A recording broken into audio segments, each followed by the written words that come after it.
Joshua, complete. By Georg Ebers. Preface. Last winter I resolved to complete this book, and while giving it the form in which it now goes forth into the world, I was constantly reminded of the dear friend to whom I intended to dedicate it. Now I am permitted to offer it only to the manes of Gustav Bauer, for a few months ago death snatched him from us.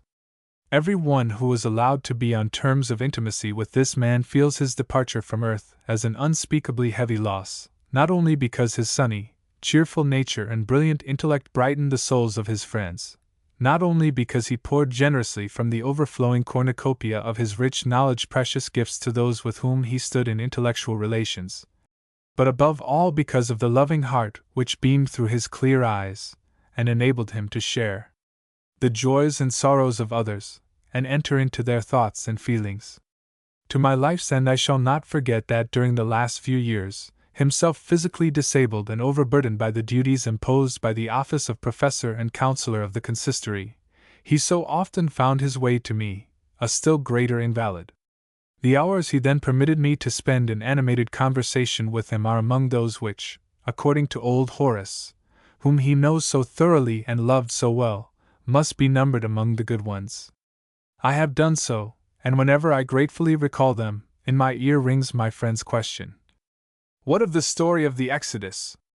After I had told him that in the midst of the desert, while following the traces of the departing Hebrews, the idea had occurred to me of treating their wanderings in the form of a romance, he expressed his approval in the eager, enthusiastic manner natural to him. When I finally entered farther into the details of the sketch outlined on the back of a camel, he never ceased to encourage me, though he thoroughly understood my scruples and fully appreciated the difficulties which attended the fulfillment of my task. So in a certain degree this book is his, and the inability to offer it to the living man and hear his acute judgment is one of the griefs which render it hard to reconcile oneself to the advancing years which in other respects bring many a joy. Himself one of the most renowned, acute and learned students and interpreters of the Bible, he was perfectly familiar with the critical works the last 5 years have brought to light in the domain of Old Testament criticism. He had taken a firm stand against the views of the younger school, who seek to banish the exodus of the Jews from the province of history and represent it as a later production of the myth-making popular mind, a theory we both believed untenable. One of his remarks on this subject has lingered in my memory and ran nearly as follows: "If the events recorded in the second book of Moses, which I believe are true, really never occurred, then nowhere and at no period has a historical event of equally momentous result taken place. For thousands of years the story of the Exodus has lived in the minds of numberless people as something actual, and it still retains its vitality. Therefore it belongs to history no less certainty than the French Revolution and its consequences." Notwithstanding such encouragement, for a long series of years I lacked courage to finish the story of the Exodus until last winter an unexpected appeal from abroad induced me to resume it. After this I worked uninterruptedly with fresh zeal and I may say renewed pleasure at the perilous yet fascinating task until its completion.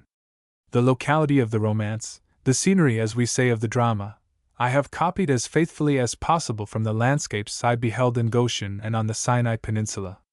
It will agree with the conception of many of the readers of Joshua. The case will be different with those portions of the story which I have interwoven upon the ground of ancient Egyptian records. They will surprise the layman, for few have probably asked themselves how the events related in the Bible from the standpoint of the Jews affected the Egyptians, and what political conditions existed in the realm of Pharaoh when the Hebrews left it. I have endeavored to represent these relations with the utmost fidelity to the testimony of the monuments. For the description of the Hebrews, which is mentioned in the Scriptures, the Bible itself offers the best authority. The character of the Pharaoh of the Exodus I also copied from the biblical narrative, and the portraits of the weak King Menephtah, which have been preserved, harmonize admirably with it. What we have learned of later times induced me to weave into the romance the conspiracy of Siptah, the accession to the throne of Seti II, and the person of the Syrian Arsu who, according to the London papyrus Harris I, after Siptah had become king, seized the government. The Naville excavations have fixed the location of Pithom Sukkos beyond question, and have also brought to light the fortified storehouse of Pithom Sukkos, mentioned in the Bible, and as the scripture says the Hebrews rested in this place and thence moved farther on, it must be supposed that they overpowered the garrison of the strong building and seized the contents of the spacious granaries, which are in existence at the present day. In my Egypt and the Books of Moses, which appeared in 1868, I stated that the biblical Etham was the same as the Egyptian Chaitam, that is, the line of fortresses which protected the Isthmus of Suez from the attacks of the nations of the East, and my statement has long since found universal acceptance. Through it, the turning back of the Hebrews before Etham is intelligible. The mount where the laws were given, I believe, was the majestic Serbal, not the Sinai of the monks, the reasons for which I explained fully in my work, Through Goshen to Sinai. I have also, in the same volume, attempted to show that the halting place of the tribes called in the Bible, Dafka, was the deserted mines of the modern Wadi Megara. By the aid of the mental and external experiences of the characters, whose acts have in part been freely guided by the author's imagination, he has endeavored to bring nearer to the sympathizing reader the human side of the mighty destiny of the nation which it was incumbent on him to describe. If he has succeeded in doing so, without belittling the magnificent biblical narrative, he has accomplished his desire. If he has failed, he must content himself with the remembrance of the pleasure and mental exaltation he experienced during the creation of this work. Touching on the Starnberger See, September 20, 1889. Joshua. Chapter 1. Go down, grandfather, I will watch. But the old man to whom the entreaty was addressed shook his shaven head. Yet you can get no rest here. And the stars? And the tumult below? Who can think of rest in hours like these? Throw my cloak around me. Rest, on such a night of horror. You are shivering. And how your hand and the instrument are shaking. Then support my arm. The youth dutifully obeyed the request, but in a short time he exclaimed, Vain, all is vain, star after star is shrouded by the murky clouds. Alas, hear the wailing from the city? Ah, it rises from our own house too. I am so anxious, grandfather, feel how my head burns. Come down, perhaps they need help. Their fate is in the hands of the gods, my place is here. But there! Look northward across the lake. No, farther to the west.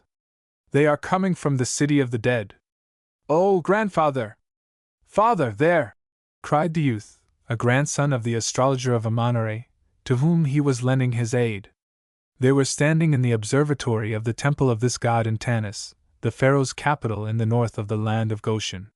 He moved away, depriving the old man of the support of his shoulder, as he continued, There!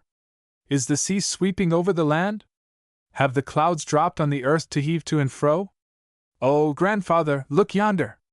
May the immortals have pity on us! The underworld is yawning, and the giant serpent Apep has come forth from the realm of the dead. It is moving past the temple. I hear it. The great Hebrew's menace is approaching fulfillment. Our race will be effaced from the earth. The serpent! Its head is turned toward the southeast. It will devour the sun when it rises in the morning. The old man's eyes followed the youth's finger, and he, too, perceived a huge, dark mass, whose outlines blended with the dusky night, come surging through the gloom. He, too, heard, with a thrill of terror, the monster's loud roar. Both stood straining their eyes and ears to pierce the darkness, but instead of gazing upward the star-reader's eye was bent upon the city, the distant sea, and the level plain. Deep silence, yet no peace reigned above them. The high wind now piled the dark clouds into shapeless masses, anon severed that grey veil and drove the torn fragments far asunder.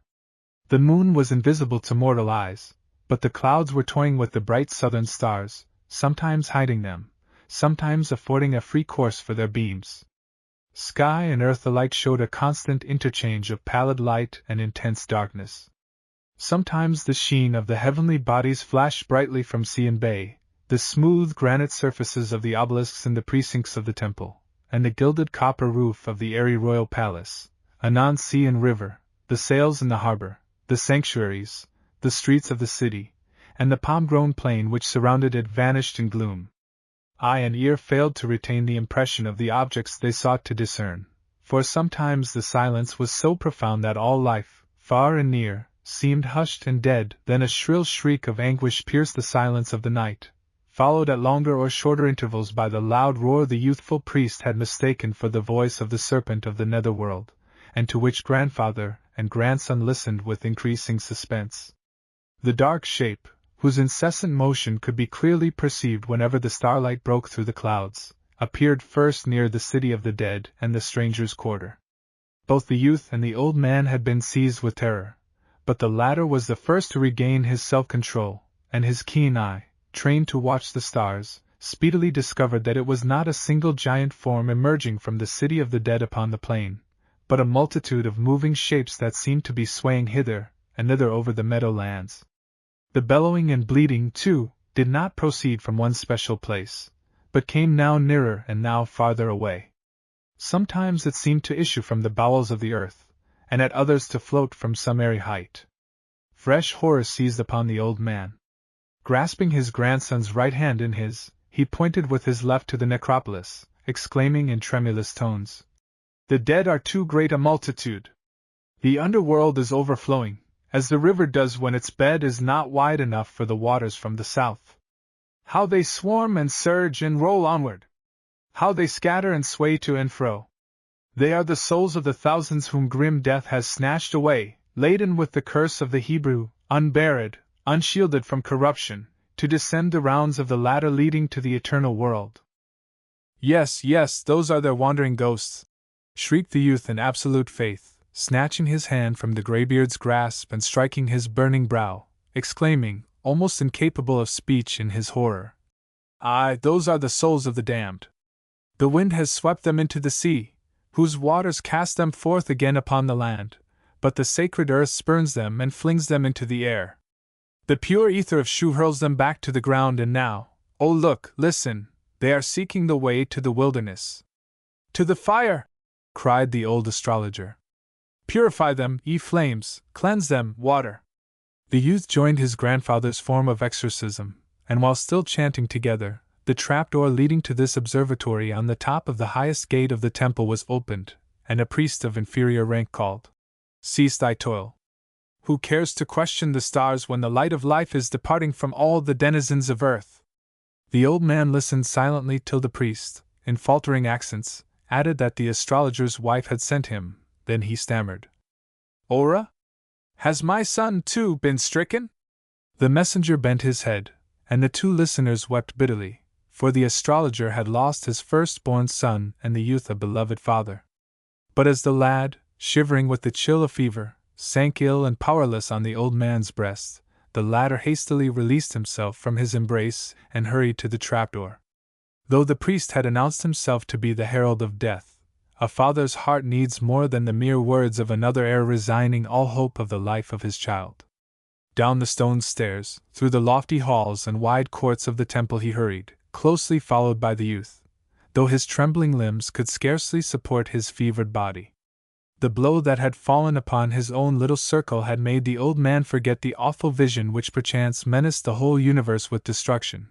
But his grandson could not banish the sight, and, when he had passed the forecourt and was approaching the outermost pylons, his imagination, under the tension of anxiety and grief, made the shadows of the obelisks appear to be dancing, while the two stone statues of King Ramesses, on the corner pillars of the lofty gate, beat time with the crook they held in their hands. Then the fever struck the youth to the ground. His face was distorted by the convulsions which tossed his limbs to and fro, and the old man, failing on his knees, strove to protect the beautiful head, covered with clustering curls, from striking the stone flags, moaning under his breath, "Now fate has overtaken him too!" Then, calming himself, he shouted again and again for help, but in vain. At last, as he lowered his tones to seek comfort in prayer, he heard the sound of voices in the avenue of sphinxes beyond the pylons, and fresh hope animated his heart. Who was coming at so late an hour?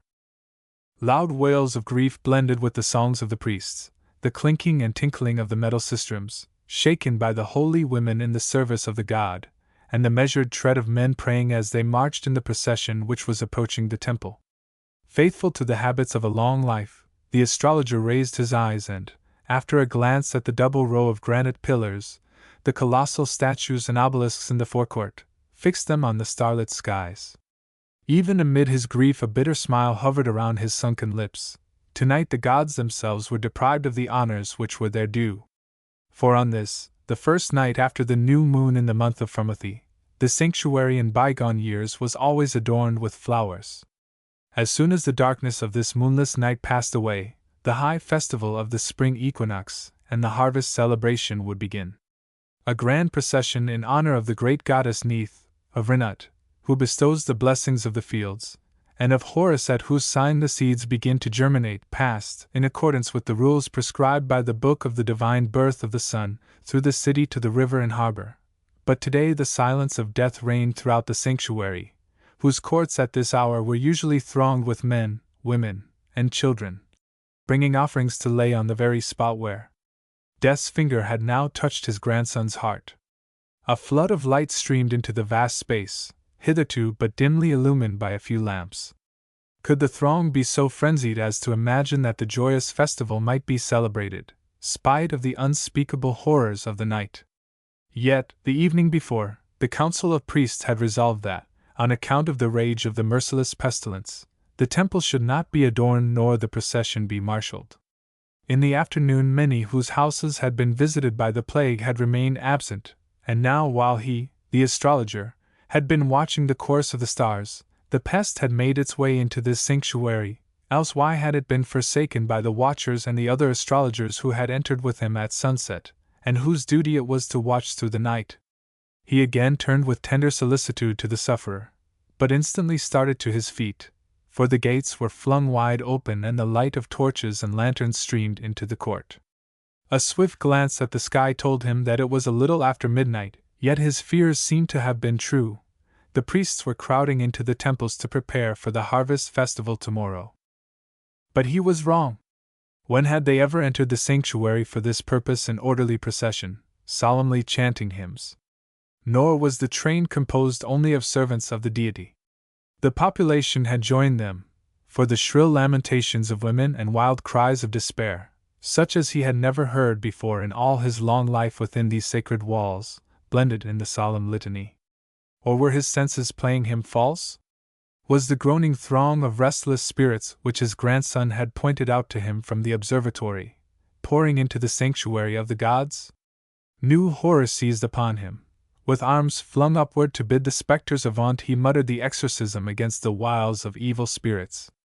But he soon let his hands fall again, for among the throng he noted some of his friends who yesterday, at least, had still walked among living men.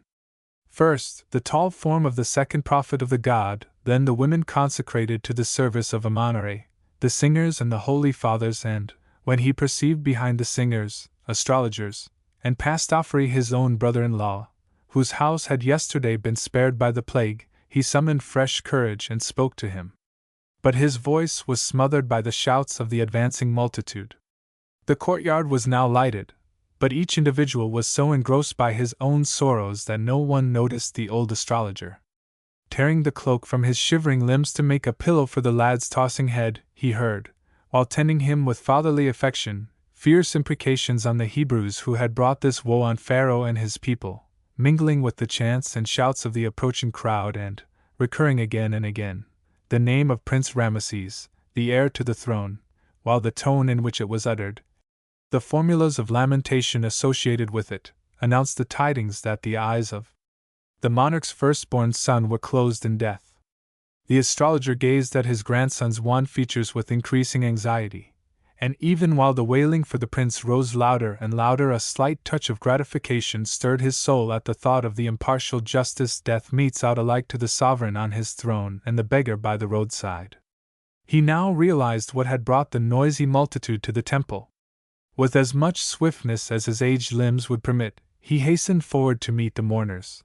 But ere he reached them, he saw the gatekeeper and his wife come out of their house, carrying between them on a mat the dead body of a boy. The husband held one end, his fragile little wife the other, and the gigantic warder was forced to stoop low to keep the rigid form in a horizontal position and not let it slip toward the woman. 3 children, preceded by a little girl carrying a lantern, closed the mournful procession.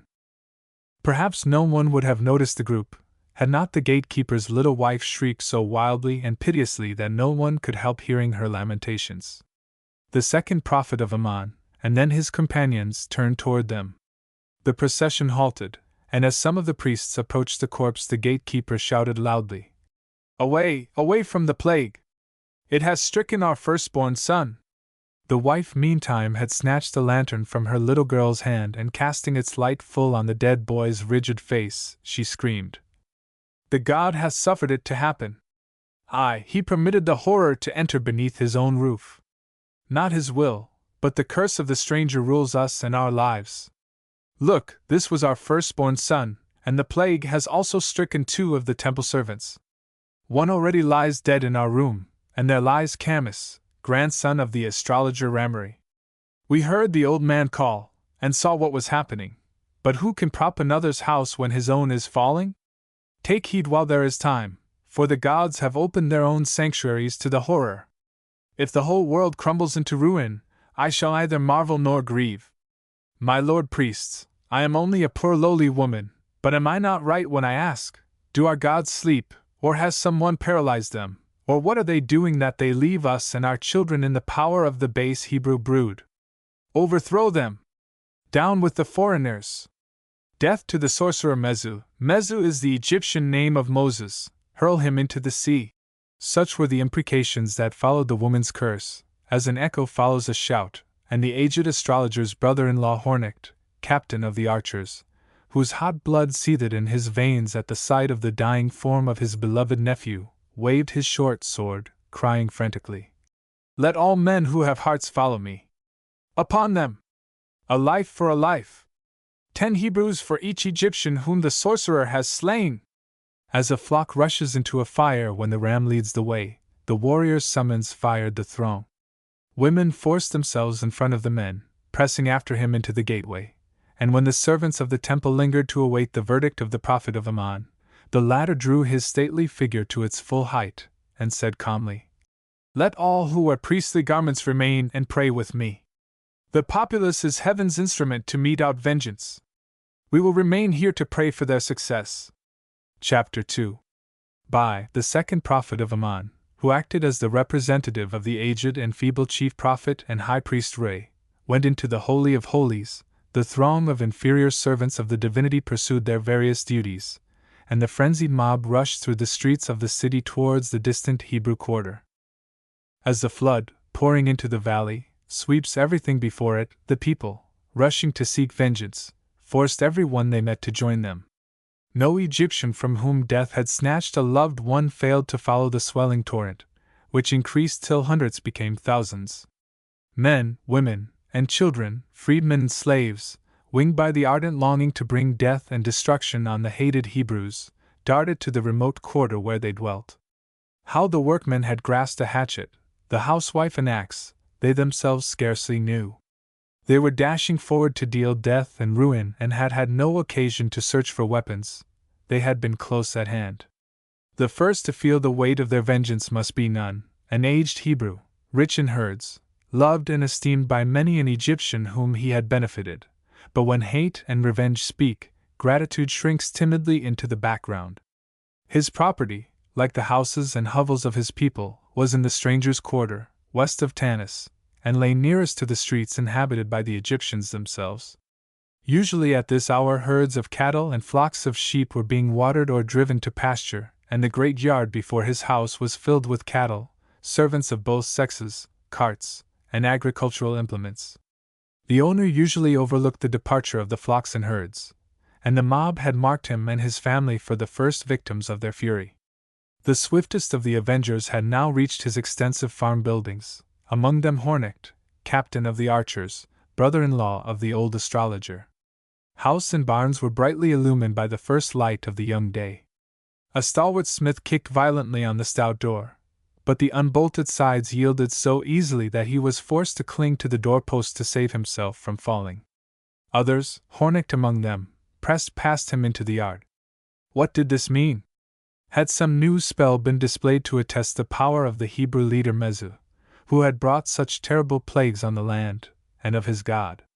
The yard was absolutely empty.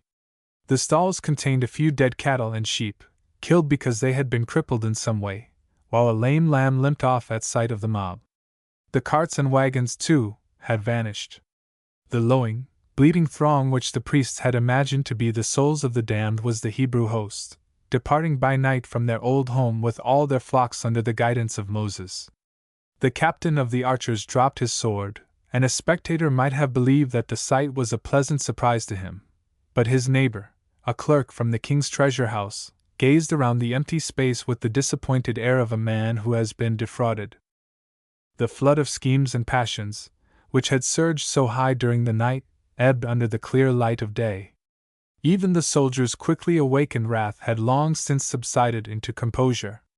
The populace might have wreaked their utmost fury on the other Hebrews, but not upon Nun, whose son, Hosea, had been his comrade in arms, one of the most distinguished leaders in the army, and an intimate family friend. Had he thought of him and foreseen that his father's dwelling would be first attacked, he would never have headed the mob in their pursuit of vengeance. Nay, he bitterly repented having forgotten the deliberate judgment which befitted his years. While many of the throng began to plunder and destroy Nun's deserted home, men and women came to report that not a soul was to be found in any of the neighboring dwellings. Others told of cats cowering on the deserted hearthstones, of slaughtered cattle and shattered furniture. But at last the furious avengers dragged out a Hebrew with his family and a half-witted gray-haired woman found hidden among some straw. The crone, amid imbecile laughter, said her people had made themselves hoarse calling her, but Melila was too wise to walk on and on as they meant to do. Besides, her feet were too tender, and she had not even a pair of shoes. The man, a frightfully ugly Jew, whom few of his own race would have pitied, protested, sometimes with a humility akin to fawning, sometimes with the insolence which was a trait of his character, that he had nothing to do with the god of lies in whose name the seducer Moses had led away his people to ruin. He himself, his wife, and his child had always been on friendly terms with the Egyptians. Indeed, many knew him. He was a moneylender, and when the rest of his nation had set forth on their pilgrimage, he had concealed himself, hoping to pursue his dishonest calling and sustain no loss. Some of his debtors, however, were among the infuriated populace, though even without their presence he was a doomed man, for he was the first person on whom the excited mob could show that they were resolved upon revenge. Rushing upon him with savage yells, the lifeless bodies of the luckless wretch and his family were soon strewn over the ground. Nobody knew who had done this first bloody deed. Too many had dashed forward at once. Not a few others who had remained in the houses and huts also fell victims to the people's thirst for vengeance, though many had time to escape, and while streams of blood were flowing, axes were wielded, and walls and doors were battered down with beams and posts to efface the abodes of the detested race from the earth. The burning embers brought by some frantic women were extinguished and trampled out. The more prudent warned them of the peril that would menace their own homes and the whole city of Tanis, if the strangers' quarter should be fired. So the Hebrews' dwellings escaped the flames, but as the sun mounted higher, dense clouds of white dust shrouded the abodes they had forsaken, and where, only yesterday, thousands of people had possessed happy homes and numerous herds had quenched their thirst in fresh waters. The glowing soil was covered with rubbish and stone, shattered beams, and broken woodwork. Dogs and cats left behind by their owners wandered among the ruins and were joined by women and children who lived in the beggars' hovels on the edge of the necropolis close by, and now, holding their hands over their mouths, searched amid the stifling dust and rubbish for any household utensil or food which might have been left by the fugitives and overlooked by the mob. During the afternoon, the second prophet of Ammon, was carried past the ruined quarter. He did not come to gloat over the spectacle of destruction. It was his nearest way from the necropolis to his home. Yet a satisfied smile hovered around his stern mouth as he noticed how thoroughly the people had performed their work.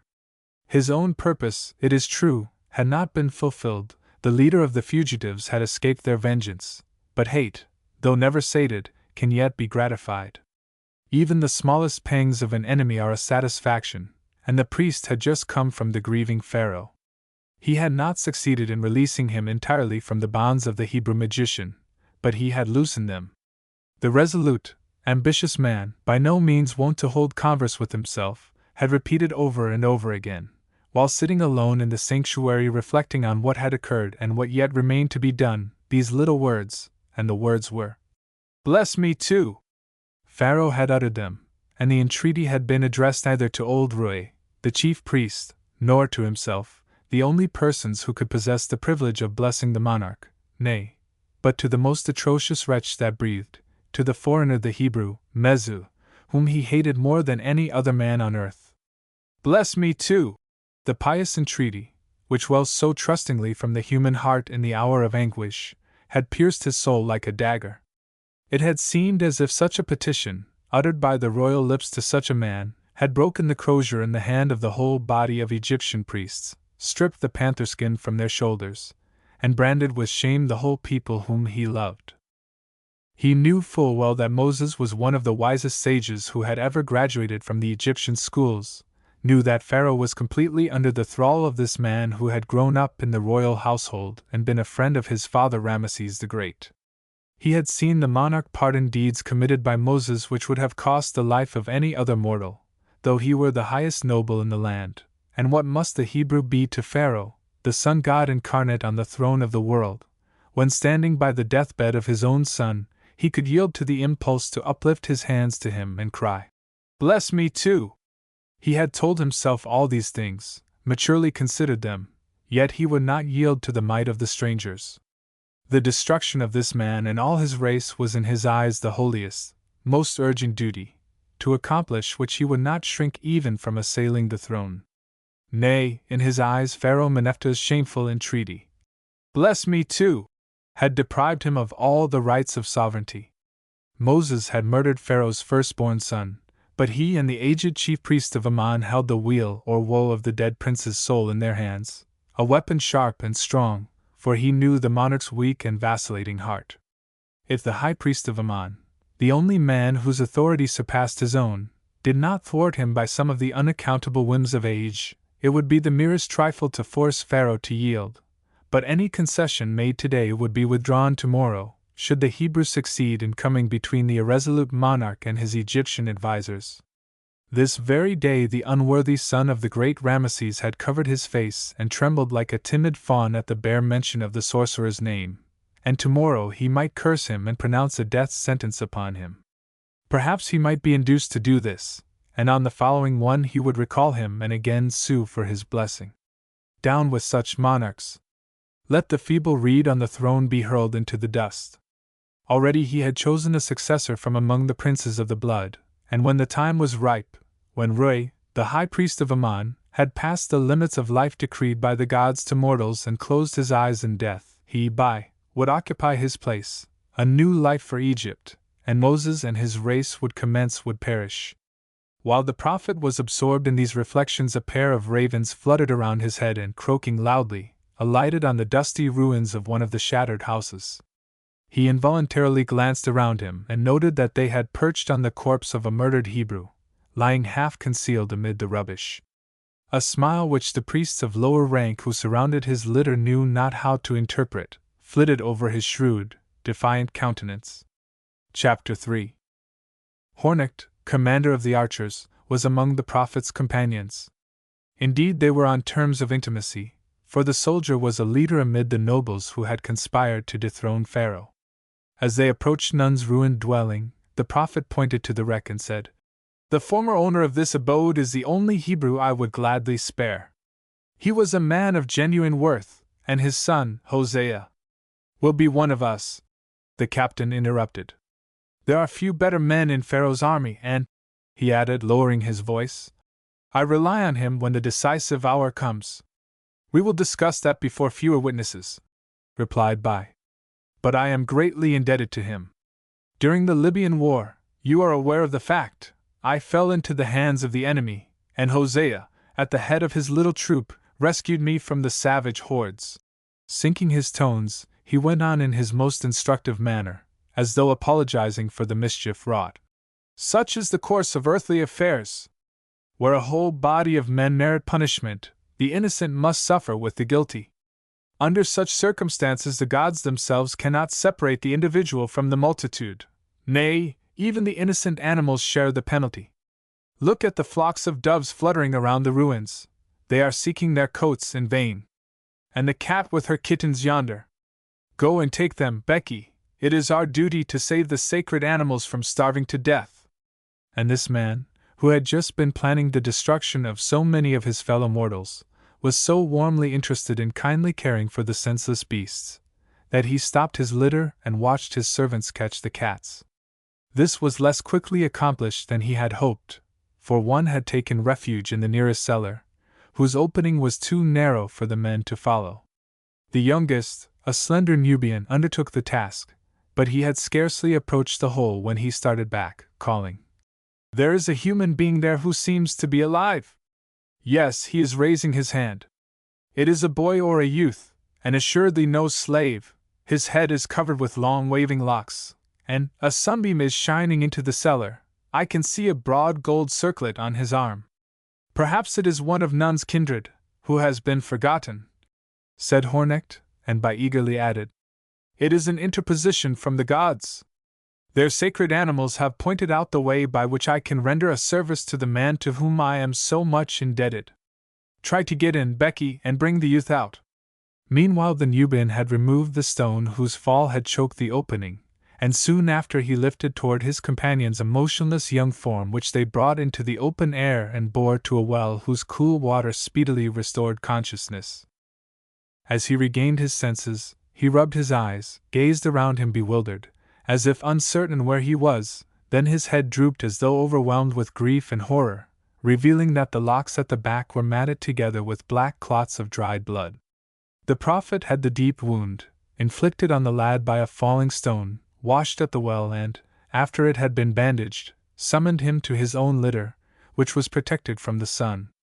The young Hebrew, bringing a message, had arrived at the house of his grandfather Nun, before sunrise, after a long night walk from Pithom, called by the Hebrews Sukkos, but finding it deserted had lain down in one of the rooms to rest a while.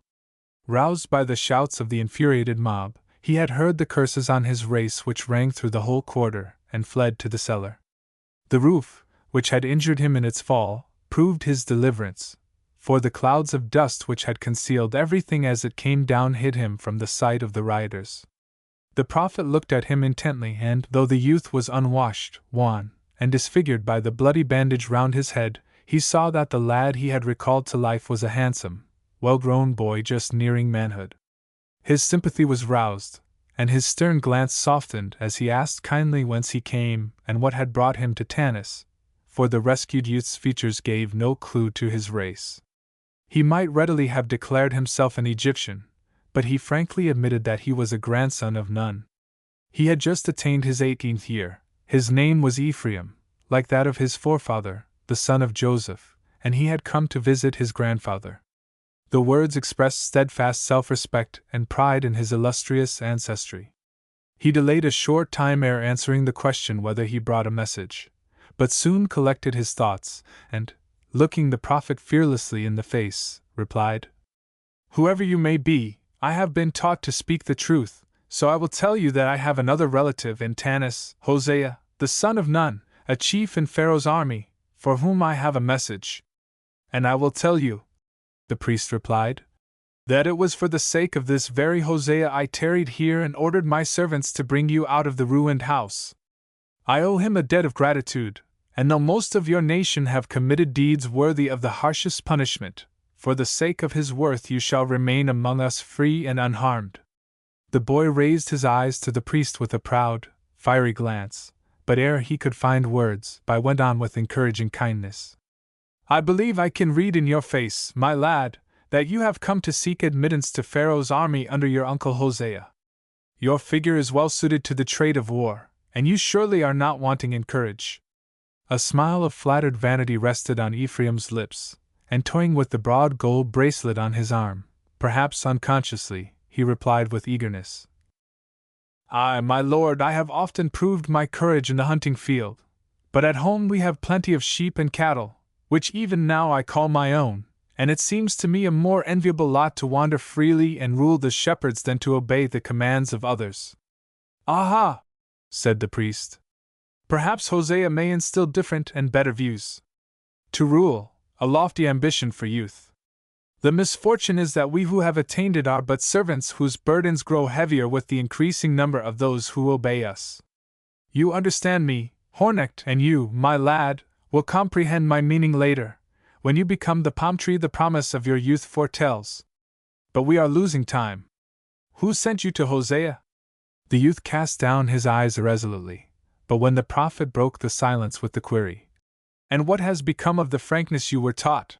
he responded promptly and resolutely, "I came for the sake of a woman whom you know not." "A woman?" the prophet repeated, casting an inquiring glance at Hornecht. "When a bold warrior and a fair woman seek each other, the Hathors, the Egyptian goddesses of love, who are frequently represented with cords in their hands, are apt to appear and use the binding cords. But it does not befit a servant of the divinity to witness such goings-on, so I forbear farther questioning. Take charge of the lad, Captain, and aid him to deliver his message to Hosea. The only doubt is whether he is in the city." "No," the soldier answered. "But he is expected with thousands of his men at the armory today." "Then may the Hathors, who are partial to love messengers, bring these two together tomorrow at latest," said the priest.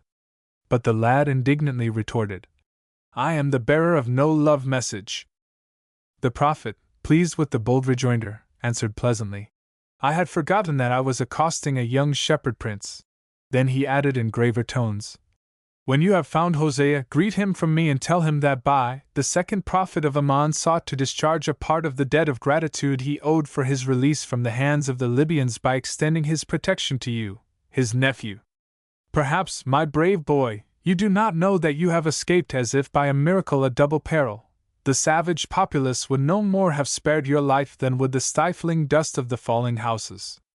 Remember this, and tell Hosea also from me, then I am sure when he beholds the woe wrought by the magic arts of one of your race on the house of Pharaoh, to which he vowed fealty, and with it on this city and the whole country, he will tear himself with abhorrence from his kindred. They have fled like cowards, after dealing the sorest blows, robbing of their dearest possessions those among whom they dwelt in peace, whose protection they enjoyed, and who for long years have given them work and ample food. All this they have done, and if I know him aright, he will turn his back upon men who have committed such crimes. Tell him also that this has been voluntarily done by the Hebrew officers and men under the command of the Syrian Arsu. This very morning, Hosea will have heard the news from other sources. They offered sacrifices not only to Baal and Seth, their own gods, whom so many of you were ready to serve ere the accursed sorcerer, Mezu, seduced you, but also to Father Ammon and the sacred 9 of our eternal deities. If he will do the same, we will rise hand in hand to the highest place, of that he may be sure, and well he merits it. The obligations still due him I shall gratefully discharge in other ways, which must for the present remain secret. But you may tell your uncle now from me that I shall find means to protect Nun, his noble father, when the vengeance of the gods and of Pharaoh falls upon the rest of your race. Already, tell him this also, the sword is whetted, and a pitiless judgment is impending. Bid him ask himself what fugitive shepherds can do against the power of the army among whose ablest leaders he is numbered. Is your father still alive, my son? No, he was borne to his last resting place long ago, replied the youth in a faltering voice. Was the fever of his wound attacking him? Or did the shame of belonging to a race capable of acts so base overwhelm the young heart? Or did the lad cling to his kindred, and was it wrath and resentment at hearing them so bitterly reviled which made his color vary from red to pale and roused such a tumult in his soul that he was scarcely capable of speech? No matter. This lad was certainly no suitable bearer of the message the prophet desired to send to his uncle, and by beckoned to Hornecht to come with him under the shadow of a broad-limbed sycamore tree. The point was to secure Hosea's services in the army at any cost, so he laid his hand on his friend's shoulder, saying, "You know that it was my wife who won you and others over to our cause. She serves us better and more eagerly than many a man, and while I appreciate your daughter's beauty, she never tires of lauding the winning charm of her innocence." "And Kasana is to take part in the plot?" cried the soldier angrily. "Not as an active worker, like my wife, certainly not. She would be ill-suited to such a task," replied the other in a calmer tone. "She is scarcely more than a child. Yet through her aid we might bring to our cause a man whose goodwill seems to me priceless." "You mean Hosea?" asked the captain, his brow darkening again, but the prophet added, "And if I do? Is he still a real Hebrew? Can you deem it unworthy the daughter of a distinguished warrior to bestow her band on a man who, if our plans prosper, will be commander-in-chief of all the troops in the land?" "No, my lord!" cried Hornecht. "But one of my motives for rebelling against Pharaoh and upholding Siptah is that the king's mother was a foreigner, while our own blood courses through Siptah's veins. The mother decides the race to which a man belongs, and Hosea's mother was a Hebrew woman.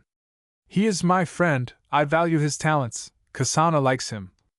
"Yet you desire a more distinguished son-in-law?" interrupted his companion. "How is our arduous enterprise to prosper, if those who are to peril their lives for its success consider the first sacrifice too great? You say that your daughter favors Hosea?" "Yes, she did care for him," the soldier answered. "Yes, he was her heart's desire. But I compelled her to obey me, and now that she is a widow, am I to give her to the man whom, the gods alone know with how much difficulty, I forced her to resign? When was such an act heard of in Egypt? Ever since the men and women who dwell by the Nile have submitted, for the sake of a great cause, to demands opposed to their wishes," replied the priest. "Consider all this, and remember that Hosea's ancestress, he boasted of it in your own presence, was an Egyptian, the daughter of a man of my own class. How many generations have passed to the tomb since? No matter! It brings us into closer relations with him. That must suffice.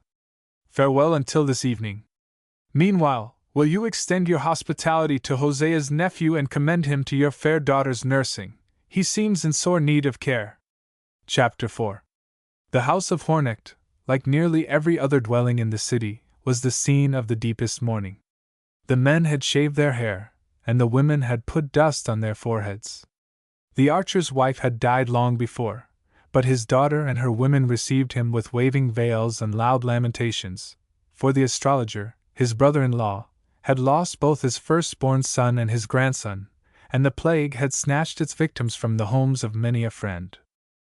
But the senseless youth soon demanded all the care the women could bestow, and after bathing him and binding a healing ointment on the dangerous wound in his head, strong wine and food were placed before him, after which, refreshed and strengthened, he obeyed the summons of the daughter of his host. The dust-covered, worn-out fellow was transformed into a handsome youth. His perfumed hair fell in long curling locks from beneath the fresh white bandage, and gold-bordered Egyptian robes from the wardrobe of Kasana's dead husband covered his pliant bronzed limbs.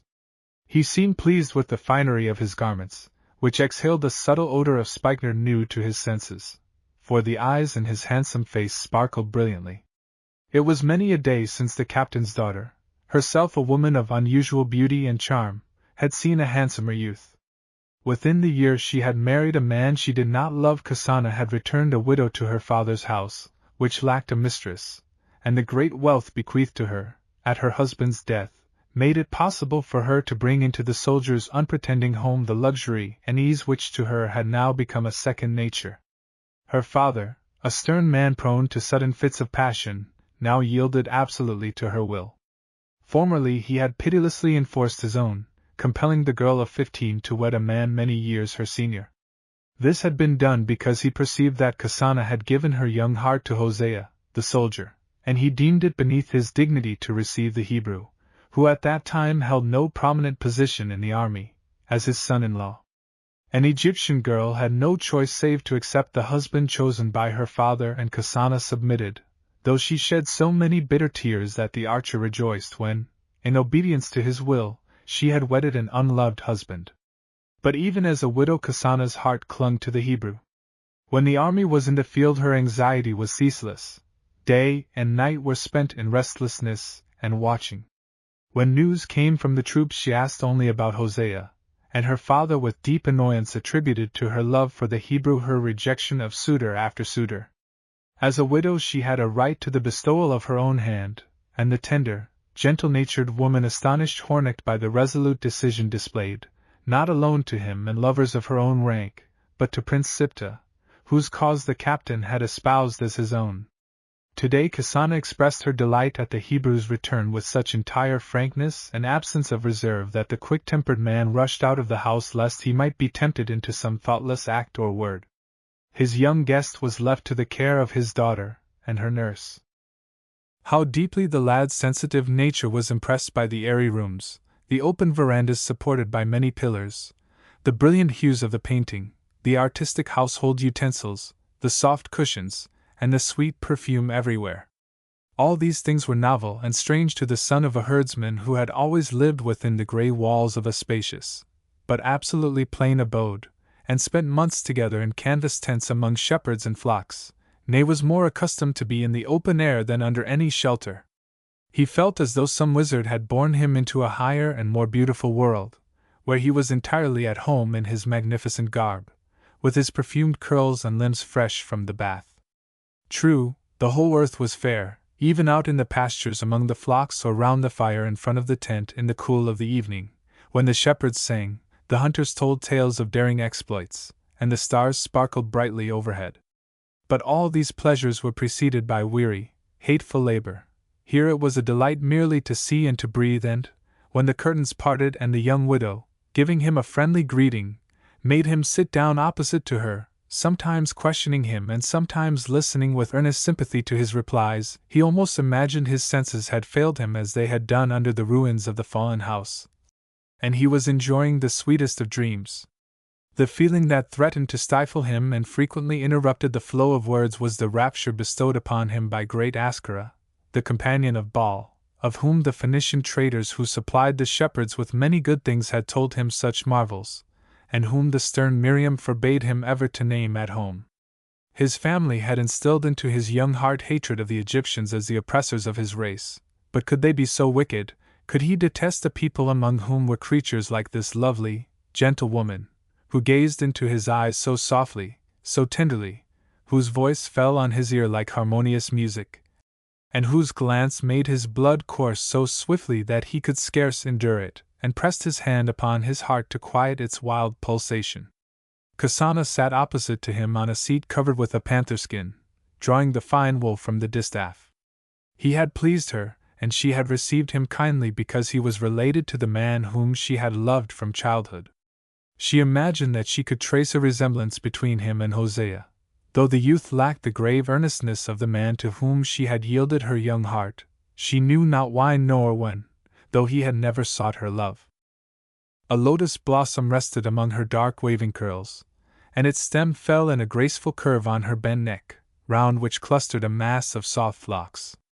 When she lifted her eyes to his, he felt as though two springs had opened to pour floods of bliss into his young breast, and he had already clasped in greeting the dainty hand which held the yarn. She now questioned him about Hosea and the woman who had sent the message, whether she was young and fair and whether any tie of love bound her to his uncle. Ephraim laughed merrily. She who had sent him was so grave and earnest that the bare thought of her being capable of any tender emotion wakened his mirth. As to her beauty, he had never asked himself the question. The young widow interpreted the laugh as the reply she most desired and, much relieved, laid aside the spindle and invited Ephraim to go into the garden. How fragrant and full of bloom it was! How well kept were the beds, the paths, the arbors, and the pond! His unpretending home adjoined a dreary yard, wholly unadorned and filled with pens for sheep and cattle. Yet he knew that at some future day he would be owner of great possessions, for he was the sole child and heir of a wealthy father, and his mother was the daughter of the rich nun. The men servants had told him this more than once, and it angered him to see that his own home was scarcely better than Hornek's slave quarters, to which Kasana had called his attention. During their stroll through the garden, Ephraim was asked to help her cull the flowers, and, when the basket he carried was filled, she invited him to sit with her in a bower and aid her to twine the wreaths. These were intended for the dear departed. Her uncle and a beloved cousin, who bore some resemblance to Ephraim, had been snatched away the night before by the plague which his people had brought upon Tanis. From the street which adjoined the garden wall they heard the wails of women lamenting the dead or bearing a corpse to the tomb. Once, when the cries of woe rose more loudly and clearly than ever, Kasana gently reproached him for all that the people of Tanis had suffered through the Hebrews, and asked if he could deny that the Egyptians had good reason to hate a race which had brought such anguish upon them. It was hard for Ephraim to find a fitting answer. He had been told that the God of his race had punished the Egyptians to rescue his own people from shame and bondage, and he could neither condemn nor scorn the men of his own blood. So he kept silence that he might neither speak falsely nor blaspheme. But Kasana allowed him no peace, and he at last replied that aught which caused her sorrow was grief to him. But his people had no power over life and health, and when a Hebrew was ill, he often sent for an Egyptian physician. What had occurred was doubtless the will of the great God of his fathers, whose power far surpassed the might of any other deity. He himself was a Hebrew, yet she would surely believe his assurance that he was guiltless of the plague and would gladly recall her uncle and cousin to life, had he the power to do so. For her sake he would undertake the most difficult enterprise. She smiled kindly and replied, "My poor boy! If I see any guilt in you, it is only that you are one of a race which knows no ruth, no patience. Our beloved, hapless dead! They must even lose the lamentations of their kindred, for the house where they rest is plague-stricken and no one is permitted to enter." She silently wiped her eyes and went on arranging her garlands, but tear after tear coursed down her cheeks. Ephraim knew not what to say, and mutely handed her the leaves and blossoms. Whenever his hand touched hers a thrill ran through his veins. His head and the wound began to ache, and he sometimes felt a slight chill. He knew that the fever was increasing, as it had done once before when he nearly lost his life in the red disease, but he was ashamed to own it, and battled bravely against his pain. When the sun was nearing the horizon, Hornecht entered the garden. He had already seen Hosea, and though heartily glad to greet his old friend once more, it had vexed him that the soldier's first inquiry was for his daughter. He did not withhold this from the young widow, but his flashing eyes betrayed the displeasure with which he delivered the Hebrew's message. Then, turning to Ephraim, he told him that Hosea and his men would encamp outside of the city, pitching their tents, on account of the pestilence, between Tanis and the sea. They would soon march by. His uncle sent Ephraim word that he must seek him in his tent. When he noticed that the youth was aiding his daughter to weave the garlands, he smiled and said, "Only this morning this young fellow declared his intention of remaining free and a ruler all his life. Now he has taken service with you, Kasana. You need not blush, young friend. If either your mistress or your uncle can persuade you to join us and embrace the noblest trade, that of the soldier, so much the better for you. Look at me! I've wielded the bow more than 40 years and still rejoice in my profession. I must obey, it is true, but it is also my privilege to command, and the thousands who obey me are not sheep and cattle, but brave men. Consider the matter again. He would make a splendid leader of the archers. What say you, Kasana?" "Certainly," replied the young widow. And she was about to say more, but the regular tramp of approaching troops was heard on the other side of the garden wall. A slight flush crimsoned Kasana's cheeks. Her eyes sparkled with a light that startled Ephraim, and, regardless of her father or her guests, she darted past the pond, across paths and flower beds, to a grassy bank beside the wall, whence she gazed eagerly toward the road and the armed host which soon marched by. Hosea, in full armor, headed his men. As he passed Hornecht's garden he turned his grave head, and seeing Kasana lowered his battle-axe in friendly salutation. Ephraim had followed the captain of the archers, who pointed out the youth's uncle, saying, "Shining armor would become you also, and when drums are beating, pipes squeaking shrilly, and banners waving, a man marches as lightly as if he had wings. Today the martial music is hushed by the terrible woe brought upon us by that Hebrew villain. True, Hosea is one of his race yet, though I cannot forget that fact. I must admit that he is a genuine soldier, a model for the rising generation. Tell him what I think of him on this score. Now bid farewell to Kasana quickly and follow the men. The little side door in the wall is open." He turned towards the house as he spoke, and Ephraim held out his hand to bid the young widow farewell. She clasped it, but hurriedly withdrew her own, exclaiming anxiously, "How burning hot your hand is! You have a fever!" "No, no," faltered the youth, but even while speaking he fell upon his knees and the veil of unconsciousness descended upon the sufferer's soul, which had been the prey of so many conflicting emotions. Kasana was alarmed, but speedily regained her composure and began to cool his brow and head by bathing them with water from the neighboring pond. Yes, in his boyhood the man she loved must have resembled this youth. Her heart throbbed more quickly, and while supporting his head in her hands, she gently kissed him. She supposed him to be unconscious, but the refreshing water had already dispelled the brief swoon, and he felt the caress with a thrill of rapture. But he kept his eyes closed, and would gladly have lain for a lifetime with his head pillowed on her breast in the hope that her lips might once more meet his. But instead of kissing him a second time, she called loudly for aid. He raised himself, gave one wild, ardent look into her face, and, ere she could stay him, rushed like a strong man to the garden gate, flung it open, and followed the troops.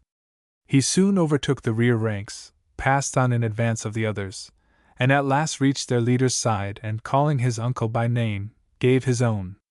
Hosea, in his joy and astonishment, held out his arms, but ere Ephraim could fall upon his breast, he again lost consciousness, and stalwart soldiers bore the senseless lad into the tent the quartermaster had already pitched on a dune by the sea.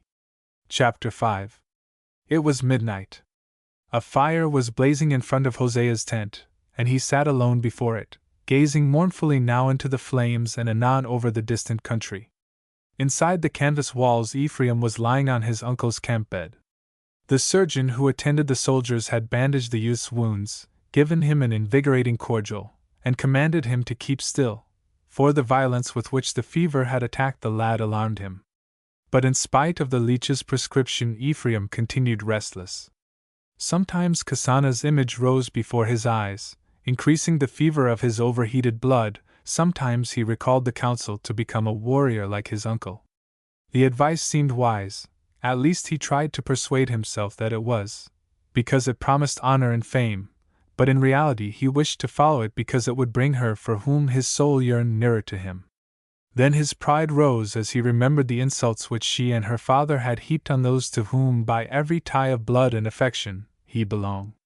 His hand clenched as he thought of the ruined home of his grandfather, whom he had ever regarded one of the noblest of men.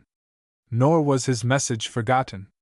Miriam had repeated it again and again, and his clear memory retained every syllable, for he had unweariedly iterated it to himself during his solitary walk to Tanis. He was striving to do the same thing now, but, ere he could finish, his mind always reverted to thoughts of Kasana. The leech had told Hosea to forbid the sufferer to talk, and, when the youth attempted to deliver his message, the uncle ordered him to keep silence. Then the soldier arranged his pillow with a mother's tenderness, gave him his medicine, and kissed him on the forehead. At last he took his seat by the fire before the tent, and only rose to give Ephraim a drink when he saw by the stars that an hour had passed. The flames illumined Hosea's bronzed features, revealing the countenance of a man who had confronted many a peril and vanquished all by steadfast perseverance and wise consideration.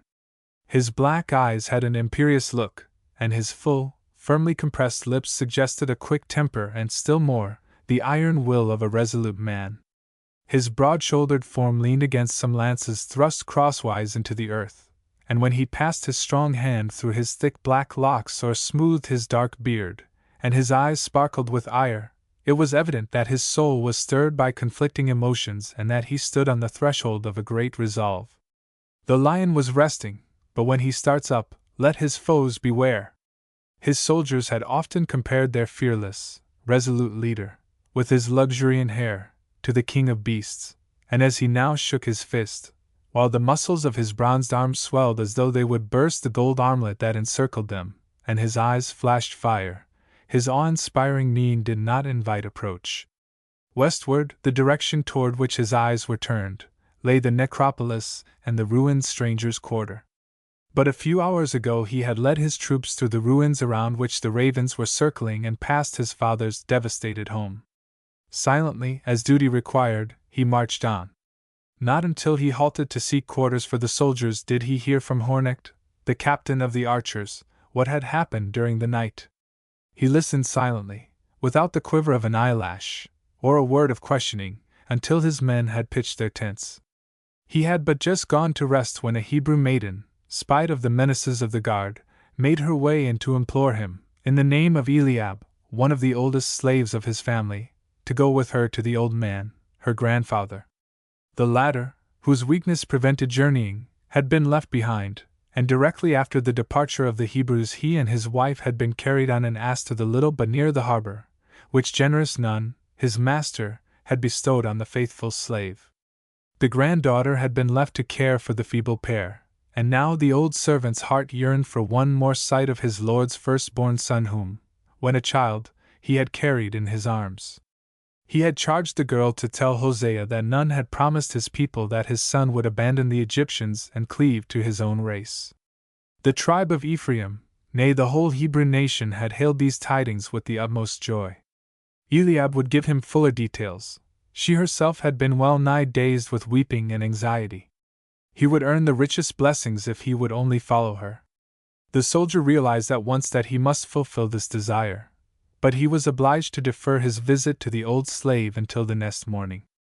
The messenger, however, even in her haste, had told him many incidents she had seen herself or heard from others. At last she left him. He rekindled the fire, and, so long as the flames burned brightly, his gaze was bent with a gloomy, thoughtful expression upon the west. Not till they had devoured the fuel and merely flickered with a faint bluish light around the charred embers did he fix his eyes on the whirling sparks. And the longer he did so, the deeper, the more unconquerable became the conflict in his soul, whose every energy, but yesterday, had been bent upon a single glorious goal. The war against the Libyan rebels had detained him 18 months from his home, and he had seen 10 crescent moons grow full since any news had reached him of his kindred. A few weeks before he had been ordered to return, and when today he approached nearer and nearer to the obelisks towering above Tanis, the city of Ramesses, his heart had pulsed with as much joy and hopefulness as if the man of 30 were once more a boy. Within a few short hours he should again see his beloved, noble father, who had needed great deliberation and much persuasion from Hosea's mother, long since dead, ere he would permit his son to follow the bent of his inclinations and enter upon a military life in Pharaoh's army. He had anticipated that very day, surprising him with the news that he had been promoted above men many years his seniors and of Egyptian lineage. Instead of the slights Nun had dreaded, Hosea's gallant bearing, courage and, as he modestly added, good fortune had gained him promotion, yet he had remained a Hebrew. When he felt the necessity of offering to some god sacrifices and prayer, he had bowed before Seth, to whose temple Nun had led him when a child, and whom in those days all the people in Goshen in whose veins flowed Semitic blood had worshipped. But he also owed allegiance to another god, not the god of his fathers, but the deity revered by all the Egyptians who had been initiated. He remained unknown to the masses, who could not have understood him. Yet he was adored not only by the adepts but by the majority of those who had obtained high positions in civil or military life, whether they were servants of the divinity or not, and Hosea, the initiated and the stranger, knew him also. Everybody understood when allusion was made to the God, the sum of all, the creator of himself, and the Great One. Hymns extolled him, inscriptions on the monuments, which all could read, spoke of him, the one God, who manifested himself to the world, pervaded the universe, and existed throughout creation not alone as the vital spark animates the human organism, but as himself the sum of creation, the world with its perpetual growth, decay, and renewal, obeying the laws he had himself ordained. His spirit, existing in every form of nature, dwelt also in man, and wherever a mortal gazed he could discern the rule of the One. Nothing could be imagined without him, therefore he was one like the God of Israel.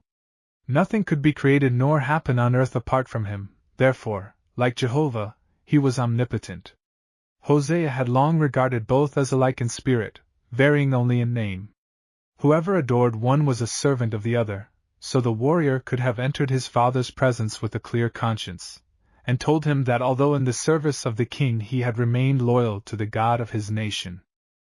Another thought had made his heart pulse faster and more joyously as he saw in the distance the pylons and obelisks of Tanis, for on countless marches through the silent wilderness and in many a lonely camp he had beheld in imagination a virgin of his own race, whom he had known as a singular child, stirred by marvelous thoughts, and whom, just before leading his troops to the Libyan war, he had again met. Now a dignified maiden of stern and unapproachable beauty.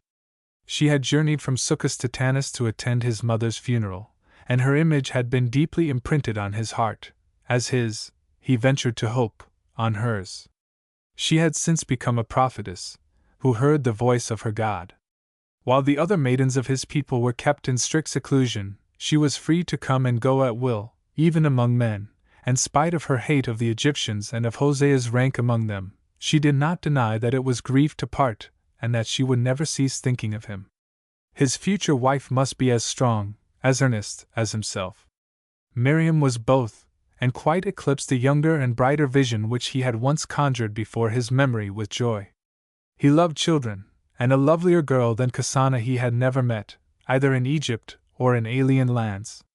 The interest with which the fair daughter of his companion in arms watched his deeds and his destiny, the modest yet ardent devotion afterwards displayed by the much sought-after young widow, who coldly repelled all other suitors, had been a delight to him in times of peace. Prior to her marriage he had thought of her as the future mistress of his home, but her wedding another, and Hornick's oft-repeated declaration that he would never give his child to a foreigner, had hurt his pride and cooled his passion.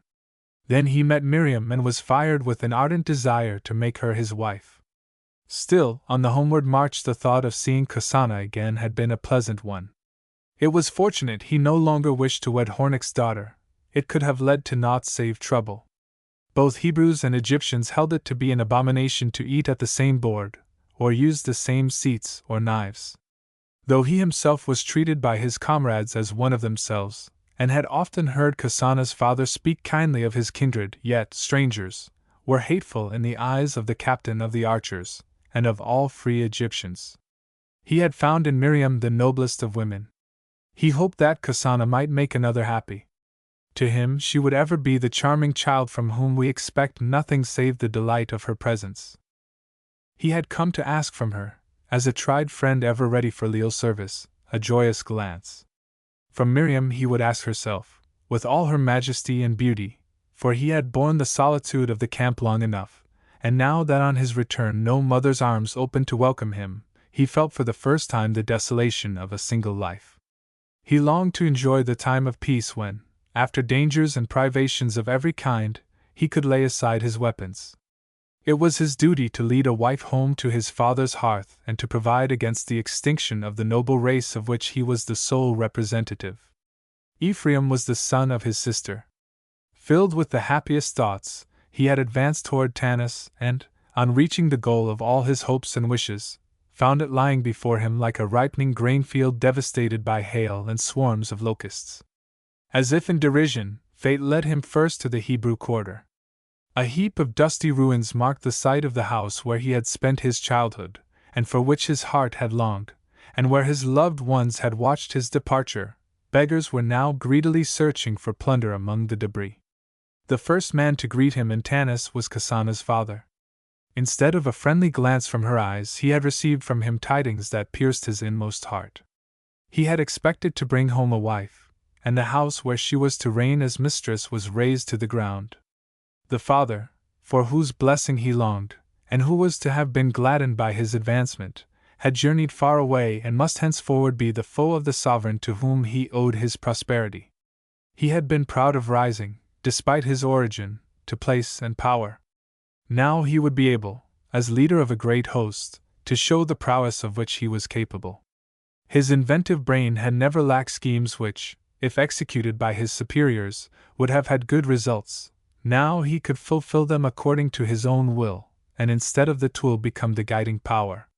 These reflections had awakened a keen sense of exultation in his breast and winged his steps on his homeward march, and now that he had reached the goal, so long desired, must he turn back to join the shepherds and builders to whom, it now seemed a sore misfortune, he belonged by the accident of birth and ancestry, though denial was futile. He felt as utterly alien to the Hebrews as he was to the Libyans whom he had confronted on the battlefield. In almost every pursuit he valued, he had nothing in common with his people. He had believed he might truthfully answer yes to his father's inquiry whether he had returned a Hebrew, Yet he now felt it would be only a reluctant and half-hearted assent. He clung with his whole soul to the standards beneath which he had gone to battle and might now himself lead to victory. Was it possible to wrench his heart from them, renounce what his own deeds had won? Yet Eliab's granddaughter had told him that the Hebrews expected him to leave the army and join them. A message from his father must soon reach him, and among the Hebrews a son never opposed a parent's command. There was still another to whom implicit obedience was due, Pharaoh, to whom he had solemnly vowed loyal service, sworn to follow his summons without hesitation or demur, through fire and water, by day and night. How often he had branded the soldier who deserted to the foe or rebelled against the orders of his commander as a base scoundrel and villain, and by his orders many a renegade from his standard had died a shameful death on the gallows under his own eyes. Was he now to commit the deed for which he had despised and killed others? His prompt decision was known throughout the army. How quickly in the most difficult situations he could resolve upon the right course and carry it into action. But during this dark and lonely hour of the night he seemed to himself a mere swaying reed, and felt as helpless as a forsaken orphan. Wrath against himself preyed upon him, and when he thrust a spear into the flames, scattering the embers and sending a shower of bright sparks upward, it was rage at his own wavering will that guided his hand. Had recent events imposed upon him the virile duty of vengeance, doubt and hesitation would have vanished, and his father's summons would have spurred him on to action. But who had been the heaviest sufferers here?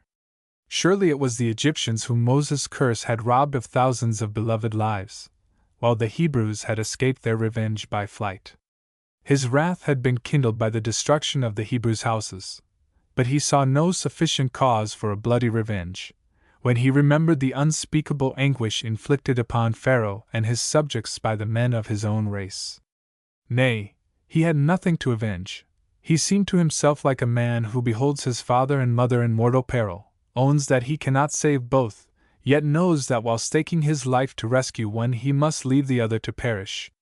If he obeyed the summons of his people, he would lose his honor, which he had kept as untarnished as his brazen helm, and with it the highest goal of his life. If he remained loyal to Pharaoh and his oath, he must betray his own race, have all his future days darkened by his father's curse, and resign the brightest dream he cherished. For Miriam was a true child of her people, and he would be blessed indeed if her lofty soul could be as ardent in love as it was bitter in hate. Stately and beautiful, but with gloomy eyes and hand upraised in warning, her image rose before his mental vision as he sat gazing over the smoldering fire out into the darkness. And now the pride of his manhood rebelled, and it seemed base cowardice to cast aside, from dread of a woman's wrath and censure, all that a warrior held most dear. Nay, nay, he murmured, and the scale containing duty, love, and filial obedience suddenly kicked the beam. He was what he was, the leader of 10,000 men in Pharaoh's army. He had vowed fealty to him, and to none other. Let his people fly from the Egyptian yoke, if they desired. He, Hosea, scorned flight. Bondage had sorely oppressed them, but the highest in the land had received him as an equal and held him worthy of the loftiest honor. To repay them with treachery and desertion was foreign to his nature, and drawing a long breath, he sprang to his feet with the conviction that he had chosen aright. A fair woman and the weak yearning of a loving heart should not make him a recreant to grave duties and the loftiest purposes of his life. "I will stay," cried a loud voice in his breast. "Father is wise and kind, and when he learns the reasons for my choice he will approve them and bless, instead of cursing me. I will write to him, and the boy Miriam sent me shall be the messenger." A call from the tent startled him, and when, springing up, he glanced at the stars, he found that he had forgotten his duty to the suffering lad and hurried to his couch.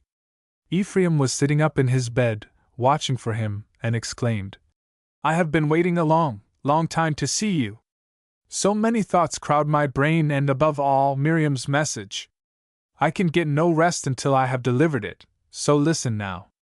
Hosea nodded assent, and, after drinking the healing potion handed to him, Ephraim began.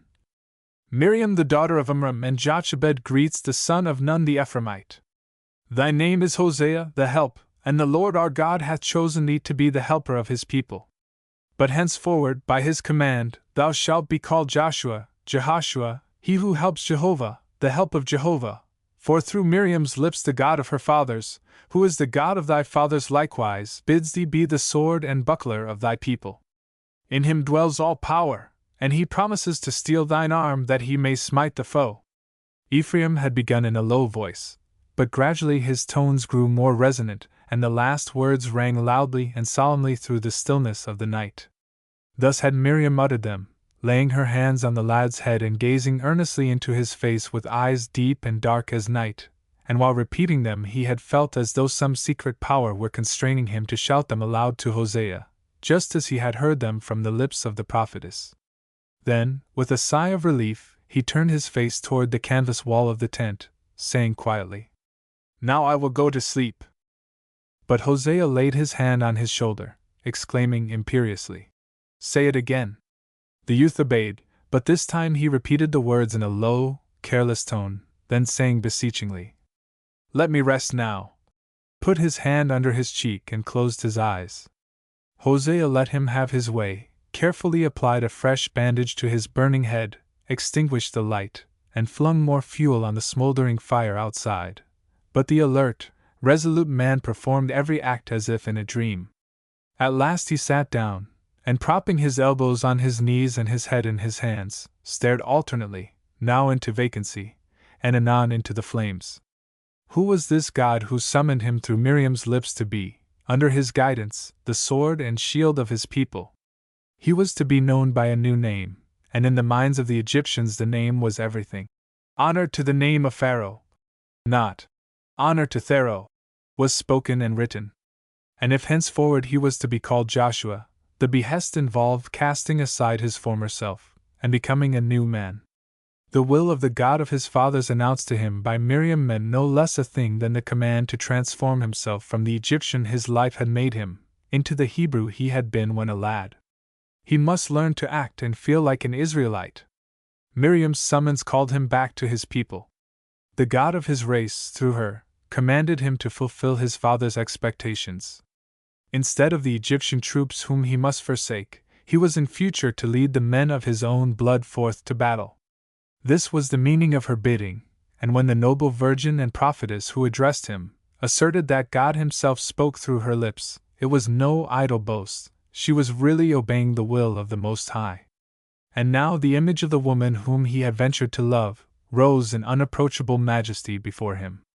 Many things which he had heard in his childhood concerning the God of Abraham and his promises returned to his mind, and the scale which hitherto had been the heavier rose higher and higher. The resolve just matured now seemed uncertain, and he again confronted the terrible conflict he had believed was overpast. How loud, how potent was the call he heard! Ringing in his ears, it disturbed the clearness and serenity of his mind, and instead of calmly reflecting on the matter, memories of his boyhood, which he had imagined were buried long ago, raised their voices, and incoherent flashes of thought darted through his brain. Sometimes he felt impelled to turn in prayer to the God who summoned him, but whenever he attempted to calm himself and uplift his heart and eyes to him, he remembered the oath he must break, the soldiers he must abandon to lead, instead of well-disciplined, brave, obedient bands of brothers in arms, a wretched rabble of cowardly slaves, and rude, obstinate shepherds, accustomed to the heavy yoke of bondage. The third hour after midnight had come, the guards had been relieved, and Hosea thought he might now permit himself a few hours' repose. He would think all these things over again by daylight with his usual clear judgment, which he strove in vain to obtain now. But when he entered the tent and heard Ephraim's regular breathing, he fancied that the boy's solemn message was again echoing in his ears. Startled, he was in the act of repeating it himself, when loud voices and violent altercation among the sentinels disturbed the stillness of the night. The interruption was welcome, and he hurried to the outposts. Chapter 6. Hogla, the old slave's granddaughter, had come to beseech Hosea to go with her at once to her grandfather, who had suddenly broken down, and who, feeling the approach of death, could not perish without having once more seen and blessed him. The warrior told her to wait, and, after assuring himself that Ephraim was sleeping quietly, ordered a trusty man to watch beside his bed and went away with Hogla. The girl walked before him, carrying a small lantern, and as its light fell on her face and figure, he saw how unlovely she was, for the hard toil of slavery had bowed the poor things back before its time. Her voice had the harsh accents frequently heard in the tones of women whose strength has been pitilessly tasked, but her words were kind and tender, and Hosea forgot her appearance when she told him that her lover had gone with the departing tribes, yet she had remained with her grandparents because she could not bring herself to leave the old couple alone. Because she had no beauty, no man had sought her for his wife till a Sir came, who did not care for her looks because he toiled industriously, like herself, and expected her to add to his savings. He would gladly have stayed with her, but his father had commanded him to go forth, so there was no choice for them save to obey and part forever.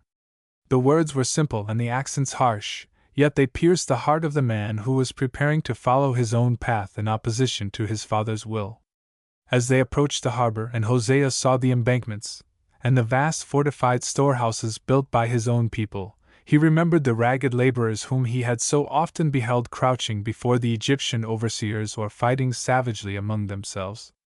He had heard, too, that they shrunk from no lies, no fraud to escape their toil, and how difficult was the task of compelling them to obey and fulfill their duty. The most repulsive forms among these luckless hordes rose distinctly before his vision, and the thought that it might henceforward be his destiny to command such a wretched rabble seemed to him ignominy which the lowest of his brave officers, the leader of but 50 men, would seek to avoid. True, Pharaoh's armies contained many a Hebrew mercenary who had won renown for bravery and endurance, but these men were the sons of owners of herds or people who had once been shepherds. The toiling slaves, whose clay huts could be upset by a kick, formed the majority of those to whom he was required to return. Resolute in his purpose to remain loyal to the oath which bound him to the Egyptian standard, yet moved to the very depths of his heart, he entered the slave's little hut, and his anger rose when he saw old Eliab sitting up, mixing some wine and water with his own hands. So he had been summoned from his nephew's sickbed, and robbed of his night's rest, on a false pretense, in order that a slave, in his eyes scarcely entitled to rank as a man, might have his way. Here he himself experienced a specimen of the selfish craft of which the Egyptians accused his people, and which certainly did not attract him, Hosea, to them. But the anger of the just, keen-sighted man quickly subsided at the sight of the girl's unfeigned joy in her grandfather's speedy recovery. Besides, he soon learned from the old man's aged wife that, shortly after Haglah's departure, she remembered the wine they had, and as soon as he swallowed the first draught, her husband, whom she had believed had one foot in the grave, grew better and better. Now he was mixing some more of God's gift to strengthen himself occasionally by a sip. Here Eliab interrupted her to say that they owed this and many more valuable things to the goodness of Nun, Hosea's father, who had given them, besides their little hut, wine, meal for bread, a milch cow, and also an ass, so that he could often ride out into the fresh air. He had likewise left them their granddaughter and some pieces of silver, so that they could look forward without fear to the end of their days, especially as they had behind the house a bit of ground, where Haglah meant to raise radishes, onions, and leeks for their own table. But the best gift of all was the written document making them and the girl free forever. Nun was a true master and father to his people, and the blessing of Jehovah had followed his gifts, for soon after the departure of the Hebrews, he and his wife had been brought hither unmolested by the aid of Assur, Haglah's lover. "We old people shall die here," Eliab's wife added.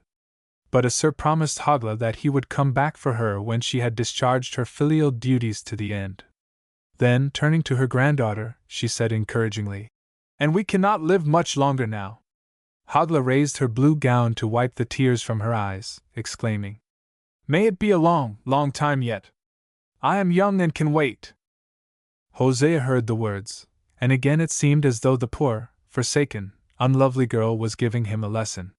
He had listened patiently to the freed slave's talk, but his time was limited and he now asked whether Eliab had summoned him for any special purpose.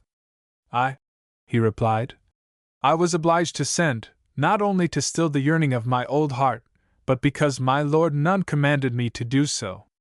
Thou hast attained a grand and noble manhood, and hast now become the hope of Israel.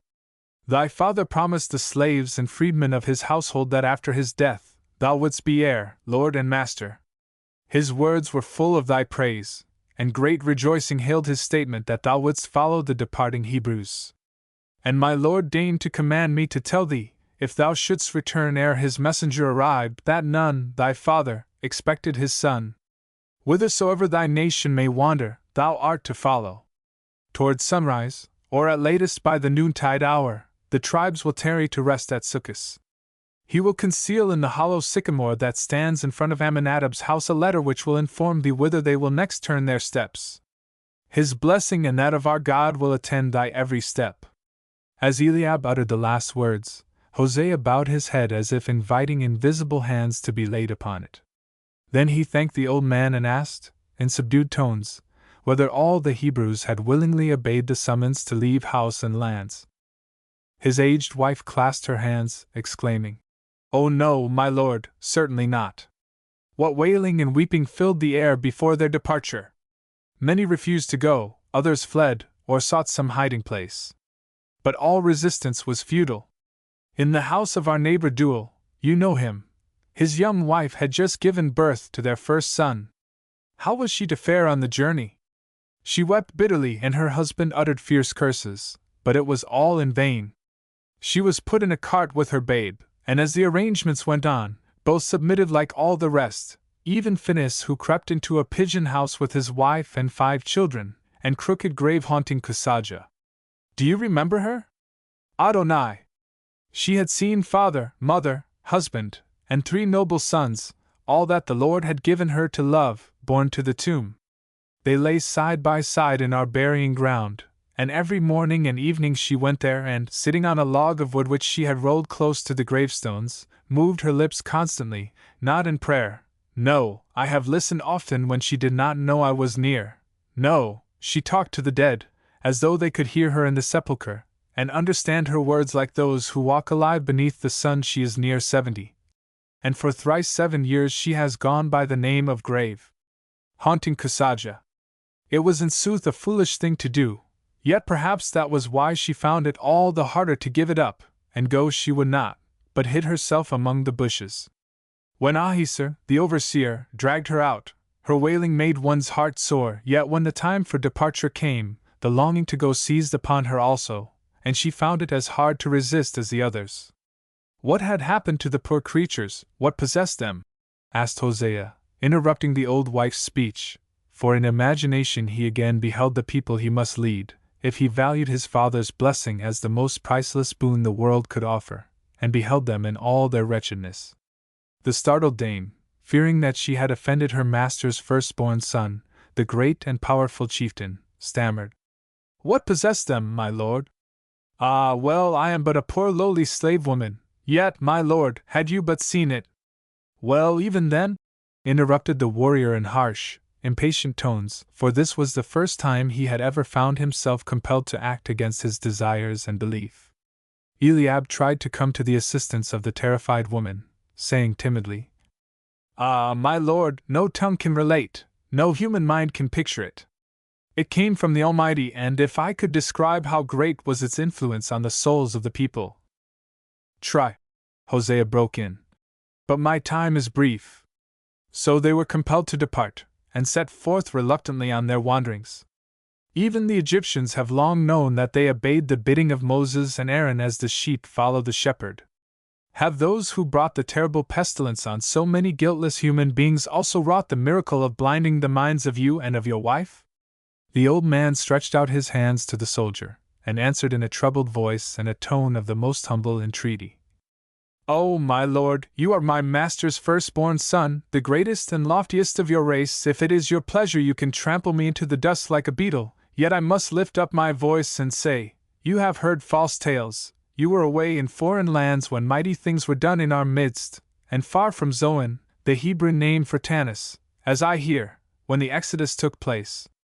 Any son of our people who witnessed it would rather his tongue should wither than mock at the marvels the Lord permitted him to behold. Ah, if you had patience to suffer me to tell the tale." "Speak on," cried Hosea, astonished at the old man's solemn fervor. Eliab thanked him with an ardent glance, exclaiming, Oh, would that Aaron, or Eleazar, or my lord your father were here in my stead, or would that Jehovah would bestow on me the might of their eloquence! But be it as it is. True, I imagine I can again see and hear everything as though it were happening once more before my eyes, but how am I to describe it? How can such things be given in words? Yet, with God's assistance, I will try. Here he paused, and Hosea, noticing that the old man's hands and lips were trembling, gave him the cup of wine, and Eliab gratefully quaffed it to the dregs. Then, half closing his eyes, he began his story, and his wrinkled features grew sharper as he went on. My wife has already told you what occurred after the people learned the command that had been issued. We, too, were among those who lost courage and murmured. But last night, all who belonged to the household of Nun, and also the shepherds, the slaves, and the poor, were summoned to a feast, and there was abundance of roast lamb, fresh, unleavened bread, and wine, more than usual at the harvest festival, which began that night, and which you, my lord, have often attended in your boyhood. We sat rejoicing, and our lord, your father, comforted us, and told us of the God of our fathers and the wonders he had wrought for them. It was now his will that we should go forth from this land where we had suffered contempt and bondage. This was no sacrifice like that of Abraham when, at the command of the Most High, he had whetted his knife to shed the blood of his son Isaac, though it would be hard for many of us to quit a home that had grown dear to us and forego many a familiar custom. But it would be a great happiness for us all. For, he said, we were not to journey forth to an unknown country, but to a beautiful region which God himself had set apart for us. He had promised us, instead of this place of bondage, a new and delightful home where we should dwell free men, amid fruitful fields and rich pastures, which would supply food to every man and his family and make all hearts rejoice. Just as laborers must work hard to earn high wages, we must endure a brief period of want and suffering to gain for ourselves and for our children the beautiful new home which the Lord had promised. God's own land it must be, for it was a gift of the Most High.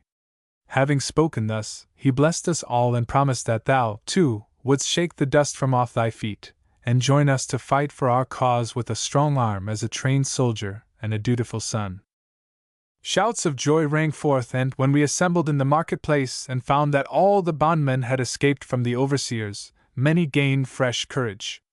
Then Aaron stepped into our midst, stood upon the auctioneer's bench, and told us with his own lips all that we had heard from my master Nun at the festival. The words he uttered sounded sometimes like pealing thunder, and anon like the sweet melody of lutes, and every one felt that the Lord our God himself was speaking through him.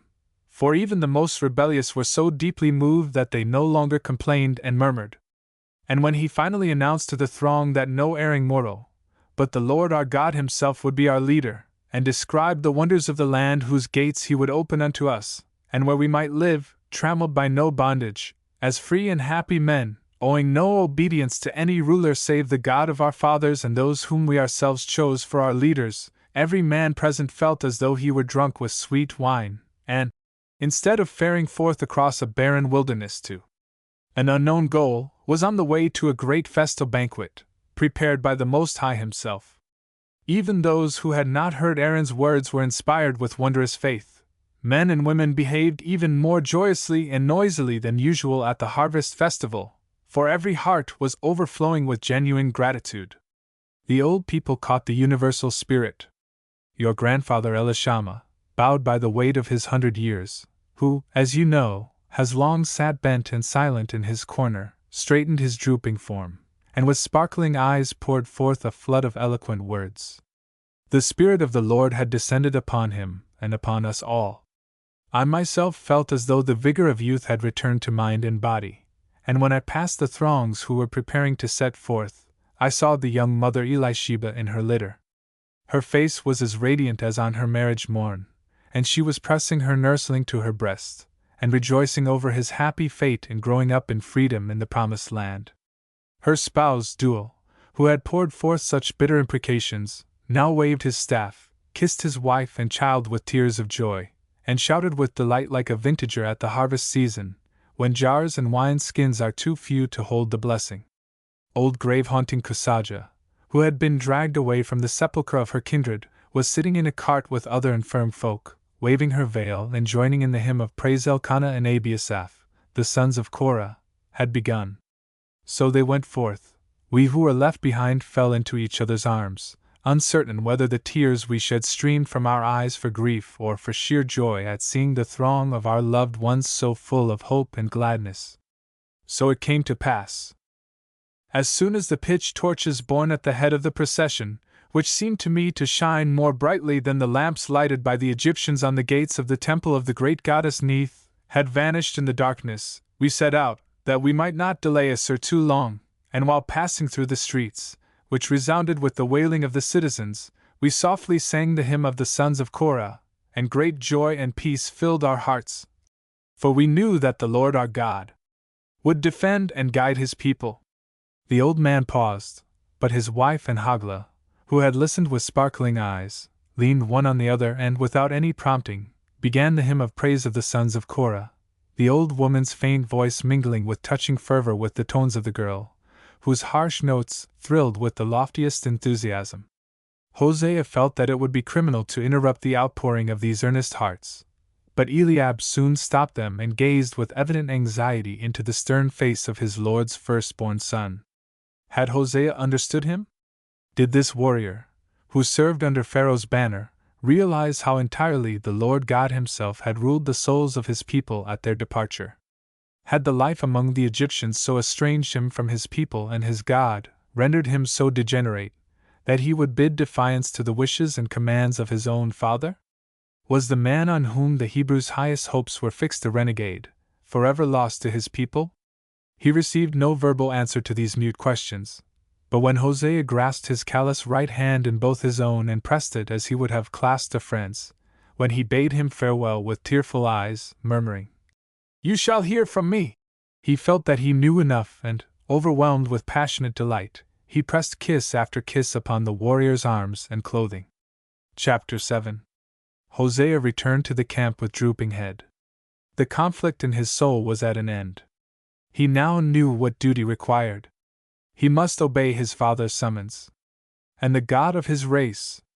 The old man's tale had given new life to the memories of his childhood, and he now knew that he was not the same God as the Seth of the Asiatics in Lower Egypt, nor the one, and the sum of all, of the adepts. The prayers he had uttered ere he fell asleep, the history of the creation of the world, which he could never hear sufficiently often, because it showed so clearly the gradual development of everything on earth and in heaven until man came to possess and enjoy all, the story of Abraham and Isaac, of Jacob, Esau, and his own ancestor, Joseph. How gladly he had listened to these tales as they fell from the lips of the gentle woman who had given him life, and from those of his nurse, and his grandfather Elishama. Yet he imagined that they had faded from his memory long ago. But in old Eliab's hovel he could have repeated the stories word for word, and he now knew that there was indeed one invisible, omnipotent God, who had preferred his race above all others, and had promised to make them a mighty people. The truths concealed by the Egyptians under the greatest mystery were the common property of his race. Every beggar, every slave might raise his hands in supplication to the one invisible God who had revealed himself unto Abraham. Shrewd Egyptians, who had divined his existence, and shrouded his image with monstrous shapes, born of their own thoughts and imaginations, had drawn a thick veil over him, hidden him from the masses. Among the Hebrews alone did he really live and display his power in all its mighty, heart-stirring grandeur. He was not nature, with whom the initiated in the temples confounded him. No, the God of his fathers was far above all created things and the whole visible universe, far above man, his last, most perfect work, whom he had formed in his own image, and every living creature was subject to his will. The mightiest of kings, he ruled the universe with stern justice, and though he withdrew himself from the sight and understanding of man, his image, he was nevertheless a living, thinking, moving being, though his span of existence was eternity, his mind omniscience, his sphere of sovereignty infinitude. And this God had made himself the leader of his people. There was no warrior who could venture to cope with his might. If the spirit of prophecy had not deceived Miriam, and the Lord had indeed commanded Hosea to wield his sword, how dared he resist, what higher position could earth offer? And his people?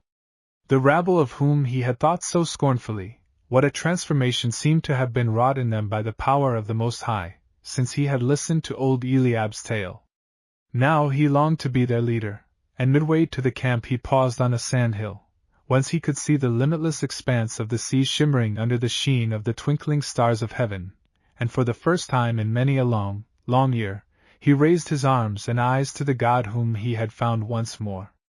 He began with a little prayer his mother had taught him, then he cried out to the Almighty as to a powerful counselor, imploring him with fervent zeal to point out the way in which he should walk without being disobedient to him, or to his father, or breaking the oath he had sworn to Pharaoh and becoming a dishonored man in the eyes of those to whom he owed so great a debt of gratitude.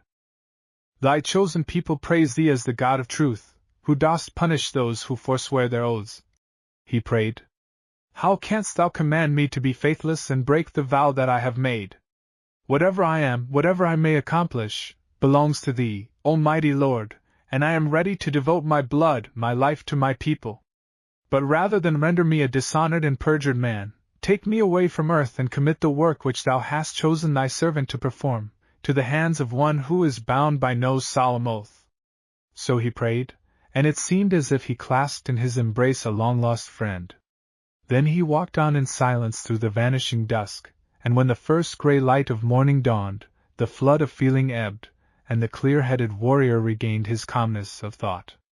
He had vowed to do nothing against the will of his father or his God, but he was no less firmly resolved to be either perjurer nor renegade. His duty was clear and plain. He must leave Pharaoh's service, first telling his superiors that, as a dutiful son, he must obey his father's commands, and share his fate and that of his people. Yet he did not conceal from himself that his request might be refused, that he might be detained by force, nay, perchance, if he insisted on carrying out his purpose with unshaken will, he might be menaced with death, or if the worst should come, even delivered over to the executioner. But if this should be his doom, if his purpose cost him his life, he would still have done what was right, and his comrades, whose esteem he valued, could still think of him as a brave brother in arms. Nor would his father and Miriam be angry with him, nay, they would mourn the faithful son, the upright man, who chose death rather than dishonor. Calm and resolute, he gave the password with haughty bearing to the sentinel and entered his tent. Ephraim was still lying on his couch, smiling as if under the thrall of pleasant dreams. Hosea threw himself on a mat beside him to seek strength for the hard duties of the coming day. Soon his eyes closed, too, and after an hour's sound sleep, he woke without being roused and called for his holiday attire, his helmet, and the gilt coat of mail he wore at great festivals or in the presence of Egypt's king. Meantime Ephraim, too, awoke, looked with mingled curiosity and delight at his uncle, who stood before him in all the splendor of his manhood and glittering panoply of war, and exclaimed, "It must be a proud feeling to wear such garments and lead thousands to battle."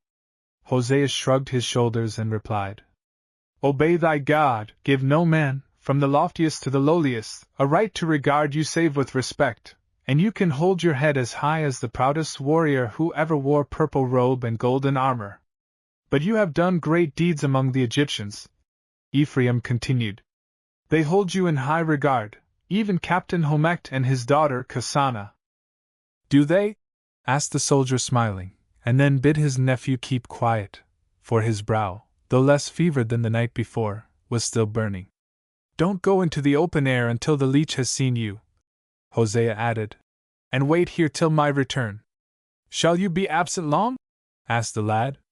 Hosea paused for a moment, lost in thought, then, with a kindly glance at him, answered gravely, "Whoever serves a master knows not how long he may be detained." Then, changing his tone, he continued less earnestly, "Today, this morning, perchance I may finish my business speedily and return in a few hours. If I do not come back to you this evening or early tomorrow morning, then—" He laid his hand on the lad's shoulder as he spoke. "Then go home at your utmost speed. When you reach Succos, if the people have gone before your coming, you will find in the hollow sycamore before Amminadab's house a letter which will tell you whither they have turned their steps. When you overtake them, give my greetings to my father, to my grandfather Elishama, and to Miriam. Tell them that Hosea will be mindful of the commands of his God and of his father. In future he will call himself Joshua. Joshua, do you hear? Tell this to Miriam first.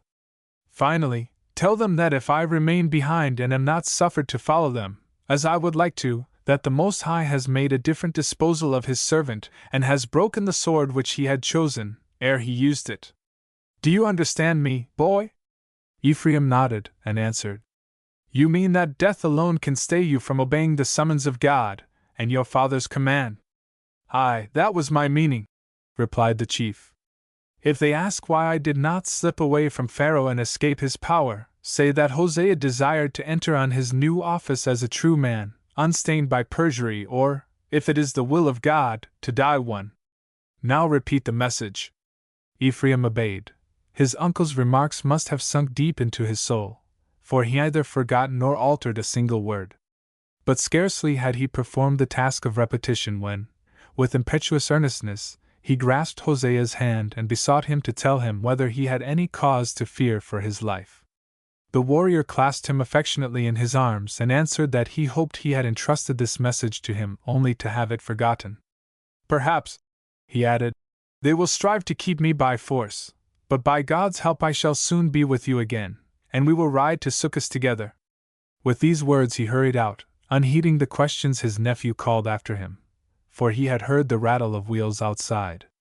2 chariots, drawn by mettled steeds, rapidly approached the tent and stopped directly before the entrance. Chapter 8. The men who stepped from the chariots were old acquaintances of Hosea. They were the head chamberlain and one of the king's chief scribes, come to summon him to the sublime port. No hesitation nor escape was possible, and Hosea, feeling more surprise than anxiety, entered the second chariot with the chief scribe. Both officials wore mourning robes, and instead of the white ostrich plume, the insignia of office, black ones waved over the temples of both. The horses and runners of the 2-wheeled chariots were also decked with all the emblems of the deepest woe. And yet the monarch's messengers seemed cheerful rather than depressed, for the eagle they were to bear to Pharaoh was ready to obey his behest, and they had feared that they would find his eyrie abandoned. Swift as the wind the long-limbed bays of royal breed bore the light vehicles over the uneven sandy road and the smooth highway toward the palace. Ephraim, with the curiosity of youth, had gone out of the tent to view a scene so novel to his eyes. The soldiers were pleased by the Pharaoh's sending his own carriage for their commander, and the lad's vanity was flattered to see his uncle drive away in such state. But he was not permitted the pleasure of watching him long. Dense clouds of dust soon hid the vehicles. The scorching desert wind which, during the spring months, so often blows through the valley of the Nile, had risen, and though the bright blue sky which had been visible by night and day was still cloudless, it was veiled by a whitish mist. The sun, a motionless ball, glared down on the heads of men like a blind man's eye. The burning heat it diffused seemed to have consumed its rays, which today were invisible. The eye protected by the mist could gaze at it undazzled, yet its scorching power was undiminished. The light breeze, which usually fanned the brow in the morning, touched it now like the hot breath of a ravening beast of prey. Loaded with the fine scorching sand borne from the desert, it transformed the pleasure of breathing into a painful torture. The air of an Egyptian March morning, which was wont to be so balmy, now oppressed both man and beast, choking their lungs and seeming to weigh upon them like a burden destroying all joy in life. The higher the pale rayless globe mounted into the sky, the grayer became the fog, the more densely and swiftly blew the sand clouds from the desert. Ephraim was still standing in front of the tent, gazing at the spot where Pharaoh's chariots had disappeared. His knees trembled, but he attributed it to the wind sent by Seth Typhon, at whose blowing even the strongest felt an invisible burden clinging to their feet. Hosea had gone, but he might come back in a few hours. Then he, Ephraim, would be obliged to go with him to Succos, and the bright dreams and hopes which yesterday had bestowed and whose magical charms were heightened by his fevered brain, would be lost to him forever. During the night he had firmly resolved to enter Pharaoh's army, that he might remain near Tanis and Kasana, but though he had only half comprehended Hosea's message, he could plainly discern that he intended to turn his back upon Egypt and his high position, and meant to take Ephraim with him, should he make his escape. So he must renounce his longing to see Kasana once more. But this thought was unbearable, and an inward voice whispered that, having neither father nor mother, he was free to act according to his own will. His guardian, his dead father's brother, in whose household he had grown up, had died not long before, and no new guardian had been named because the lad was now past childhood. He was destined at some future day to be one of the chiefs of his proud tribe, and until yesterday he had desired no better fate.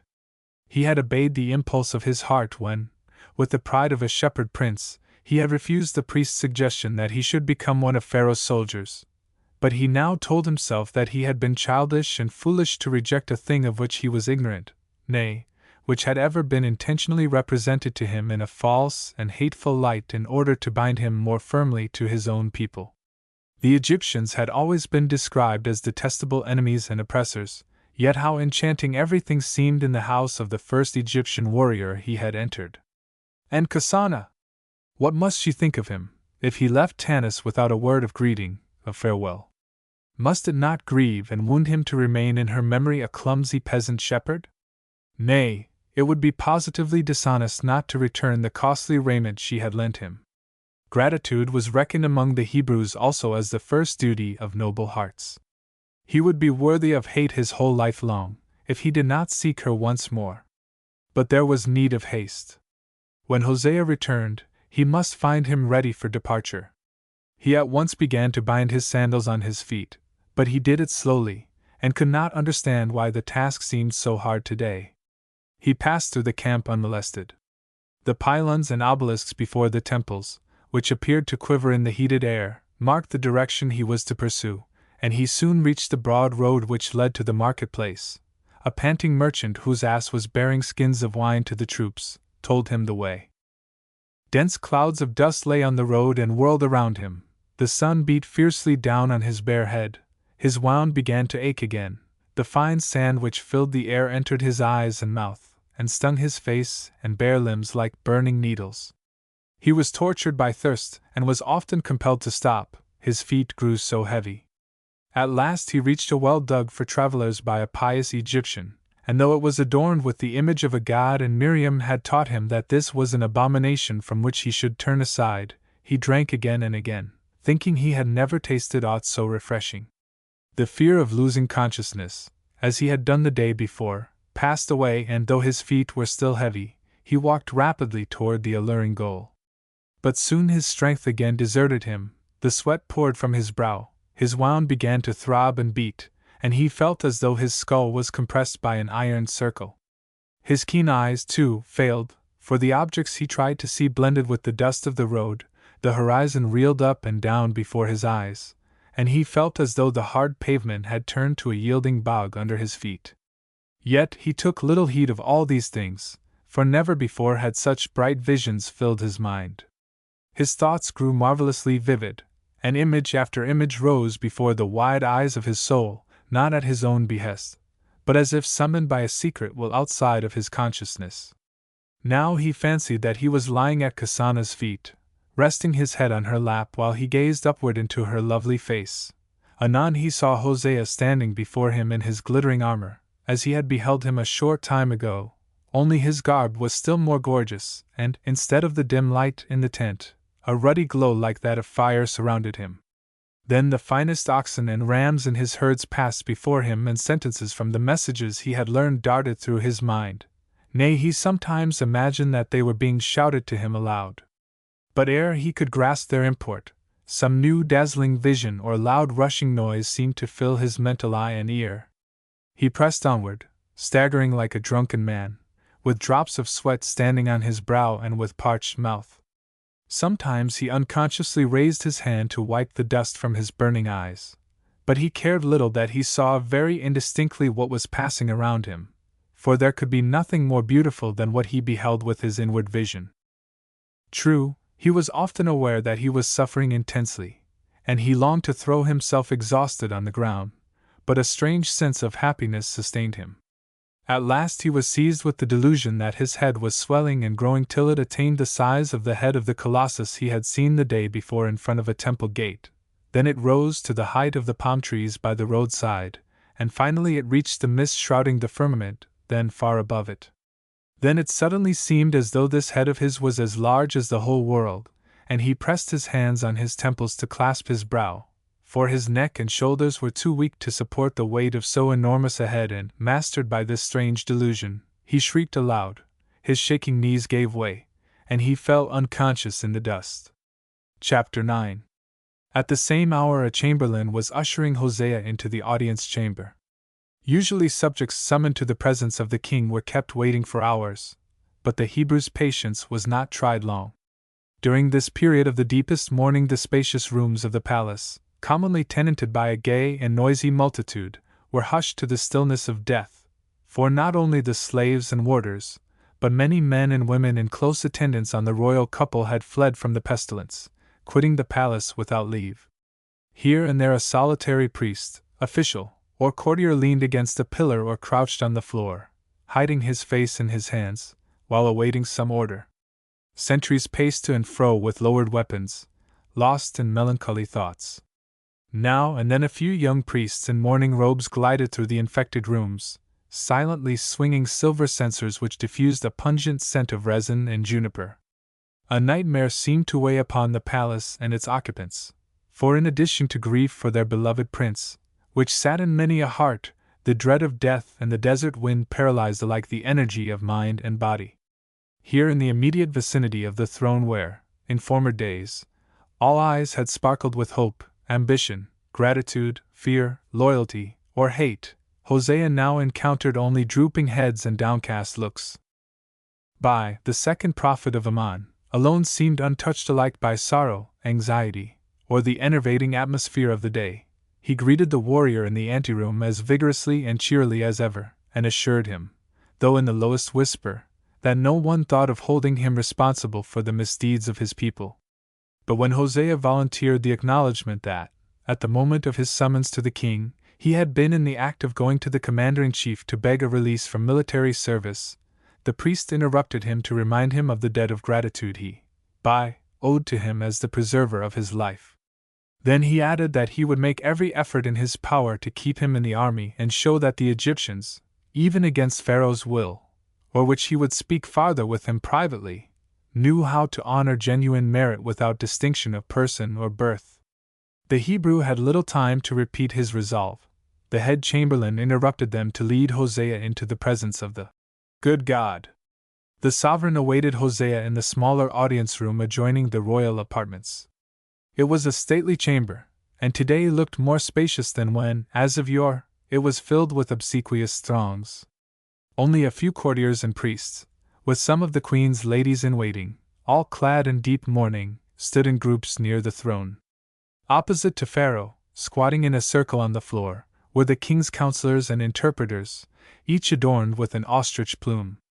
All wore tokens of mourning, and the monotonous, piteous plaint of the wailing women, which ever and anon rose into a loud, shrill, tremulous shriek, echoed through the silent rooms within to this hall, announcing that death had claimed a victim even in the royal dwelling. The king and queen sat on a gold and ivory couch, heavily draped with black. Instead of their usual splendid attire, both wore dark robes, and the royal consort and mother, who mourned her firstborn son, leaned motionless, with drooping head, against her kingly husband's shoulder. Pharaoh, too, gazed fixedly into space, as though lost in a dream. The scepter had slipped from his hand and lay in his lap. The queen had been torn away from the corpse of her son, which was now delivered to the embalmers, and it was not until she reached the entrance of the audience chamber that she had succeeded in checking her tears. She had no thought of resistance. The inexorable ceremonial of court etiquette required the queen to be present at any audience of importance. Today she would gladly have shunned the task, but Pharaoh had commanded her presence, and she knew and approved the course to be pursued, for she was full of dread of the power of the Hebrew Mezu, called by his own people Moses, and of his God, who had brought such terrible woe on the Egyptians. She had other children to lose, and she had known Mezu from her childhood, and was well aware how highly the great Ramesses, her husband's father and predecessor, had prized the wisdom of this stranger who had been reared with his own sons. Ah, if it were only possible to conciliate this man! But Meza had departed with the Israelites, and she knew his iron will and had learned that the terrible prophet was armed, not alone against Pharaoh's threats, but also against her own fervent entreaties. She was now expecting Hosea.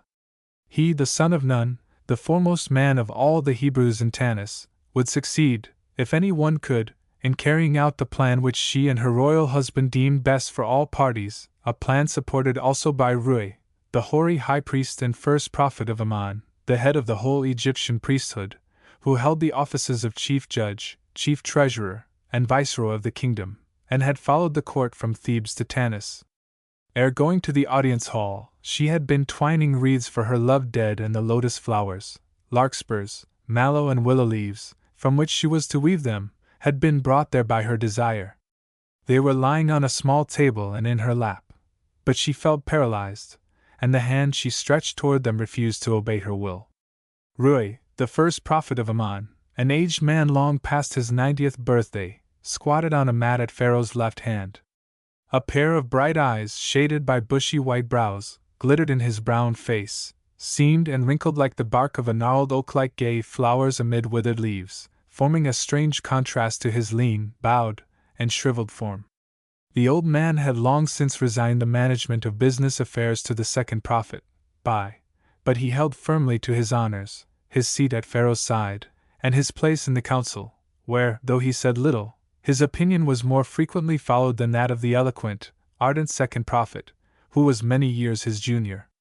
The old man had not quitted Pharaoh's side since the plague entered the palace, yet today he felt more vigorous than usual. The hot desert wind, which weakened others, refreshed him. He was constantly shivering, despite the panther-skin which hung over his back and shoulders, and the heat of the day warmed his chilly old blood. Moses, the Hebrew, had been his pupil, and never had he instructed a nobler nature, a youth more richly endowed with all the gifts of intellect. He had initiated the Israelite into all the highest mysteries, anticipating the greatest results for Egypt and the priesthood, and when the Hebrew one day slew an overseer who had mercilessly beaten one of his race, and then fled into the desert, Rui had secretly mourned the evil deed as if his own son had committed it and must suffer the consequences. His intercession had secured Meza's pardon, but when the latter returned to Egypt, and the change had occurred which other priests termed his apostasy, the old man had grieved even more keenly than over his flight.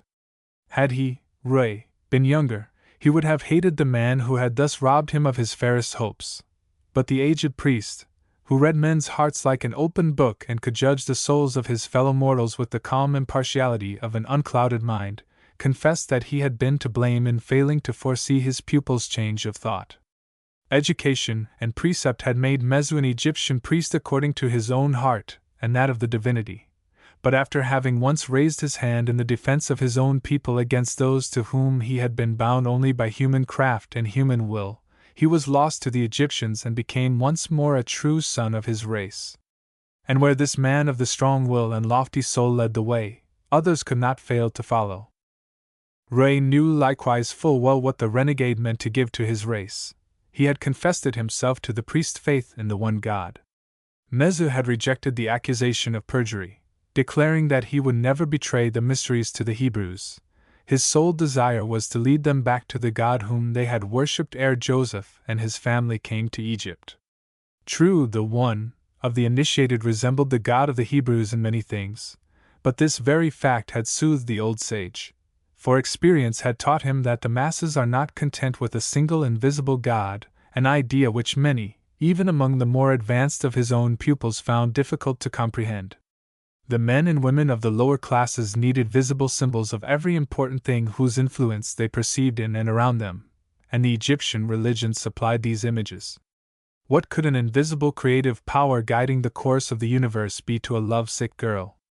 She sought the friendly Hathor, whose gentle hands held the cords that bound heart to heart, the beautiful mighty representative of her sex. To her she could trustingly pour forth all the sorrows that burdened her bosom. What was the petty grief of a mother who sought to snatch her darling child from death, to the mighty and incomprehensible deity who governed the entire universe? But the good Isis, who herself had wept her eyes red in bitter anguish, could understand her woe. And how often in Egypt it was the wife who determined her husband's relations to the gods. Rui had frequently seen Hebrew men and women praying fervently in Egyptian temples. Even if Meza should induce them to acknowledge his God, the experienced sage clearly foresaw that they would speedily turn from the invisible spirit, who must ever remain aloof and incomprehensible, and return by hundreds to the gods they understood. Now Egypt was threatened with the loss of the laborers and builders she so greatly needed, but Rui believed that they might be won back. "When fair words will answer our purpose, put aside sword and bow," he had replied to Bai, who demanded that the fugitives should be pursued and slain. "We have already too many corpses in our country. What we want is workers. Let us hold fast what we seem on the verge of losing." These mild words were in full harmony with the mood of Pharaoh, who had had sufficient sorrow, and would have thought it wiser to venture unarmed into a lion's cage than to again defy the wrath of the terrible Hebrew. So he had closed his ears to the exhortations of the second prophet, whose steadfast, energetic will usually exercised all the greater influence upon him on account of his own irresolution, and upheld old Ray's suggestion that the warrior, Hosea, should be sent after his people to deal with them in Pharaoh's name, a plan that soothed his mind and renewed his hopes. The second prophet, Bai, had finally assented to the plan, for it afforded a new chance of undermining the throne he intended to overthrow. If the Hebrews were once more settled in the land, Prince Siptah, who regarded no punishment too severe for the race he hated, might perhaps seize the scepter of the cowardly king Meneptah. But the fugitives must first be stopped, and Hosea was the right man to do this. But in Bai's eyes no one would be more able to gain the confidence of an unsuspicious soldier than Pharaoh and his royal consort. The venerable high priest Rui, though wholly unaware of the conspiracy, shared this opinion, and thus the sovereigns had been persuaded to interrupt the mourning for the dead and speak in person to the Hebrew. Hosea had prostrated himself before the throne, and, when he rose, the king's weary face was bent toward him, sadly, it is true, yet graciously. According to custom, the hair and beard of the father who had lost his firstborn son had been shaven. Formerly they had encircled his face in a frame of glossy black, but 20 years of anxious government had made them gray, and his figure, too, had lost its erect carriage and seemed bent and feeble, though he had scarcely passed his 5th decade. His regular features were still beautiful in their symmetry, and there was a touch of pathos in their mournful gentleness, so evidently incapable of any firm resolve, especially when a smile lent his mouth a bewitching charm. The languid indolence of his movements scarcely impaired the natural dignity of his presence, yet his musical voice was wont to have a feeble, beseeching tone. He was no born ruler. 13 older brothers had died ere the throne of Pharaoh had become his heritage, and up to early manhood he had led a careless, joyous existence, as the handsomest youth in the whole land, the darling of women, the light-hearted favorite of fortune. Then he succeeded his father the great Ramesses, but he had scarcely grasped the scepter ere the Libyans, with numerous allies, rebelled against Egypt. The trained troops and their leaders, who had fought in his predecessor's wars, gained him victory, but during the 20 years which had now passed since Ramesses' death, the soldiers had rarely had any rest. Insurrections constantly occurred, sometimes in the east, anon in the west, and instead of living in Thebes, where he had spent many years of happiness, and following the bent of his inclination by enjoying in the splendid palace the blessing of peace and the society of the famous scholars and poets who then made that city their home, he was compelled sometimes to lead his armies in the field, sometimes to live in Tanis, the capital of Lower Egypt, to settle the disturbances of the borderland. This was the desire of the venerable Rui, and the king willingly followed his guidance. During the latter years of Ramesses' reign, the temple at Thebes, and with it the chief priest, had risen to power and wealth greater than that possessed by royalty itself, and Meneptah's indolent nature was better suited to be a tool than a guiding hand, so long as he received all the external honors due to Pharaoh. These he guarded with a determination which he never roused himself to display in matters of graver import. The condescending graciousness of Pharaoh's reception awakened feelings of mingled pleasure and distrust in Hosea's mind, but he summoned courage to frankly express his desire to be relieved from his office and the oath he had sworn to his sovereign. Pharaoh listened quietly. Not until Hosea confessed that he was induced to take this step by his father's command did he beckon to the high priest, who began in low, almost inaudible tones. The son who resigns great things to remain obedient to his father will be the most loyal of the good God's servants. Go, obey the summons of Nun. The Son of the Sun, the Lord of Upper and Lower Egypt, sets you free, but through me, the slave of his master, he imposes one condition. What is that? Asked Hosea. Pharaoh signed to Rui a second time, and, as the monarch sank back upon his throne, the old man, fixing his keen eyes on Hosea, replied, The demand which the Lord of both worlds makes upon you by my lips is easy to fulfill. You must return to be once more his servant and one of us, as soon as your people and their leader, who have brought such terrible woe upon this land, shall have clasped the divine hand which the Son of the Sun extends to them in reconciliation, and shall have returned to the beneficent shadow of his throne. He intends to attach them to his person and his realm by rich tokens of his favor, as soon as they return from the desert to which they have gone forth to sacrifice to their God. Understand me fully. All the burdens which have oppressed the people of your race shall be removed. The great God will secure to them, by a new law, privileges and great freedom, and whatever we promise shall be written down and witnessed on our part and yours as a new and valid covenant binding on our children and our children's children. When such a compact has been made with an honest purpose on our part to keep it for all time, and your tribes have consented to accept it, will you promise that you will then be one of us again? Accept the office of mediator, Hosea. The queen here interrupted in a low tone, with her sorrowful eyes fixed imploringly on Hosea's face. I dread the fury of Mezu, and everything in our power shall be done to regain his old friendship. Mention my name and recall the time when he taught little Isis the names of the plants she brought to him and explained to her and her sister their beneficial or their harmful qualities, during his visits to the queen, his second mother, in the women's apartments. The wounds he has dealt our hearts shall be pardoned and forgotten. Be our envoy. Hosea, do not deny us. Such words from royal lips are a strict mandate, replied the Hebrew. And yet they make the heart rejoice. I will accept the office of mediator. The hoary high priest nodded approvingly, exclaiming, I hope a long period of blessing may arise from this brief hour. But note this. Where potions can aid, surgery must be shunned. Where a bridge spans the stream, beware of swimming through the whirlpool. Yes, by all means shun the whirlpool, Pharaoh repeated, and the queen uttered the same words, then once more bent her eyes on the flowers in her lap. A council now began. 3 private scribes took seats on the floor close by Rui, in order to catch his low tones, and the scribes and counselors in the circle before the throne seized their writing materials and, holding the papyrus in their left hands, wrote with reed or brush, for nothing which was debated and determined in Pharaoh's presence was suffered to be left unrecorded. During the continuance of this debate no voice in the audience chamber was raised above a whisper. The courtiers and guards stood motionless at their posts, and the royal pair gazed mutely into vacancy, as though lost in reverie.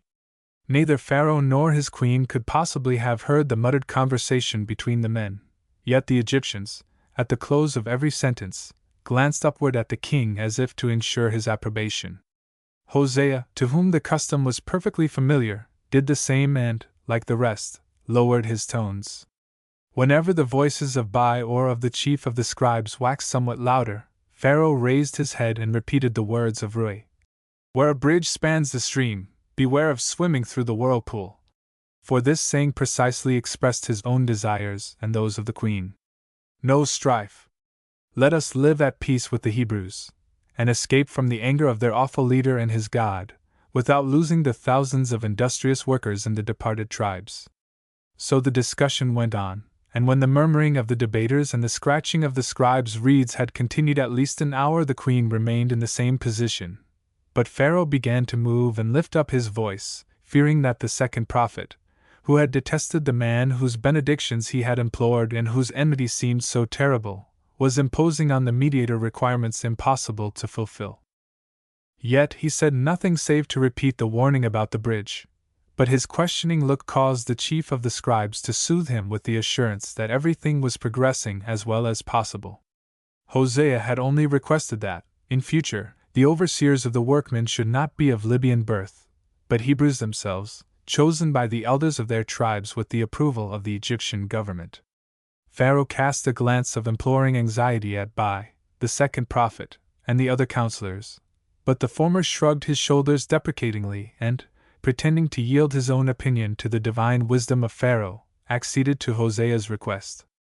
The divinity on the throne of the world accepted, with a grateful bend of the head, this concession from a man whose wishes had so often opposed his own, and after the repeater, or herald, had read aloud all the separate conditions of the agreement, Hosea was forced to make a solemn vow to return in any case to Tanis, and report to the Sublime Porte how his people had received the king's proposals. But the wary chief, versed in the wiles and tricks with which the government was but too well supplied, uttered the vow with great reluctance, and only after he had received a written assurance that, whatever might be the result of the negotiations, his liberty should not be restricted in any respect, after he had proved that he had used his utmost efforts to induce the leader of the Hebrews to accept the compact. At last Pharaoh extended his hand for the warrior to kiss, and when the latter had also pressed his lips to the edge of the queen's garments, Ray signed to the head chamberlain, who made obeisance to Pharaoh, and the sovereign knew that the hour had come when he might retire. He did so gladly and with a lighter heart, for he believed that he had done his best to secure his own welfare and that of his people. A sunny expression flitted across his handsome, worn features, and when the queen also rose and saw his smile of satisfaction, it was reflected on her face. Pharaoh uttered a sigh of relief as he crossed the threshold of the audience chamber, and, accosting his wife, said, "If Hosea wins his cause, we shall cross the bridge safely, and need not swim through the whirlpool." The queen answered in the same tone. "And if the chief succeeds in soothing Mezu, and induces the Hebrews to stay in the land," Pharaoh added, "then you will enroll this Hosea. He looks noble and upright, among the kindred of the king." Isisenfert interrupted. But upon this Pharaoh drew up his languid, drooping figure, exclaiming eagerly, "How can I? A Hebrew! Were we to admit him among the friends or fan-bearers, it would be the highest favor we could bestow. It is no easy matter in such a case to choose between too great or too small a recompense." The farther the royal pair advanced toward the interior of the palace, the louder rose the wailing voices of the mourning women. Tears once more filled the eyes of the queen, but Pharaoh continued to ponder over what office at court he could bestow on Hosea, should his mission prove successful. Chapter 10. Hosea was forced to hurry in order to overtake the tribes in time, for the farther they proceeded, the harder it would be to induce Moses and the leaders of the people to return and accept the treaty. The events which had befallen him that morning seemed so strange that he regarded them as a dispensation of the God whom he had found again. He recollected, too, that the name, Joshua, he who helps Jehovah, had been received through Miriam's message. He would gladly bear it, for though it was no easy matter to resign the name for which he had won renown, still many of his comrades had done likewise. His new one was attesting its truth grandly. Never had God's help been more manifest to him than this morning. He had entered Pharaoh's palace expecting to be imprisoned or delivered over to the executioner, as soon as he insisted upon following his people, and how speedily the bonds that held him in the Egyptian army had been sundered. And he had been appointed to discharge a task which seemed in his eyes so grand, so lofty, that he was on the point of believing that the God of his fathers had summoned him to perform it. He loved Egypt. It was a fair country. Where could his people find a more delightful home? It was only the circumstances under which they had lived there which had been intolerable. Happier times were now in store. The tribes were given the choice between returning to Goshen, or settling on the lake land west of the Nile, with whose fertility and ample supply of water he was well acquainted. No one would have a right to reduce them to bondage, and whoever gave his labor to the service of the state was to have for overseer no stern and cruel foreigner, but a man of his own blood. True, he knew that the Hebrews must remain under subjection to Pharaoh. But had not Joseph, Ephraim, and his sons, Hosea's ancestors, been called his subjects, and lived content to be numbered among the Egyptians? If the covenant was made, the elders of the tribes were to direct the private concerns of the people. Spite of Bai's opposition, Moses had been named regent of the new territory, while he, Hosea, himself was to command the soldiers who would defend the frontiers and marshal fresh troops from the Israelite mercenaries, who had already borne themselves valiantly in many a fray. Ere he had quitted the palace, Bai had made various mysterious allusions, which, though vague in purport, betrayed that the priest was cherishing important plans, and, as soon as the guidance of the government passed from old Roy's hands into his, a high position, perhaps the command of the whole army, now led by a Syrian named Arsu, would be conferred on him, Hosea. But this prospect caused him more anxiety than pleasure, though great was his satisfaction at having gained the concession that every third year the eastern frontiers of the country should be thrown open to his people, that they might go to the desert, and there offer sacrifices to their God. Moses had seemed to lay the utmost stress upon this privilege, and according to the existing law, no one was permitted to cross the narrow fortified frontier on the east without the permission of the government. Perhaps granting this desire of the mighty leader might win him to accept a compact so desirable for his nation. During these negotiations Hosea had again realized his estrangement from his people. He was not even aware for what purpose the sacrifice in the desert was offered. He also frankly acknowledged to Pharaoh's counselors that he knew neither the grievances nor the requirements of the tribes, a course he pursued to secure to the Hebrews the right of changing or revising in any respect the offers he was to convey. What better proposals could they or their leader desire? The future was full of fresh hopes of happiness for his people and himself. If the compact was made, the time had arrived for him to establish a home of his own, and Miriam's image again appeared in all its loftiness and beauty. The thought of gaining this splendid maiden was fairly intoxicating, and he wondered whether he was worthy of her, and if it would not be presumptuous to aspire to the hand of the divinely inspired, majestic virgin and prophetess. He was experienced in the affairs of life and knew full well how little reliance could be placed upon the promises of the vacillating man, who found the scepter too heavy for his feeble hand. But he had exercised caution, and if the elders of the people could but be won over, the agreement would be inscribed on metal tables, sentence by sentence, and hung in the temple at Thebes, with the signatures of Pharaoh and the envoys of the Hebrews, like every other binding agreement between Egypt and a foreign nation. Such documents, he had learned this from the treaty of peace concluded with the Cheta, assured and lengthened the brief eternity of national covenants. He had certainly neglected no precaution to secure his people from treachery and perjury. Never had he felt more vigorous, more confident, more joyous than when he again entered Pharaoh's chariot to take leave of his subordinates. Bai's mysterious hints and suggestions troubled him very little. He was accustomed to leave future anxieties to be cared for in the future. But at the camp he encountered a grief which belonged to the present. Surprised, angry, and troubled, he learned that Ephraim had secretly left the tent, telling no one whither he was going. A hurried investigation drew out the information that the youth had been seen on the road to Tanis, and Hosea hastily bade his trusty shield-bearer search the city for the youth, and, if he found him, to order him to follow his uncle to Succos. After the chief had said farewell to his men, he set off, attended only by his old groom. He was pleased to have the adun, corresponding to the rank of adjutant, and subaltern officers who had been with him, the stern warriors, with whom he had shared everything in war and peace, in want and privation, show so plainly the pain of parting. Tears streamed down the bronze cheeks of many a man who had grown gray in warfare, as he clasped his hand for the last time. Many a bearded lip was pressed to the hem of his robe, to his feet, and to the sleek skin of the noble Libyan steed which, pressing forward with arching neck only to be curbed by its rider's strength, bore him through the ranks. For the first time since his mother's death his own eyes grew dim, as shouts of farewell rang warmly and loudly from the manly breasts of his soldiers. Never before had he so deeply realized how firmly he was bound to these men, and how he loved his noble profession. Yet the duty he was now fulfilling was also great and glorious, and the God who had absolved him from his oath and smoothed the way for him to obey his father's commands as a true and upright man, would perhaps bring him back to his comrades in arms, whose cordial farewell he still fancied he heard long after he was out of reach of their voices.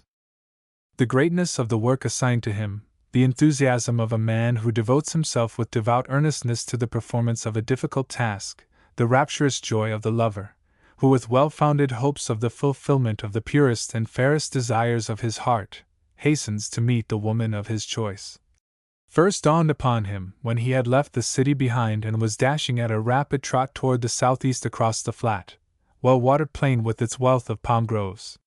While forcing his steed to a slower pace as he passed through the streets of the capital and the region near the harbor, his mind was so engrossed by his recent experiences and his anxiety concerning the runaway youth, that he paid little attention to the throng of vessels lying at anchor, the motley crowd of ship owners, traders, sailors, and laborers, representatives of all the nations of Africa and Asia, who sought a livelihood here, and the officials, soldiers, and petitioners who had followed Pharaoh from Thebes to the city of Ramesses. He had even failed to see two men of high rank, though one, Hornecht, the captain of the archers, had waved his hand to him. They had retired into the deep gateway formed by the pylons at the entrance of the Temple of Seth, to escape the clouds of dust which the desert wind was still blowing along the road. While Hornecht was vainly trying to arrest the horseman's attention, his companion, Bai, the second prophet of Ammon, whispered, "Let him go! He will learn where his nephew is soon enough." "As you desire," replied the soldier. Then he eagerly continued the story he had just begun. When they brought the lad in, he looked like a piece of clay in the potter's workshop. "No wonder," replied the priest. "He had lain long enough in the road in the dust of Typhon. But what was your steward seeking among the soldiers?" "We had heard from my Adon, whom I sent to the camp last evening, that the poor youth was attacked by a severe fever, so Kasana put up some wine and her nurse's balsam, and dispatched the old creature with them to the camp." "To the youth or to Hosea?" asked the prophet with a mischievous smile. "To the sufferer," replied Hornecht positively, a frown darkening his brow. But restraining himself, he added as if apologizing, "Her heart is as soft as wax, and the Hebrew youth, you saw him yesterday, is a splendid lad, just fitted to win a woman's heart," replied the priest laughing. "Besides, whoever shows kindness to the nephew does not harm the uncle." "That was not in her mind," replied Hornecht bluntly. "But the invisible God of the Hebrews is not less watchful of his children than the immortals whom you serve, for he led Hotepa to the youth just as he was at the point of death. The dreamer would undoubtedly have ridden past him, for the dust had already transformed him into a bit of potter's clay. But then the old man suddenly saw a glint of gold in the dusty heap. And the stiffest neck will stoop for that." "Quite true. My Hotepa did so, and the broad gold circlet the lad wore flashed in the sunlight and preserved his life a second time. The luckiest thing is that we have the lad in our possession." "Yes, I was rejoiced to have him open his eyes once more. Then his recovery grew more and more rapid. The doctor says he is like a kitten, and all these mishaps will not cost him his life. But he is in a violent fever, and in his delirium says all sorts of senseless things, which even my daughter's nurse, a native of Ascalon, cannot clearly comprehend. Only she thought she caught Kasana's name. So it is once more a woman who is the source of the trouble." "Stop these jests, Holy Father," replied Hornecht, biting his lips. "A modest widow, and that boy with the down still on his lips." "At his age," replied the unabashed priest. "Full-blown roses have a stronger attraction for young beetles than do buds, and in this instance," he added more gravely, "it is a most fortunate accident. We have Hosea's nephew in the snare, and it will be your part not to let him escape." "Do you mean that we are to deprive him of his liberty?" cried the warrior. "Even so. Yet you value his uncle?" "Certainly. But the state has a higher claim. This boy is a desirable hostage. Hosea's sword was an extremely useful tool to us, but if the hand that guides it is directed by the man whose power ever greater things we know—" "You mean the Hebrew Mezu? Then Hosea will deal us wounds as deep as those he erst inflicted on our foes. Yet I have heard you say more than once that he was incapable of perjury. And so I say still, he has given wonderful proof of it today." Merely for the sake of being released from his oath, he thrust his head into the crocodile's jaws. But though the son of Nun is a lion, he will find his master in Mezu. That man is the mortal foe of the Egyptians, the bare thought of him stirs my gall. The cries of the wailing women behind this door admonish us loudly enough to hate him. Yet the weakling on the throne has forgotten vengeance, and is now sending Hosea on an errand of reconciliation. With your sanction, I think? Aye, replied the priest with a mocking smile. We send him to build a bridge. Oh, this bridge! A graybeard's withered brain recommends it to be thrown across the stream, and the idea just suits this pitiful son of a great father, who would certainly never have shunned swimming through the wildest whirlpool, especially when revenge was to be sought. Let Hosea essay the bridge. If it leads him back across the stream to us, I will offer him a right warm and cordial welcome, but as soon as this one man stands on our shores, may its support sink under the leaders of his people. We, the only brave souls in Egypt, must see to that. So be it. Yet I fear we shall lose the chief, too, if justice overtakes his people. It might almost seem so. You have greater wisdom than I. Yet here you believe me in error. How could I venture to? As a member of the military council, you are entitled to your own opinion, and I consider myself bound to show you the end of the path along which you have hitherto followed us with blindfold eyes. So listen, and judge accordingly when your turn comes to speak in the council.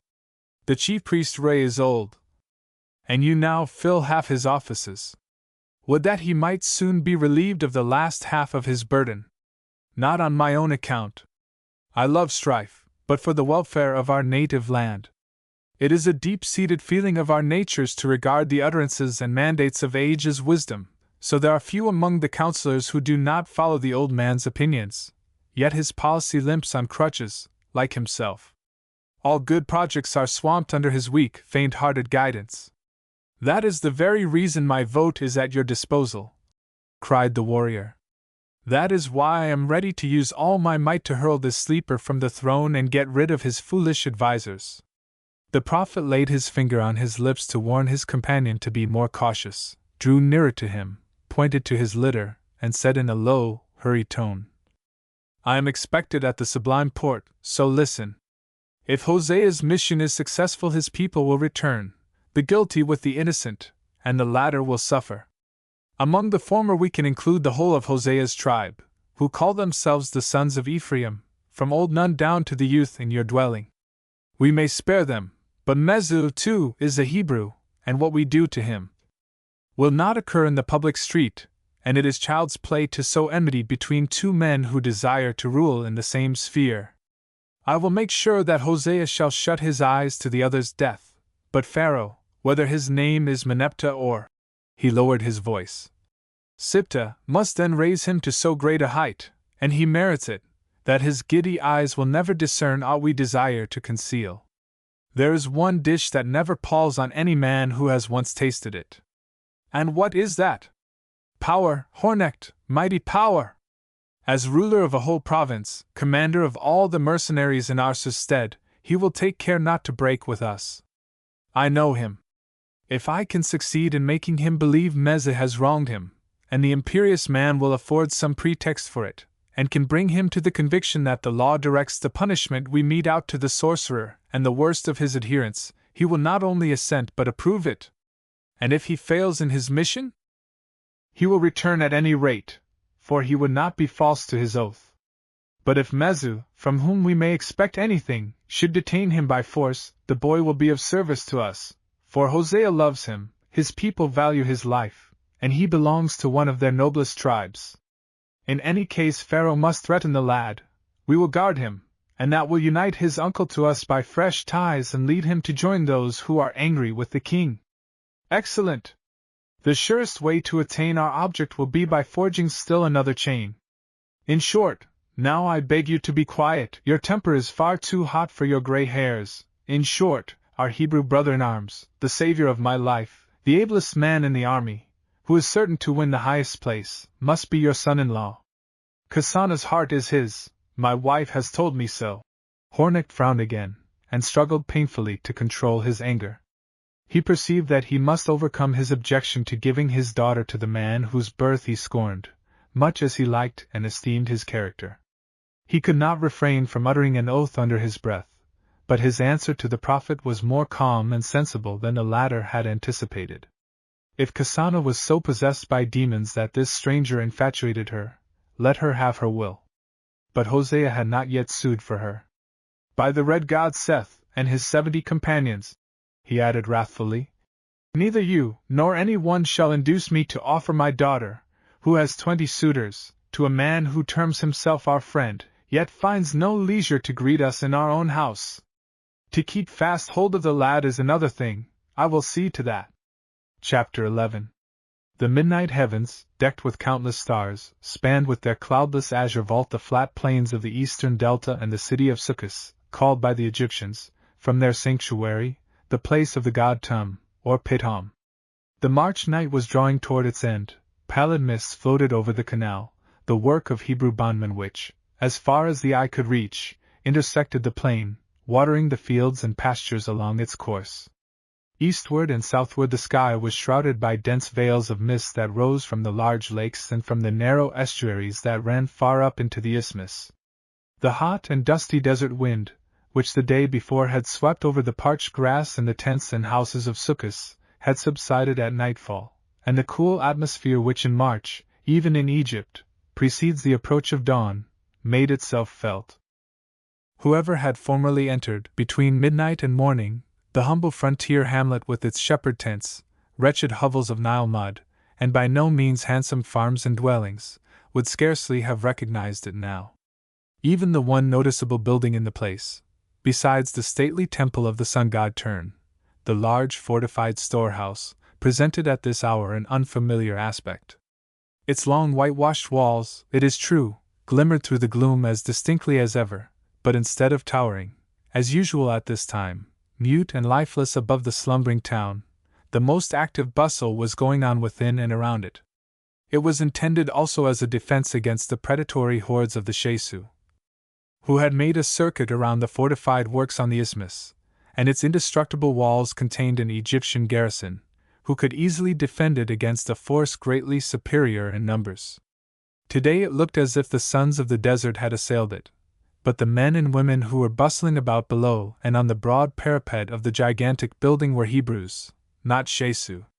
With loud outcries and gesticulations of delight they were seizing the thousands of measures of wheat, barley, rye, and durra, the stores of pulse, dates, and onions they found in the well-filled granaries, and even before sunset had begun to empty the storerooms and put their contents into sacks, pails, and skins, trays, jugs, and aprons, which were let down by ropes or carried to the ground on ladders. The better classes took no share in this work, but among the busy throng, spite of the lateness of the hour, were children of all ages, carrying away in pots, jugs, and dishes borrowed from their mothers' cooking utensils, as much as they could. Above, beside the unroofed openings of the storerooms, into which the stars were shining, and also at the foot of the ladders, women held torches or lanterns to light the others at their toil. Pans of blazing pitch were set in front of the strong locked doors of the real fortress, and in their light armed shepherds were pacing to and fro. When heavy stones or kicks belabored the brazen-bound door from within, and threats were uttered in the Egyptian tongue, the Hebrews outside did not fail to retort in words of mockery and scorn. On the day of the harvest festival, during the first evening watch, runners arrived at Succos and announced to the Israelites, whose numbers were 20-fold greater than those of the Egyptians, that they had quitted Tanis in the morning and the tribes intended to leave at night. Their kindred in Succos must be ready to go forth with them. There was great rejoicing among the Hebrews, who, like those of their blood in the city of Ramesses, had assembled in every house at a festive repast on the night of the new moon after the vernal equinox when the harvest festival usually began. The heads of the tribes had informed them that the day of liberation had arrived, and the Lord would lead them into the promised land. Here, too, as in Tanis, many had been faint-hearted and rebellious, and others had endeavored to separate their lot from the rest and remain behind. But here, too, they were carried away by the majority. Eleazar, the son of Aaron, and the distinguished heads of the tribe of Judah, Hur and Nahshon, had addressed the multitude, as Aaron and Nun had done in the city of Ramesses. But Miriam, the virgin, the sister of Moses, had gone from house to house, everywhere awakening the fire of enthusiasm in men's hearts, and telling the women that the morrow's sun would usher in for them and their children a new day of happiness, prosperity, and freedom. Few had been deaf to the appeals of the prophetess.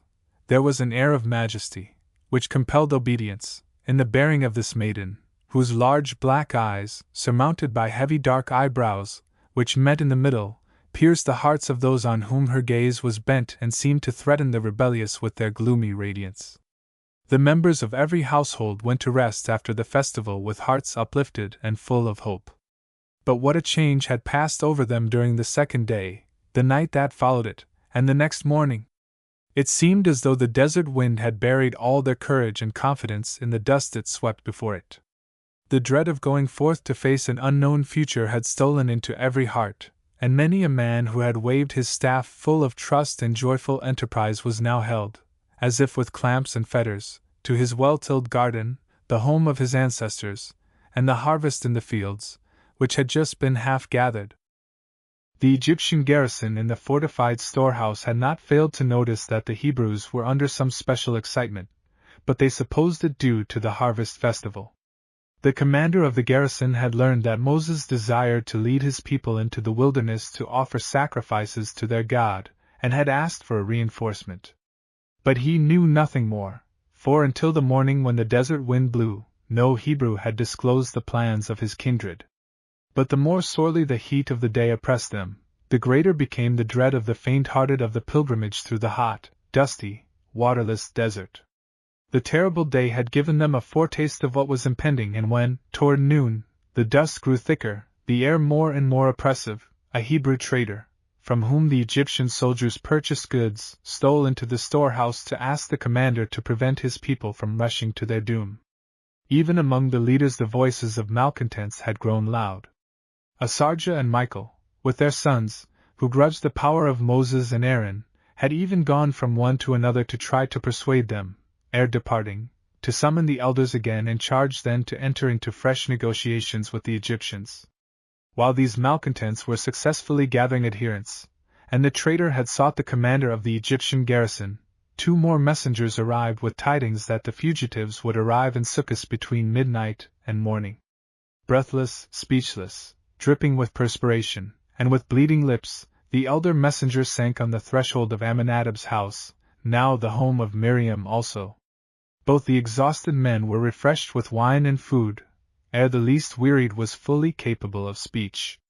Then, in a hoarse voice, but from a heart overflowing with gratitude and ardent enthusiasm, he reported the scenes which had occurred at the Exodus, and how the God of their fathers had filled every heart with his Spirit, and instilled new faith into the souls of the cowards. Miriam had listened to this story with sparkling eyes. At its close she flung her veil over her head and bade the servants of the household, who had assembled around the messengers, to summon the whole Hebrew people under the sycamore, whose broad summit, the growth of 1,000 years, protected a wide space of earth from the scorching sunbeams. The desert wind was still blowing, but the glad news seemed to have destroyed the baneful power it exerted on man, and when many hundreds of people had flocked together under the sycamore, Miriam had given her hand to Eleazar, the son of her brother Aaron, sprung upon the bench which rested against the huge hollow trunk of the tree, raised her hands and eyes toward heaven in an ecstasy, and began in a loud voice to address a prayer to the Lord, as if she beheld him with her earthly vision. Then she permitted the messenger to speak, and when the latter again described the events which had occurred in the city of Ramesses, and then announced that the fugitives from Tanis would arrive in a few hours, loud shouts of joy burst from the throng. Eleazar, the son of Aaron, proclaimed with glowing enthusiasm what the Lord had done for his people and had promised to them, their children, and children's children. Each word from the lips of the inspired speaker fell upon the hearts of the Hebrews like the fresh dew of morning on the parched grass. The trusting hearers pressed around him and Miriam with shouts of joy, and the drooping courage of the timorous appeared to put forth new wings. Asarja, Michael, and their followers no longer murmured, nay, most of them had been infected by the general enthusiasm, and when a Hebrew mercenary stole out from the garrison of the storehouse and disclosed what had been betrayed to his commander, Eleazar, Nahshon, her, and others took counsel together, gathered all the shepherds around them, and with glowing words urged them to show in this hour that they were men indeed and did not fear, with their God's mighty aid, to fight for their people and their liberty. There was no lack of axes, clubs, sickles, brazen spears, heavy staves, slings, the shepherd's weapons of defense against the wild beasts of the desert, or bows and arrows, and as soon as a goodly number of strong men had joined him, her fell upon the Egyptian overseers who were watching the labor of several hundred Hebrew slaves, shouting, "They are coming! Down with the oppressors! The Lord our God is our leader!" They rushed upon the Libyan warders, put them to rout, and released their fellows who were digging the earth, and laying bricks. As soon as the illustrious Nahshon had pressed one of the oldest of these hapless men like a brother to his heart, the other liberated bondsmen had flung themselves into the shepherd's arms and thus, still shouting, "They are coming!" and "The Lord, the God of our fathers, is our leader!" they pressed forward in an increasing multitude. When at last the little band of shepherds had grown to a body of several thousand men, her led them against the Egyptian soldiers, whom they largely outnumbered. The Egyptian bowmen had already discharged a shower of arrows, and stones hurled from the slings of the powerful shepherds had dealt fatal wounds in the front ranks of the foe, when the blast of a trumpet rang out, summoning the garrison of the fortress behind the sloping walls and solid door. The Hebrews seemed to the commander too superior a force to fight, but duty required him to hold the fort until the arrival of the reinforcements he had requested. Her, however, had not been satisfied with his first victory. Success had kindled the courage of his followers, as a sharp gust of wind fans a smoldering fire, and wherever an Egyptian showed himself on the battlements of the storehouse, the round stone from a shepherd's sling struck heavily upon him. At Nahshon's bidding ladders had been brought, and, in the twinkling of an eye, hundreds climbed up the building from every direction, and, after a short, bloodless struggle, the granaries fell into the Hebrews' hands, though the Egyptians had succeeded in still retaining the fort. During the passage of these events the desert wind had subsided. Some of the liberated bondsmen, furious with rage, had heaped straw, wood, and faggots against the gate of the courtyard into which the Egyptians had been forced. It would have been a light task for the assailants to destroy every one of their foes by fire, but her, Nahshon, and other prudent leaders had not suffered this to be done, lest the provisions still in the storerooms should be burned. It had been no easy matter, in truth, to deter the younger of the ill-treated bondsmen from this act of vengeance, but each one was a member of some family, and when her's admonitions were supported by those of the fathers and mothers, they not only allowed themselves to be pacified, but aided the elders to distribute the contents of the magazines among the heads of families and pack them on the beasts of burden and into the carts which were to accompany the fugitives. The work went forward amid the broad glare of torches, and became a new festival, for neither her, Nahshon, nor Elisar could prevent the men and women from opening the wine jars and skins. They succeeded, however, in preserving the lion's share of the precious booty for a time of need, and thus averted much drunkenness, though the spirit of the grape juice and the pleasure in obtaining so rich a prize doubtless enhanced the grateful excitement of the throng. When Elisar finally went among them for the second time to tell them of the promised land, men and women listened with uplifted hearts, and joined in the hymn Miriam began to sing. Devout enthusiasm now took possession of every heart in Succos, as it had done in Tanis during the hour that preceded the Exodus, and when 70 Hebrew men and women, who had concealed themselves in the temple of Turn, heard the jubilant hymn, they came forth into the open air, joined the others, and packed their possessions with as much glad hopefulness and warm trust in the God of their fathers, as if they had never shrunk from the departure. As the stars sank lower in the heavens, the joyous excitement increased. Men and women thronged the road to Tanis to meet their approaching kindred. Many a father led his boy by the hand, and many a mother carried her child in her arms. The multitude drawing near contained numerous beloved relatives to be greeted, and the coming dawn could not fail to bring solemn hours of which one would wish no beloved heart to be deprived, and which would linger in the souls of the little ones till they themselves had children and grandchildren. No bed in tent, hovel, or house was occupied, for everywhere the final packing was going on. The throng of workers at the granaries had lessened, Most of them were now supplied with as much food as they could carry. Men and women equipped for traveling lay around fires hurriedly lighted in front of many tents and houses, and in the larger farms shepherds were driving the cattle and slaughtering the oxen and sheep which were unable to go with the people. The blows of axes and hammers and the creaking of saws were heard in front of many a house, for litters to transport the sick and feeble must be made. Carts and wains were still to be loaded, and the heads of families had a hard task with the women, for a woman's heart often clings more closely to things apparently worthless than to those of the greatest value. When the weaver Rebecca was more eager to find room in the cart for the rude cradle in which her darling had died, than for the beautiful ebony chest inlaid with ivory an Egyptian had pawned to her husband, who could blame her? Light shone from all the window openings and tent doors, while from the roofs of the largest houses the blaze of torches or lanterns greeted the approaching Hebrews. At the banquet served on the night of the harvest festival, no table had lacked a roast lamb. During this hour of waiting the housewife offered her family what she could. The narrow streets of the humble little town were full of active life, and never had the setting stars shone upon features so cheerful, eyes sparkling so brightly with enthusiasm, and faces so transfigured by hope and devout piety. Chapter 12. When morning dawned, all who had not gone down to meet the fugitives who were to make their first long halt here, had assembled on the roof of one of the largest houses in Succos. One after another fleet-footed man or boy, hurrying in advance of the rest, had reached Succos. Aminadab's house was the goal sought by the majority. It consisted of 2 buildings, one occupied by Nahshon, the owner's son, and his family, the other, a larger dwelling, which sheltered, besides the gray-haired owner and his wife, his son-in-law Aaron with his wife, children, and grandchildren, and Miriam. The aged leader of his tribe, who had assigned the duties of his position to his son Nahshon, extended his hand to every messenger and listened to his story with sparkling eyes, often dimmed by tears. He had induced his old wife to sit in the armchair in which she was to be carried after the people, that she might become accustomed to it, and for the same reason he now occupied his own. When the old dame heard the messengers boast that the fair future promised to the people was now close at hand, her eyes often sought her husband, and she exclaimed, "Yes, Moses!" For she held her son-in-law's brother in high esteem, and rejoiced to see his prophecy fulfilled.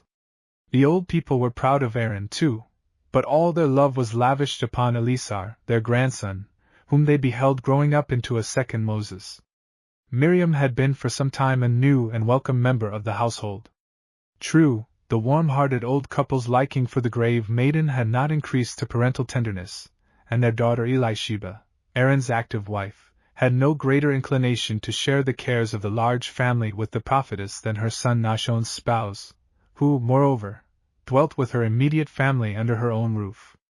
Yet the old people owed Miriam a debt of gratitude for the care she bestowed upon their granddaughter Milcah, the daughter of Aaron and Elisheba, whom a great misfortune had transformed from a merry-hearted child into a melancholy woman, whose heart seemed dead to every joy.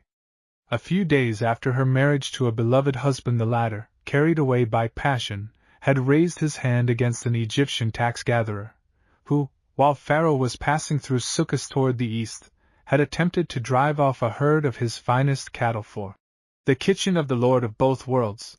For this act of self-defense the hapless man had been conveyed to the mines as a prisoner of state, and every one knew that the convicts there perished, soul and body, from torturing labor far beyond their strength.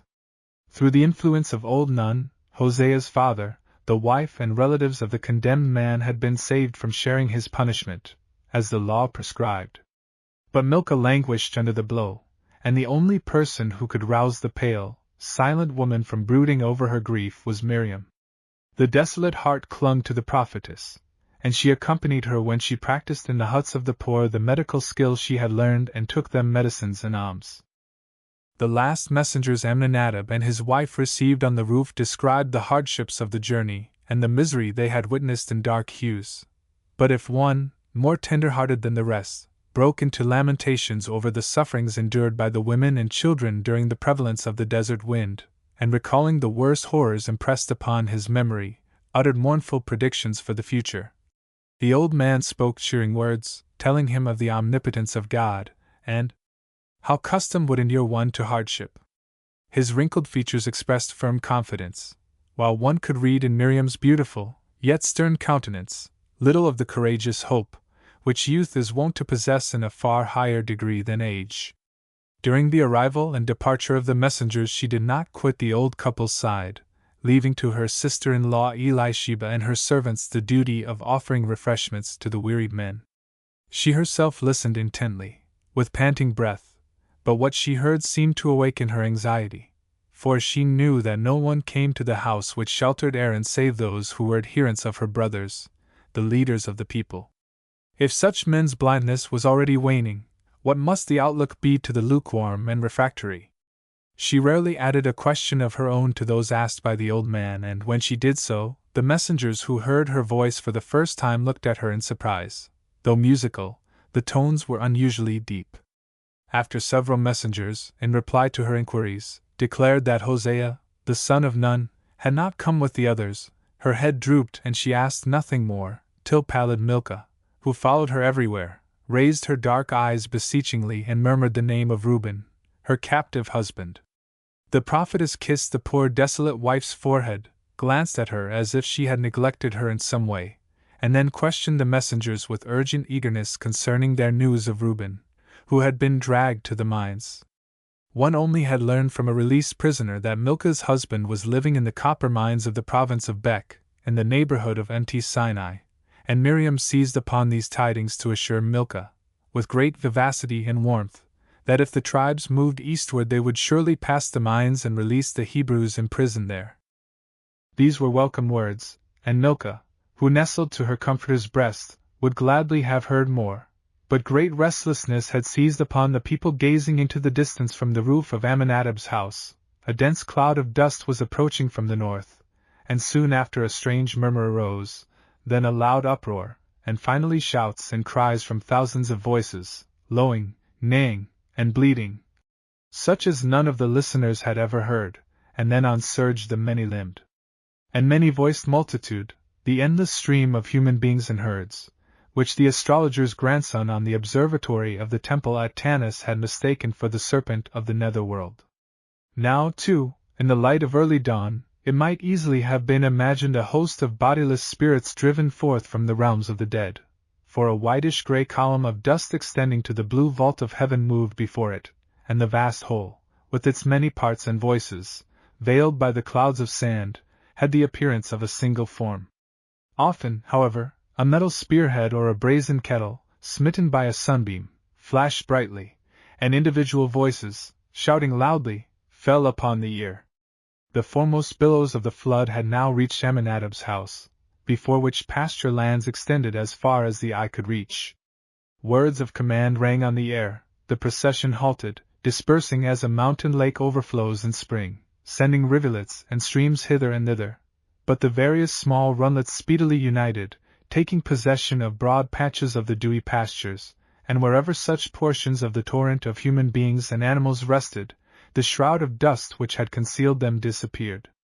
The road remained hidden by the cloud a long time, but on the meadows the morning sunlight shone upon men, women, and children, cattle and donkeys, sheep and goats, and soon tent after tent was pitched on the green sward in front of the dwellings of Amminadab and Nahshon. Herds were surrounded by pens, stakes and posts were driven into the hard ground, awnings were stretched, cows were fastened to ropes, cattle and sheep were led to water. Fires were lighted, and long lines of women, balancing jars on their heads, with their slender, beautifully curved arms, went to the well behind the old sycamore or to the side of the neighboring canal.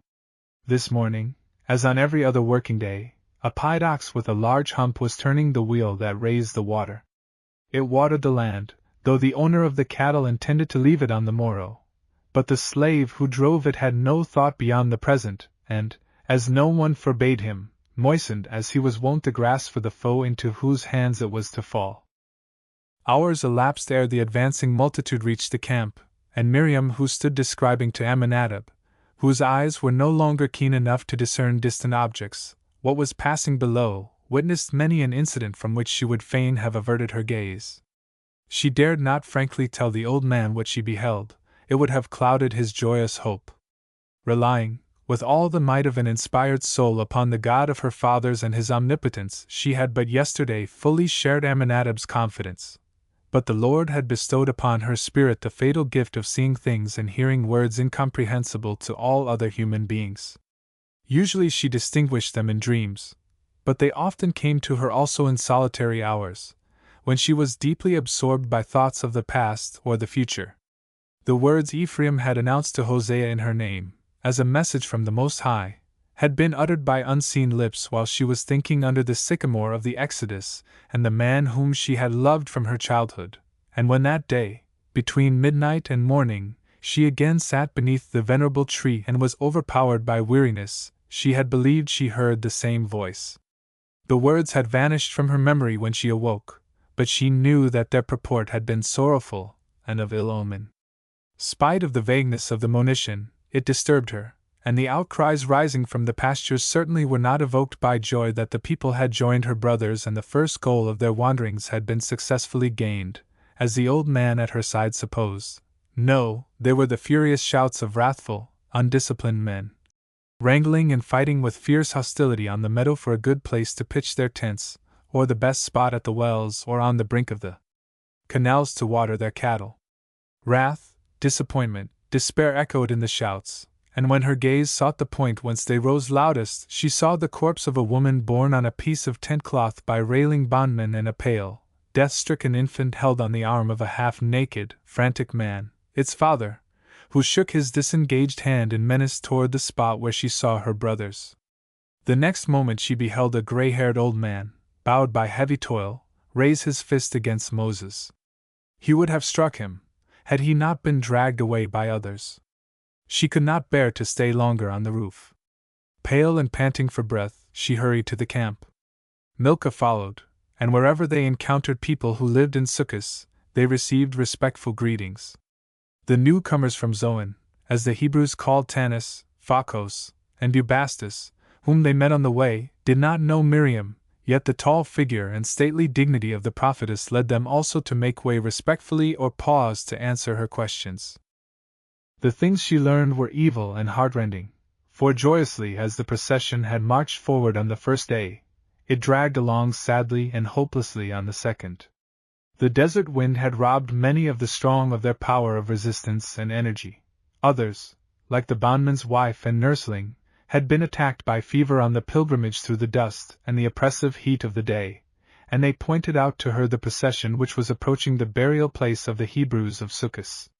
Those who were being conveyed to the bourne whence there is no return were not only women and children, or those who had been brought from their homes ill, that they might not be left behind, but also men who were in robust health the day before and had broken down under burdens too heavy for their strength, or who had recklessly exposed themselves, while working, to the beams of the noonday sun.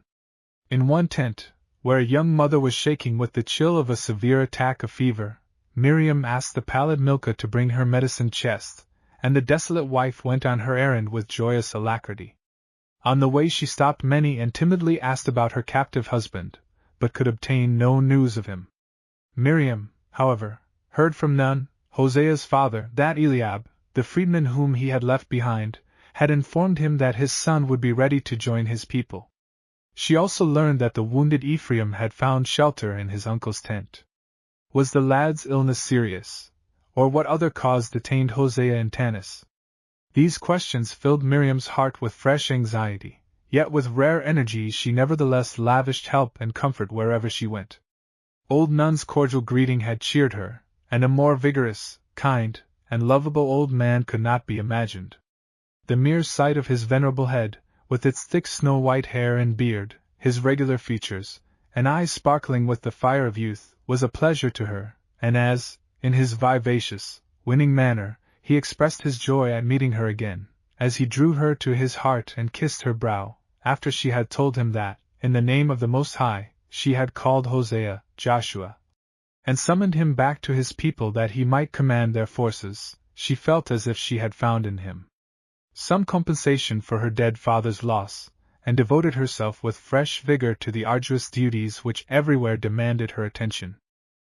And it was no trivial matter for the high-souled maiden to devote herself, with sweet self-sacrifice, to those whose roughness and uncouth manners wounded her. The women, it is true, gladly accepted her aid, but the men, who had grown up under the rod of the overseer, knew neither reserve nor consideration. Their natures were as rude as their persons, and when, as soon as they learned her name, they began to assail her with harsh reproaches, asserting that her brother had lured them from an endurable situation to plunge them into the most horrible position, when she heard imprecations and blasphemy, and saw the furious wrath of the black eyes that flashed in the brown faces framed by masses of tangled hair and beards, her heart failed her. But she succeeded in mastering dread and aversion, and though her heart throbbed violently, and she expected to meet the worst, she reminded those who were repulsive to her, and from whom her woman's weakness urged her to flee, of the God of their fathers and his promises. She now thought she knew what the sorrowful warning voice under the sycamore had portended, and beside the couch of the young dying mother she raised her hands and heart to heaven and took an oath unto the Most High that she would exert every power of her being to battle against the faint-hearted lack of faith and rude obstinacy, which threatened to plunge the people into sore perils. Jehovah had promised them the fairest future, and they must not be robbed of it by the short-sightedness and defiance of a few deluded individuals. But God himself could scarcely be wroth with those who, content if their bodily wants were satisfied, had unresistingly borne insults and blows like cattle. The multitude even now did not realize that they must pass through the darkness of misery to be worthy of the bright day that awaited them. The medicines administered by Miriam seemed to relieve the sufferer, and filled with fresh confidence, she left the tent to seek her brothers. There had been little change in the state of affairs in the camp, and she again beheld scenes from which she recoiled and which made her regret that the sensitive Milcah was her companion.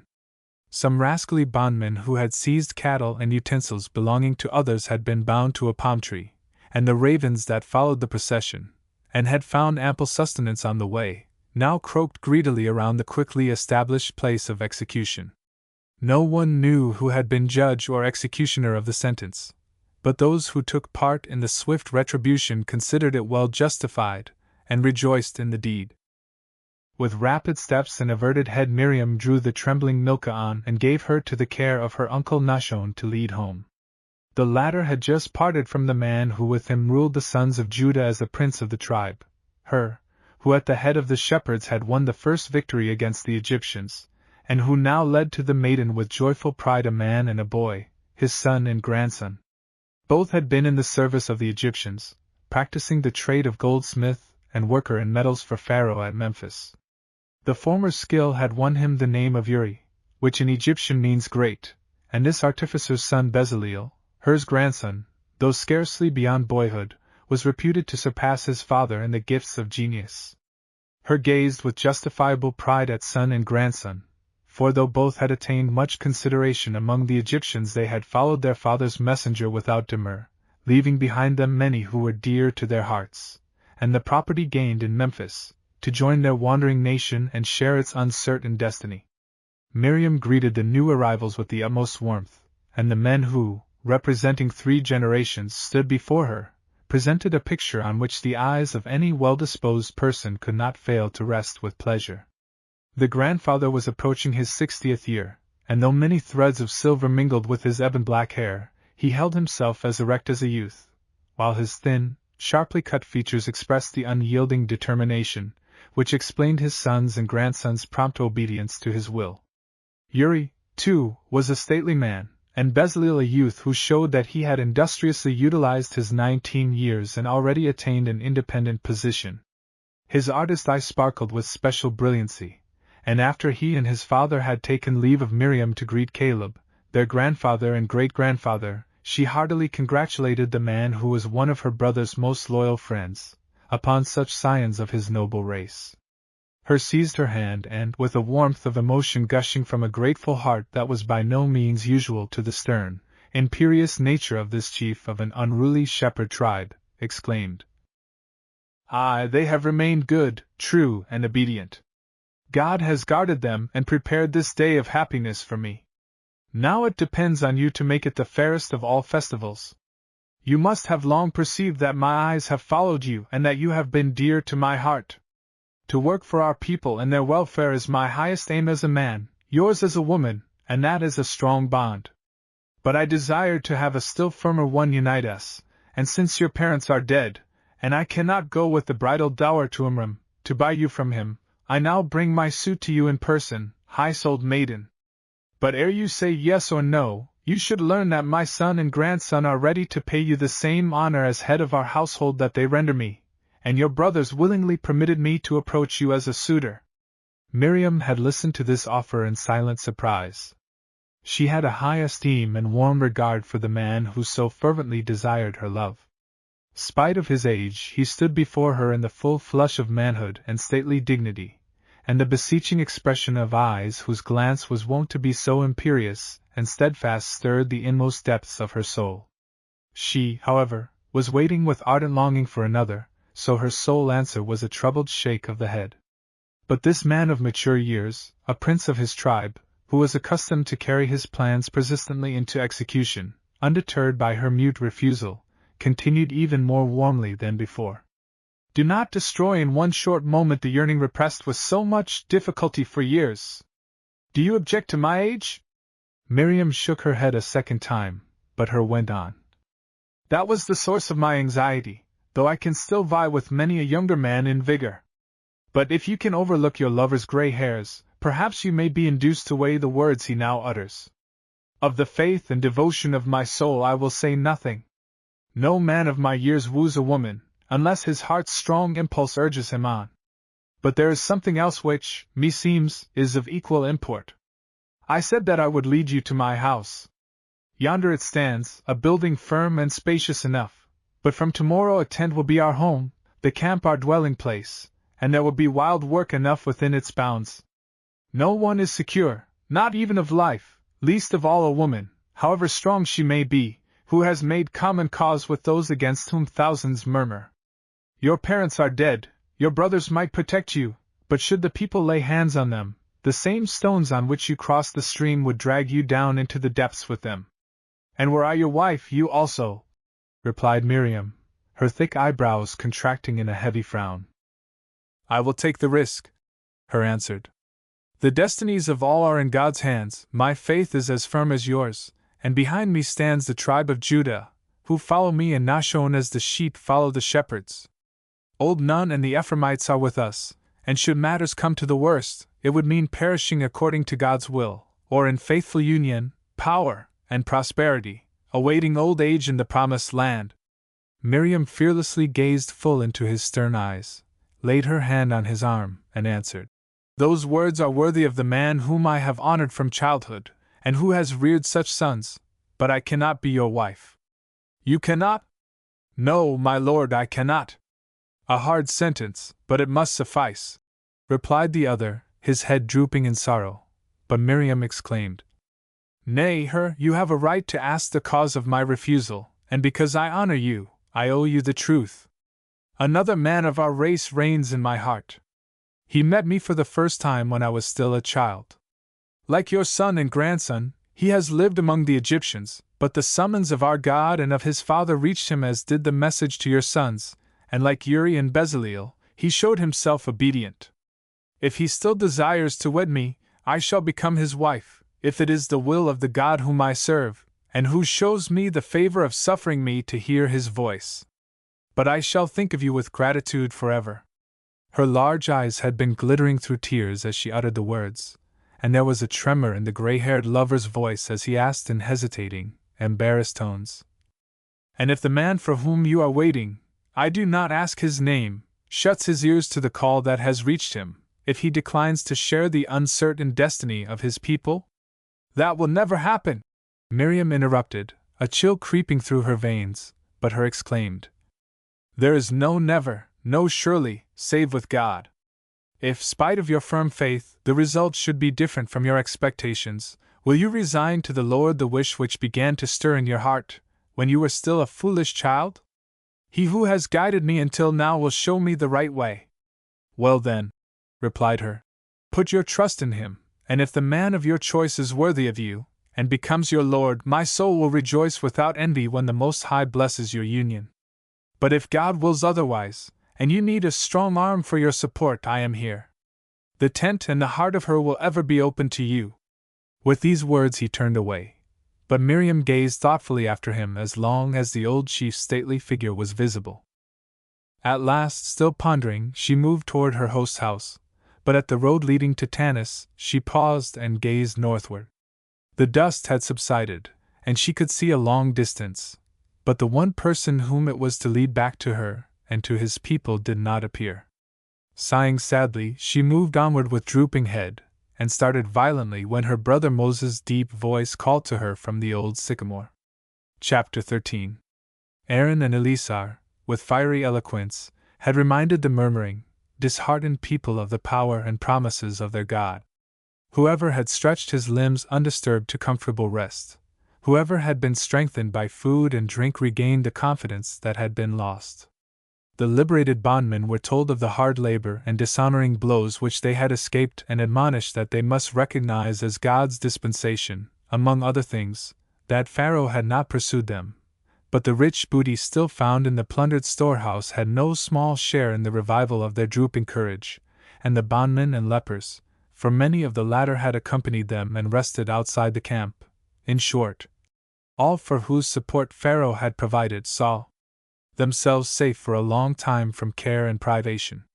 Yet there was no lack of malcontents, and here and there, though no one knew who instigated the question, loud discussion arose whether it would not be more advisable to return to Pharaoh and rely on his favor.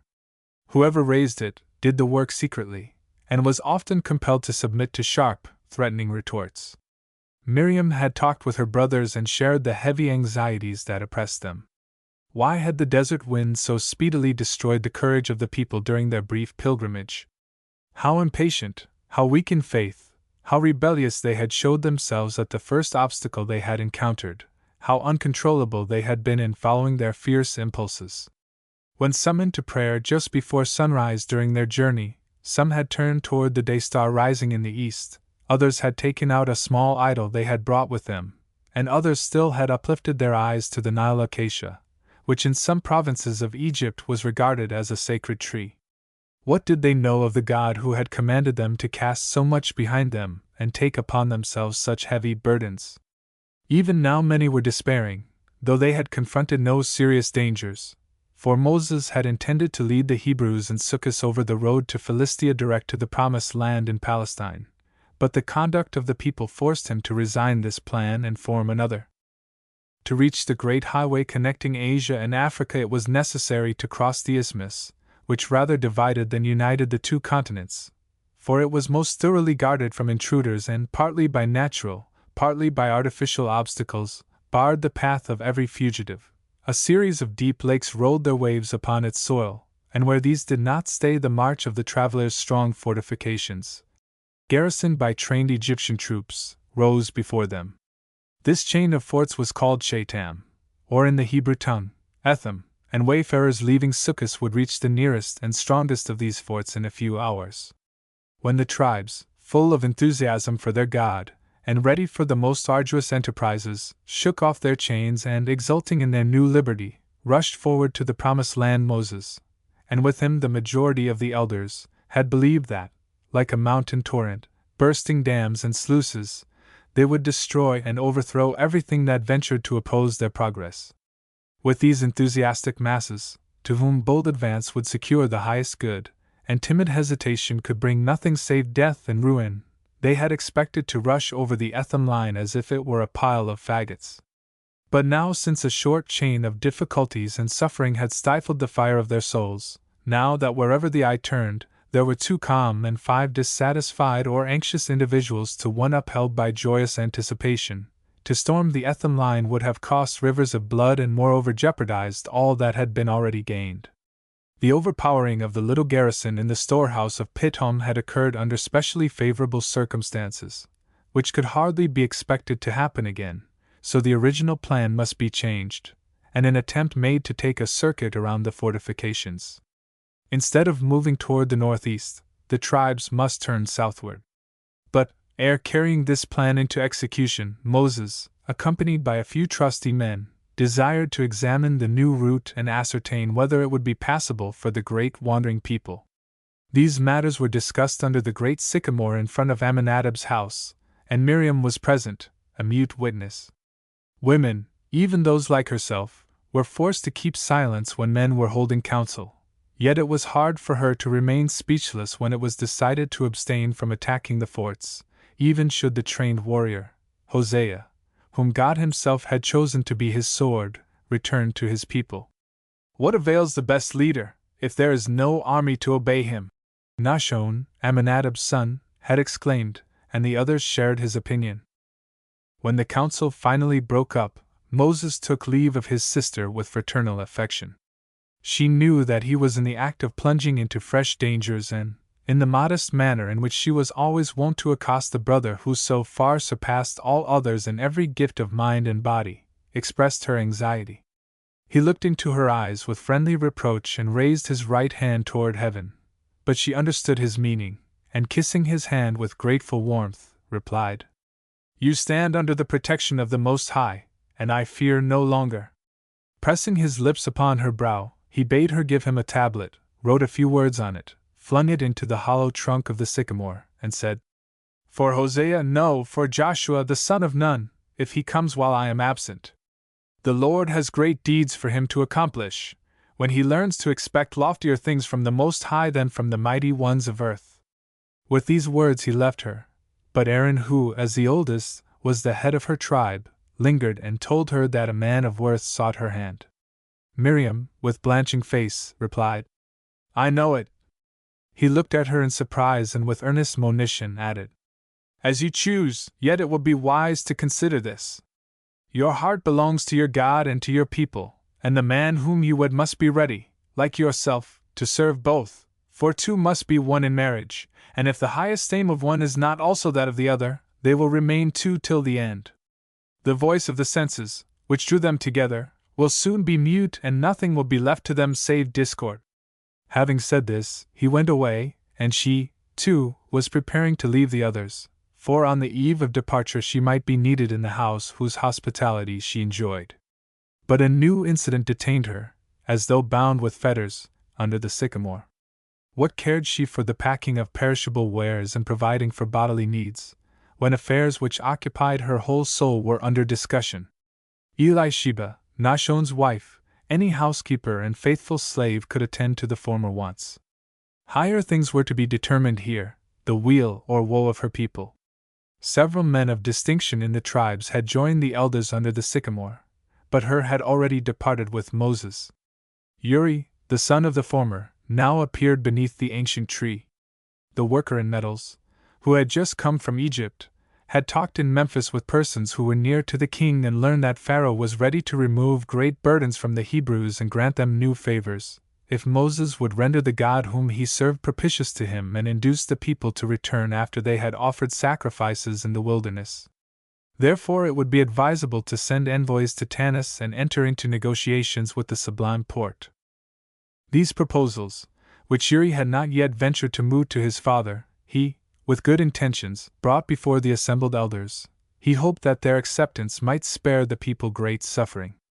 But scarcely had he concluded his clear and convincing speech, when old Nun, Hosea's father, who had with difficulty held his feelings in check, broke in. The old man's face, usually so cheerful, glowed with wrath, and its fiery hue formed a strange contrast to the thick white locks which framed it. A few hours before he had heard Moses repel similar propositions with harsh decision and crushing reasons. Now he had heard them again brought forward and noted many a gesture of assent among the listeners, and saw the whole great enterprise imperiled, the enterprise for whose success he had himself risked and sacrificed more than any other man. This was too much for the active old man who, with flashing eyes and hand upraised in menace, burst forth. "What do you mean? Are we to pick up the ends of the rope the Lord our God has severed? Do you counsel us to fasten it anew, with a looser knot, which will hold as long as the whim of a vacillating weakling who has broken his promises to us and to Moses a score of times? Do you wish to lead us back to the cage whence the Almighty released us by a miracle? Are we to treat the Lord our God like a bad debtor and prefer the spurious gold ring we are offered to the royal treasures he promises? O messenger from the Egyptians, I would—" Here the hot-blooded graybeard raised his clenched fist in menace, but, ere he had uttered the threat that hovered on his lips, he let his arm fall, for Gabriel, the oldest member of the tribe of Zebulun, shouted, "Remember your own son, who is today among the foes of his people." The words struck home, yet they only dimmed the fiery old man's glad self-reliance a moment, and, amid the voices uttering disapproval of the malicious Gabriel and the few who upheld the Zebulunite, he cried, "And because I am perhaps in danger of losing, not only the 10,000 acres of land I flung behind me, but a noble son, it is my right to speak here." His broad chest heaved with his labored breathing, and his eyes, shadowed by thick white brows, rested with a milder expression on the son of her, whose face had paled at his vehement words, as he continued, "Uri is a good and dutiful son to his father, and has also been obliged to make great sacrifices in leaving the place where his work was so much praised and his own house in Memphis. The blessing of the Most High will not fail him. But for the very reason that he has hitherto obeyed the command, he must not now seek to destroy what we have commenced under the guidance of the Most High. To you, Gabriel, I answer that my son probably will not tarry among our foes, but obedient to my summons, will join us, like Uri, the firstborn of her. What still detains him is doubtless some important matter of which Hosea will have as little cause to be ashamed as I, his father.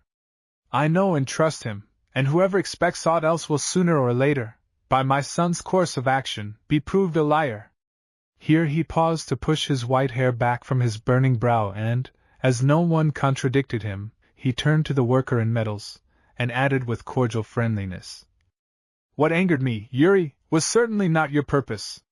That is a good one, but you have measured the greatness and majesty of the God of our fathers by the standard of the false gods of the Egyptians, who die and rise again and, as Aaron has just said, represent only minor attributes of him who is in all and transcends everything.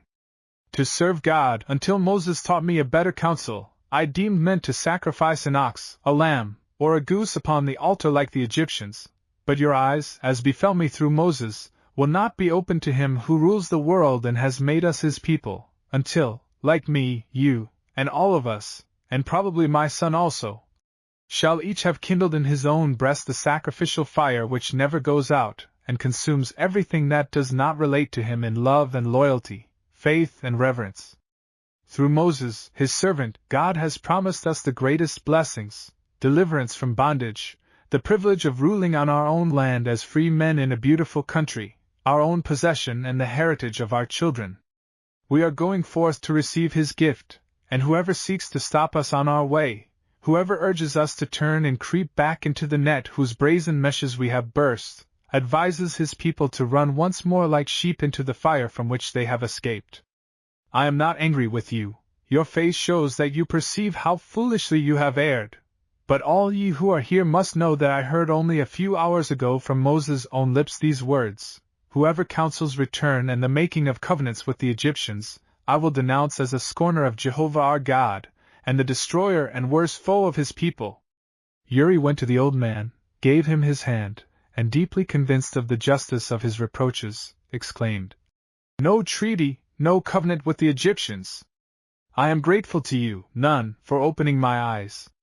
To me, also, the hour will doubtless come in which you, or someone who stands nearer to him than I, will teach me to know your God, who is also mine." As he ceased speaking, he went away with Nun, who put his arm around his shoulders. But Miriam had listened breathlessly to Uri's last words, and as he expressed a desire to know the God of his people, her eyes had sparkled with the light of enthusiasm. She felt that her soul was filled with the greatness of the Most High, and that she had the gift of speech to make another familiar with the knowledge she herself possessed. But this time also custom required her to keep silence. Her heart ached, and as she again moved among the multitude and convinced herself that Hosea had not yet come, she went home, as twilight was beginning to gather, and joined the others on the roof. No one there appeared to have missed her, not even poor melancholy Milcah, and she felt unutterably lonely in this house. If Hosea would only come, if she might have a strong breast on which to lean, if this sense of being a stranger in her own home, this useless life beneath the roof she was obliged to call hers, though she never felt thoroughly at home under it, would but cease. Moses and Aaron, too, had gone away, taking Hur's grandson with them, but no one had deemed her, who lived and breathed solely for her people and their welfare, worthy to learn whither their journey led or what was its purpose. Why had the God to whom she devoted her whole life and being made her a woman, yet given her the mind and soul of a man?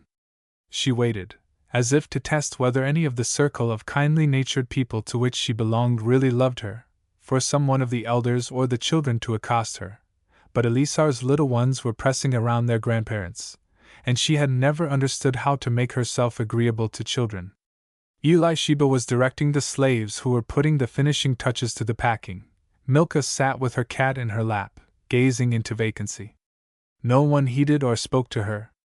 Bitter pain overpowered Miriam, and after she had shared the evening meal with the others, and forced herself not to disturb by her own sorrowful mood the joyous excitement of the children, who looked forward to the pilgrimage as a great pleasure, she longed to go out of doors.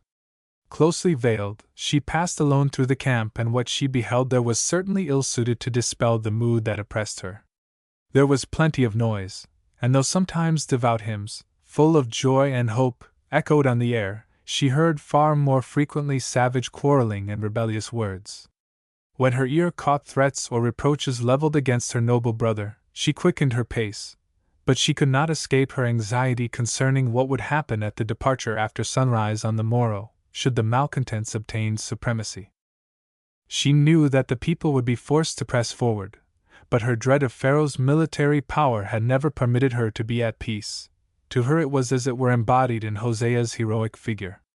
If the Lord himself did not fight in the ranks of the wretched bondmen and shepherds who were quarreling and disputing around her, how were they to withstand the well-trained and equipped hosts of the Egyptians, with their horses and chariots?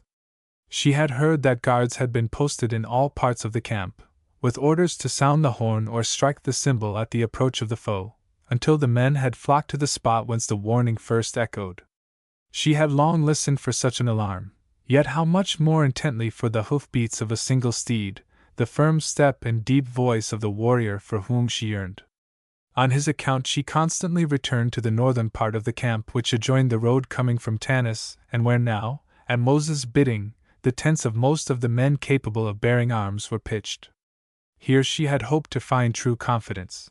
But as she listened to the talk of the armed soldiers who surrounded the campfires in dense circles, she heard that Uri's proposal had reached them also. Most of them were husbands and fathers, had left behind a house, a bit of land, a business, or an office, and though many spoke of the command of the Most High and the beautiful new home God had promised, not a few were disposed to return. How gladly she would have gone among these blinded mortals and exhorted them to obey with fresh faith and confidence the command of the Lord and of her brother. But here, too, she was forced to keep silence. She was permitted to listen only, and she was most strongly attracted to the very places where she might expect to hear rebellious words and proposals. There was a mysterious charm in this cruel excitement, and she felt as if she were deprived of something desirable when many a fire was extinguished, the soldiers went to sleep, and conversation ceased. She now turned for the last time toward the road leading from Tanis, but nothing was stirring there save the sentries pacing to and fro. She had not yet doubted Hosea's coming, for the summons she had sent to him in the name of the Lord had undoubtedly reached him. But now that the stars showed her it was past midnight, the thought came vividly before her mind of the many years he had spent among the Egyptians, and that he might perhaps deem it unworthy of a man to obey the call of a woman, even if she uplifted her voice in the name of the Most High. She had experienced humiliations enough that day, why should not this be decreed also? Chapter 14. Deeply disturbed and tortured by such thoughts, Miriam walked toward Amminadab's house to seek repose. But just as she was in the act of crossing the threshold, she paused and again listened for sounds coming from the north. Hosea must arrive from that direction. But she heard nothing save the footsteps of a sentinel and the voice of her, who was patrolling the camp with a body of armed men. He, too, had been unable to stay in the house. The night was mild and starry, the time seemed just suited for dreams under the sycamore. Her bench beneath the venerable tree was empty, and with drooping head she approached the beloved resting place, which she must leave forever on the morrow. But ere she had reached the spot so close at hand, she paused with her figure drawn up to its full height and her hand pressed upon her throbbing bosom. This time she was not mistaken, the beat of hoofs echoed on the air, and it came from the north. Were Pharaoh's chariots approaching to attack the camp? Should she shout to wake the warriors? Or could it be he whom she so longingly expected? Yes, yes, yes! It was the tramp of a single steed, and must be a new arrival, for there were loud voices in the tents, the dogs barked, and shouts, questions, and answers came nearer and nearer with the rider. It was Hosea, she felt sure. His riding alone through the night, released from the bonds that united him to Pharaoh and his comrades in arms, was a sign of his obedience. Love had steeled his will and quickened the pace of his steed, and the gratitude of answering affection, the reward she could bestow, should be withheld no longer. In her arms he should blissfully perceive that he had resigned great possessions to obtain something still fairer and sweeter. She felt as though the darkness around had suddenly brightened into broad day, as her ear told her that the approaching horseman was riding straight toward the house of her host Amminadab. She now knew that he was obeying her summons, that he had come to find her. Hosea was seeking her ere he went to his own father, who had found shelter in the big empty house of his grandson, Ephraim. He would gladly have dashed toward her at the swiftest pace of his steed, but it would not do to ride rapidly through the camp. Ah, how long the time seemed ere she at last saw the horseman, ere he swung himself to the ground, and his companion flung the reins of the horse to a man who followed him. It was he, it was Hosea. But his companion, she had recognized him distinctly and shrank a little. His companion was the man who a few hours before had sought her for his wife. There stood her two suitors side by side in the starlight, illumined by the glare of the pitch torches blazing beside the carts and household utensils which had been packed for the morrow's journey. The tall figure of the elder Hebrew towered over the sinewy form of the warrior, and the shepherd prince bore himself no whit less erect than the Egyptian hero. Both voices sounded earnest and manly, yet her lover seemed to Miriam stronger and deeper. They had now advanced so near that she could understand their conversation. Her was telling the newcomer that Moses had gone on a reconnoitering expedition, and Hosea was expressing his regret, because he had important matters to discuss with him. Then he must set out with the tribes the next morning, her replied, for Moses intended to join them on the way. Then he pointed to Amminadab's house, from which no ray of light gleamed through the darkness, and asked Hosea to spend the remainder of the night beneath his roof, as he probably would not wish to disturb his aged father at so late an hour.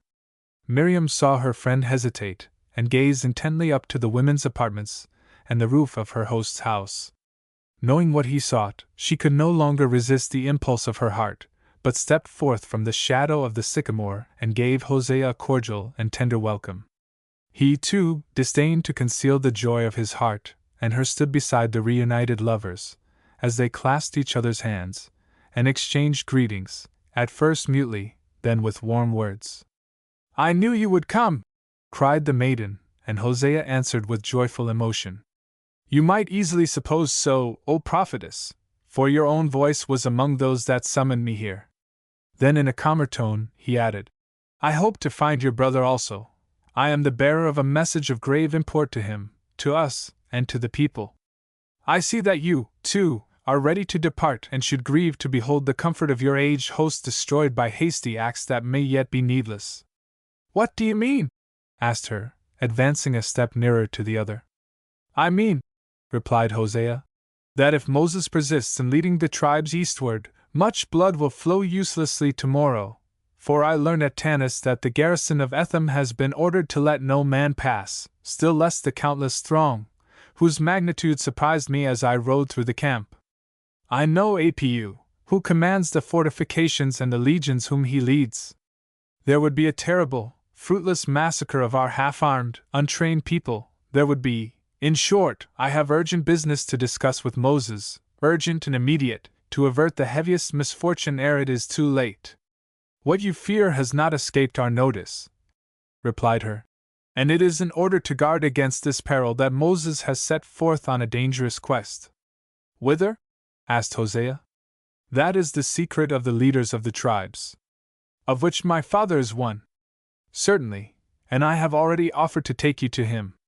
If he assumes the responsibility of informing you, should he deem it a breach of duty, he will keep silence.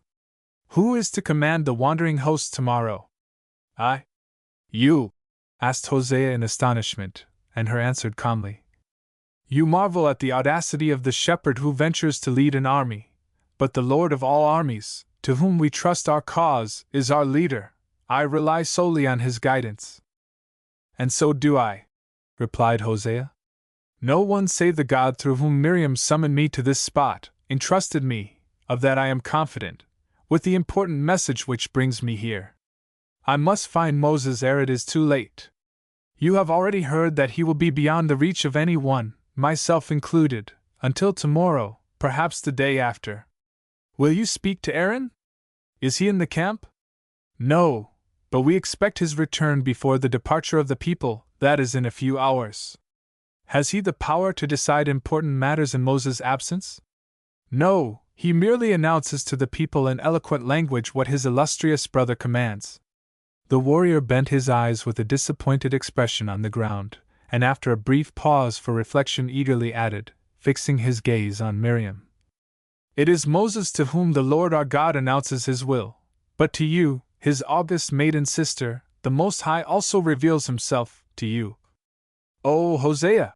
Interrupted the prophetess, extending her hands toward him with a gesture of mingled entreaty and warning. But the chief, instead of heeding her monition, went on. The Lord our God hath commanded you to summon me, his servant, back to the people. He hath commanded you to give me the name for which I am to exchange the one my father and mother bestowed upon me, and which I have borne in honor for 30 years. Obedient to your summons, I have cast aside all that could make me great among men, but on my way through Egypt, bearing in my heart the image of my God and of you, braving death, the message I now have to deliver was entrusted to me, and I believe that it came from the Most High himself. It is my duty to convey it to the leaders of the people, but as I am unable to find Moses, I can confide it to no better one than you who, though only a woman, stand, next to your brother, nearest to the Most High, so I implore you to listen to me. The tidings I bring are not yet ripe for the ears of a third person. Her drew his figure to a still greater height, and, interrupting Hosea, asked Miriam whether she desired to hear the son of Nun without witnesses. She answered with a quiet, yes. Then her turned haughtily and coldly to the warrior. I think that Miriam knows the Lord's will, as well as her brothers, and is aware of what beseems the women of Israel. If I am not mistaken, it was under this tree that your own father, the worthy Nun, gave to my son Uri the sole answer which Moses must also make to every bearer of a message akin to yours. Do you know it? Asked Hosea in a tone of curt reproof. No, replied the other, but I suspect its purport, and look here. While speaking he stooped with youthful agility and, raising 2 large stones with his powerful arms, propped them against each other, rolled several smaller ones to their sides, and then, with panting breath, exclaimed, Let this heap be a witness between me and thee, like the stones named Mizpah which Jacob and Laban erected. And as the latter called upon the Lord to watch between him and the other, so do I likewise. I point to this heap that you may remember it, when we are parted one from the other. I lay my hand upon these stones and bear witness that I, her, son of Caleb and Ephrath, put my trust in no other than the Lord, the God of our fathers, and am ready to obey his command, which calls us forth from the kingdom of Pharaoh into a land which he promised to us. But of thee, Hosea, son of Nun, I ask, and the Lord our God hears thee, dost thou, too, expect no other help save from the God of Abraham, who has made thy race his chosen people? And wilt thou also testify whether thou wilt ever regard the Egyptians who oppressed us, and from whose bondage the Lord our God delivered us, as the mortal foes of thy God and of thy race? The warrior's bearded features quivered, and he longed to overthrow the heap and answer the troublesome questioner with wrathful words. But Miriam had laid her hand on the top of the pile of stones, and clasping his right hand, exclaimed, He is questioning you in the presence of our God and Lord, who is your witness. Hosea succeeded in controlling his wrath, and pressing the maiden's hand more closely, he answered earnestly. He questions, but I may not answer. Yea or nay will be of little service here. But I, too, call God to witness, and before this heap you, Miriam, but you alone, shall hear what I propose and for what purpose I have come. Look, her! Like you, I lay my hand upon this heap and bear witness that I, Hosea, son of Nun, put my sole trust in the Lord and God of our fathers. He stands as a witness between me and thee, and shall decide whether my way is his, or that of an erring mortal. I will obey his will, which he has made known to Moses and to this noble maiden. This I swear by an oath whose witness is the Lord our God. Hur had listened intently, and, impressed by the earnestness of the words, now exclaimed, The Lord our God has heard your vow, and against your oath I, in the presence of this heap, take another. If the hour comes when, mindful of this heap of stones, you give the testimony you have refused me, there shall henceforward be no ill will between us, and if it is in accordance with the will of the Most High, I will cheerfully resign to you the office of commander, which you, trained in many wars, would be better suited to fill than I, who hitherto have ruled only my flocks and shepherds. But you, Miriam, I charge to remember that this heap of stones will also be a witness of the colloquy you are to hold with this man in the presence of God. I remind you of the reproving words you heard beneath this tree from the lips of his father, and call God to witness that I would have darkened the life of my son Uri, who is the joy of my heart, with a father's curse if he had gone among the people to induce them to favor the message he brought, for it would have turned those of little faith from their God. Remember this, maiden, and let me say again, if you seek me you will find me, and the door I opened will remain open to you, whatever may happen. With these words Hur turned his back upon Miriam and the warrior. Neither knew what had befallen them, but he who during the long ride beset by many a peril had yearned with ardent anticipations for the hour which was to once more unite him to the object of his love, gazed on the ground full of bewilderment and profound anxiety, while Miriam, who, at his approach, had been ready to bestow upon him the highest, sweetest gifts with which a loving woman rewards fidelity and love, had sunk to the earth before the ominous pile of stones close beside the tree and pressed her forehead against its gnarled, hollow trunk. Chapter 15. For a long time nothing was heard beneath the sycamore save Miriam's low moans and the impatient footsteps of the warrior who, while struggling for composure, did not venture to disturb her. He could not yet understand what had suddenly towered like a mountain between him and the object of his love. He had learned from Hur's words that his father and Moses rejected all mediation, yet the promises he was bearing to the people seemed to him a merciful gift from the Most High. None of his race yet knew it, and if Moses was the man whom he believed him to be, the Lord must open his eyes and show him that he had chosen him, Hosea, to lead the people through his mediation to a fairer future. Nor did he doubt that he could easily win his father over to his side. He would even have declared a second time, with the firmest faith, that it was the Most High who had pointed out his path, and after reflecting upon all this he approached Miriam, who had at last risen, with fresh confidence. His loving heart prompted him to clasp her in his arms, but she thrust him back, and her voice, usually so pure and clear, sounded harsh and muffled as she asked why he had lingered so long, and what he intended to confide to her. While cowering under the sycamore, she had not only struggled and prayed for composure, but also gazed into her own soul. She loved Hosea, but she suspected that he came with proposals similar to those of Uri, and the wrathful words of hoary Nun rang in her ears more loudly than ever. The fear that the man she loved was walking in mistaken paths, and the startling act of her had made the towering waves of her passion subside, and her mind, now capable of calmer reflection, desired first of all to know what had so long detained him whom she had summoned in the name of her God, and why he came alone, without Ephraim. The clear sky was full of stars, and these heavenly bodies, which seemed to have been appointed to look down upon the bliss of united human lovers, now witnessed the anxious questions of a tortured girl and the impatient answers of a fiery, bitterly disappointed man. He began with the assurance of his love and that he had come to make her his wife. But though she permitted him to hold her hand in his clasp, she entreated him to cease pleading his suit and first tell her what she desired to know. On his way he had received various reports concerning Ephraim through a brother-in-arms from Tanis, so he could tell her that the lad had been disobedient, and, probably from foolish curiosity, had gone, ill and wounded, to the city, where he had found shelter and care in the house of a friend. But this troubled Miriam, who seemed to regard it as a reproach to know that the orphaned, inexperienced lad, who had grown up under her own eyes and whom she herself had sent forth among strangers, was beneath an Egyptian roof. But Hosea declared that he would undertake the task of bringing him back to his people, and as, nevertheless, she continued to show her anxiety, asked whether he had forfeited her confidence and love. Instead of giving him a consoling answer, she began to put more questions, desiring to know what had delayed his coming, and so, with a sorely troubled and wounded heart, he was forced to make his report, and, in truth, begin at the end of his story. While she listened, leaning against the trunk of the sycamore, he paced to and fro, urged by longing and impatience, sometimes pausing directly in front of her. Naught in this hour seemed to him worthy of being clothed in words, save the hope and passion which filled his heart.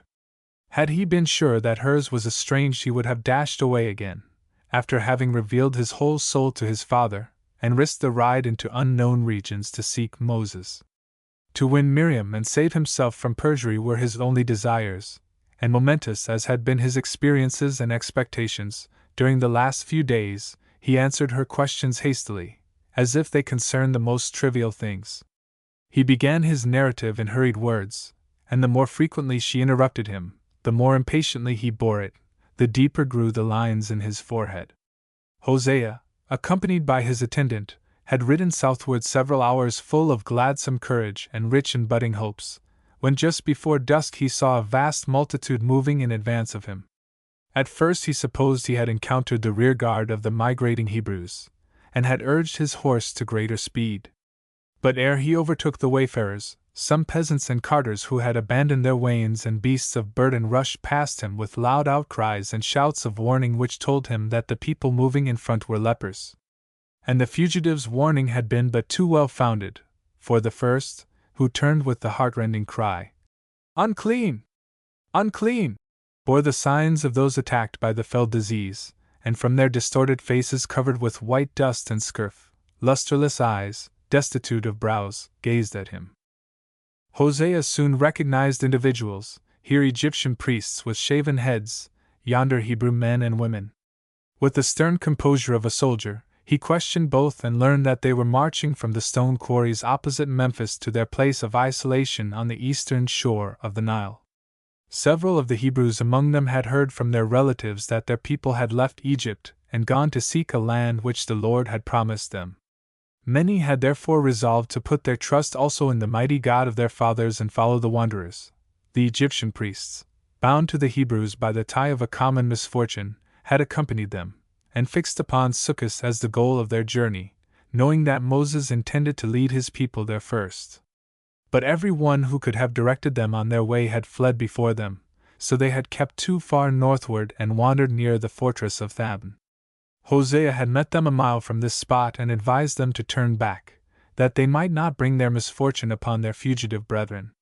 During this conversation, a body of Egyptian soldiers had marched from the fortress toward the lepers to drive them from the road, but their commander, who knew Hosea, used no violence, and both men persuaded the leaders of the lepers to accept the proposal to be guided to the peninsula of Sinai, where in the midst of the mountains, not far from the mines, a colony of lepers had settled. They had agreed to this plan because Hosea promised them that, if the tribes went eastward, they would meet them and receive everyone who was healed. But if the Hebrews remained in Egypt, nevertheless the pure air of the desert would bring health to many a sufferer, and every one who recovered would be free to return home. These negotiations had consumed much time, and the first delay was followed by many others, for as Hosea had been in such close contact with the lepers, he was obliged to ride to Thabn, there with the commander of the garrison, who had stood by his side, to be sprinkled with bird's blood, put on new garments, and submit to certain ceremonies which he himself considered necessary, and which could be performed only in the bright sunlight. His servant had been kept in the fortress because the kind-hearted man had shaken hands with a relative whom he met among the hapless wretches. The cause of the delay had been both sorrowful and repulsive, and not until after Hosea had left Thabn in the afternoon and proceeded on his way to Succos, did hope and joy again revive at the thought of seeing Miriam once more and bringing to his people a message that promised so much good. His heart had never throbbed faster or with more joyous anticipation than on the nocturnal ride which led him to his father and the woman he loved, and on reaching his goal, instead of the utmost happiness, he now found only bitter disappointment. He had reluctantly described in brief, disconnected sentences his meeting with the lepers, though he believed he had done his best for the welfare of these unfortunates. All of his warrior comrades had uttered a word of praise, but when he paused, she whose approval he valued above aught else, pointed to a portion of the camp and said sadly, "They are of our blood, and our God is theirs."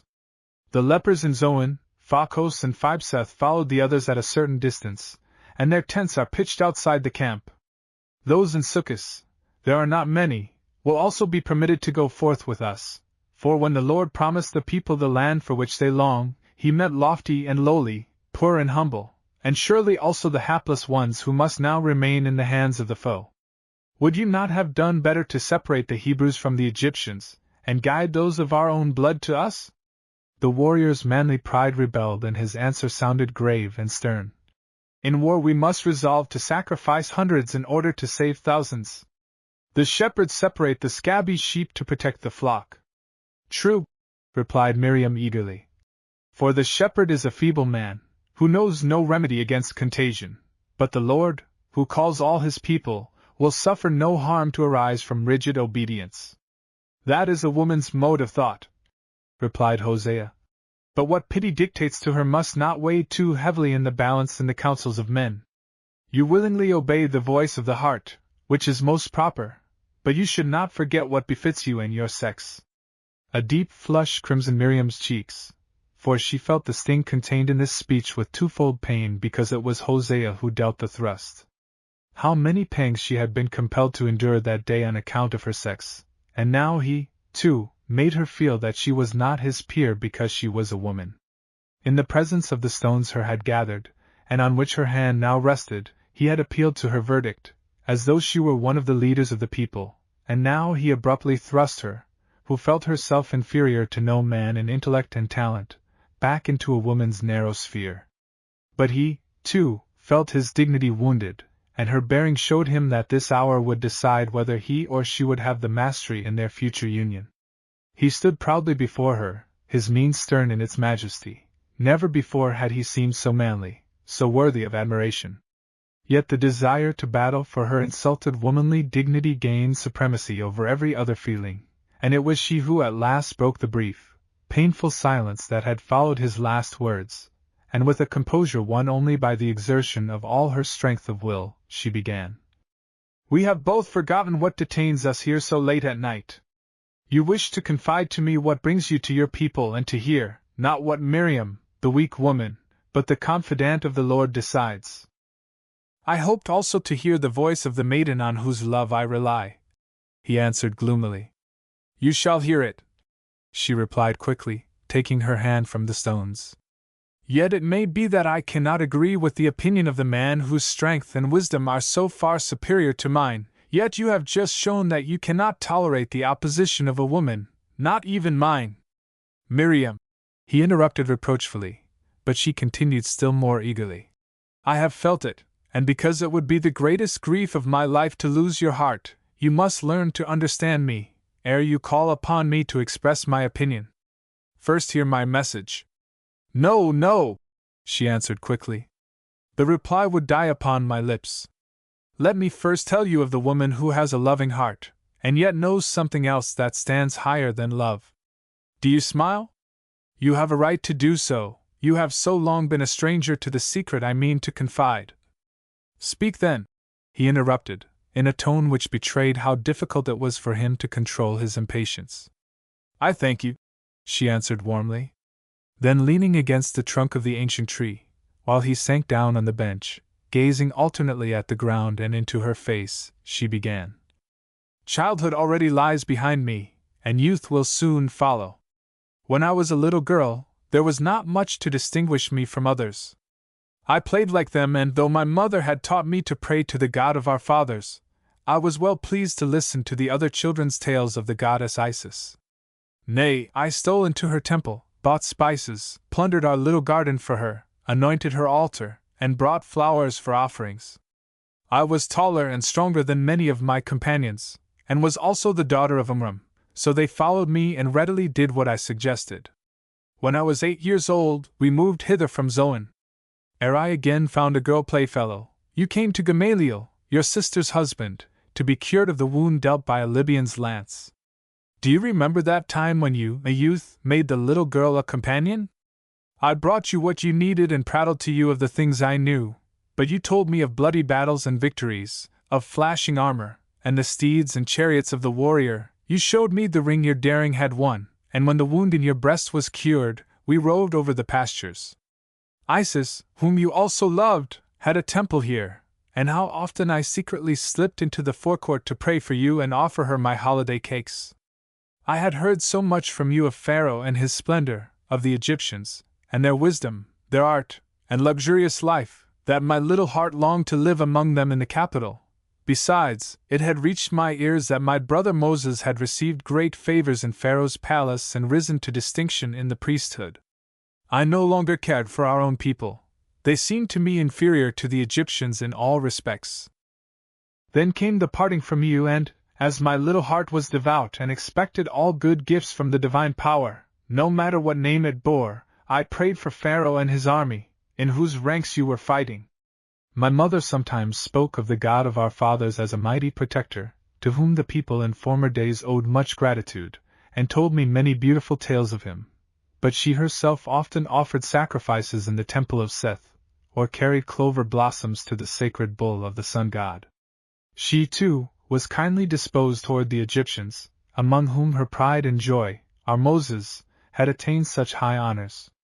So in happy intercourse with the others I reached my 15th year. In the evening, when the shepherds returned home, I sat with the young people around the fire, and was pleased when the sons of the shepherd princes preferred me to my companions and sought my love. But I refused them all, even the Egyptian captain who commanded the garrison of the storehouse, for I remembered you, the companion of my youth. My best possession would not have seemed too dear a price to pay for some magic spell that would have brought you to us when, at the festal games, I danced and sang to the tambourine while the loudest shouts of applause greeted me. Whenever many were listening I thought of you, then I poured forth like the lark the feelings that filled my heart, then my song was inspired by you and not by the fame of the Most High, to whom it was consecrated. Here passion, with renewed power, seized the man, to whom the woman he loved was confessing so many blissful memories. Suddenly starting up, he extended his arms toward her. But she sternly repulsed him, that she might control the yearning which threatened to overpower her also. Yet her deep voice had gained a new, strange tone as, at first rapidly and softly, then in louder and firmer accents, she continued. So I attained my 18th year and was no longer satisfied to dwell in Succos. An indescribable longing, and not for you only, had taken possession of my soul.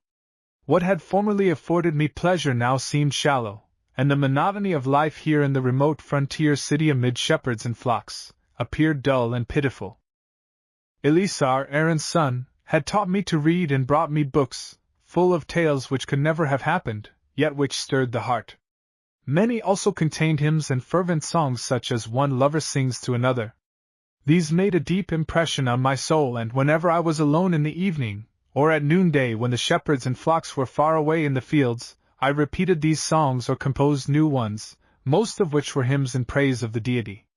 Sometimes they extolled Ammon with the ram's head, sometimes cow-headed Isis, and often, too, the great and omnipotent God who revealed himself to Abraham, and of whom my mother spoke more and more frequently as she advanced in years. To compose such hymns in quiet hours, wait for visions revealing God's grandeur and splendor, or beautiful angels and horrible demons, became my favorite occupation. The merry child had grown a dreamy maiden, who let household affairs go as they would. And there was no one who could have warned me, for my mother had followed my father to the grave, and I now lived alone with my old Aunt Rachel, unhappy myself, and a source of joy to no one. Aaron, the oldest of our family, had removed to the dwelling of his father-in-law Amminadab, the house of Amram. His heritage had become too small and plain for him, and he left it to me. My companions avoided me, for my mirthfulness had departed, and I patronized them with wretched arrogance because I could compose songs and beheld more in my visions than all the other maidens. 19 years passed, and on the evening of my birthday, which no one remembered save Milcah, Eleazar's daughter, the Most High for the first time sent me a messenger. He came in the guise of an angel, and bade me set the house in order, for a guest, the person dearest to me on earth, was on the way. It was early and under this very tree, but I went home and, with old Rachel's help, set the house in order, and provided food, wine, and all else we offer to an honored guest. Noon came, the afternoon passed away, evening deepened into night, and morning returned, yet I still waited for the guest. But when the sun of that day was nearing the western horizon, the dogs began to bark loudly, and when I went to the door a powerful man, with tangled gray hair and beard, clad in the tattered white robes of a priest, hurried toward me. The dogs shrank back whining, but I recognized my brother. Our meeting after so long a separation at first brought me more fear than pleasure, for Moses was flying from the officers of the law because he had slain the overseer. You know the story? Wrath still glowed in his flashing eyes.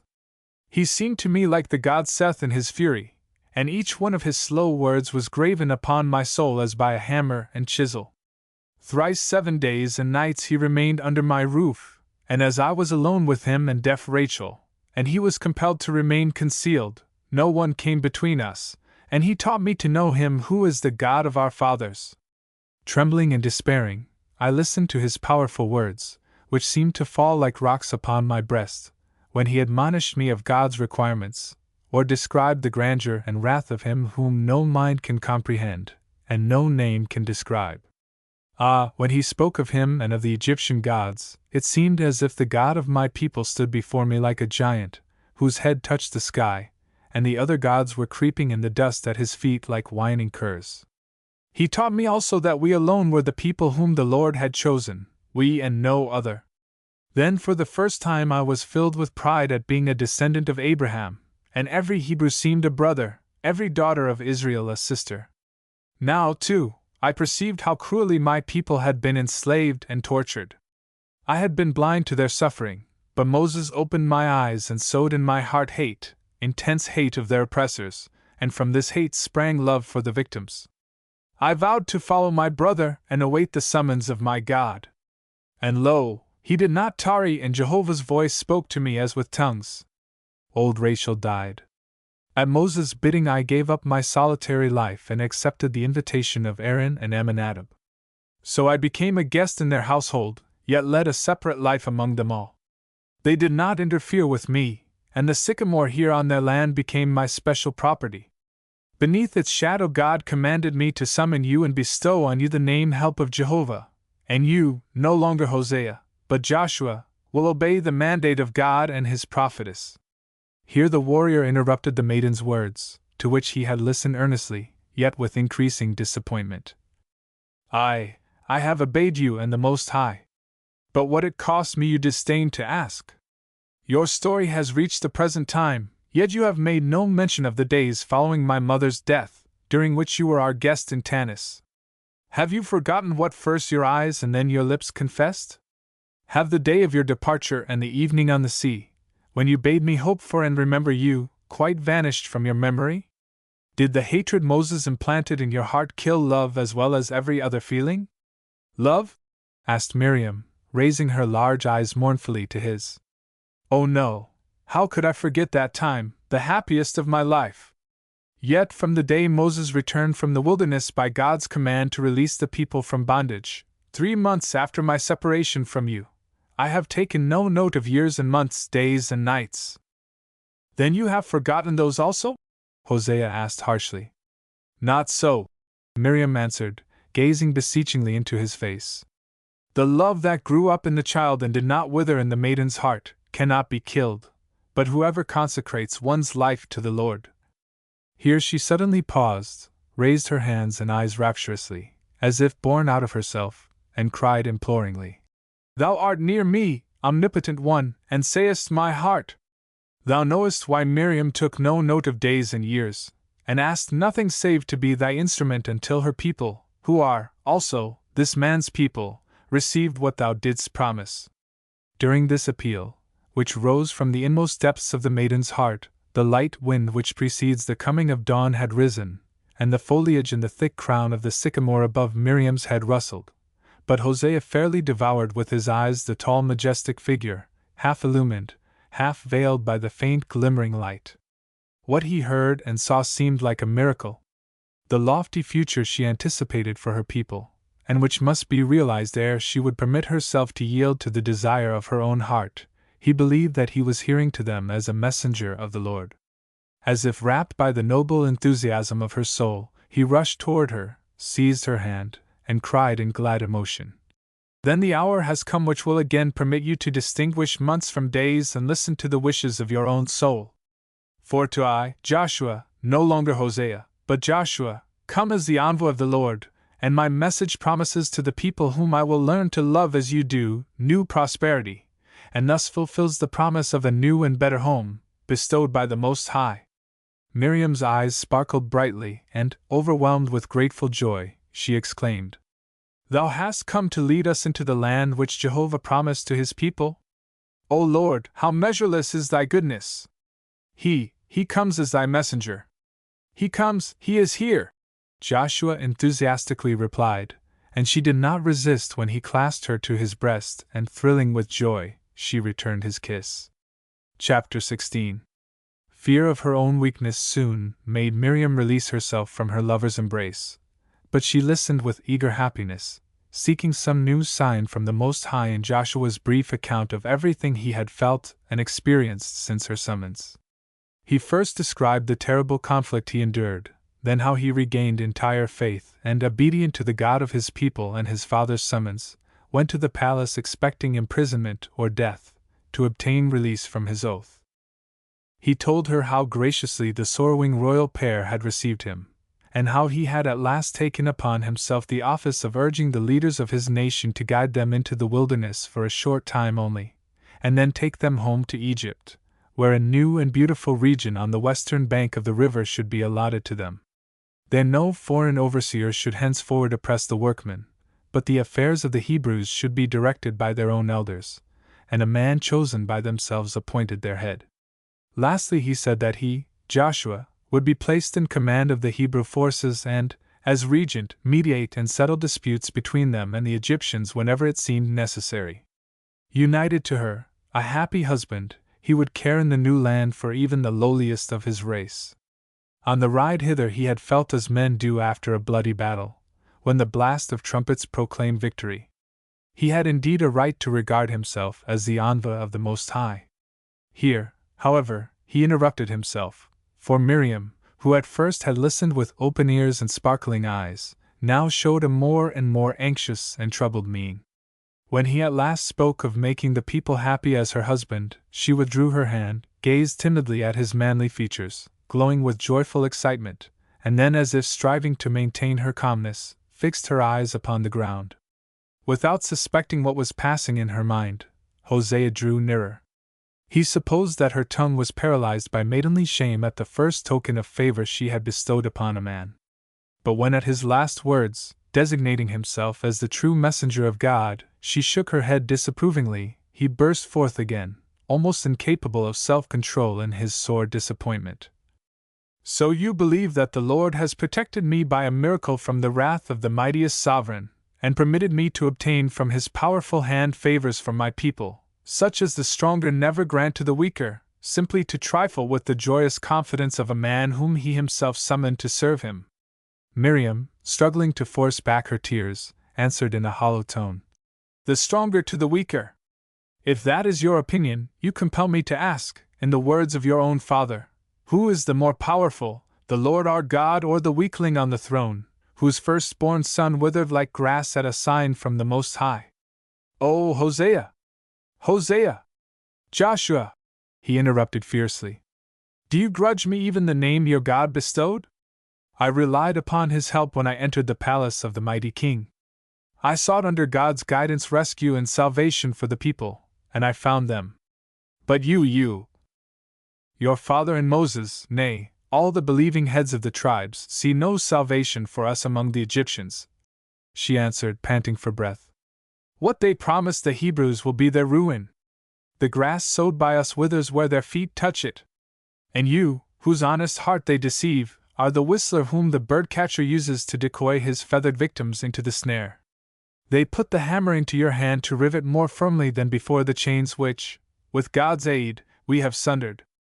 Before my mind's eye I perceive. Too much, replied the warrior, grinding his teeth with rage. Hate dims your clear intellect. If the birdcatcher really, what was your comparison? If the birdcatcher really made me his whistler, deceived and misled me, he might learn from you, I from you. Encouraged by you, I relied upon your love and faith. From you I hoped all things, and where is this love? As you spared me nothing that could cause me pain, I will, pitiless to myself, confess the whole truth to you. It was not alone because the God of my fathers called me, but because his summons reached me through you and my father that I came. You yearn for a land in the far uncertain distance, which the Lord has promised you, but I opened to the people the door of a new and sure home.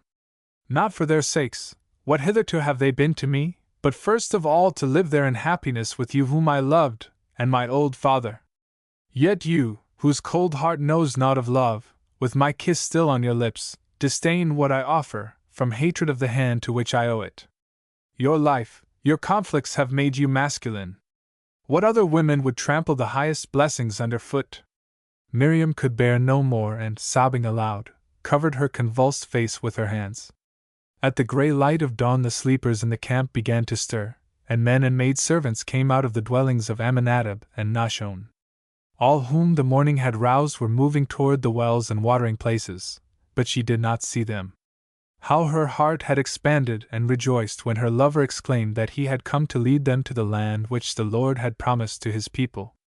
Gladly had she rested on his breast to enjoy one brief moment of the greatest bliss. But how quickly had bitter disappointment expelled joy! While the morning breeze had stirred the crown of the sycamore, and Joshua had told her what Pharaoh would grant to the Hebrews, the rustling among the branches had seemed to her like the voice of God's wrath, and she fancied she again heard the angry words of hoary-headed Nun. The latter's reproaches had dismayed Uri like the flash of lightning, the roll of thunder, yet how did Joshua's proposition differ from Uri's? The people, she had heard it also from the lips of Moses, were lost if, faithless to their God, they yielded to the temptations of Pharaoh. To wed a man who came to destroy all for which she, her brothers, and his own father lived and labored, was base treachery. Yet she loved Joshua, and instead of harshly repulsing him, she would have again nestled, how gladly, to the heart which she knew loved her so ardently. But the leaves in the top of the tree continued to rustle, and it seemed as if they reminded her of Aaron's warning, so she forced herself to remain firm. The whispering above came from God, who had chosen her for his prophetess, and when Joshua, in passionate excitement, owned that the longing for her was his principal motive for toiling for the people, who were as unknown to him as they were dear to her, her heart suddenly seemed to stop beating and, in her mortal agony, she could not help sobbing aloud. Unheeding Joshua, or the stir in the camp, she again flung herself down with uplifted arms under the sycamore, gazing upward with dilated, tearful eyes, as if expecting a new revelation. But the morning breeze continued to rustle in the summit of the tree, and suddenly everything seemed as bright as sunshine, not only within but around her, as always happened when she, the prophetess, was to behold a vision. And in this light she saw a figure whose face startled her, not Joshua, but another to whom her heart did not incline. Yet there he stood before the eyes of her soul in all his stately height, surrounded by radiance, and with a solemn gesture he laid his hand on the stones he had piled up. With quickened breath, she gazed upward to the face, yet she would gladly have closed her eyes and lost her hearing, that she might neither see it nor catch the voices from the tree. But suddenly the figure vanished, the voices died away, and she appeared to behold in a bright, fiery glow the first man her virgin lips had kissed, as with uplifted sword, leading the shepherds of her people, he dashed toward an invisible foe. Swiftly as the going and coming of a flash of lightning, the vision appeared and vanished, yet ere it had wholly disappeared she knew its meaning. The man whom she called Joshua, and who seemed fitted in every respect to be the shield and leader of his people, must not be turned aside by love from the lofty duty to which the Most High had summoned him.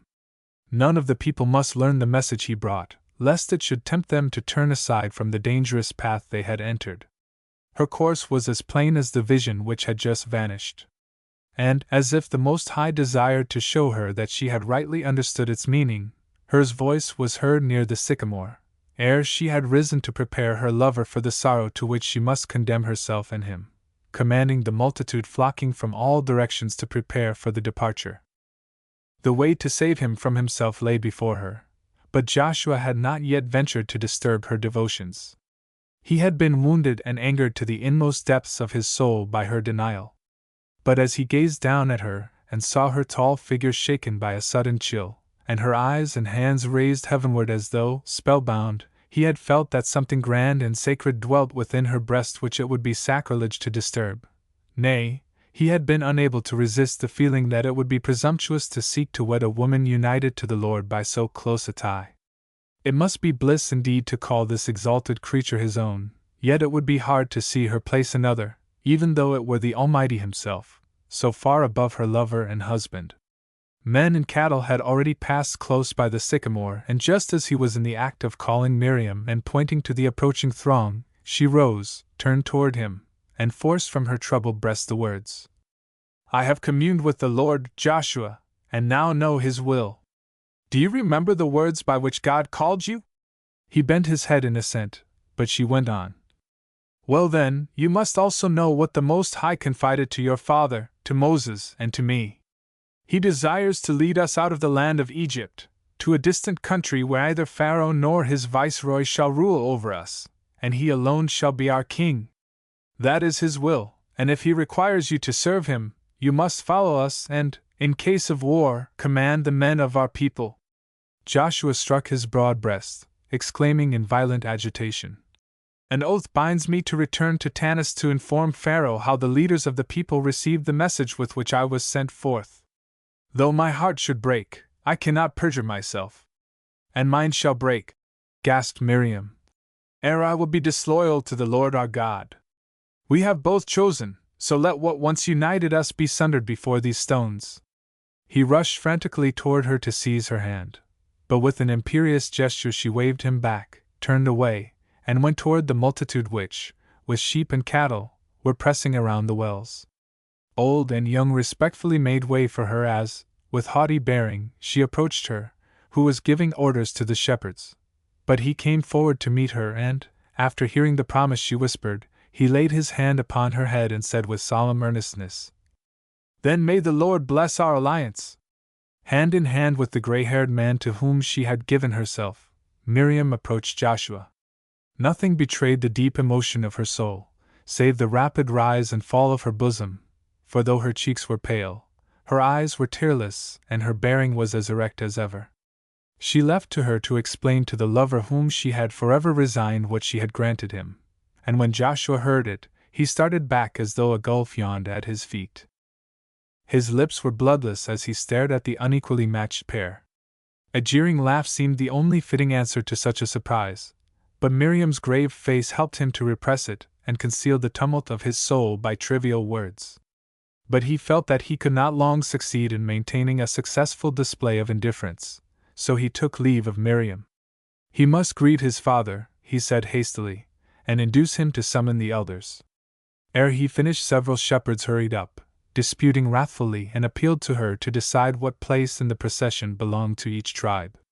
He followed them, and as soon as Miriam found herself alone with Joshua, she said softly, yet earnestly, with beseeching eyes, "A hasty deed was needful to sever the tie that bound us, but a loftier hope unites us. As I sacrificed what was dearest to my heart to remain faithful to my God and people, do you, too, renounce everything to which your soul clings. Obey the Most High, who called you Joshua. This hour transformed the sweetest joy to bitter grief. May it be the salvation of our people.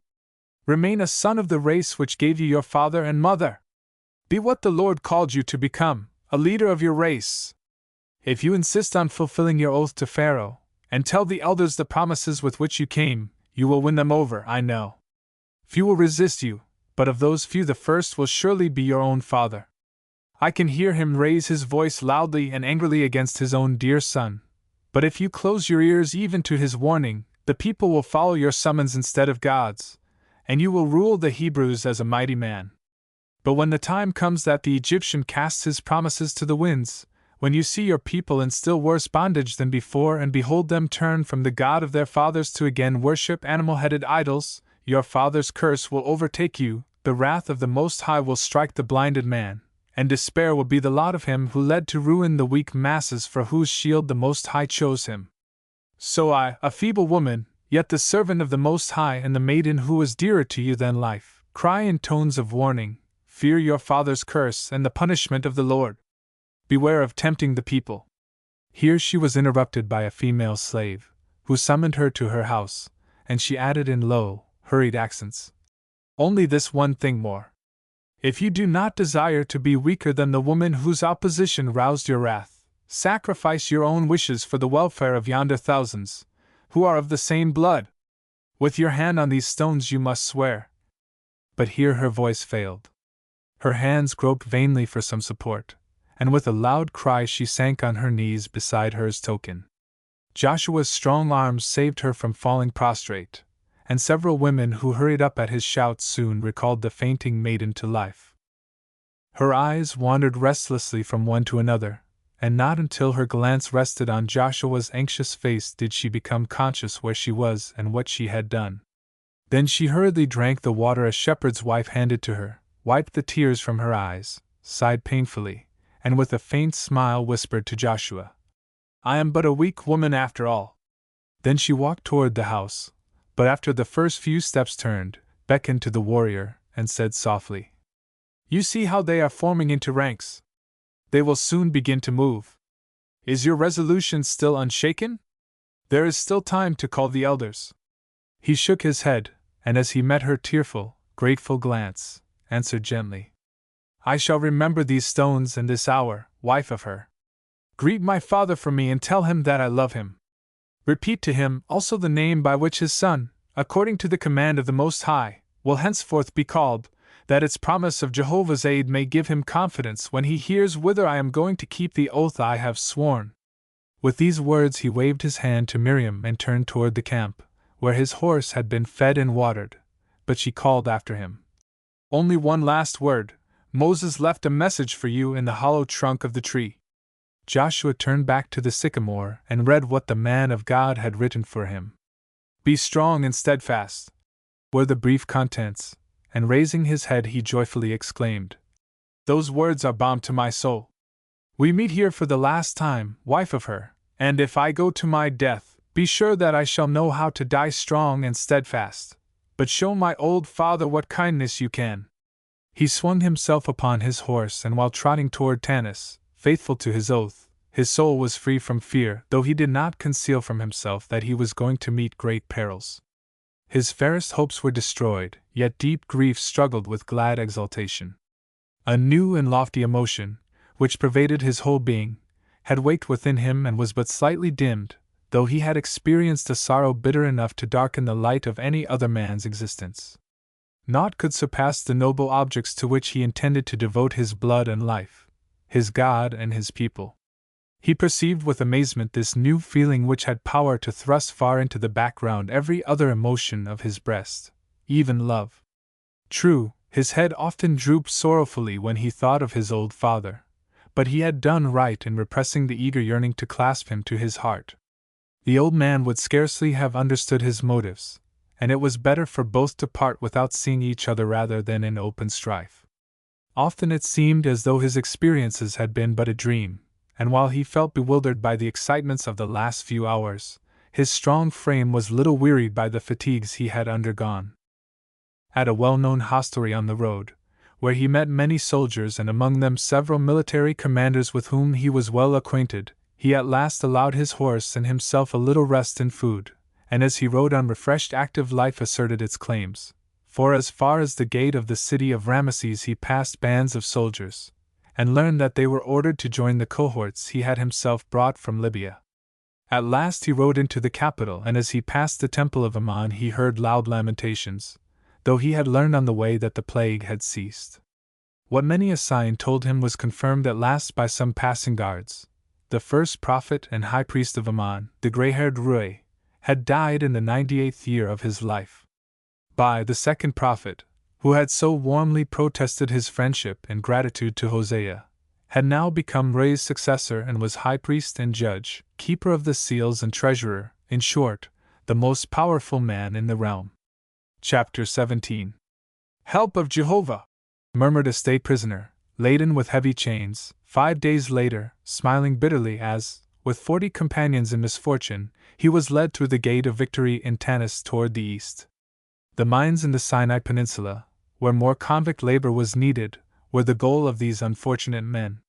The prisoner's smile lingered a short time, then drawing up his muscular frame, his bearded lips murmured, "Strong and steadfast!" And as if he desired to transmit the support he had himself found, he whispered to the youth marching at his side, "Courage, Ephraim, courage! Don't gaze down at the dust, but upward, whatever may come." "Silence in the ranks!" shouted one of the armed Libyan guards, who accompanied the convicts, to the older prisoner, raising his whip with a significant gesture. The man thus threatened was Joshua, and his companion in suffering Ephraim, who had been sentenced to share his fate. What this was every child in Egypt knew, for "May I be sent to the mines!"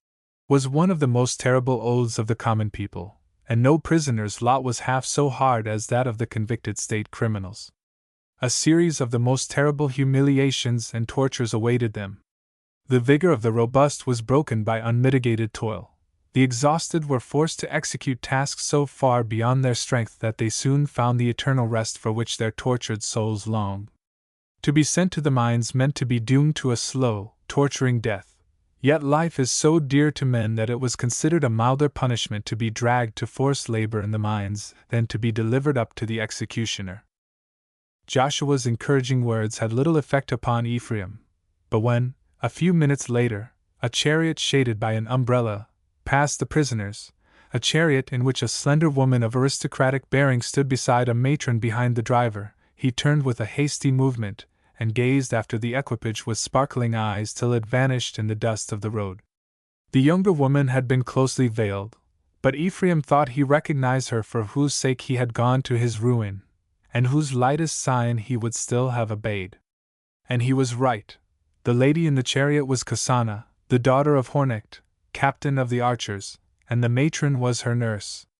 At a little temple by the roadside, where, in the midst of a grove of Nile acacias, a well was maintained for travelers, she bade the matron wait for her, and, springing lightly from the chariot which had left the prisoners some distance behind, she began to pace up and down with drooping head in the shadow of the trees, until the whirling clouds of dust announced the approach of the convicts.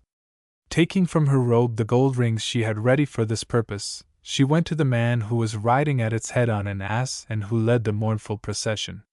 While she was talking with him and pointing to Joshua, the guard cast a sly glance at the rings which had been slipped into his hand, and seeing a welcome yellow glitter when his modesty had expected only silver, his features instantly assumed an expression of obliging goodwill.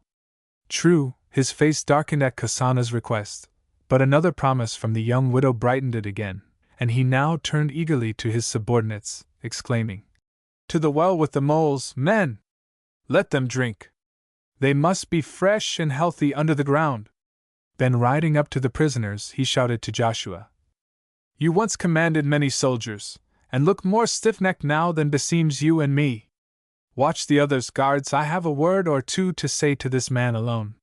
He clapped his hands as if he were driving hens out of a garden, and while the prisoners took pails and with the guards enjoyed the refreshing drink, their leader drew Joshua and Ephraim away from the road. They could not be separated on account of the chain which bound their ankles together. The little temple soon hid them from the eyes of the others, and the warder sat down on a step some distance off, first showing the two Hebrews, with a gesture whose meaning was easily understood, the heavy spear he carried in his hand and the hounds which lay at his feet.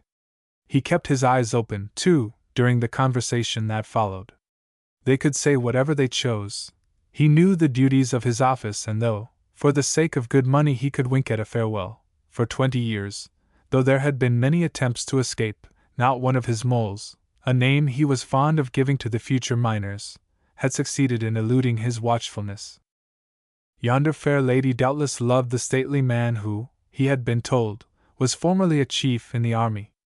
But he had already numbered among his moles personages even more distinguished, and if the veiled woman managed to slip files or gold into the prisoner's hands, he would not object, for that very evening the persons of both would be thoroughly searched, even the youth's black locks, which would not have remained unshorn, had not everything been in confusion prior to the departure of the convicts, which took place just before the march of Pharaoh's army. The watcher could not hear the whispered words exchanged between the degraded chief and the lady, but her humble manner and bearing led him to suppose that it was she who had brought the proud warrior to his ruin. Ah, these women! And the fettered youth! The looks he fixed upon the slender figure were ardent enough to scorch her veil. But patience! Mighty Father Amon! His moles were going to a school where people learned modesty. Now the lady had removed her veil.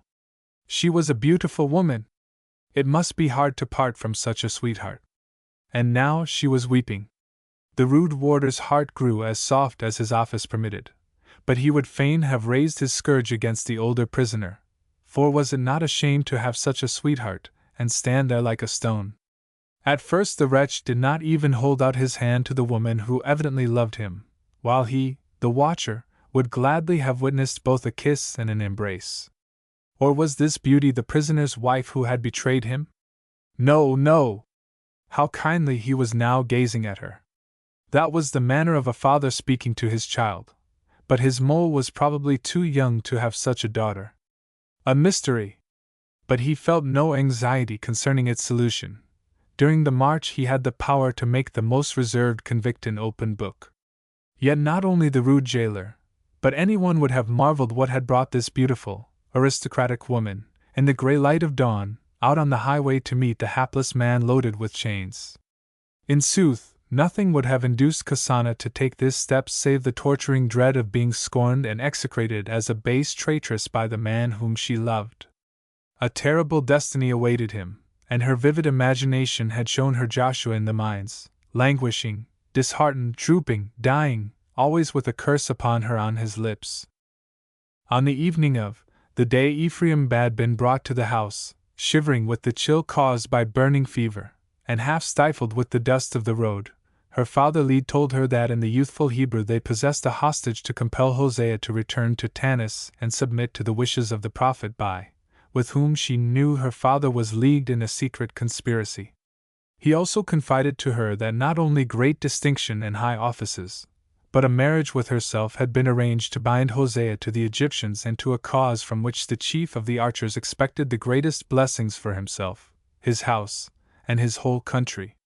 These tidings had filled her heart with joyous hope of a long-desired happiness, and she confessed it to the prisoner with drooping head amid floods of tears, by the little wayside temple, for he was now forever lost to her, and though he did not return the love she had lavished on him from his childhood, he must not hate and condemn her without having heard her story.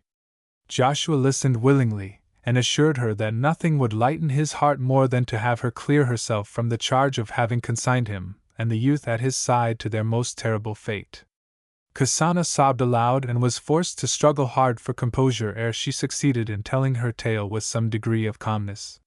Shortly after Hosea's departure the chief priest died and, on the same day Bai, the second prophet, became his successor. Many changes now took place, and the most powerful man in the kingdom filled Pharaoh with hatred of the Hebrews and their leader, Mezu, whom he and the queen had hitherto protected and feared. He had even persuaded the monarch to pursue the fugitives, and an army had been instantly summoned to compel their return. Kasana had feared that Hosea could not be induced to fight against the men of his own blood, and that he must feel incensed at being sent to make treaties which the Egyptians began to violate even before they knew whether their offers had been accepted.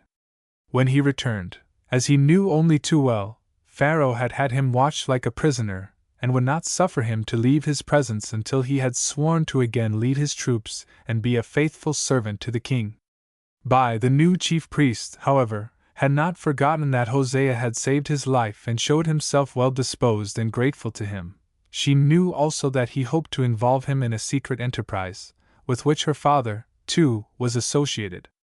It was Bai who had prevailed upon Pharaoh, if Hosea would renew his oath of fealty, to absolve him from fighting against his own race, put him in command of the foreign mercenaries and raise him to the rank of a friend of the king. All these events, of course, were familiar to him, for the new chief priest had himself set before him the tempting dishes which, with such strong, manly defiance, he had thrust aside. Her father had also sided with him, and for the first time ceased to reproach him with his origin. But on the third day after Hosea's return, Hornecht had gone to talk with him, and since then everything had changed for the worse. He must be best aware what had caused the man of whom she, his daughter, must think no evil, to be changed from a friend to a mortal foe. She had looked inquiringly at him as she spoke, and he did not refuse to answer. Hornecht had told him that he would be a welcome son-in-law. "And you?" asked Kasana, gazing anxiously into his face. "I," replied the prisoner, "was forced to say that though you had been dear and precious to me from your childhood, many causes forbade me to unite a woman's fate to mine." Kasana's eyes flashed, and she exclaimed, "Because you love another, a woman of your own people, the one who sent Ephraim to you." But Joshua shook his head and answered pleasantly, "You are wrong, Kasana. She of whom you speak is the wife of another." "Then," cried the young widow with fresh animation, gazing at him with loving entreaty, "why were you compelled to rebuff my father so harshly?" "That was far from my intention, dear child," he replied warmly, laying his hand on her head. "I thought of you with all the tenderness of which my nature is capable. If I could not fulfill his wish, it was because grave necessity forbids me to yearn for the peaceful happiness by my own hearthstone for which others strive. Had they given me my liberty, my life would have been one of restlessness and conflict. Yet how many bear sword and shield," replied Kasana, "and still, on their return, rejoice in the love of their wives and the dear ones sheltered beneath their roof." "True, true," he answered gravely. "But special duties, unknown to the Egyptians, summon me. I am a son of my people." "And you intend to serve them?" asked Kasana. "Oh, I understand you. Yet, why then did you return to Tanis? Why did you put yourself into Pharaoh's power?" "Because a sacred oath compelled me, poor child," he answered kindly. "An oath," she cried, "which places death and imprisonment between you and those whom you love and still desire to serve. Oh, would that you had never returned to this abode of injustice, treachery, and ingratitude! To how many hearts this vow will bring grief and tears! But what do you men care for the suffering you inflict on others? You have spoiled all the pleasure of life for my hapless self, and among your own people dwells a noble father whose only son you are. How often I have seen the dear old man, the stately figure with sparkling eyes and snow-white hair. So would you look when you, too, had reached a ripe old age, as I said to myself, when I met him at the harbor, or in the forecourt of the palace, directing the shepherds who were driving the cattle and fleecy sheep to the tax receiver's table. And now his son's obstinacy must embitter every day of his old age." "No," replied Joshua. "He has a son who is going, laden with chains, to endure a life of misery, but who can hold his head higher than those who betrayed him? They, and Pharaoh at their head, have forgotten that he has shed his heart's blood for them on many a battlefield, and kept faith with the king at every peril. Meneptah, his viceroy and chief, whose life I saved, and many who formerly called me friend, have abandoned and hurled me and this guiltless boy into wretchedness. But those who have done this, woman, who have committed this crime, may they all—" "Do not curse them," interrupted Kasana with glowing cheeks. But Joshua, unheeding her entreaty, exclaimed, "Should I be a man if I forgot vengeance?" The young widow clung anxiously to his arm, gasping in beseeching accents. "How could you forgive him? Only you must not curse him, for my father became your foe through love for me. You know his hot blood, which so easily carries him to extremes, despite his years. He concealed from me what he regarded as an insult, for he saw many woo me, and I am his greatest treasure. Pharaoh can pardon rebels more easily than my father can forgive the man who disdained his jewel. He behaved like one possessed when he returned. Every word he uttered was an invective. He could not endure to stay at home and raged just as furiously elsewhere. But no doubt he would have calmed himself at last, as he so often did before, had not someone who desired to pour oil on the flames met him in the forecourt of the palace. I learned all this from Bai's wife, for she, too, repents what she did to injure you. Her husband used every effort to save you. She, who is as brave as any man, was ready to aid him and open the door of your prison, for she has not forgotten that you saved her husband's life in Libya. Ephraim's chains were to fall with yours, and everything was ready to aid your flight. I know it, Hosea interrupted gloomily. And I will thank the God of my fathers if those were wrong from whom I heard that you are to blame, Kasana, for having our dungeon door locked more firmly. Should I be here, if that were so? Cried the beautiful, grieving woman with impassioned eagerness. True, resentment did stir within me as it does in every woman whose lover scorns her, but the misfortune that befell you speedily transformed resentment into compassion, and fanned the old flames anew. So surely as I hope for a mild judgment before the tribunal of the dead, I am innocent, and have not ceased to hope for your liberation. Not until yesterday evening, when all was too late, did I learn that Bai's proposal had been futile. The chief priest can do much, but he will not oppose the man who made himself my father's ally. You mean Prince Siptah, Pharaoh's nephew? Cried Joshua in excited tones. They intimated to me the scheme they were weaving in his interests.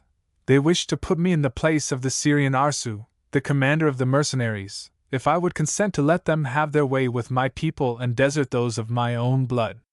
But I would rather die 20 deaths than sully myself with such treachery. Arsu is better suited to carry out their dark plans, but he will finally betray them all. So far as I am concerned, the prince has good reason to hate me. Kasana laid her hand upon his lips, pointed anxiously to Ephraim and the guide, and said gently, Spare my father! The prince, what roused his enmity? The profligate seeks to lure you into his snare and has learned that you favor me. The warrior broke in. She bent her head with a gesture of assent, and added blushing, That is why Arsu, whom he has won over to his cause, watches you so strictly.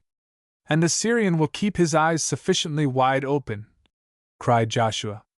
Now let us talk no more of this. I believe you and thank you warmly for following us hapless mortals.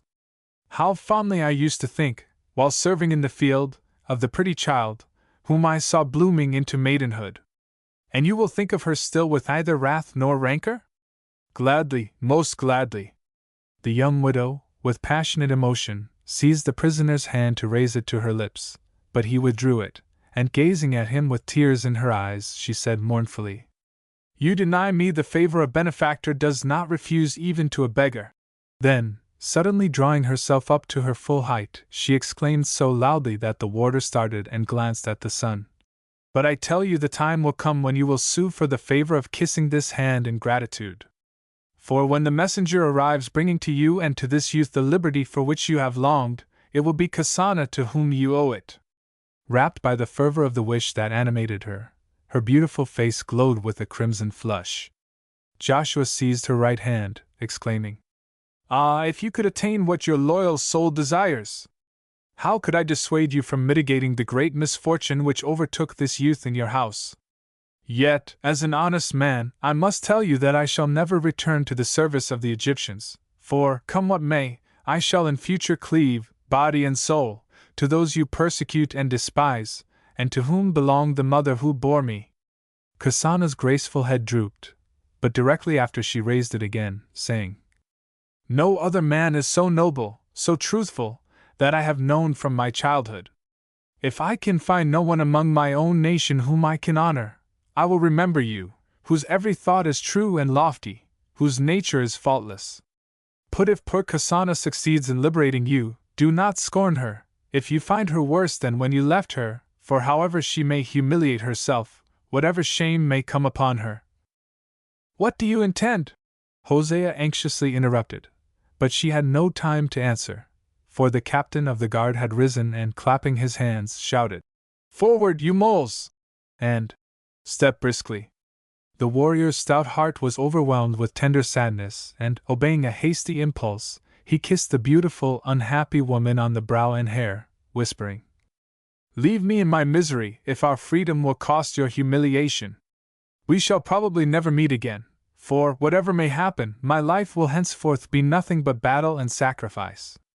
Darkness will shroud us in deeper and deeper gloom, but however black the night may be, one star will still shine for this boy and for me, the remembrance of you, my faithful, beloved child."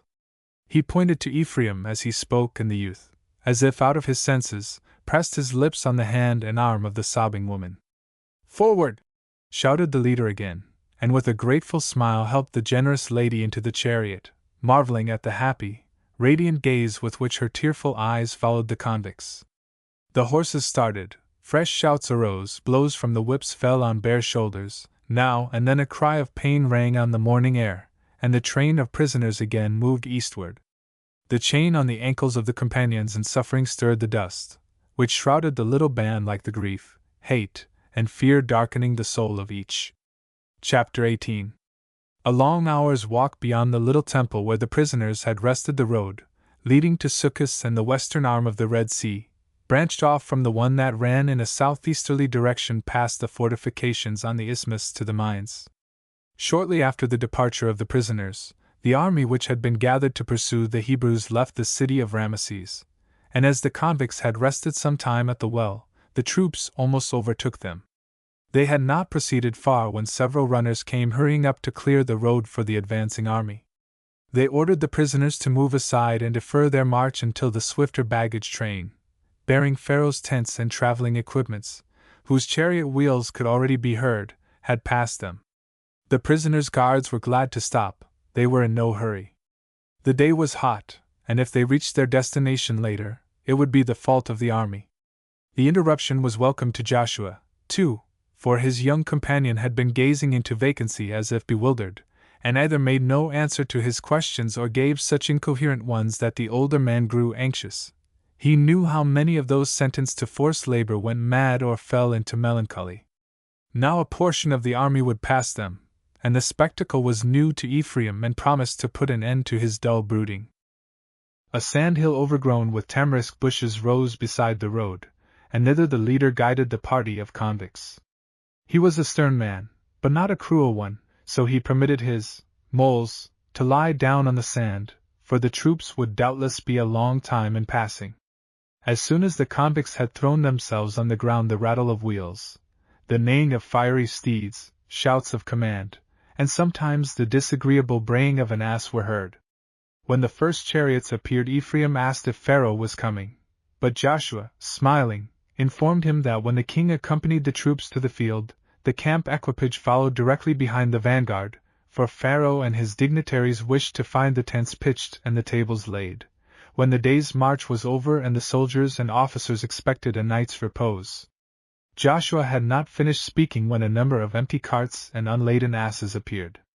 They were to carry the contributions of bread and meal, animals and poultry, wine and beer, levied on every village the sovereign passed on the march, and which had been delivered to the tax-gatherers the day before.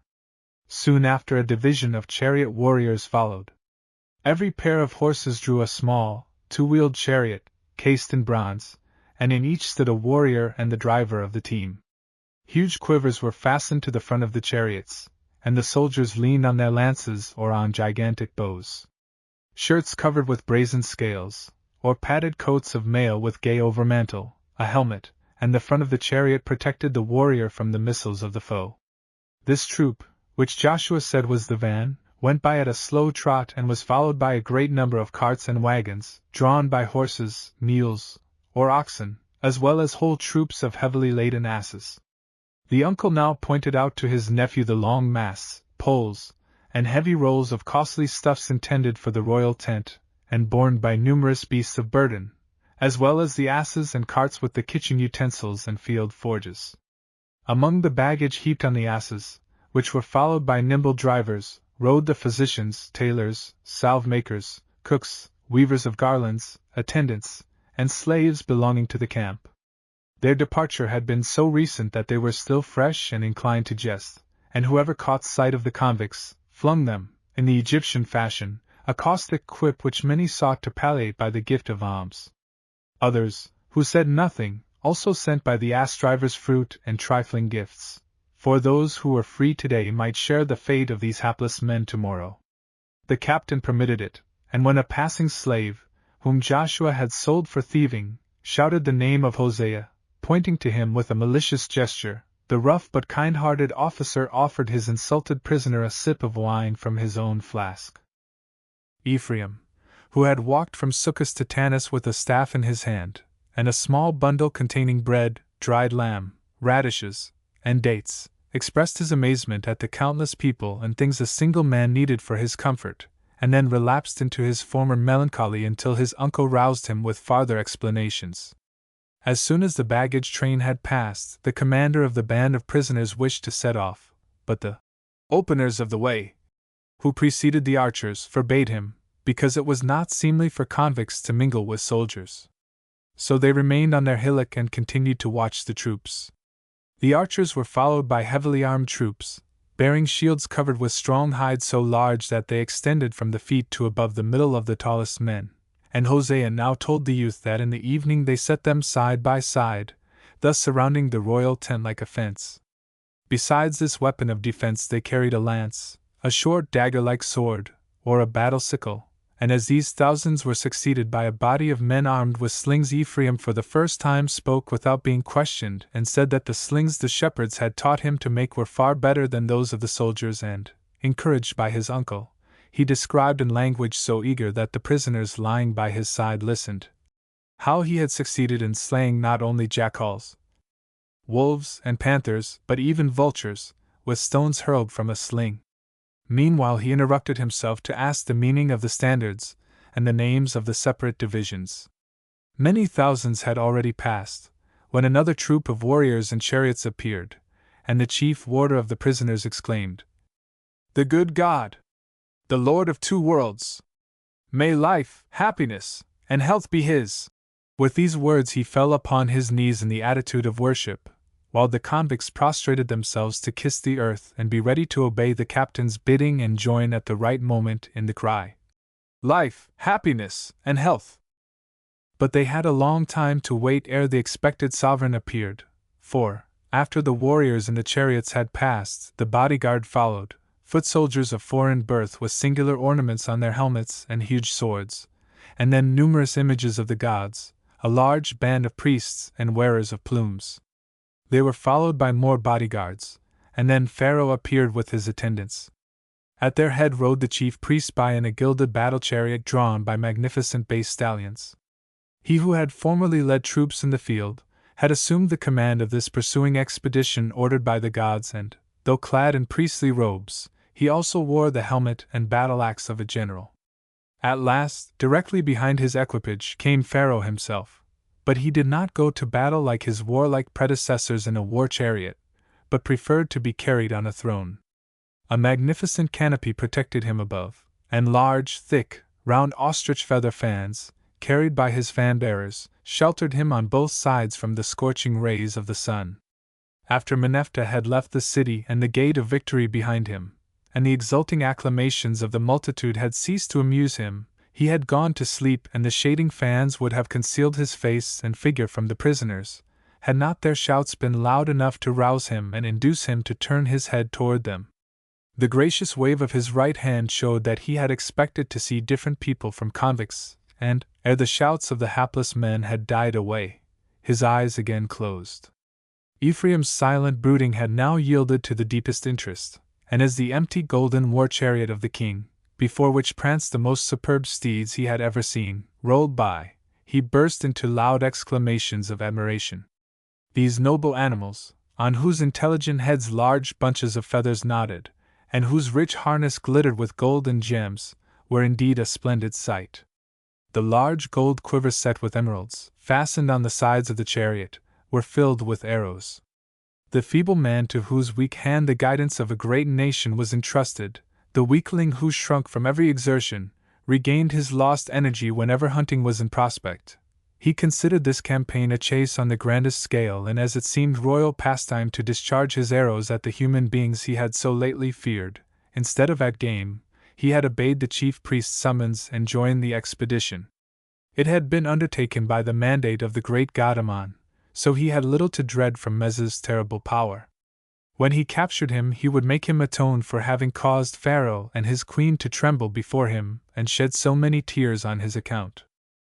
While Joshua was still telling the youth from which Phoenician city the golden chariots came, he suddenly felt Ephraim's right hand clutch his wrist, and heard him exclaim, She! She! Look yonder! It is she! The youth had flushed crimson, and he was not mistaken. The beautiful Kasana was passing amid Pharaoh's train in the same chariot in which she had pursued the convicts, and with her came a considerable number of ladies who had joined what the commander of the foot soldiers, a brave old warrior, who had served under the great Ramesses, termed a pleasure party. On campaigns through the desert and into Syria, Libya, or Ethiopia, the sovereign was accompanied only by a chosen band of concubines in curtained chariots, guarded by eunuchs. But this time, though the queen had remained at home, the wife of the chief priest Bai and other aristocratic ladies had set the example of joining the troops, and it was doubtless tempting enough to many to enjoy the excitements of war without peril. Kasana had surprised her friend by her appearance an hour before. Only yesterday the young widow could not be persuaded to accompany the troops. Obeying an inspiration, without consulting her father, so unprepared that she lacked the necessary traveling equipments, she had joined the expedition, and it seemed as if a man whom she had hitherto avoided, though he was no less a personage than Siptah, the king's nephew, had become a magnet to her. When she passed the prisoners, the prince was standing in the chariot beside the young beauty in her nurse's place, explaining in jesting tones the significance of the flowers in a bouquet, which Kasana declared could not possibly have been intended for her, because an hour and a quarter before she had not thought of going with the army. But Siptah protested that the Hathors had revealed at sunrise the happiness in store for him, and that the choice of each single blossom proved his assertion. Several young courtiers who were walking in front of their chariots surrounded them and joined in the laughter and merry conversation, in which the vivacious wife of the chief priest shared, having left her large traveling chariot to be carried in a litter. None of these things escaped Joshua's notice, and, as he saw Kasana, who a short time before had thought of the prince with aversion, now saucily tap his hand with her fan, his brow darkened and he asked himself whether the young widow was not carelessly trifling with his misery.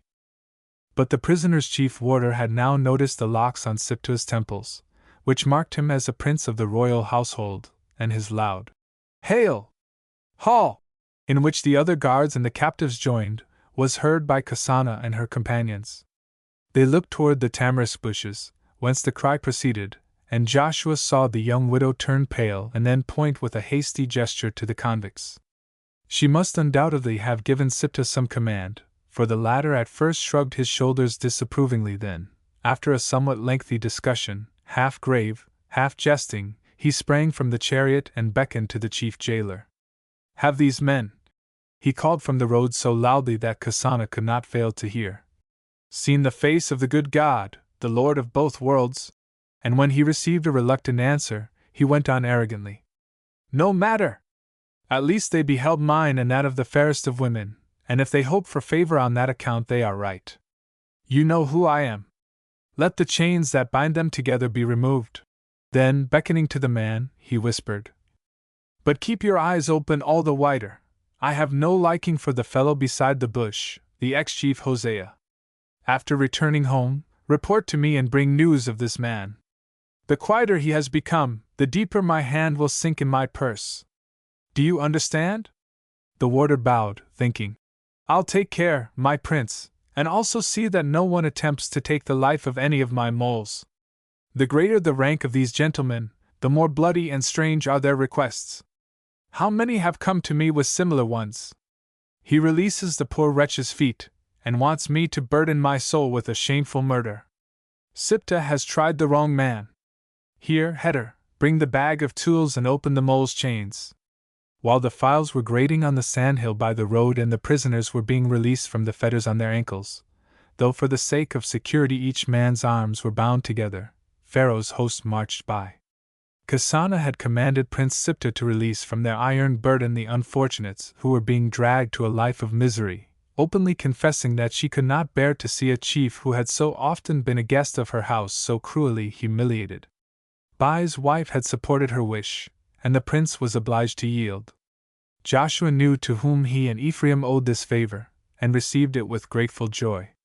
Walking had been made easier for him, but his mind was more and more sorely oppressed with anxious cares.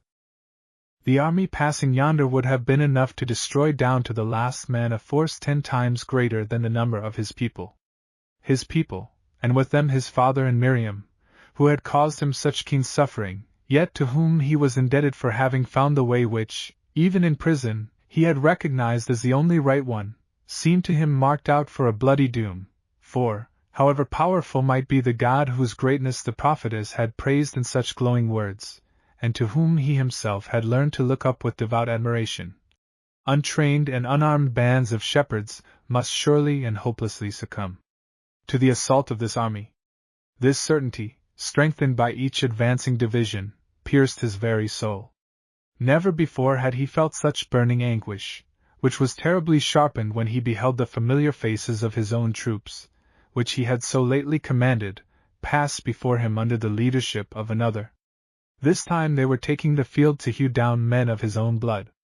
This was pain indeed, and Ephraim's conduct gave him cause for fresh anxiety, since Kasana's appearance and interference in behalf of him and his companions in suffering. The youth had again lapsed into silence, and gazed with wandering eyes at the army, or into vacancy. Now he, too, was freed from the chain, and Joshua asked in a whisper if he did not long to return to his people to help them resist so powerful a force. But Ephraim merely answered, "When confronted with those hosts, they can do nothing but yield. What did we lack before the Exodus? You were a Hebrew, and yet became a mighty chief among the Egyptians ere you obeyed Miriam's summons. In your place, I would have pursued a different course." "What would you have done?" asked Joshua sternly.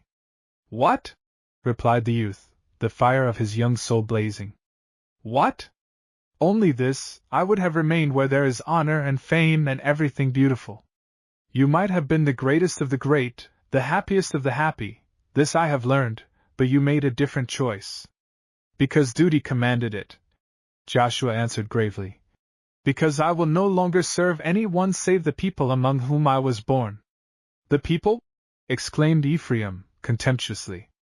"I know them, and you met them at Sukkot. The poor are miserable wretches who cringe under the lash. The rich value their cattle above all else and, if they are the heads of the tribes, quarrel with one another. No one knows aught of what pleases the eye and the heart. They call me one of the richest of the race, and yet I shudder when I think of the house I inherited, one of the best and largest. One who has seen more beautiful one ceases to long for such an abode." The vein on Joshua's brow swelled, and he wrathfully rebuked the youth for denying his own blood, and being a traitor to his people. The guard commanded silence, for Joshua had raised his reproving voice louder, and this order seemed welcome to the defiant youth. When, during their march, his uncle looked sternly into his face or asked whether he had thought of his words, he turned angrily away, and remained mute and sullen until the first star had risen, the night camp had been made under the open sky, and the scanty prison rations had been served. Joshua dug with his hands a resting place in the sand, and with care and skill helped the youth to prepare a similar one. Ephraim silently accepted this help, but as they lay side by side, and the uncle began to speak to his nephew of the God of his people on whose aid they must rely, if they were not to fall victims to despair in the mines, the youth interrupted him, exclaiming in low tones, but with fierce resolution, "They will not take me to the mines alive! I would rather die, while making my escape, than pine away in such wretchedness." Joshua whispered words of warning, and again reminded him of his duties to his people. But Ephraim begged to be let alone, yet soon after he touched his uncle and asked softly, "What are they planning with Prince Siptah?" "I don't know, nothing good, that is certain." "And where is Arsu the Syrian, your foe, who commands the Asiatic mercenaries, and who was to watch us with such fierce zeal?" "I did not see him with the others." "He remained in Tanis with his troops." "To guard the palace?" "Undoubtedly." "Then he commands many soldiers, and Pharaoh has confidence in him?" "The utmost, though he ill deserves it." "And he is a Syrian, and therefore of our blood, and more closely allied to us than to the Egyptians, at least so far as language and appearance are concerned. I should have taken him for a man of our race, yet he is, as you were, one of the leaders in the army." Other Syrians and Libyans command large troops of mercenaries, and the herald Ben Nazana, one of the highest dignitaries of the court, the Egyptians call him Ramesses in the sanctuary of Ra, has a Hebrew father. And neither he nor the others are scorned on account of their birth? This is not quite so. But why do you ask these questions? I could not sleep. And so such thoughts came to you. But you have some definite idea in your mind, and if my inference is correct, it would cause me pain. You wish to enter Pharaoh's service. Both were silent a long time, then Ephraim spoke again, and, though he addressed Joshua, it seemed as if he were talking to himself. They will destroy our people. Bondage and shame await those who survive. My house is now left to ruin, not a head of my splendid herds of cattle remains, and the gold and silver I inherited, of which there was said to be a goodly store, they are carrying with them, for your father has charge of my wealth, and it will soon fall as booty into the hands of the Egyptians. Shall I, if I obtain my liberty, return to my people and make bricks? Shall I bow my back and suffer blows and abuse? Joshua eagerly whispered. You must appeal to the God of your fathers, that he may protect and defend his people. Yet, if the Most High has willed the destruction of our race, be a man and learn to hate with all the might of your young soul those who trample your people under their feet. Fly to the Syrians, offer them your strong young arm, and take no rest till you have avenged yourself on those who have shed the blood of your people and load you, though innocent, with chains. Again silence reigned for some time. Nothing was heard from Ephraim's rude couch save a dull, low moan from his oppressed breast. But at last he answered softly. The chains no longer weigh upon us, and how could I hate her who released us from them? Remain grateful to Kasana, was the whispered reply. But hate her nation. Hosea heard the youth toss restlessly, and again sigh heavily and moan. It was past midnight, the waxing moon rode high in the heavens, and the sleepless man did not cease to listen for sounds from the youth. But the latter remained silent, though slumber had evidently fled from him also, for a noise as if he were grinding his teeth came from his place of rest.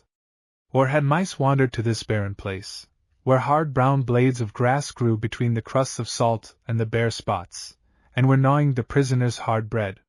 Such gnawing and grinding disturbed the sleep of one who longs for slumber. But Joshua desired to keep awake to continue to open the eyes of the blinded youth, yet he waited in vain for any sign of life from his nephew. At last he was about to lay his hand on the lad's shoulder, but paused as by the moonlight he saw Ephraim raise one arm though, before he lay down, both hands were tied more firmly than before. Joshua now knew that it was the youth's sharp teeth gnawing the rope which had caused the noise that had just surprised him, and he immediately stood up and looked first upward and then around him. Holding his breath, the older man watched every movement, and his heart began to throb anxiously. Ephraim meant to fly, and the first step toward escape had already succeeded. Would that the others might prosper too, but he feared that the liberated youth might enter the wrong path. He was the only son of his beloved sister, a fatherless and motherless lad, so he had never enjoyed the uninterrupted succession of precepts and lessons which only a mother can give and a defiant young spirit will accept from her alone. The hands of strangers had bound the sapling to a stake, and it had shot straight upward, but a mother's love would have ennobled it with carefully chosen grafts. He had grown up beside another hearth than his parents, yet the latter is the only true home for youth. What marvel if he felt himself a stranger among his people? Amid such thoughts a great sense of compassion stole over Joshua, and with it, the consciousness that he was deeply accountable for this youth who, for his sake, while on the way to bring him a message, had fallen into such sore misfortune. But much as he longed to warn him once more against treason and perjury, he refrained, fearing to imperil his success. Any noise might attract the attention of the guards, and he took as keen an interest in the attempt at liberation, as if Ephraim had made it at his suggestion. So instead of annoying the youth with fruitless warnings, he kept watch for him. Life had taught him that good advice is more frequently unheeded than followed, and only personal experiences possess resistless power of instruction. The chief's practiced eye soon showed him the way by which Ephraim, if fortune favored him, could escape. He called softly, and directly after his nephew whispered, I'll loose your ropes if you will hold up your hands to me. Mine are free! Joshua's tense features brightened. The defiant lad was a noble fellow, after all, and risked his own chance in behalf of one who, if he escaped with him, threatened to bar the way in which, in youthful blindness, he hoped to find happiness. Chapter 19. Joshua gazed intently around him. The sky was still bright, but if the north wind continued to blow, the clouds which seemed to be rising from the sea must soon cover it. The air had grown sultry, but the guards kept awake and regularly relieved one another. It was difficult to elude their attention, yet close by Ephraim's couch, which his uncle, for greater comfort, had helped him make on the side of a gently sloping hill, a narrow ravine ran down to the valley. White veins of gypsum and glittering mica sparkled in the moonlight along its bare edges. If the agile youth could reach this cleft unseen, and crawl through as far as the pool of salt water, overgrown with tall grass and tangled desert shrubs, at which it ended, he might, aided by the clouds, succeed. After arriving at this conviction, Joshua considered, as deliberately as if the matter concerned directing one of his soldiers on his way, whether he himself, in case he regained the use of his hands, could succeed in following Ephraim without endangering his project. And he was forced to answer this question in the negative, for the guard who sometimes sat, sometimes paced to and fro on a higher part of the crest of the hill a few paces away, could but too easily perceive, by the moonlight, the youth's efforts to loose the firmly knotted bonds. The cloud approaching the moon might perhaps darken it, ere the work was completed. Thus Ephraim might, on his account, incur the peril of losing the one fortunate moment which promised escape. Would it not be the basest of crimes, merely for the sake of the uncertain chance of flight, to bar the path to liberty of the youth whose natural protector he was? So he whispered to Ephraim, "I cannot go with you. Creep through the chasm at your right to the salt pool. I will watch the guards. As soon as the cloud passes over the moon and I clear my throat, start off. If you escape, join our people. Greet my old father, assure him of my love and fidelity, and tell him where I am being taken. Listen to his advice and Miriam's, theirs is the best counsel. The cloud is approaching the moon, not another word now." As Ephraim still continued to urge him in a whisper to hold up his pinioned arms, he ordered him to keep silence and, as soon as the moon was obscured and the guard, who was pacing to and fro above their heads, began a conversation with the man who came to relieve him, Joshua cleared his throat and, holding his breath, listened with a throbbing heart for some sound in the direction of the chasm. He first heard a faint scraping and, by the light of the fire which the guards kept on the hilltop as a protection against wild beasts, he saw Ephraim's empty couch. He uttered a sigh of relief, for the youth must have entered the ravine. But though he strained his ears to follow the crawling or sliding of the fugitive, he heard nothing save the footsteps and voices of the warders. Yet he caught only the sound, not the meaning of their words, so intently did he fix his powers of hearing upon the course taken by the fugitive. How nimbly and cautiously the agile fellow must move!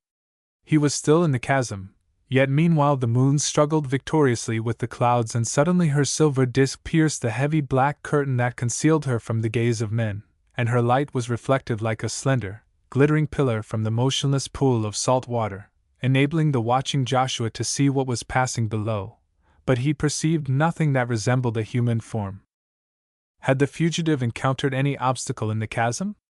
Did some precipice or abyss hold him in its gloomy depths? And at the thought he fancied that his heart had stopped beating. Had some gulf swallowed the lad when he was groping his way through the night? How he longed for some noise, even the faintest, from the ravine! The silence was terrible. But now! Oh, would that it had continued! Now the sound of falling stones and the crash of earth sliding after echoed loudly through the still night air.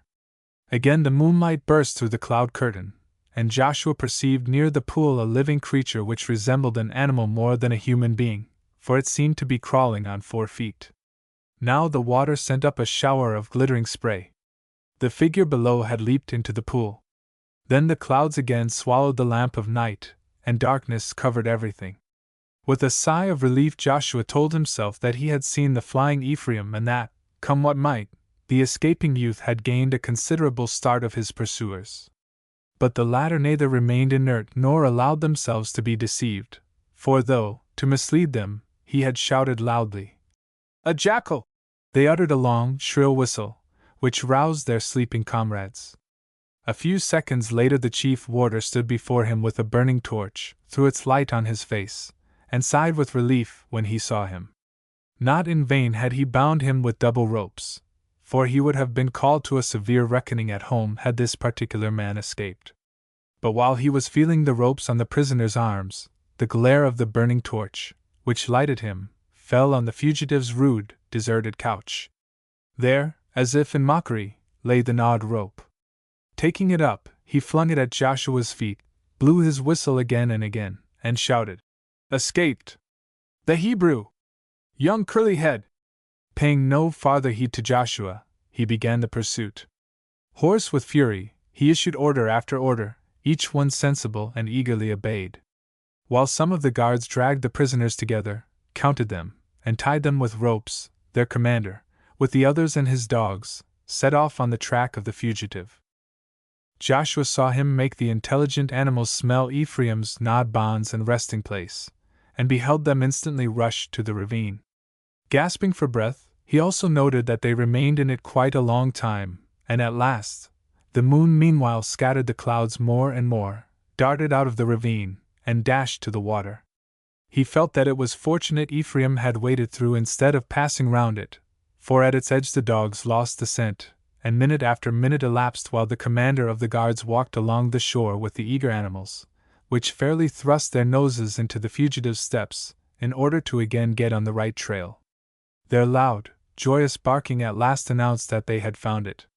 Yet, even if they persisted in following the runaway, the captive warrior no longer feared the worst, for Ephraim had gained a long advance of his pursuers. Still, his heart beat loudly enough and time seemed to stand still until the chief warder returned exhausted and unsuccessful. The older man, it is true, could never have overtaken the swift-footed youth, but the youngest and most active guards had been sent after the fugitive. This statement the captain of the guards himself made with an angry jeer. The kindly-natured man seemed completely transformed, for he felt what had occurred as a disgrace which could scarcely be overcome, nay, a positive misfortune. The prisoner who had tried to deceive him by the shout of jackal was doubtless the fugitive's accomplice. Prince Siptah, too, who had interfered with the duties of his office, he loudly cursed. But nothing of the sort should happen again, and he would make the whole band feel what had fallen to his lot through Ephraim. Therefore he ordered the prisoners to be again loaded with chains, the ex-chief fastened to a coughing old man, and all made to stand in rank and file before the fire till morning dawned. Joshua gave no answer to the questions his new companion in chains addressed to him. He was waiting with an anxious heart for the return of the pursuers. At times he strove to collect his thoughts to pray, and commended to the God who had promised his aid, his own destiny and that of the fugitive boy.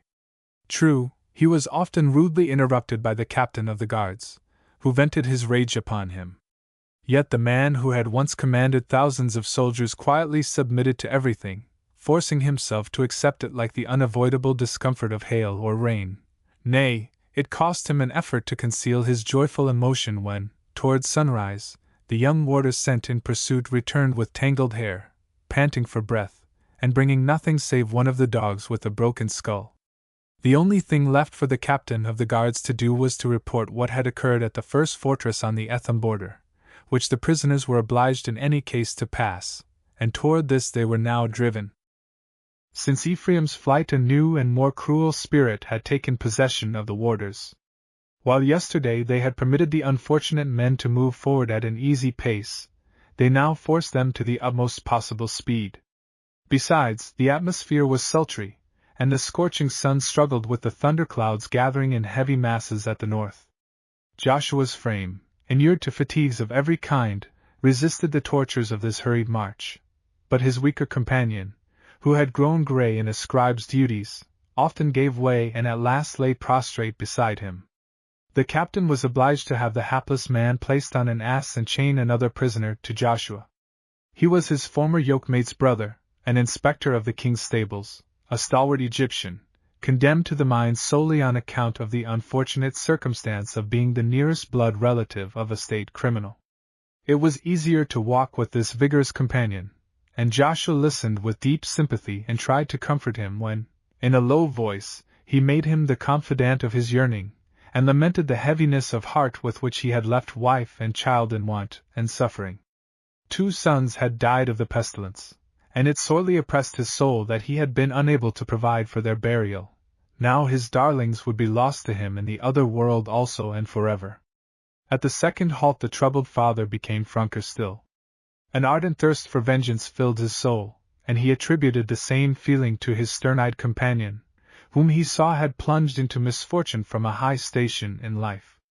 The ex-inspector of the stables had a sister-in-law, who was one of Pharaoh's concubines, and through her and his wife, her sister, he had learned that a conspiracy was brewing against the king in the house of the separated harem. He even knew whom the women desired to place in the Nephthah's place. As Joshua looked at him, half questioning, half doubting, his companion whispered, "Siptah, the king's nephew, and his noble mother, are at the head of the plot. When I am once more free, I will remember you, for my sister-in-law certainly will not forget me." Then he asked what was taking his companion to the mines, and Joshua frankly told his name. But when the Egyptian learned that he was fettered to a Hebrew, he tore wildly at his chain and cursed his fate. His rage, however, soon subsided in the presence of the strange composure with which his companion in misfortune bore the rudest insults, and Joshua was glad to have the other beset him less frequently with complaints and questions.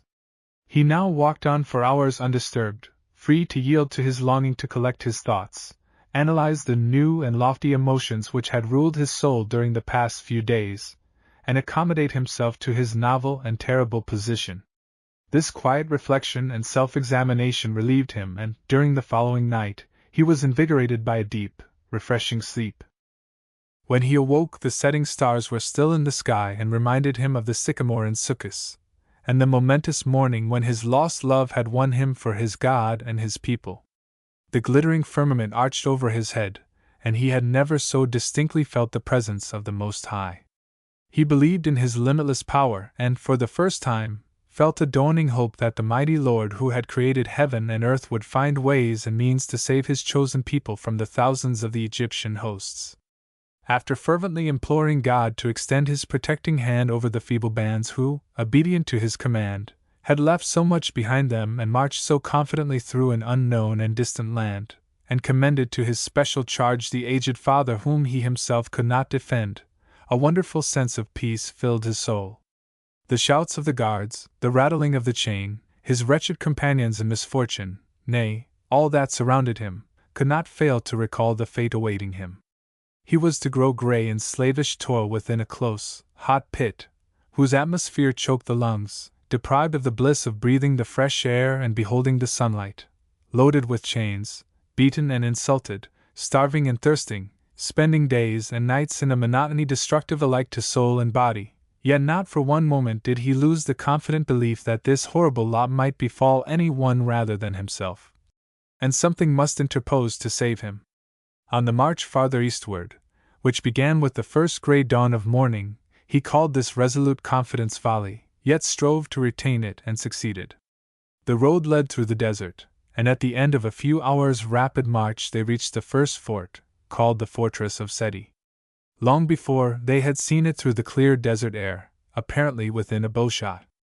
Unrelieved by the green foliage of bush or palm tree, it rose from the bare, stony, sandy soil, with its wooden palisades, its rampart, its escarped walls, and its lookout, with broad, flat roof, swarming with armed warriors.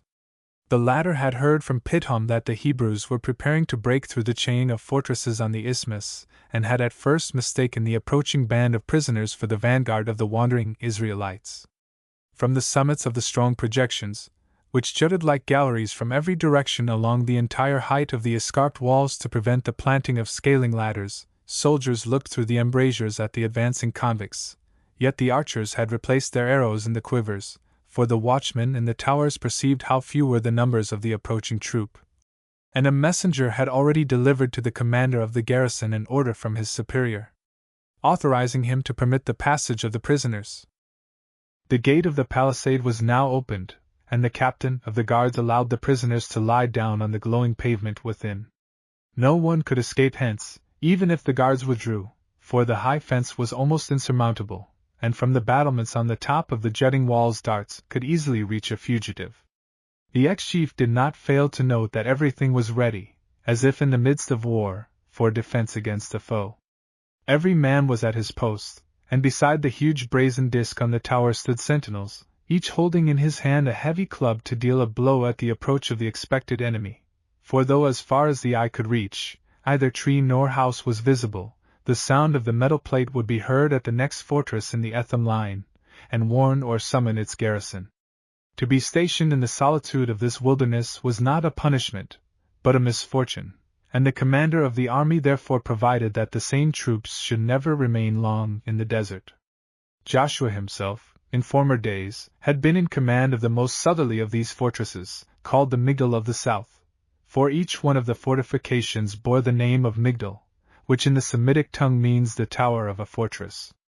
His people were evidently expected here, and it was not to be supposed that Moses had led the tribes back to Egypt. So they must have remained in Succos or have turned southward. But in that direction rolled the waters of the Bitter Lakes and the Red Sea, and how could the Hebrew hosts pass through the deep waters? Hosea's heart throbbed anxiously at this thought, and all his fears were to find speedy confirmation, for he heard the commander of the fortress tell the captain of the prisoners' guards that the Hebrews had approached the line of fortifications several days before, but soon after, without assaulting the garrison, had turned southward. Since then they seemed to have been wandering in the desert between Pithom and the Red Sea. All this had been instantly reported at Tanis, but the king was forced to delay the departure of the army for several days until the week of general mourning for the heir to the throne had expired. The fugitives might have turned this to account, but news had come by a carrier dove that the blinded multitude had encamped at Pi-Hahireth, not far from the Red Sea. So it would be easy for the army to drive them into the water like a herd of cattle. There was no escape for them in any other direction. The captain listened to these tidings with satisfaction.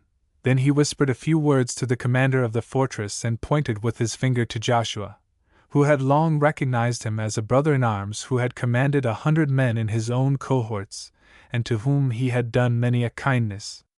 He was reluctant to reveal his identity in this wretched plight to his former subordinate, who was also his debtor, but the commander flushed as he saw him, shrugged his shoulders as though he desired to express to Joshua regret for his fate and the impossibility of doing anything for him, and then exclaimed so loudly that he could not fail to hear.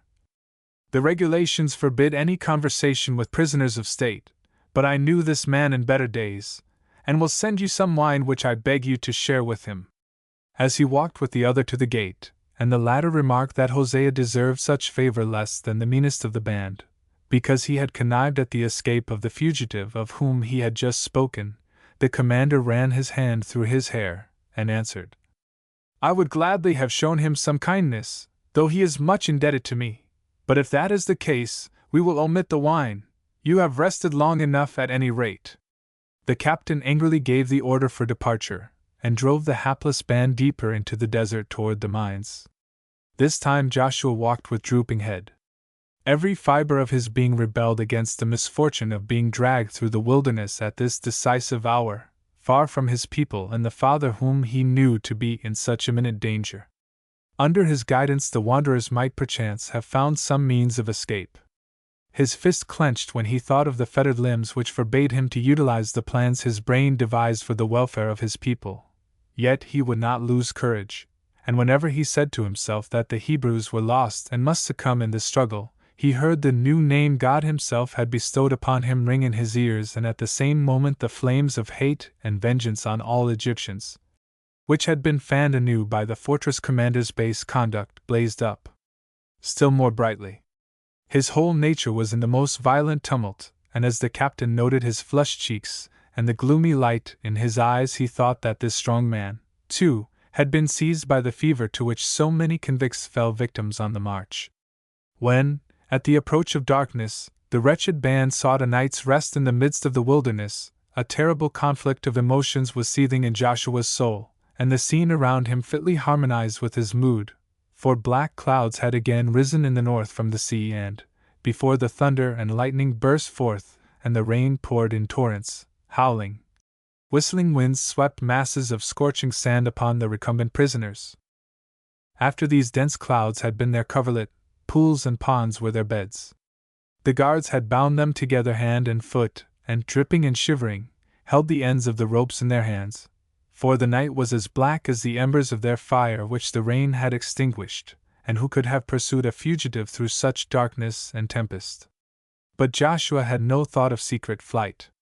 While the Egyptians were trembling and moaning, when they fancied they heard the wrathful voice of Seth, and the blinding sheets of fire flamed from the clouds, he only felt the approach of the angry God, whose fury he shared, whose hatred was also his own. He felt himself a witness of his all-destroying omnipotence, and his breast swelled more proudly as he told himself that he was summoned to wield the sword in the service of this mightiest of the mighty. Chapter 20. The storm which had risen as night closed and swept over the isthmus. The waves in its lakes dashed high, and the Red Sea, which thrust a bay shaped like the horn of a snail into it from the south, was lashed to the wildest fury. Farther northward, where Pharaoh's army, protected by the Migdol of the south, the strongest fort of the Etham line, had encamped a short time before, the sand lashed by the storm whirled through the air, and, in the quarter occupied by the king and his great officials, hammers were constantly busy driving the tent pins deeper into the earth, for the brocades, cloths, and linen materials which formed the portable houses of Pharaoh and his court, struck by the gale, threatened to break from the poles by which they were supported. Black clouds hung in the north, but the moon and stars were often visible, and flashes of distant lightning frequently brightened the horizon. Even now the moisture of heaven seemed to avoid this rainless region, and in all directions fires were burning, which the soldiers surrounded in double rows, like a living shield, to keep the storm from scattering the fuel. The sentries had a hard duty, for the atmosphere was sultry, in spite of the north wind, which still blew violently, driving fresh clouds of sand into their faces. Only 2 sentinels were pacing watchfully to and fro at the most northern gate of the camp, but they were enough, for, on account of the storm, no one had appeared for a long time to demand entrance or egress. At last, 3 hours after sunset, a slender figure, scarcely beyond boyhood, approached the guards with a firm step and, showing a messenger's pass, asked the way to Prince Siptah's tent. He seemed to have had a toilsome journey, for his thick black locks were tangled and his feet were covered with dust and dried clay. Yet he excited no suspicion, for his bearing was that of a self-reliant freeman, his messenger's pass was perfectly correct, and the letter he produced was really directed to Prince Siptah, a scribe of the corn storehouses, who was sitting at the nearest fire with other officials and subordinate officers, examined it. As the youth's appearance pleased most of those present, and he came from Tanis and perhaps brought news, a seat at the fire and a share in the meal were offered, but he was in haste. Declining the invitation with thanks, he answered the questions curtly and hurriedly and begged the resting soldiers for a guide. One was placed at his disposal without delay. But he was soon to learn that it would not be an easy matter to reach a member of the royal family, for the tents of Pharaoh, his relatives, and dignitaries stood in a special spot in the heart of the camp, hedged in by the shields of the heavily armed troops. When he entered he was challenged again and again, and his messenger's pass and the prince's letter were frequently inspected. The guide, too, was sent back, and his place was filled by an aristocratic lord, called by the eye and ear of the king, who busied himself with the seal of the letter. But the messenger resolutely demanded it, and as soon as it was again in his hand, and 2 tents standing side by side rocking in the tempest had been pointed out to him, one as Prince Siptah's, the other as the shelter of Ma Sana, the daughter of Hornecht, for whom he asked, he turned to the chamberlain who came out of the former one, showed him the letter, and asked to be taken to the prince. But the former offered to deliver the letter to his master, whose steward he was, and Ephraim, for he was. The messenger agreed if he would obtain him immediate admission to the young widow. The steward seemed to lay much stress upon getting possession of the letter, and, after scanning Ephraim from top to toe, he asked if Kasana knew him, and when the other assented, adding that he brought her a verbal message, the Egyptian said smiling, "Well then, but we must protect our carpets from such feet, and you seem weary and in need of refreshment. Follow me." With these words he took him to a small tent, before which an old slave and one scarcely beyond childhood were sitting by the fire, finishing their late meal with a bunch of garlic. They started up as they saw their master, but he ordered the old man to wash the messenger's feet, and bade the younger ask the prince's cook in his name for meat, bread, and wine. Then he led Ephraim to his tent, which was lighted by a lantern, and asked how he, who from his appearance was neither a slave nor a person of mean degree, had come into such a pitiable plight. The messenger replied that on his way he had bandaged the wounds of a severely injured man with the upper part of his apron, and the chamberlain instantly went to his baggage and gave him a piece of finely plaited linen. Ephraim's reply, which was really very near the truth, had cost him so little thought and sounded so sincere, that it won credence, and the steward's kindness seemed to him so worthy of gratitude that he made no objection when the courtier, without injuring the seal, pressed the roll of papyrus with a skillful hand, separating the layers and peering into the openings to decipher the contents.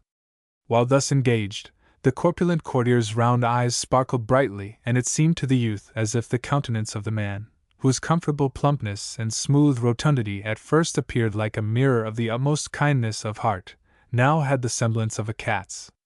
As soon as the steward had completed his task, he begged the youth to refresh himself in all comfort, and did not return until Ephraim had bathed, wrapped a fresh linen upper garment around his hips, perfumed and anointed his hair, and glancing into the mirror, was in the act of slipping a broad gold circlet upon his arm.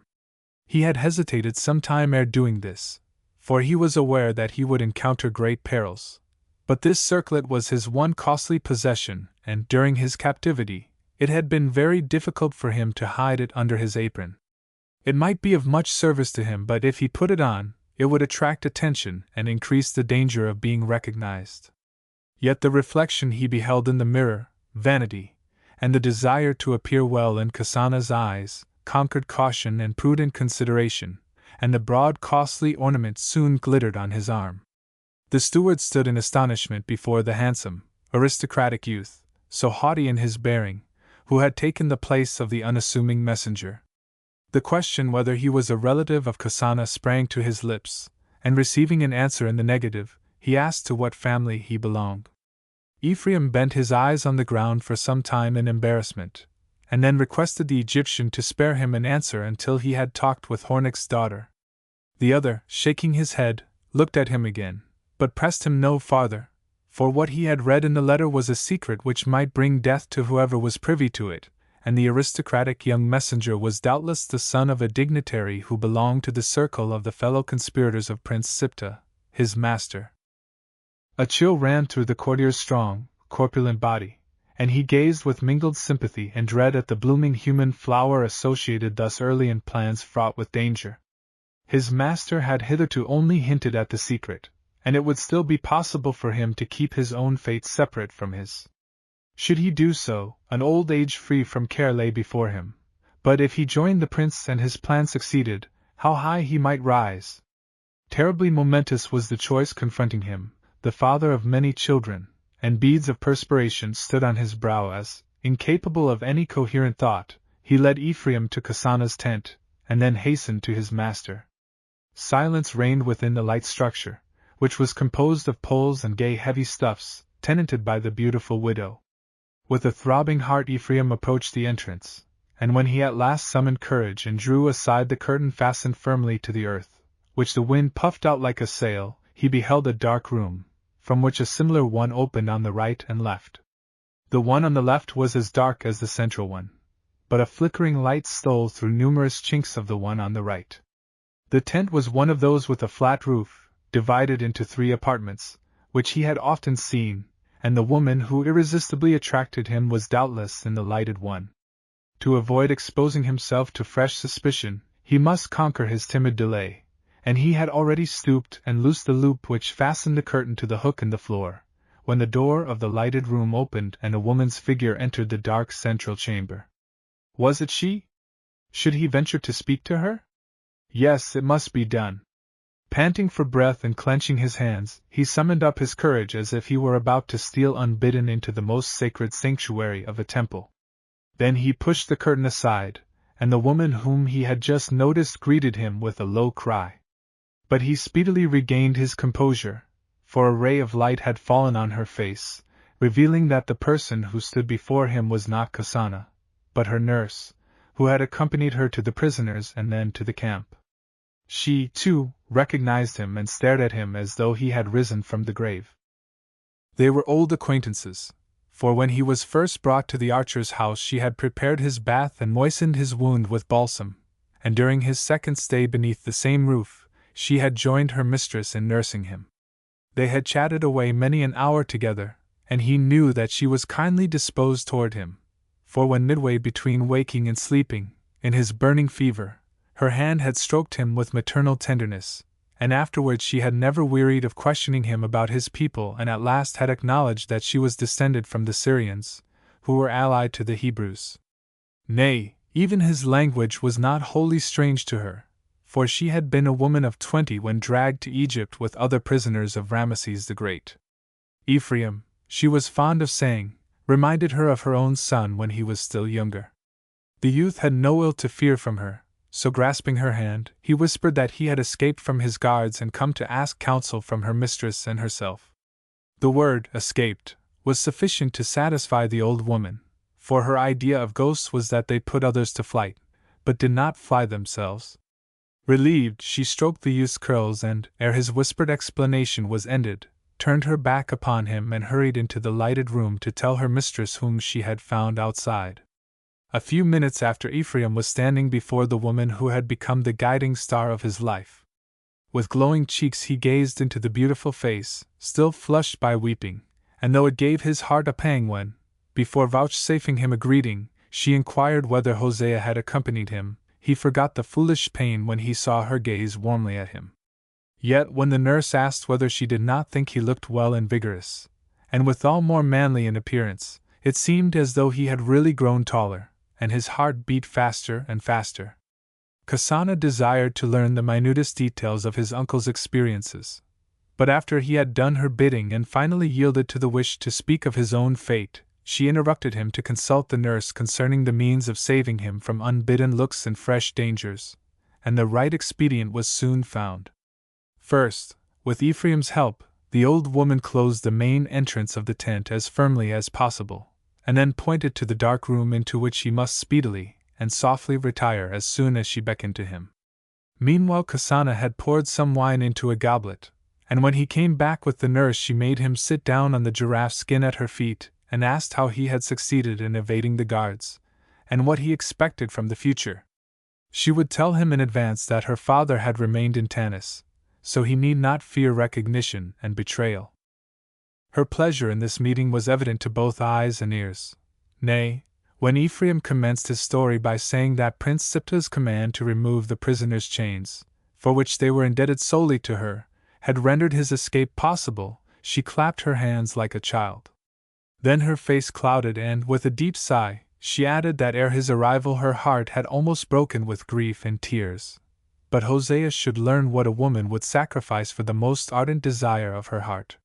She repaid with grateful words Ephraim's assurance that, before his flight, he had offered to release his uncle from his bonds, and, when she learned that Joshua had refused to accept his nephew's aid, lest it might endanger the success of the plan he had cleverly devised for him, she cried out to her nurse, with tearful eyes, that Hosea alone would have been capable of such a deed.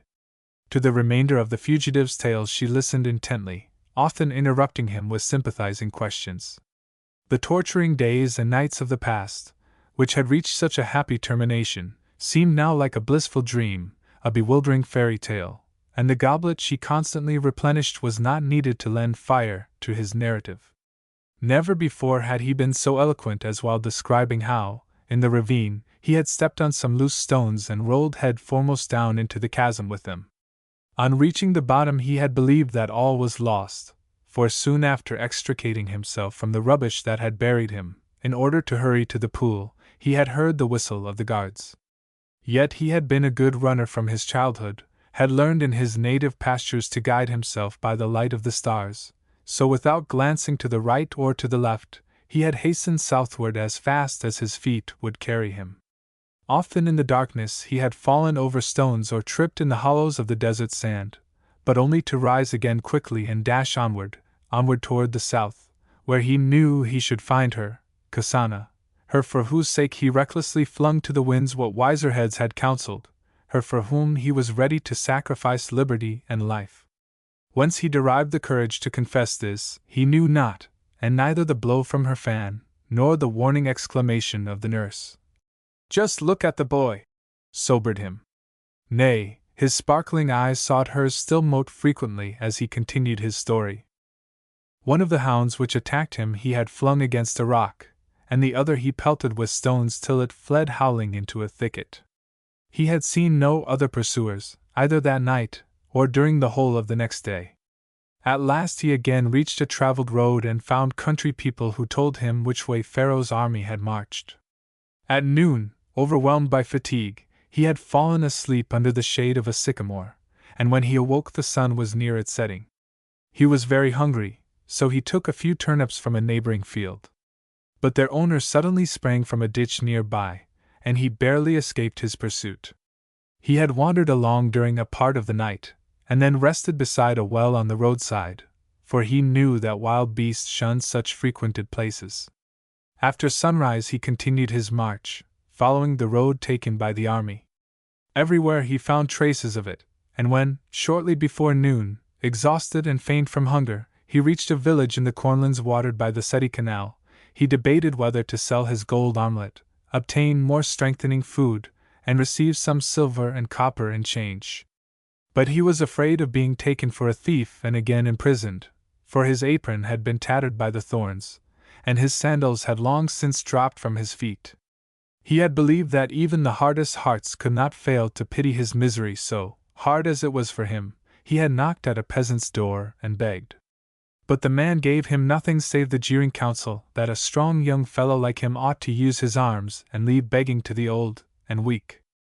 A second peasant had even threatened to beat him, but as he walked on with drooping bead, a young woman whom he had noticed in front of the barbarian's house followed him, thrust some bread and dates into his hand, and whispered hastily that heavy taxes had been levied on the village when Pharaoh marched through, or she would have given him something better. This unexpected donation, which he had eaten at the next well, had not tasted exactly like a festal banquet, but he did not tell Kasana that it had been embittered by the doubt whether to fulfill Joshua's commission and return to his people or yield to the longing that drew him to her. He moved forward irresolutely, but fate seemed to have undertaken to point out his way, for after walking a short half-hour, the latter portion of the time through barren land, he had found by the wayside a youth of about his own age who, moaning with pain, held his foot clasped between both hands. Pity led him to go to him, and to his astonishment, he recognized the runner and messenger of Kasana's father, with whom he had often talked. "Apu, our nimble Nubian runner?" cried the young widow, and Ephraim assented and then added that the messenger had been dispatched to convey a letter to Prince Siptah as quickly as possible, and the swift-footed lad, who was wont to outstrip his master's noble steeds, had shot over the road like an arrow and would have reached his destination in 2 hours more, had he not stepped on the sharp edge of a bottle that had been shattered by a wagon wheel, and made a deep and terrible wound.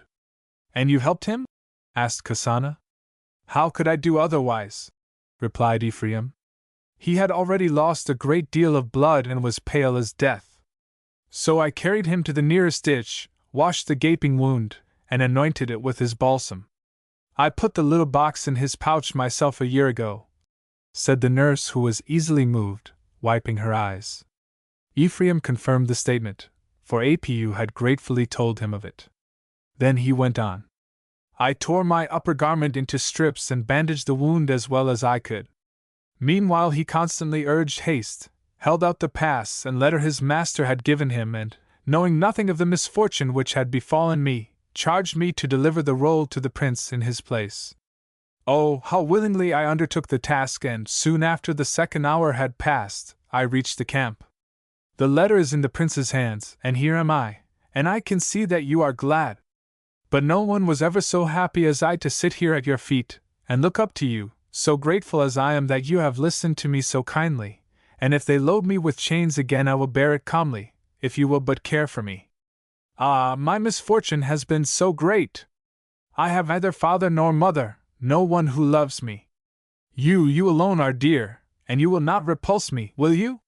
He had fairly shouted the last words, as if beside himself, and carried away by the might of passion and rendered incapable by the terrible experiences of the past few hours of controlling the emotions that assailed him. The youth, still scarcely beyond childhood, who saw himself torn away from and bereft of all that had usually sustained and supported him, sobbed aloud, and like a frightened birdling seeking protection under its mother's wings, hid his head, amid floods of tears, in Kasana's lap. Warm compassion seized upon the tender-hearted young widow, and her own eyes grew dim. She laid her hands kindly upon his head, and feeling the tremor that shook the frame of the weeping lad, she raised his head with both hands, kissed his brow and cheeks, looked smilingly into his eyes with tears in her own, and exclaimed, "You poor, foolish fellow! Why should I not care for you? Why should I repel you? Your uncle is the most beloved of men to me, and you are like his son. For your sakes I have already accepted what I should otherwise have thrust far, far from me. But now I must go on, and must not care what others may think or say of me, if only I can accomplish the one thing for which I am risking person, life, all that I once prized. Wait, you poor, impulsive fellow!" And here she again kissed him on the cheeks. "I shall succeed in smoothing the path for you also. That is enough now." This command sounded graver, and was intended to curb the increasing impetuosity of the ardent youth. But she suddenly started up, exclaiming with anxious haste, "Go, go, at once!" The footsteps of men approaching the tent, and a warning word from the nurse had brought this stern order to the young widow's lips, and Ephraim's quick ear made him understand her anxiety, and urged him to join the old nurse in the dark room.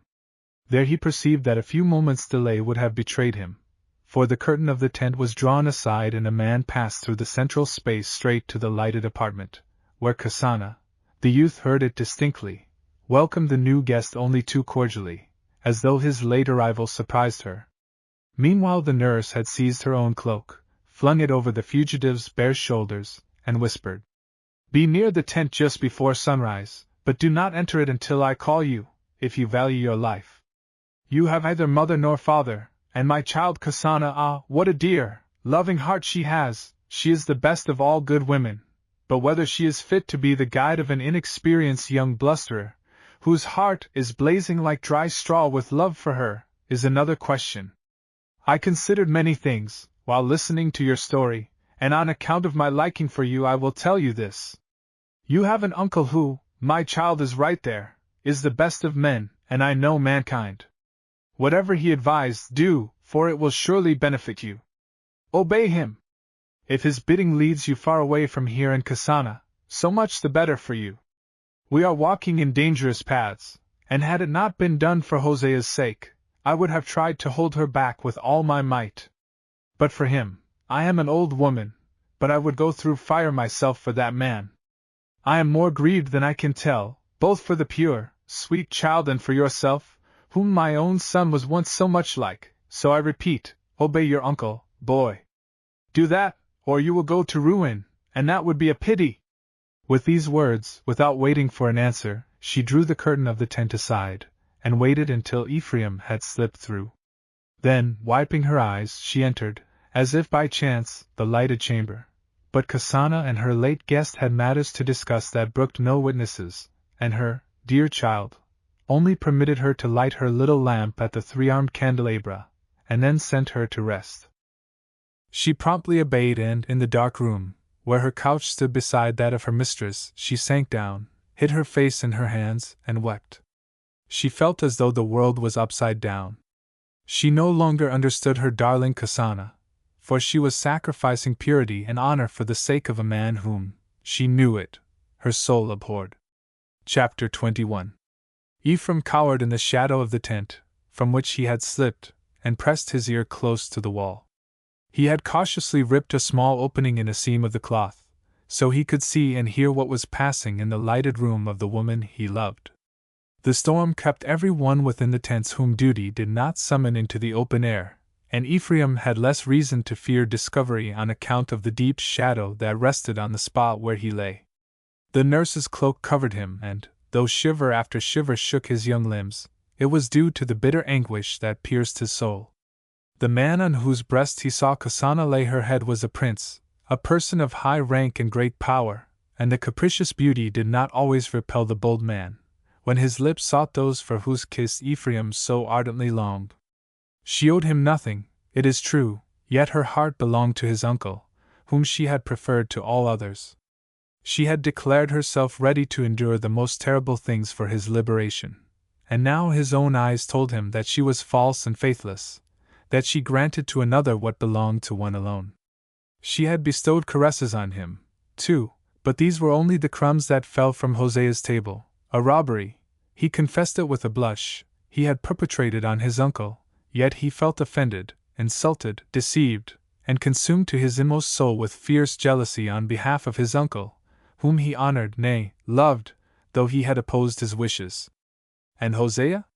Why, he too, like himself, this princely suitor, and all other men, must love her, spite of his strange conduct at the well by the roadside. It was impossible for him to do otherwise, and now, safe from the poor prisoner's resentment, she was basely, treacherously enjoying another's tender caresses.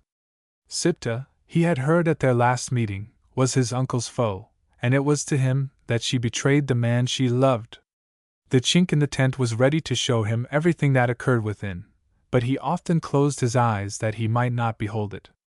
Often, it is true, the hateful scene held him enthralled by a mysterious spell, and he would fain have torn the walls of the tent asunder, struck the detested Egyptian to the ground, and shouted into the faithless woman's face the name of Hosea, coupled with the harshest reproaches.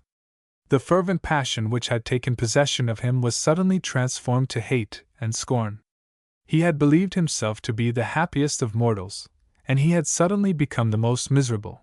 No one, he believed, had ever experienced such a fall from the loftiest heights to the lowest depths. The nurse had been right. Naught save misery and despair could come to him from so faithless a woman. Once he started up to fly, but he again heard the bewitching tones of her musical laugh, and mysterious powers detained him, forcing him to listen. At first the seething blood had throbbed so violently in his ears that he felt unable to follow the dialogue in the lighted tent.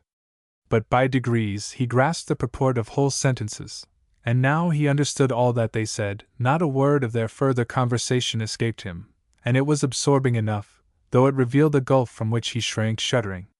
Kasana refused the bold suitor many favors for which he pleaded, but this only impelled him to beseech her more fervently to give herself to him, and the prize he offered in return was the highest gift of earth, the place by his side as queen on the throne of Egypt, to which he aspired.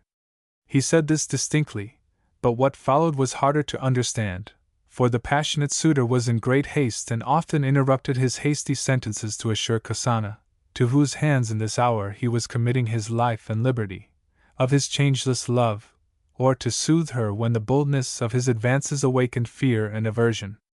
But he soon began to speak of the letter whose bearer Ephraim had been, and, after reading it aloud and explaining it, the youth realized with a slight shudder that he had become an accomplice in the most criminal of all plots, and for a moment the longing stole over him to betray the traitors and deliver them into the hand of the mighty sovereign whose destruction they were plotting.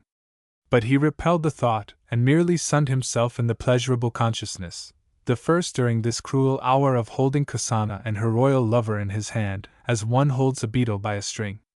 This had a favorable effect on him, and restored the confidence and courage he had lost. The baser the things he continued to hear, the more clearly he learned to appreciate the value of the goodness and truth which he had lost. His uncle's words, too, came back to his memory.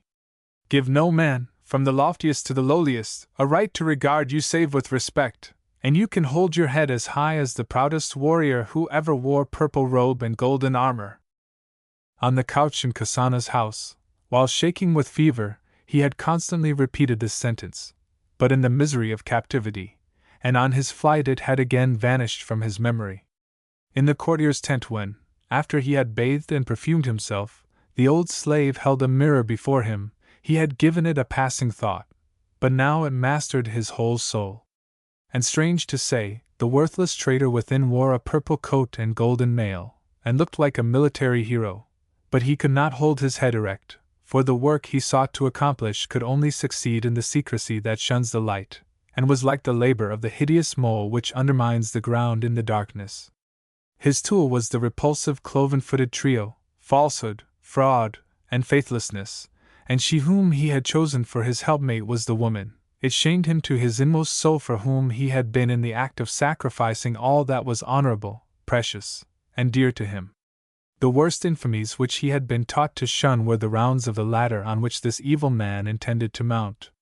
The roll the youth had brought to the camp contained 2 letters. The first was from the conspirators in Tanis, the second from Siptah's mother. The former desired his speedy return and told him that the Syrian Arsu, the commander of the foreign mercenaries, who guarded the palace, as well as the women's house, was ready to do him homage. If the high priest of Ammon, who was at once chief judge, viceroy and keeper of the seal, proclaimed him king, he was sovereign and could enter the palace which stood open to him and ascend the throne without resistance. If Pharaoh returned, the bodyguards would take him prisoner and remove him as Siptah, who liked no halfway measures, had secretly directed, while the chief priest insisted upon keeping him in mild imprisonment. Nothing was to be feared save the premature return from Thebes of Seti, the second son of Meneptah, for the former, after his older brother's death, had become heir to the throne, and carrier doves had brought news yesterday that he was now on his way. Therefore Siptah and the powerful priest who was to proclaim him king were urged to the utmost haste. The necessary measures had been adopted in case of possible resistance from the army, for as soon as the Hebrews had been destroyed, the larger portion of the troops, without any suspicion of the impending dethronement of their commander-in-chief, would be sent to their former stations. The bodyguards were devoted to Siptah, and the others who entered the capital, should worst come to worst, could be easily overpowered by Arsu and his mercenaries. "There is nothing farther for me to do," said the prince, stretching himself comfortably, like a man who has successfully accomplished a toilsome task, "except to rush back to Tanis in a few hours with Bai, have myself crowned and proclaimed king in the temple of Ammon, and finally received in the palace as pharaoh. The rest will take care of itself. Seti, whom they call the heir to the throne, is just such another weakling as his father, and must submit to a fixed fact, or if necessary, be forced to do so. The captain of the bodyguards will see that Meneptah does not again enter the palace in the city of Ramesses." The second letter, which was addressed to the pharaoh, had been written by the mother of the prince in order to recall her son and the chief priest Bai to the capital as quickly as possible, without exposing the former to the reproach of cowardice for having quitted the army so shortly before the battle. Though she had never been better, she protested with hypocritical complaints and entreaties that the hours of her life were numbered, and besought the king to send her son and the chief priest Bai to her without delay, that she might be permitted to bless her only child before her death. She was conscious of many a sin, and no one, save the high priest, possessed the power of winning the favor of the gods for her, a dying woman. Without his intercession she would perish in despair. This letter, too, the base robber of a crown read aloud, called it a clever bit of feminine strategy, and rubbed his hands gleefully. Treason, murder, hypocrisy, fraud, shameful abuse of the most sacred feelings, nay, all that was evil must serve Siptah to steal the throne, and though Kasana had wrung her hands and shed tears when she heard that he meant to remove Pharaoh from his path, she grew calmer after the prince had represented that her own father had approved of his arrangements for the deliverance of Egypt from the hand of the king, her destroyer. The letter from the prince's mother to Pharaoh, the mother who urged her own son to the most atrocious crimes, was the last thing Ephraim heard, for it roused in the young Hebrew, who was wont to consider nothing purer and more sacred than the bonds which united parents and children, such fierce indignation, that he raised his fist threateningly, and, springing up, opened his lips and muttered invective. He did not hear that Kasana made the prince swear that, if he attained the sovereign power, he would grant her first request. It should cost him neither money nor lands, and only give her the right to exercise mercy where her heart demanded it, for things were in store which must challenge the wrath of the gods and he must leave her to soothe it. Ephraim could not endure to see or hear more of these abominable things. For the first time he felt how great a danger he ran of being dragged into this marsh and becoming a lost, evil man. But never, he thought, would he have been so corrupt, so worthless, as this prince. His uncle's words again returned to his mind, and he now raised his head proudly and arched his chest as if to assure himself of his own unbroken vigor, saying meanwhile, with a long breath, that he was of too much worth to ruin himself for the sake of a wicked woman, even though, like Kasana, she was the fairest and most bewitching under the sun. Away, away from the neighborhood of this net, which threatened to entangle him in murder and every deed of infamy. Resolved to seek his people, he turned toward the gate of the camp, but after a few hasty steps paused, and a glance at the sky showed him that it was the 2nd hour past midnight. Every surrounding object was buried in silence save that from the neighboring dens of the royal steeds came the sound of the rattle of a chain, or of the stamp of a stallion's hoof.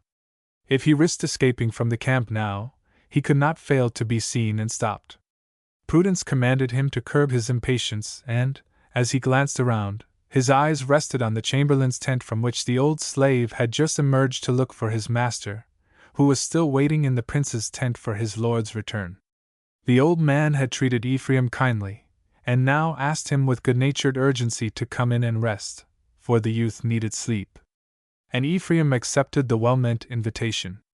He felt for the first time how weary his feet were, and he had scarcely stretched himself upon the mat which the old slave, it was his own, spread on the floor of the tent for him, ere the feeling came over him that his limbs were relaxing, and yet he had expected to find here time and rest for calm deliberation. He began, too, to think of the future and his uncle's commission. That he must join his people without delay was decided. If they escaped Pharaoh's army, the others could do what they pleased. His duty was to summon his shepherds, servants, and the youths of his own age, and with them hurry to the mines to break Joshua's chains and bring him back to his old father and the people who needed him. He already saw himself with a sling in his girdle and a battle-axe in his hand, rushing on in advance of the others, when sleep overpowered him and bound the sorely wearied youth so firmly and sweetly that even dreams remained aloof from his couch, and when morning came the old slave was obliged to shake him to rouse him. The camp was already pervaded with bustling life. Tents were struck, asses and ox carts laden, steeds curried and newly shod, chariots washed, weapons and harnesses cleaned, breakfast was distributed and eaten. At intervals the blare of trumpets was heard in one direction, loudly shouted commands in another, and from the eastern portion of the camp echoed the chanting of the priests, who devoutly greeted the newborn sun-god. A gilded chariot, followed by a similar one, drove up to the costly purple tent beside Kasana's, which active servants were beginning to take down. Prince Siptah and the chief priest had received Pharaoh's permission to set off for Tanis, to fulfill the wish of a dying woman. Soon after Ephraim took leave of the old slave and bade him give Kasana's nurse the cloak and tell her that the messenger had followed her advice and his uncle's. Then he set off on his walk. He escaped unchallenged from the Egyptian camp and, as he entered the wilderness, he heard the shout with which he called his shepherds in the pastures. The cry, resounding far over the plain, startled a sparrowhawk which was gazing into the distance from a rock and, as the bird soared upward, the youth fancied that if he stretched out his arms, wings must unfold strong enough to bear him also through the air. Never had he felt so light and active, so strong and free, nay had the priest at this hour asked him the question whether he would accept the office of a captain of thousands in the Egyptian army, he would undoubtedly have answered, as he did before the ruined house of Nun, that his sole desire was to remain a shepherd and rule his flocks and servants. He was an orphan, but he had a nation, and where his people were was his home. Like a wanderer, who, after a long journey, sees his home in the distance, he quickened his pace. He had reached Tanis on the night of the new moon, and the round silver shield which was paling in the morning light was the same which had then risen before his eyes. Yet it seemed as though years lay between his farewell of Miriam and the present hour, and the experiences of a life had been compressed into these few days. He had left his tribe a boy, he returned a man. Yet, thanks to this one terrible night, he had remained unchanged. He could look those whom he loved and reverenced fearlessly in the face. Nay, more. He would show the man whom he most esteemed that he, too, Ephraim could hold his head high. He would repay Joshua for what he had done, when he remained in chains in captivity, that he, his nephew, might go forth as free as a bird. After hurrying onward an hour, he reached a ruined watchtower, climbed to its summit, and saw, at a short distance beyond the Mount of Baal-zephon, which had long towered majestically on the horizon, the glittering northern point of the Red Sea. The storm, it is true, had subsided, but he perceived by the surging of its emerald surface that the sea was by no means calm, and single black clouds in the sky, elsewhere perfectly clear, seemed to indicate an approaching tempest. He gazed around him, asking himself what the leader of the people probably intended, if, as the prince had told Kasana, they had encamped between Pi-hahiroth, whose huts and tents rose before him on the narrow gulf, the northwestern arm of the Red Sea thrust into the land, and the Mount of Baal-zephon. Had sipped a light in this too? No. This time the malicious traitor had departed from his usual custom, for between the sea and the village, where the wind was blowing slender columns of smoke asunder, his falcon eye discovered many light spots resembling a distant flock of sheep, and among and beside them a singular movement to and fro upon the sands. It was the camp of his people. How short seemed the distance that separated him from them! Yet the nearer it was, the greater became his anxiety lest the great multitude, with the women and children, herds and tents, could not escape the vast army which must overtake them in a few hours. His heart shrank as he gazed around him, for neither to the east, where a deeper estuary was surging, nor southward, where the Red Sea tossed its angry waves, nor even toward the north, whence Pharaoh's army was marching, was escape possible. To the west lay the wilderness of En, and if the wanderers escaped in that direction, and were pressed farther, they would again enter Egyptian soil, and the exodus would be utterly defeated. So there was nothing left save to risk a battle, and at the thought a chill ran through the youth's veins, for he knew how badly armed, untrained, savage, unmanageable, and cowardly were the men of his race, and had witnessed the march of the powerful, well-equipped Egyptian army, with its numerous foot soldiers and superb war chariots. To him now, as to his uncle a short time before, his people seemed doomed to certain destruction, unless succored by the God of his fathers. In former years, and just before his departure, Miriam, with sparkling eyes and enthusiastic words, had praised the power and majesty of this omnipotent Lord, who preferred his people above all other nations. But the lofty words of the prophetess had filled his childish heart with a slight fear of the unapproachable greatness and terrible wrath of this God. It had been easier for him to uplift his soul to the sun god, when his teacher, a kind and merry-hearted Egyptian priest, led him to the temple of Pithom. In later years he had felt no necessity of appealing to any god, for he lacked nothing, and while other boys obeyed their parents' commands, the shepherds, who well knew that the flocks they tended belonged to him, called him their young master, and first in jest, then in earnest, paid him all the honor due a ruler, which prematurely increased his self-importance and made him an obstinate fellow. He whom stalwart, strong men obeyed, was sufficient unto himself, and felt that others needed him, and, as nothing was more difficult for him than to ask a favor, great or small, from any one, he rebelled against praying to a God so far off and high above him. But now, when his heart was oppressed by the terrible destiny that threatened his people, he was overwhelmed by the feeling that only the greatest and mightiest could deliver them from this terrible, unspeakable peril, as if no one could withstand this powerful army, save he whose might could destroy heaven and earth. What were they that the Most High, whom Miriam and Hosea described as so preeminently great, should care for them?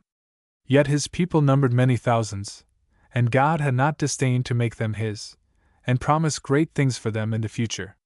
Now they were on the verge of destruction, and he, Ephraim, who came from the camp of the enemy, was perhaps the sole person who saw the full extent of the danger. Suddenly he was filled with the conviction that it was incumbent upon him, above all others, to tell the God of his fathers, who perhaps in caring for earth and heaven, sun and stars, had forgotten the fate of his people, of the terrible danger impending, and beseech him to save them. He was still standing on the top of the ruined tower, and raised his arms and face toward heaven. In the north he saw the black clouds which he had noticed in the blue sky swiftly massing and rolling hither and thither. The wind, which had subsided after sunrise, was increasing in strength and power, and rapidly becoming a storm. It swept across the isthmus in gusts, which followed one another more and more swiftly, driving before them dense clouds of yellow sand. He must lift up his voice loudly, that the God to whom he prayed might hear him in his lofty heaven, so, with all the strength of his young lungs, he shouted into the storm. Adonai, Adonai! Thou, whom they call Jehovah, mighty God of my fathers, hear me, Ephraim, a young inexperienced lad of whom, in his insignificance, thou hast probably never thought. I ask nothing for myself. But the people, whom thou dost call thine, are in sore peril. They have left durable houses and good pastures because thou didst promise them a better and more beautiful land, and they trusted in thee and thy promises. But now the army of Pharaoh is approaching, so great a host that our people will never be able to resist it. Thou must believe this, Eli, my lord. I have seen it and been in its midst. So surely as I stand here, I know that it is too mighty for thy people.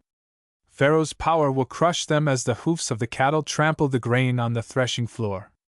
And my people, who are also thine, are encamped in a spot where Pharaoh's warriors can cut them down from all directions, so that there is no way for them to fly, not one. I saw it distinctly from this very spot. Hear me now, Adonai. But canst thou hear my words, O Lord, in such a tempest? Surely thou canst, for they call thee omnipotent, and if thou dost hear me and dost understand the meaning of my words, thou wilt see with thy mighty eyes, if such is thy will, that I speak the truth. Then thou wilt surely remember the vow thou didst make to the people through thy servant Moses. Among the Egyptians I have witnessed treachery and murder and shameful wiles. Their deeds have filled me, who am myself but a sinful, inexperienced youth, with horror and indignation.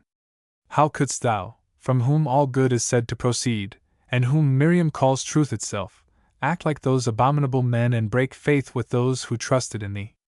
I know, thou great and mighty one, that this is far from thee, nay, perhaps it is a sin even to cherish such a thought. Hear me, Adonai. Look northward at the troops of the Egyptians, who will surely soon leave their camp and march forward, and southward to the peril of thy people, for whom escape is no longer possible, and thou wilt rescue them by thy omnipotence and great wisdom, for thou hast promised them a new country, and if they are destroyed, how can they reach it? With these words he finished his prayer, which, though boyish and incoherent, gushed from the inmost depths of his heart. Then he sprang with long leaps from the ruined tower to the barren plain at his feet, and ran southward as fleetly as if he were escaping from captivity a second time.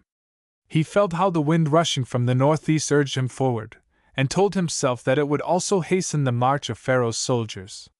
Perhaps the leaders of his people did not yet know how vast was the military power that threatened them, and undervalued the danger in which their position placed them. But he saw it, and could give them every information. Haste was necessary, and he felt as though he had gained wings in this race with the storm. The village of Pi-hahiroth was soon gained, and while dashing by it without pausing, he noticed that its huts and tents were deserted by men and cattle. Perhaps its inhabitants had fled with their property to a place of safety before the advancing Egyptian troops or the hosts of his own people. The farther he went, the more cloudy became the sky, which here so rarely failed to show a sunny vault of blue at noonday, the more fiercely howled the tempest. His thick locks fluttered wildly around his burning head, he panted for breath, yet flew on, while his sandals seemed to him to scarcely touch the ground. The nearer he came to the sea, the louder grew the howling and whistling of the storm, the more furious the roar of the waves dashing against the rocks of Baal-zephon. Now, a short hour after he had left the tower, he reached the first tents of the camp, and the familiar cry, "Unclean!" as well as the mourning robes of those whose scaly, disfigured faces looked forth from the ruins of the tents which the storm had overthrown, informed him that he had reached the lepers, whom Moses had commanded to remain outside the camp. Yet so great was his haste that, instead of making a circuit around their quarter, he dashed straight through it at his utmost speed. Nor did he pause even when a lofty palm, uprooted by the tempest, fell to the ground so close beside him that the fan-shaped leaves in its crown brushed his face. At last he gained the tents and pinfolds of his people, not a few of which had also been overthrown, and asked the first acquaintances he met for Nun, the father of his dead mother and of Joshua. He had gone down to the shore with Moses and other elders of the people. Ephraim followed him there, and the damp, salt sea air refreshed him and cooled his brow. Yet he could not instantly get speech with him, so he collected his thoughts, and recovered his breath, while watching the men whom he sought talking eagerly with some gaily clad Phoenician sailors. A youth like Ephraim might not venture to interrupt the gray-haired heads of the people in the discussion, which evidently referred to the sea, for the Hebrews constantly pointed to the end of the bay, and the Phoenicians sometimes thither, sometimes to the mountain and the sky, sometimes to the north, the center of the still increasing tempest. A projecting wall sheltered the old men from the hurricane, yet they found it difficult to stand erect, even while supported by their staves and clinging to the stones of the masonry. At last the conversation ended, and while the youth saw the gigantic figure of Moses go with slow, yet firm steps among the leaders of the Hebrews down to the shore of the sea, Nun, supported by one of his shepherds, was working his way with difficulty, but as rapidly as possible toward the camp. He wore a mourning robe, and while the others looked joyous and hopeful when they parted, his handsome face, framed by its snow-white beard and hair, had the expression of one whose mind and body were burdened by grief. Not until Ephraim called him did he raise his drooping leonine head, and when he saw him he started back in surprise and terror, and clung more firmly to the strong arm of the shepherd who supported him. Tidings of the cruel fate of his son and grandson had reached him through the freed slaves he had left in Tanis, and the old man had torn his garments, strewed ashes on his head, donned mourning robes, and grieved bitterly for his beloved, noble, only son and promising grandson. Now Ephraim was standing before him, and after Nun had laid his hand on his shoulders, and kissed him again and again, he asked if his son was still alive and remembered him and his people. As soon as the youth had joyfully assured him that such was the case, Nun threw his arms around the boy's shoulders, that henceforth his own blood, instead of a stranger, should protect him from the violence of the storm. He had grave and urgent duties to fulfill, from which nothing might withhold him. Yet as the fiery youth shouted into his ear, through the roar of the hurricane, on their way through the camp, that he would summon his shepherds and the companions of his own age to release Hosea, who now called himself Joshua, old Nun's impetuous spirit awoke, and clasping Ephraim closer to his heart, he cried out that though an old man he was not yet too aged to swing an axe and go with Ephraim's youthful band to liberate his son. His eyes sparkled through his tears, and waving his free arm aloft, he cried, "The God of my fathers, on whom I learned to rely, watches over his faithful people. Do you see the sand, seaweed, and shells yonder at the end of the estuary? An hour ago the place was covered with water, and roaring waves were dashing their white spray upward. That is the way, boy, which promises escape, if the wind holds. The water, so the experienced Phoenicians assure us, will recede still farther toward the sea. Their god of the north wind, they say, is favorable to us, and their boys are already lighting a fire to him on the summit of Baal-zephon yonder, but we know that it is another, who is opening to us a path to the desert. We were in evil case, my boy." "Yes, grandfather," cried the youth. "You were trapped like lions in the snare, and the Egyptian host, it passed me from the first man to the last, is mighty and unconquerable. I hurried as fast as my feet could carry me to tell you how many heavily armed troops, bowmen, steeds, and chariots." We know," the old man interrupted. "But here we are." He pointed to an overturned tent which his servants were trying to prop, and beside which an aged Hebrew, his father Elishama, wrapped in cloth, sat in the chair in which he was carried by bearers. Nun hastily shouted a few words and led Ephraim toward him. But while the youth was embracing his great-grandfather, who hugged and caressed him, Nun, with youthful vivacity, was issuing orders to the shepherds and servants. "Let the tent fall, men! The storm has begun the work for you. Wrap the covering round the poles, load the carts and beasts of burden. Move briskly, you, Gadi, Shammah, and Jacob, join the others. The hour for departure has come. Everybody must hasten to harness the animals, put them in the wagons, and prepare all things as fast as possible. The Almighty shows us the way, and every one must hasten, in His name and by the command of Moses. Keep strictly to the old order. We head the procession, then come the other tribes, lastly the strangers and leprous men and women. Rejoice, O ye people, for our God is working a great miracle and making the sea dry land for us, his chosen people. Let everyone thank him while working, and pray from the depths of the heart that he will continue to protect us. Let all who do not desire to be slain by the sword and crushed by the weight of Pharaoh's chariots put forth their best strength and forget rest. That will await us as soon as we have escaped the present peril. Down with the tent cover yonder, I'll roll it up myself.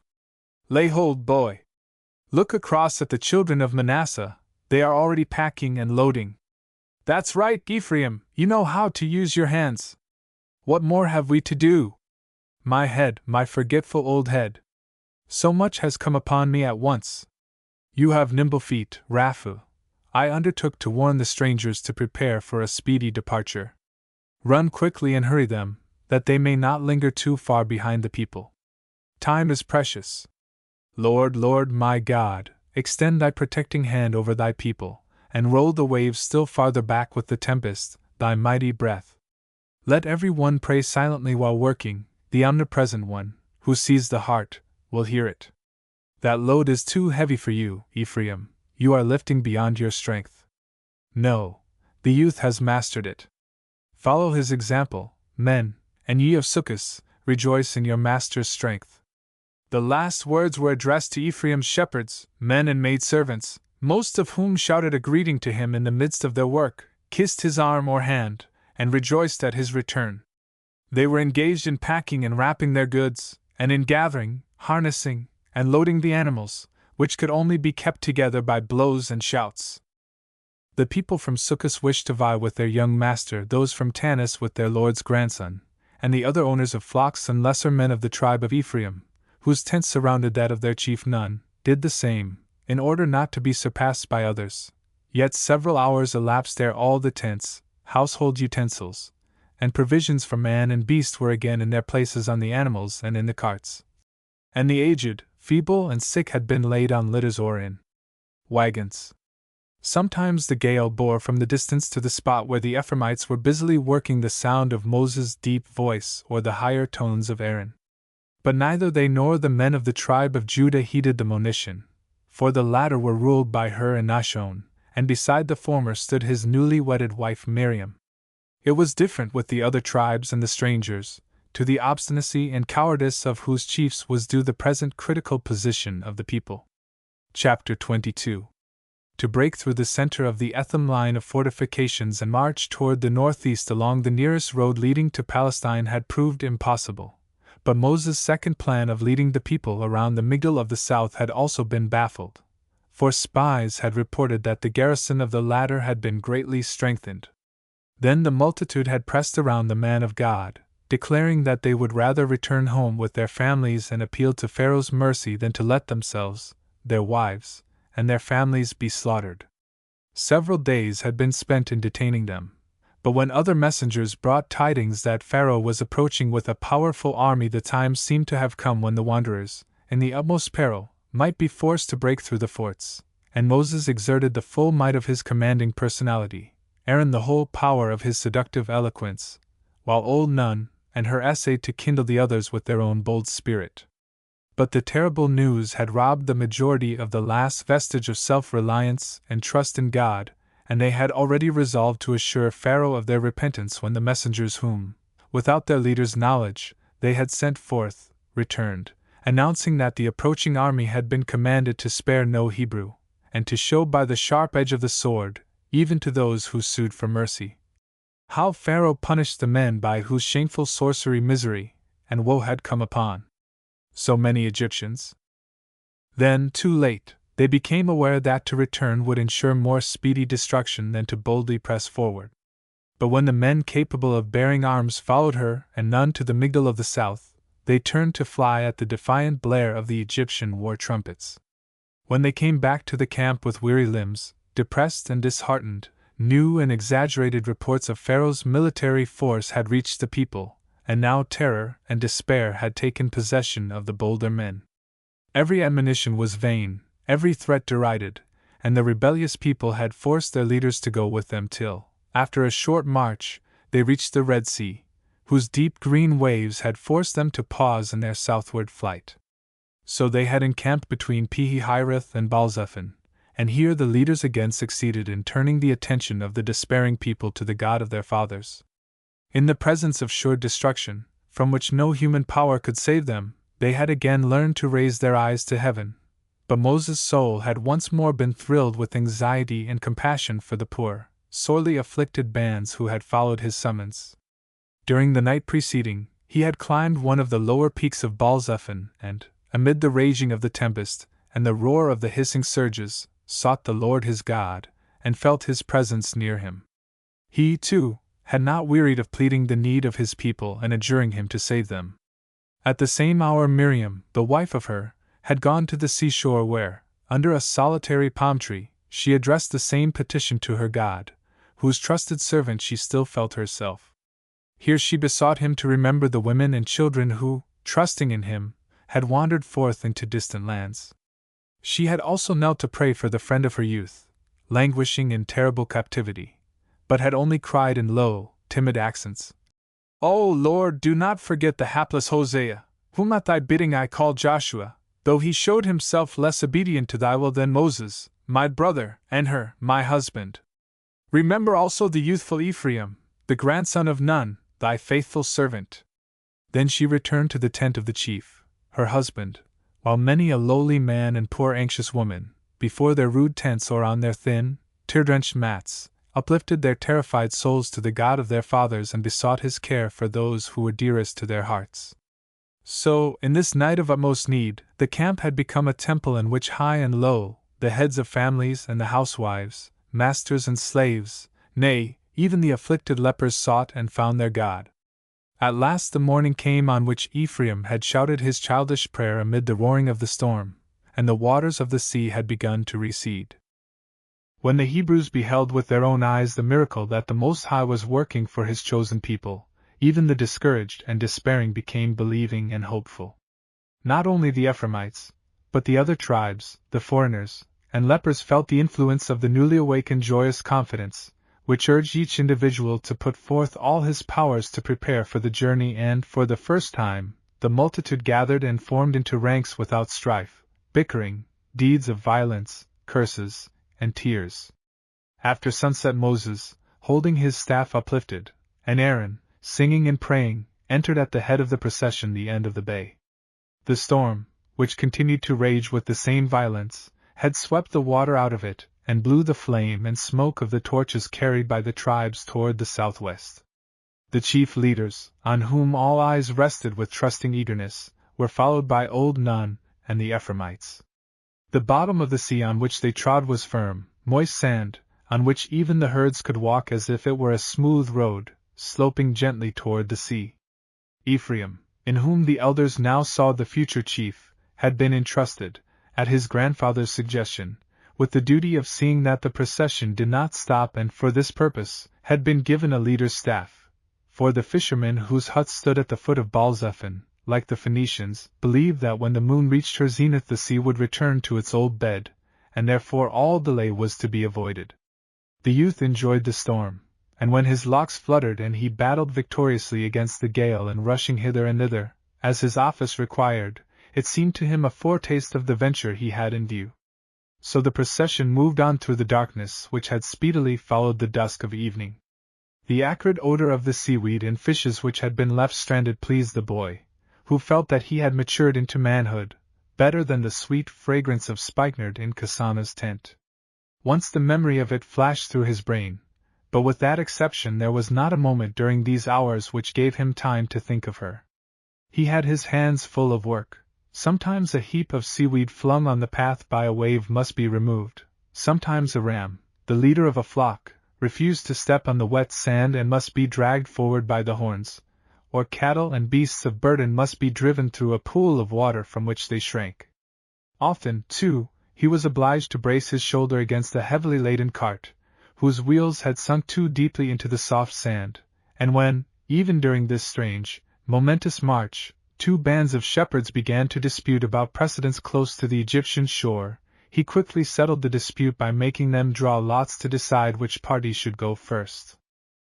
Two little girls who, crying bitterly, refused to wade through a pool of water, while their mother was busy with the infant in her arms, he carried with prompt decision through the shallow puddle, and the cart with a broken wheel he had moved aside by the light of the torches and commanded some stalwart bondmen, who were carrying only small bundles, to load themselves with the sacks and bales, nay, even the fragments of the vehicle. He uttered a word of cheer to weeping women and children, and, when the light of a torch fell upon the face of a companion of his own age, whose aid he hoped to obtain for the release of Joshua, he briefly told him that there was a bold adventure in prospect which he meant to dare in concert with him. The torch-bearers who usually headed the procession this time were obliged to close its ranks, for the storm raging from the northeast would have blown the smoke into the people's faces. They stood on the Egyptian shore, and already the whole train had passed them except the lepers who, following the strangers, were the last of the whole multitude. These strangers were a motley crew, comprising Asiatics of Semitic blood, who had escaped from the bondage or severe punishments which the Egyptian law imposed, traders who expected to find among the wanderers purchasers of their wares, or Shaisa shepherds, whose return was prohibited by the officials on the frontier. Ephraim had much trouble with them, for they refused to leave the firm land until the lepers had been forced to keep farther away from them. Yet the youth, with the aid of the elders of the tribe of Benjamin, who preceded them, brought them also to obedience by threatening them with the prediction of the Phoenicians and the fishermen that the moon, when it had passed its zenith, would draw the sea back to its old bed.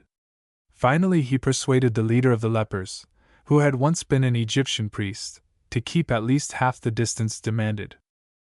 Meanwhile the tempest had continued to blow with increased violence, and its howling and whistling, blended with the roar of the dashing waves and the menacing thunder of the surf, drowned the elders' shouts of command, the terrified shrieks of the children, the lowing and bleating of the trembling herds, and the whining of the dogs. Ephraim's voice could be heard only by those nearest, and moreover, many of the torches were extinguished, while others were kept burning with the utmost difficulty. Seeking to recover his wind and get a little rest, he walked slowly for a time over the damp sand behind the last lepers, when he heard someone call his name, and turning, he saw one of his former playmates, who was returning from a reconnoitering expedition and who, with the sweat pouring from his brow and panting breath, shouted into the ear of the youth, in whose hand he saw the staff of a leader, that Pharaoh's chariots were approaching at the head of his army. He had left them at Pi-hahiroth, and, if they did not stop there to give the other troops time to join them, they might overtake the fugitives at any moment. With these words he darted past the lepers to join the leaders. But Ephraim stopped in the middle of the road, pressing his hand upon his brow, while a new burden of care weighed heavily upon his soul. He knew that the approaching army would crush the men, women, and children whose touching fear and helplessness he had just beheld, as a man's foot tramples on an ant-bill, and again every instinct of his being urged him to pray, while from his oppressed heart the imploring cry rose through the darkness. Eli, Eli, great God most high! Thou knowest, for I have told thee, and thine all-seeing eye must perceive it, spite of the darkness of this night, the strait of thy people, whom thou hast promised to lead into a new country. Remember thy vow, Jehovah! Be merciful unto us, thou great and mighty one! Our foe is approaching with resistless power. Stay him! Save us! Protect the poor women and children! Save us, be merciful to us! During this prayer he had raised his eyes heavenward and saw on the summit of Baal-zephon the red blaze of a fire. It had been lighted by the Phoenicians to make the ball of the north wind favorable to the men of kindred race and hostile to the hated Egyptians. This was a kindly deed, but he put his trust in another god, and, as his eye glanced over the vault of heaven and noted the gray and black storm clouds scurrying, gathering, parting, and then rushing in new directions, he perceived between two dispersing masses of clouds the silvery light of the full moon, which had now attained her zenith. Fresh anxiety assailed him, for he remembered the prediction of men skilled in the changes of winds and waves.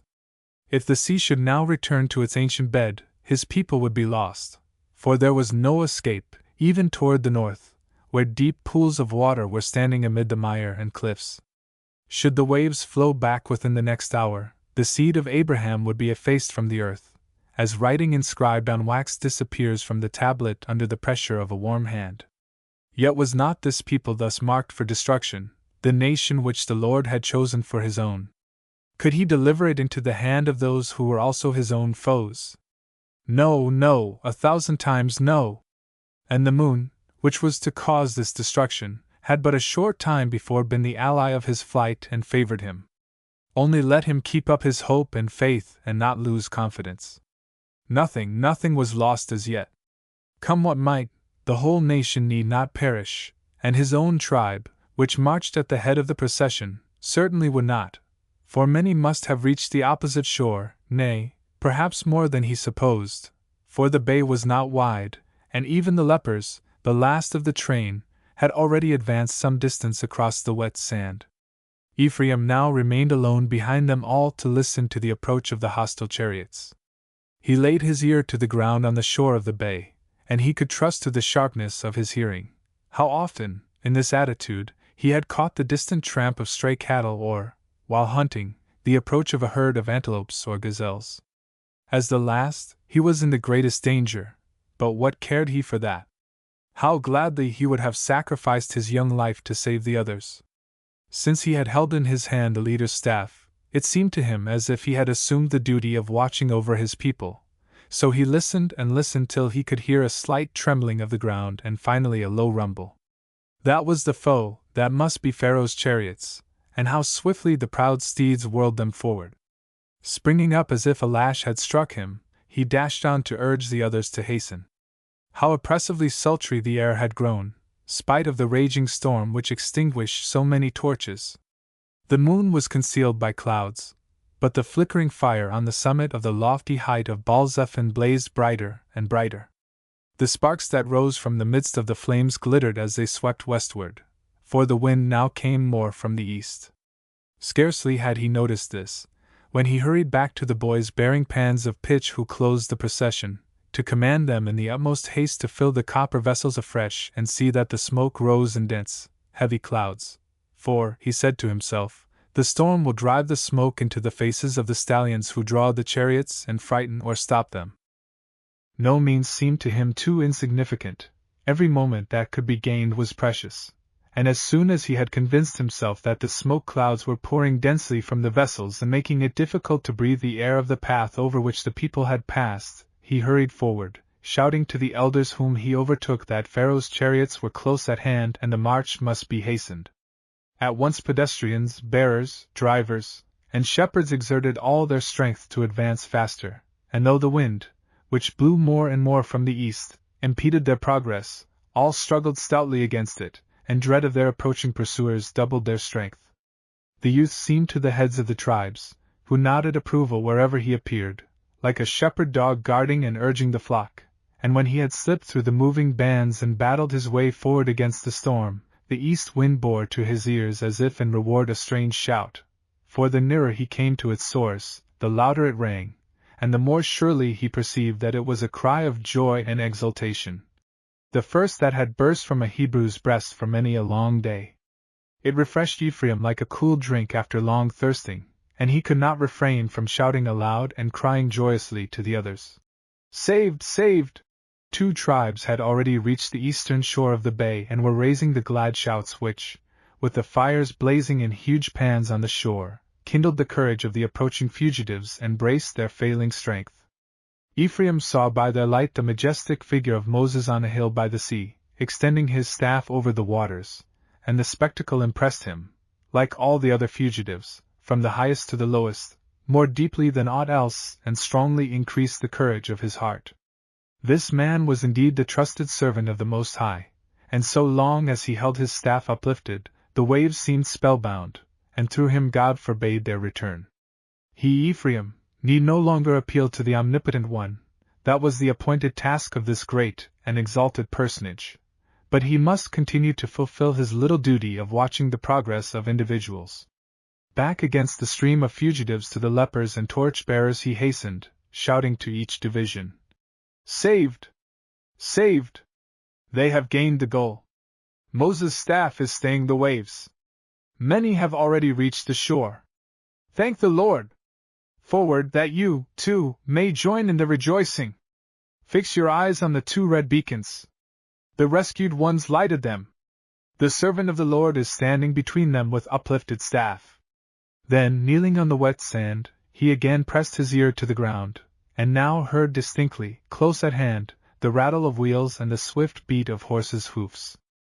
But while still listening, the noise gradually ceased, and he heard nothing save the howling of the furious storm and the threatening dash of the surging waves, or a single cry borne by the east wind. The chariots had reached the dry portion of the bay and lingered some time ere they continued their way along this dangerous path. But suddenly the Egyptian war cry rang out, and the rattle of wheels was again heard. They advanced more slowly than before, but faster than the people could walk. For the Egyptians also the road remained dry, but if his people only kept a short distance in advance he need feel no anxiety. During the night the rescued tribes could disperse among the mountains and hide in places where no chariots nor horses could follow. Moses knew this region where he had lived so long as a fugitive. It was only necessary to inform him of the close vicinity of the foe. So he trusted one of his playfellows of the tribe of Benjamin with the message, and the latter had not far to go to reach the shore. He himself remained behind to watch the approaching army, for already, without stooping or listening, spite of the storm raging around him, he heard the rattle of wheels and the neighing of the horses. But the lepers, whose ears also caught the sound, wailed and lamented, feeling themselves in imagination flung to the ground, crushed by the chariots, or crowded into a watery grave, for the pathway had grown narrower, and the sea seemed to be trying in earnest to regain the land it had lost. The men and cattle could no longer advance in ranks as wide as before, and while the files of the hurrying bodies narrowed they lengthened, and precious time was lost. Those on the right were already wading through the rising water in haste and terror, for already the commands of the Egyptian leaders were heard in the distance. But the enemy was evidently delayed, and Ephraim easily perceived the cause of their diminished speed, for the road constantly grew softer, and the narrow wheels of the chariots cut deeply into it, and perhaps sank to the axles. Protected by the darkness, he glided forward toward the pursuers, as far as he could, and heard here a curse, yonder a fierce command to ply the lash more vigorously. At last he distinctly heard one leader exclaim to the man next him, "Accursed folly! If they had only let us start before noon, and not waited until the omen had been consulted and Anna had been installed with all due solemnity in Bai's place, it would have been easy work, and we should have caught them like a flock of quail. The chief priest was wont to bear himself stoutly in the field, and now he gives up the command because a dying woman touches his heart." "Siptah's mother," said another soothingly. "Yet, after all, 20 princesses ought not to have turned him from his duty to us. Had he remained, there would have been no need of scourging our steeds to death, and that at an hour when every sensible leader lets his men gather round the campfires to eat their suppers and play draughts. Look to the horses, Hedger! We are fast in the sand again." A loud outcry rose behind the first chariot, and Ephraim heard another voice shout, "Forward, if it costs the horses their lives!" "If return were possible," said the commander of the chariot soldiers, a relative of the king, "I would go back now. But as matters are, one would tumble over the other. So forward, whatever it may cost.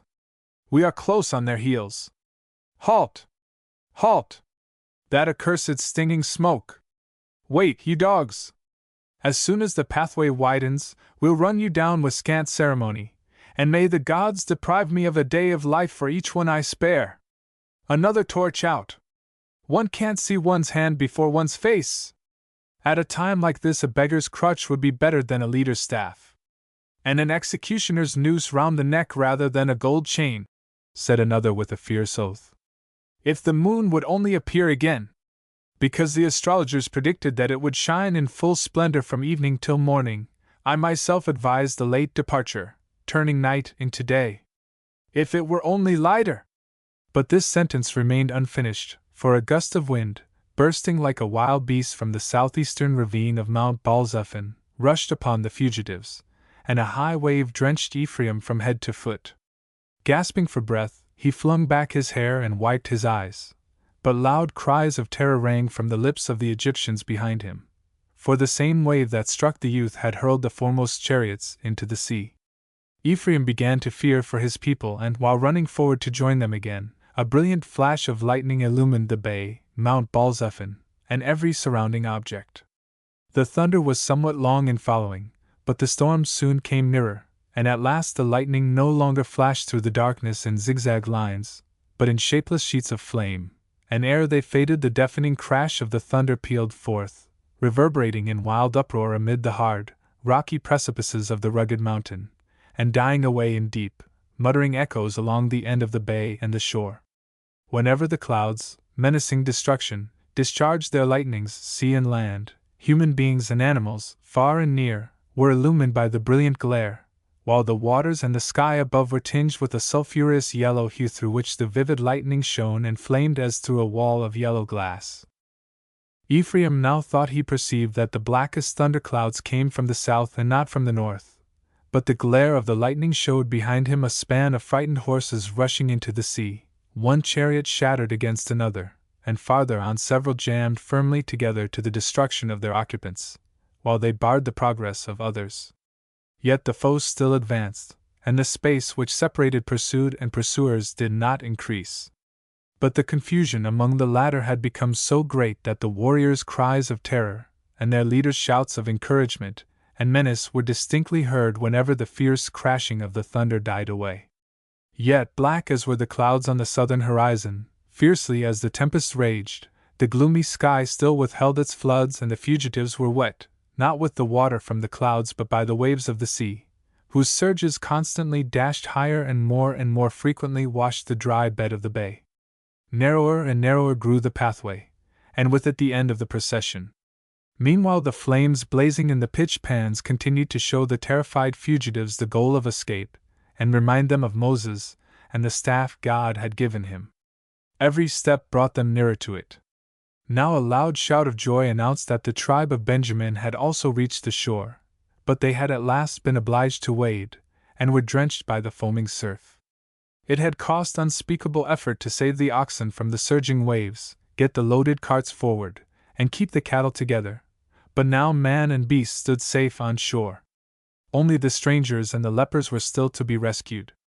The latter possessed no herds of their own, but the former had many, and both sheep and cattle were so terrified by the storm that they struggled against passing through the water, now a foot deep over the road.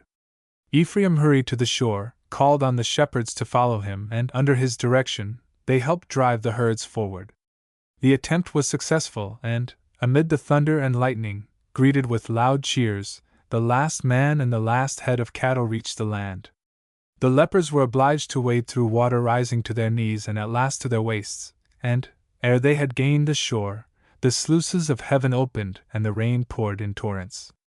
Yet they, too, arrived at the goal, and though many a mother who had carried her child a long time in her arms or on her shoulder, fell upon her knees exhausted on the land, and many a hapless sufferer who, aided by a stronger companion in misery, had dragged the carts through the yielding sand or wading in the water carried a litter, felt his disfigured head burn with fever, they, too, escaped destruction. They were to wait beyond the palm trees, whose green foliage appeared on the hilly ground at the edge of some springs near the shore. The others were to be led farther into the country to begin, at a given signal, the journey toward the southeast into the mountains, through whose inhospitable stony fastnesses a regular army and the war chariots could advance only with the utmost difficulty. Hur had assembled his shepherds, and they stood armed with lances, slings, and short swords, ready to attack the enemy who ventured to step on shore. Horses and men were to be cut down, and a high wall was to be made of the fragments of the chariots to bar the way of the pursuing Egyptians. The pans of burning pitch on the shore were shielded and fed so industriously that neither the pouring rain nor the wind extinguished them.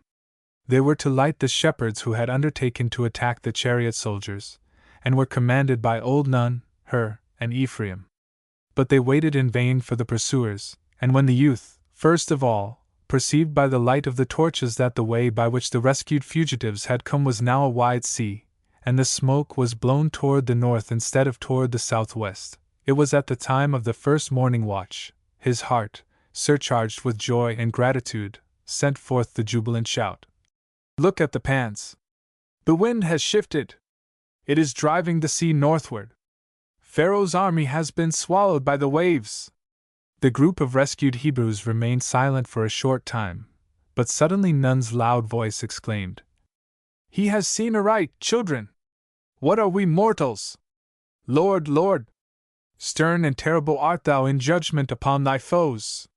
Here loud cries interrupted him, for at the springs where Moses leaned exhausted against a palm tree, and Aaron was resting with many others, the people had also perceived what Ephraim had noticed, and from lip to lip ran the glad, terrible, incredible, yet true tidings, which each passing moment more surely confirmed.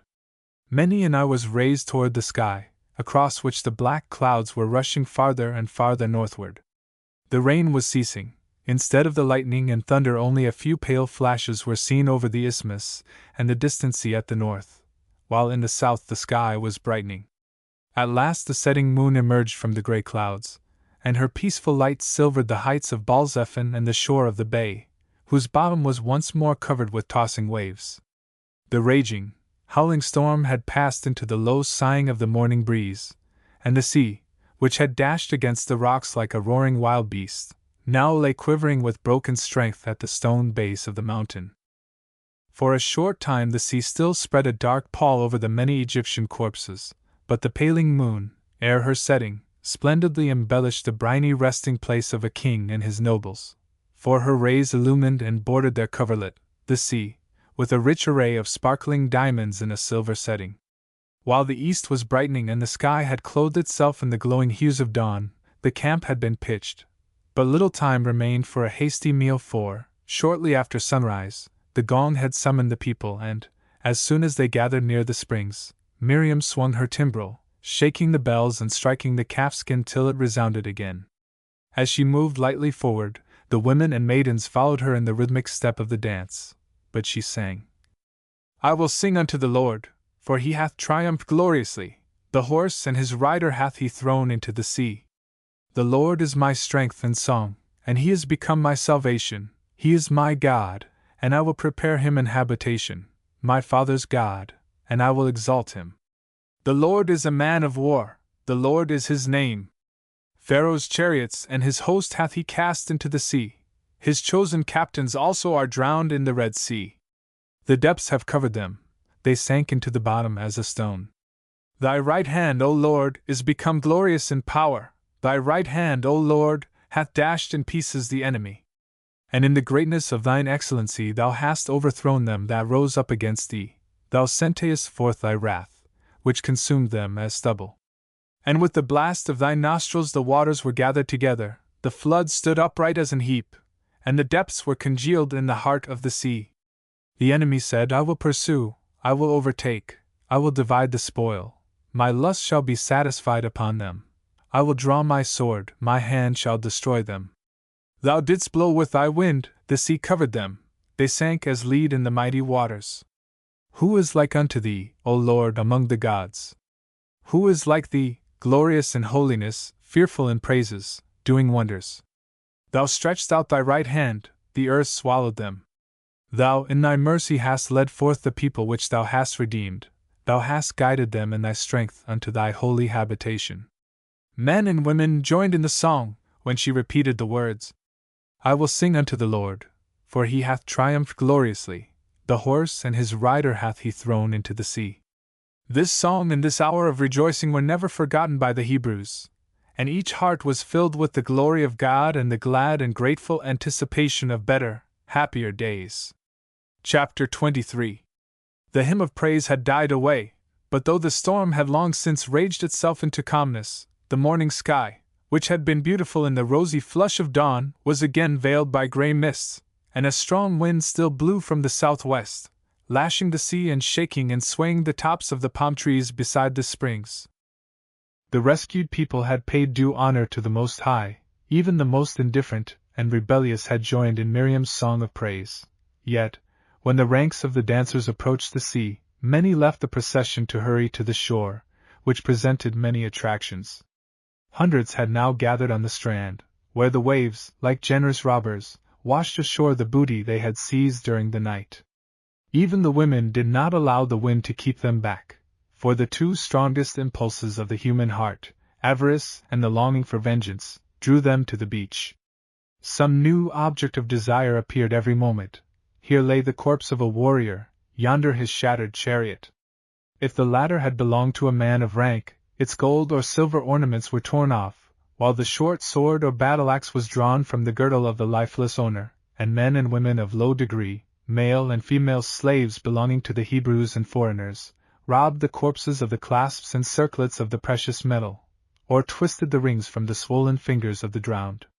The ravens which had followed the wandering tribes and vanished during the storm, again appeared and, croaking, struggled against the wind to maintain their places above the prey whose scent had attracted them.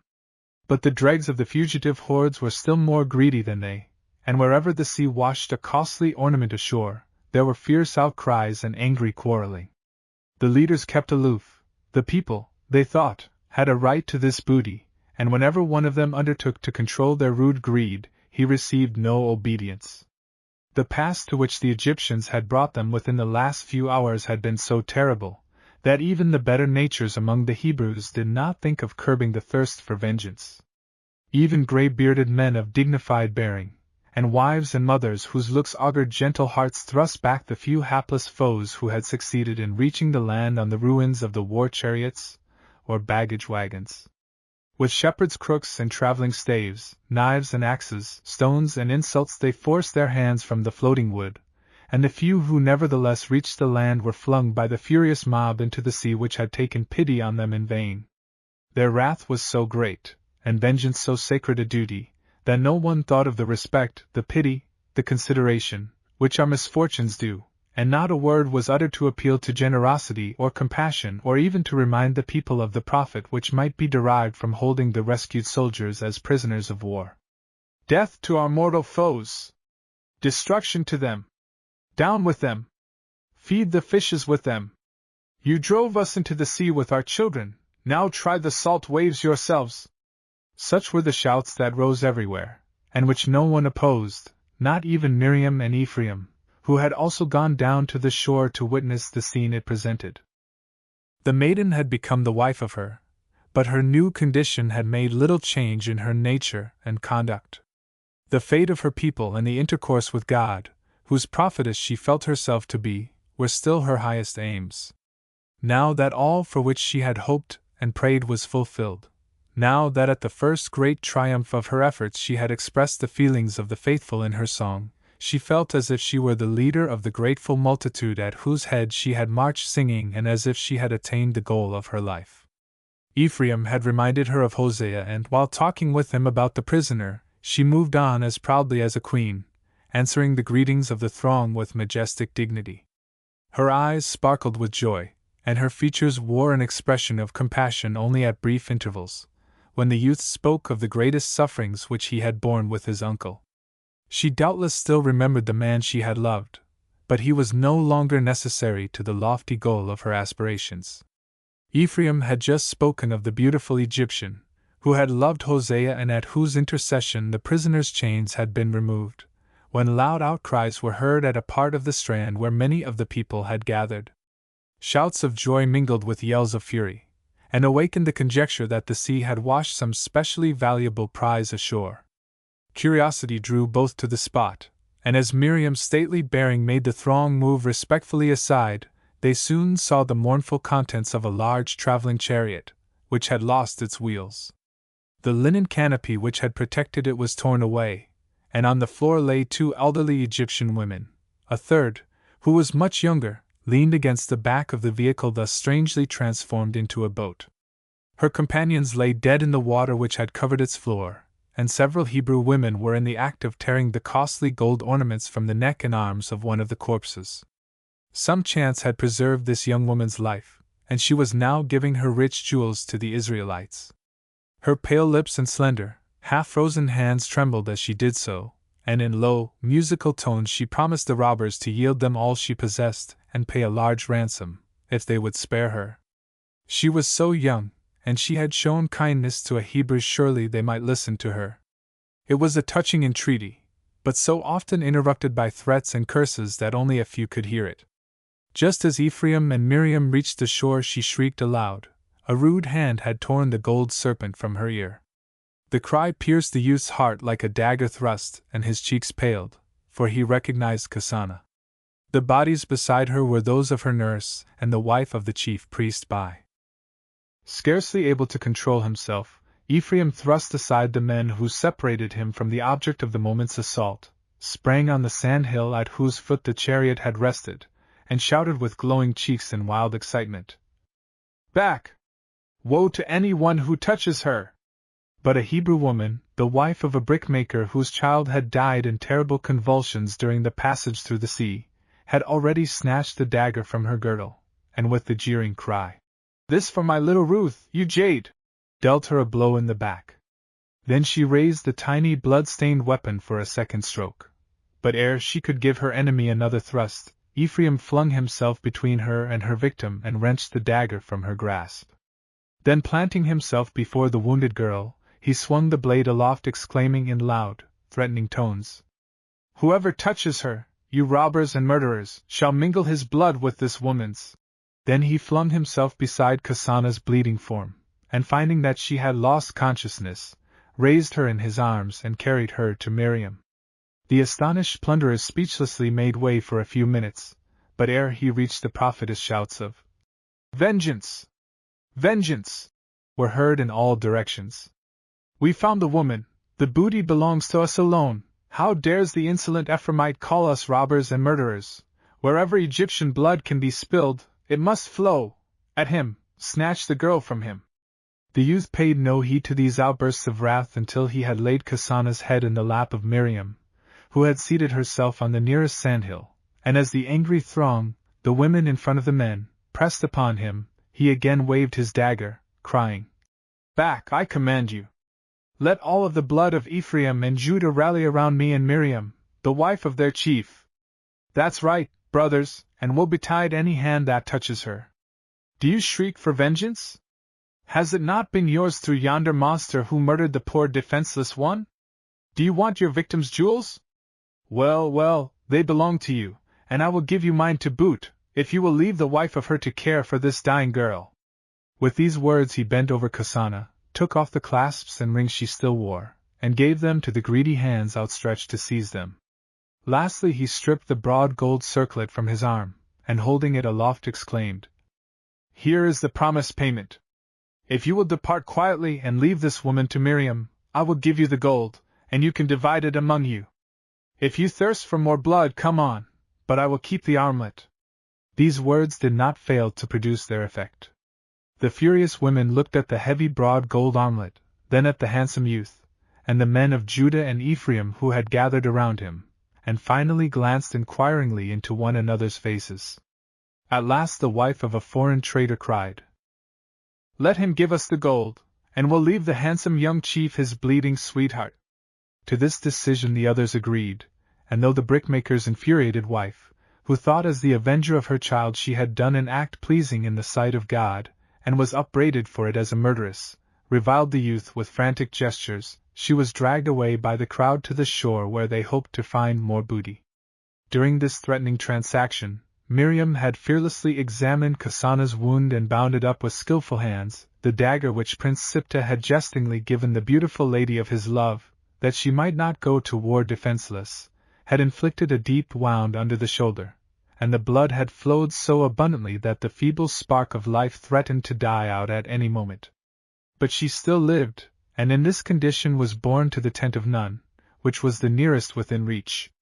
The old chief had just been supplying weapons to the shepherds and youths whom Ephraim had summoned to go to the relief of the imprisoned Hosea, and had promised to join them, when the mournful procession approached. As Kasana loved the handsome old man, the latter had for many years kept a place in his heart for Captain Homek's pretty daughter. She had never met him without gladdening him by a greeting which he always returned with kind words such as, "The Lord bless you, child," or, "It is a delightful hour when an old man meets so fair a creature." Many years before, she had then worn the curls of childhood.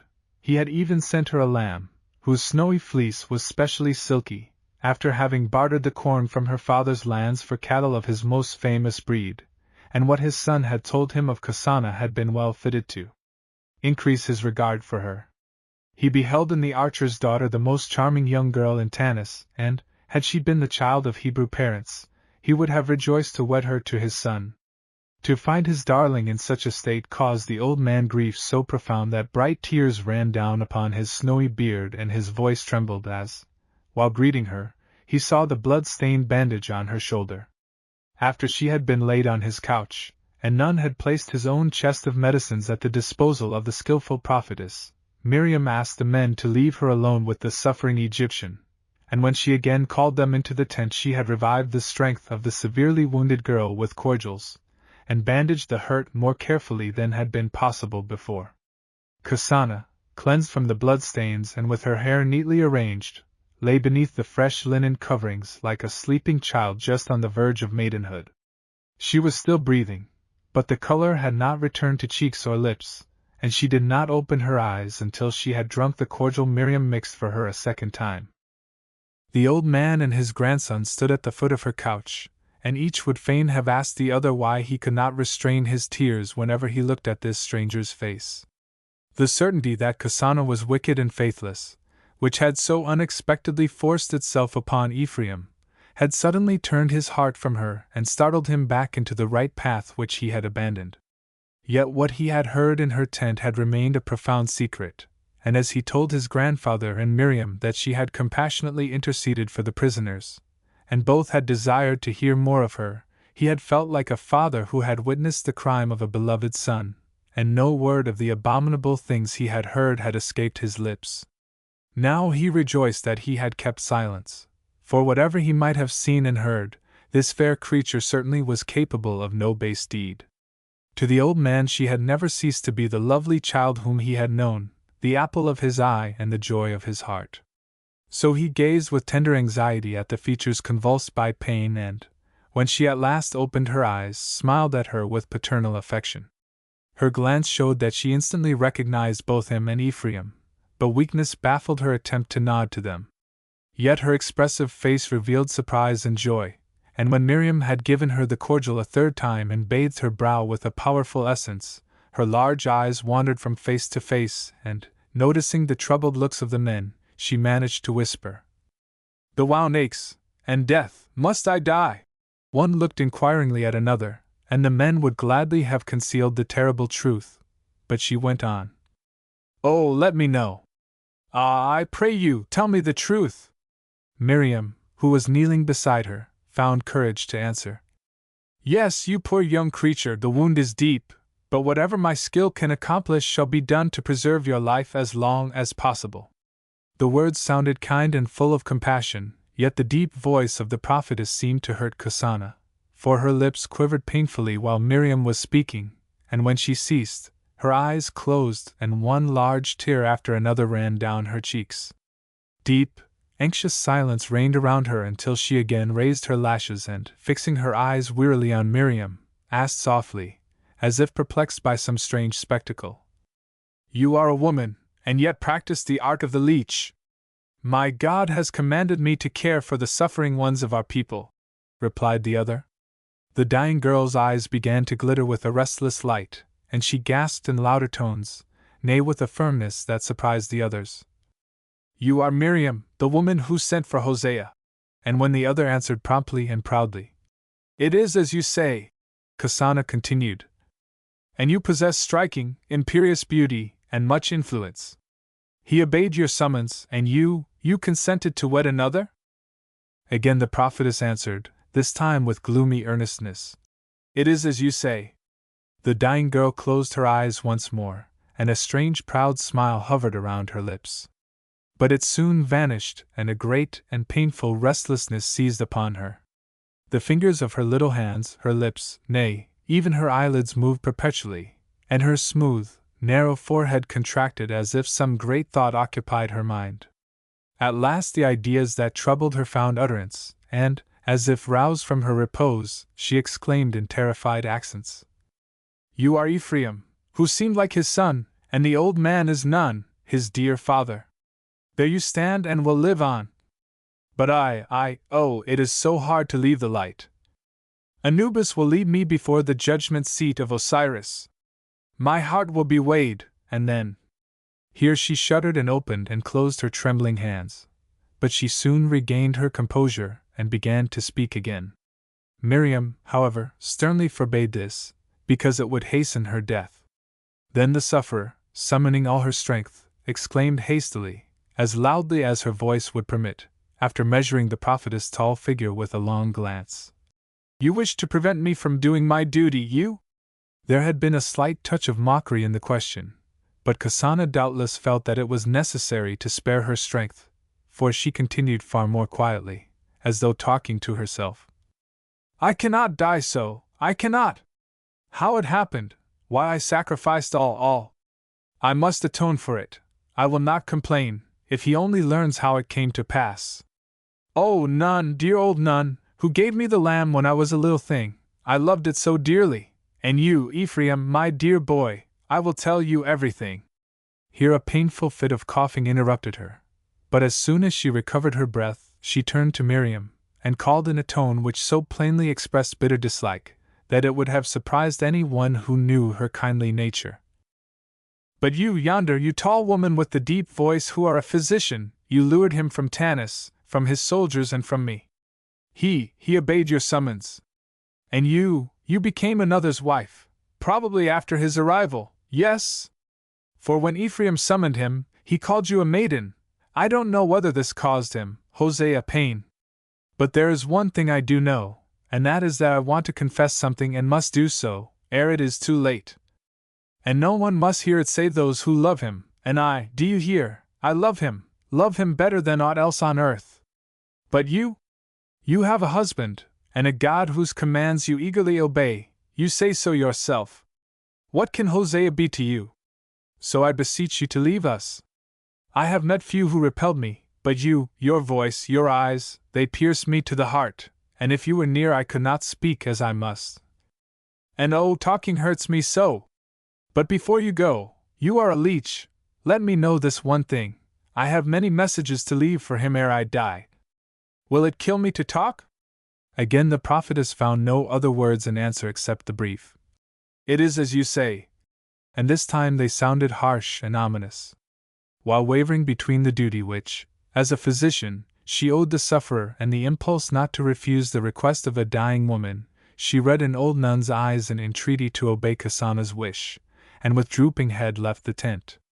But the bitter words of the hapless girl pursued her and spoiled the day which had begun so gloriously, and also many a later hour. Nay, to her life's end she could not understand why, in the presence of this poor, dying woman, she had been overpowered by the feeling that she was her inferior and must take a secondary place. As soon as Kasana was left alone with Nun and Ephraim, and the latter had flung himself on his knees beside her couch, while the old man kissed her brow, and bowed his white head to listen to her low words, she began. "I feel better now. That tall woman, those gloomy brows that meet in the middle, those night-black eyes, they glow with so fierce a fire yet are so cold. That woman, did Hosea love her, father? Tell me, I am not asking from idle curiosity." "He honored her," replied the old man in a troubled tone. "As did our whole nation, for she has a lofty spirit, and our God suffers her to hear his voice. But you, my darling, have been dear to him from childhood, I know." A slight tremor shook the dying girl. She closed her eyes for a short time and a sunny smile hovered around her lips. She lay in this attitude so long that Nun feared death had claimed her and, holding the medicine in his hand, listened to hear her breathing. Kasana did not seem to notice it, but when she finally opened her eyes she held out her hand for the cordial, drank it, and then began again. "It seemed just as if I had seen him, Hosea. He wore the panoply of war just as he did the first time he took me into his arms. I was a little thing and felt afraid of him, he looked so grave, and my nurse had told me that he had slain a great many of our foes. Yet I was glad when he came and grieved when he went away. So the years passed, and love grew with my growth. My young heart was so full of him, so full. Even when they forced me to wed another, and after I had become a widow." The last words had been scarcely audible, and she rested some time ere she continued. "Hosea knows all this, except how anxious I was when he was in the field, and how I longed for him ere he returned. At last he came home, and how I rejoiced! But he, Hosea, that woman, Ephraim told me so, that tall, arrogant woman summoned him to Pithom. But he returned, and then, oh, Nun, your son, that was the hardest thing, he refused my hand, which my father offered. And how that hurt me! I can say no more. Give me the drink. Her cheeks had flushed crimson during these painful confessions, and when the experienced old man perceived how rapidly the excitement under which she was laboring hastened the approach of death, he begged her to keep silence. But she insisted upon profiting by the time still allowed her, and though the sharp pain with which a short cough tortured her forced her to press her hand upon her breast, she continued. Then hate came, but it did not last long, and never did I love him more ardently than when I drove after the poor convict, you remember, my boy.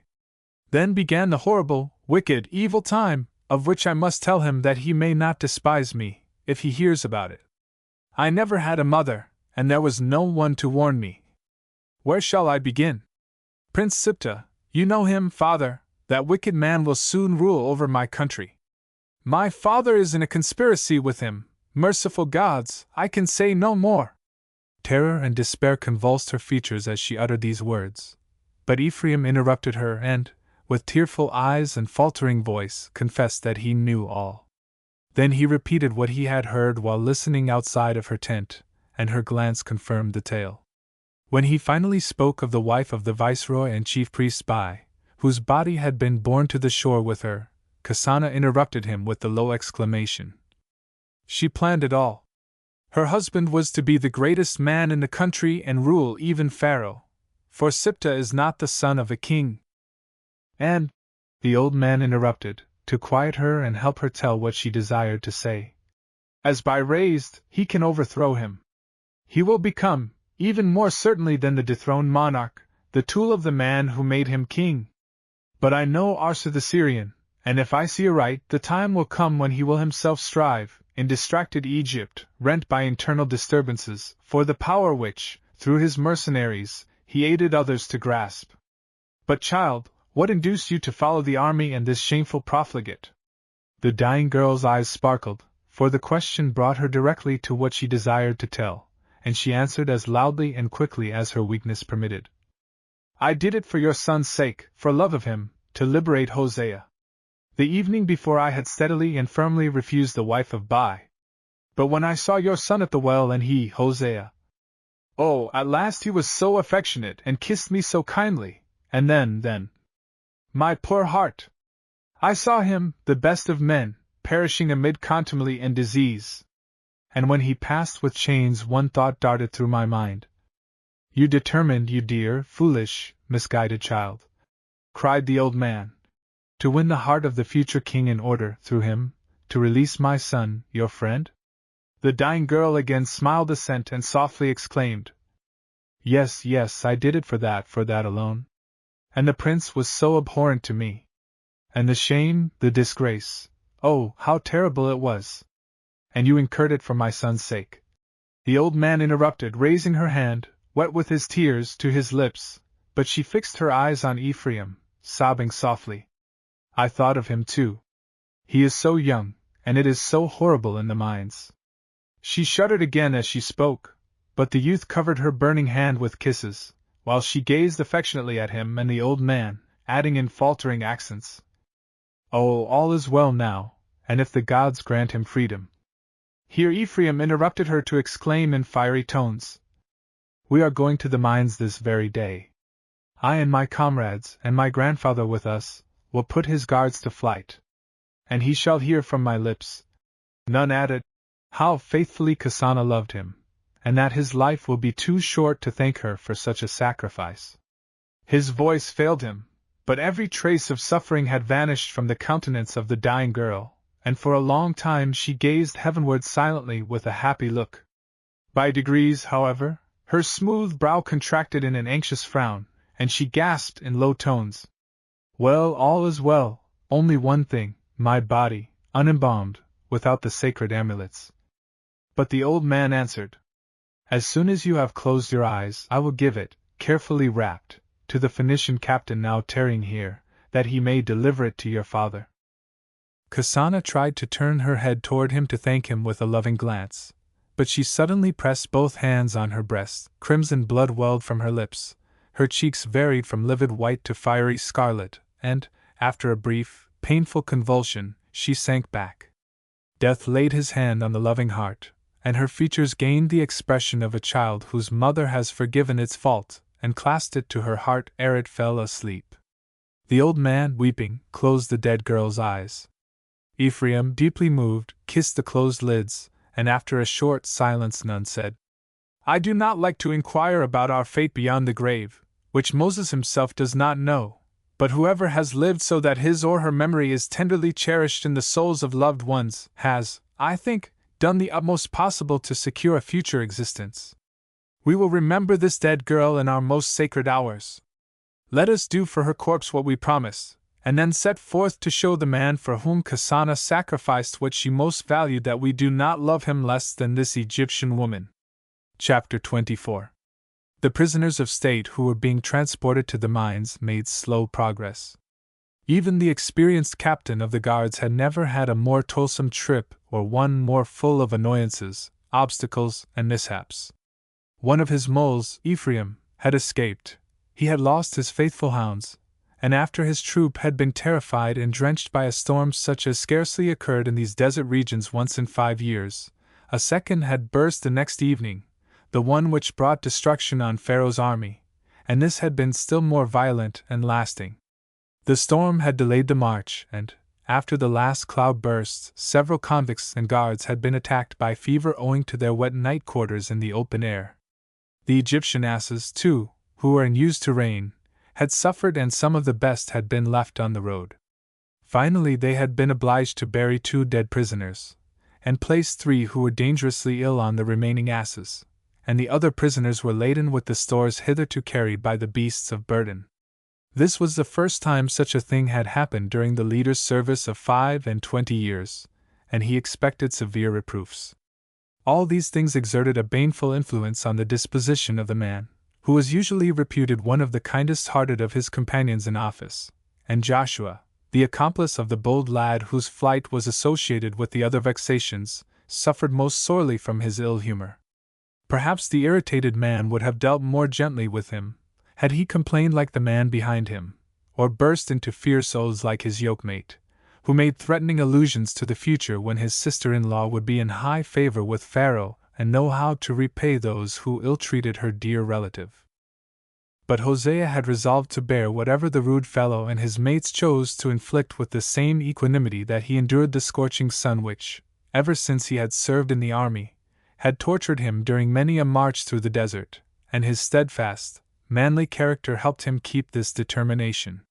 If the captain of the gang loaded him with extra heavy burdens, he summoned all the strength of his muscles and tottered forward without a word of complaint until his knees trembled under him. Then the captain would rush to him, throw several packages from his shoulders, and exclaim that he understood his spite. He was only trying to be left on the road, to get him into fresh difficulties. But he would not allow himself to be robbed of the lives of the men who were needed in the mines. Once the captain inflicted a wound that bled severely, but he instantly made every effort to cure it, gave him wine to restore his strength, and delayed the march half a day to permit him to rest. He had not forgotten Prince Siptah's promise of a rich reward to any one who brought him tidings of Hosea's death, but this was the very reason that induced the honest-hearted man to watch carefully over his prisoner's life, for the consciousness of having violated his duty for the sake of reaping any advantage would have robbed him of all pleasure in food and drink, as well as of the sound sleep which were his greatest blessings. So though the Hebrew prisoner was tortured, it was never beyond the limits of the endurable, and he had the pleasure of rendering, by his own great strength, many a service to his weaker companions. He had commended his fate to the God who had summoned him to his service, but he was well aware that he must not rest content with mere pious confidence, and therefore thought by day and night of escape. But the chain that bound him to his companions in suffering was too firmly forged, and was so carefully examined and hammered every morning and evening, that the attempt to escape would only have plunged him into greater misery.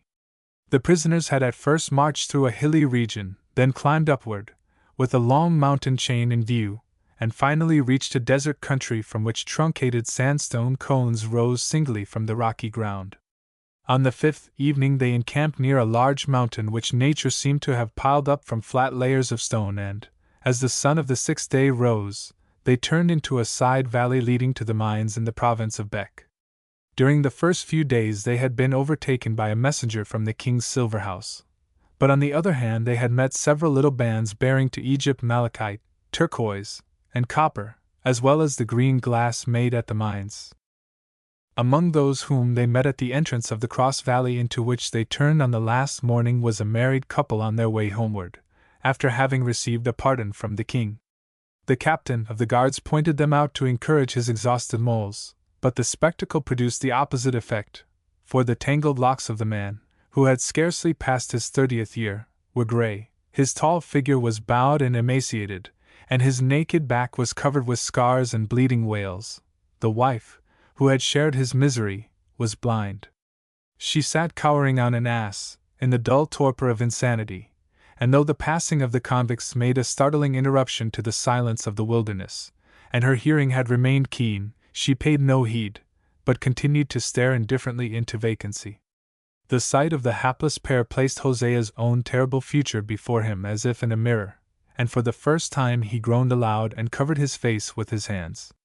The captain of the guards perceived this, and, touched by the horror of the man whose resolution had hitherto seemed peerless, called to him. "They don't all come home like that, no indeed! Because they are even worse off," he thought. "But the poor whites needn't know it beforehand.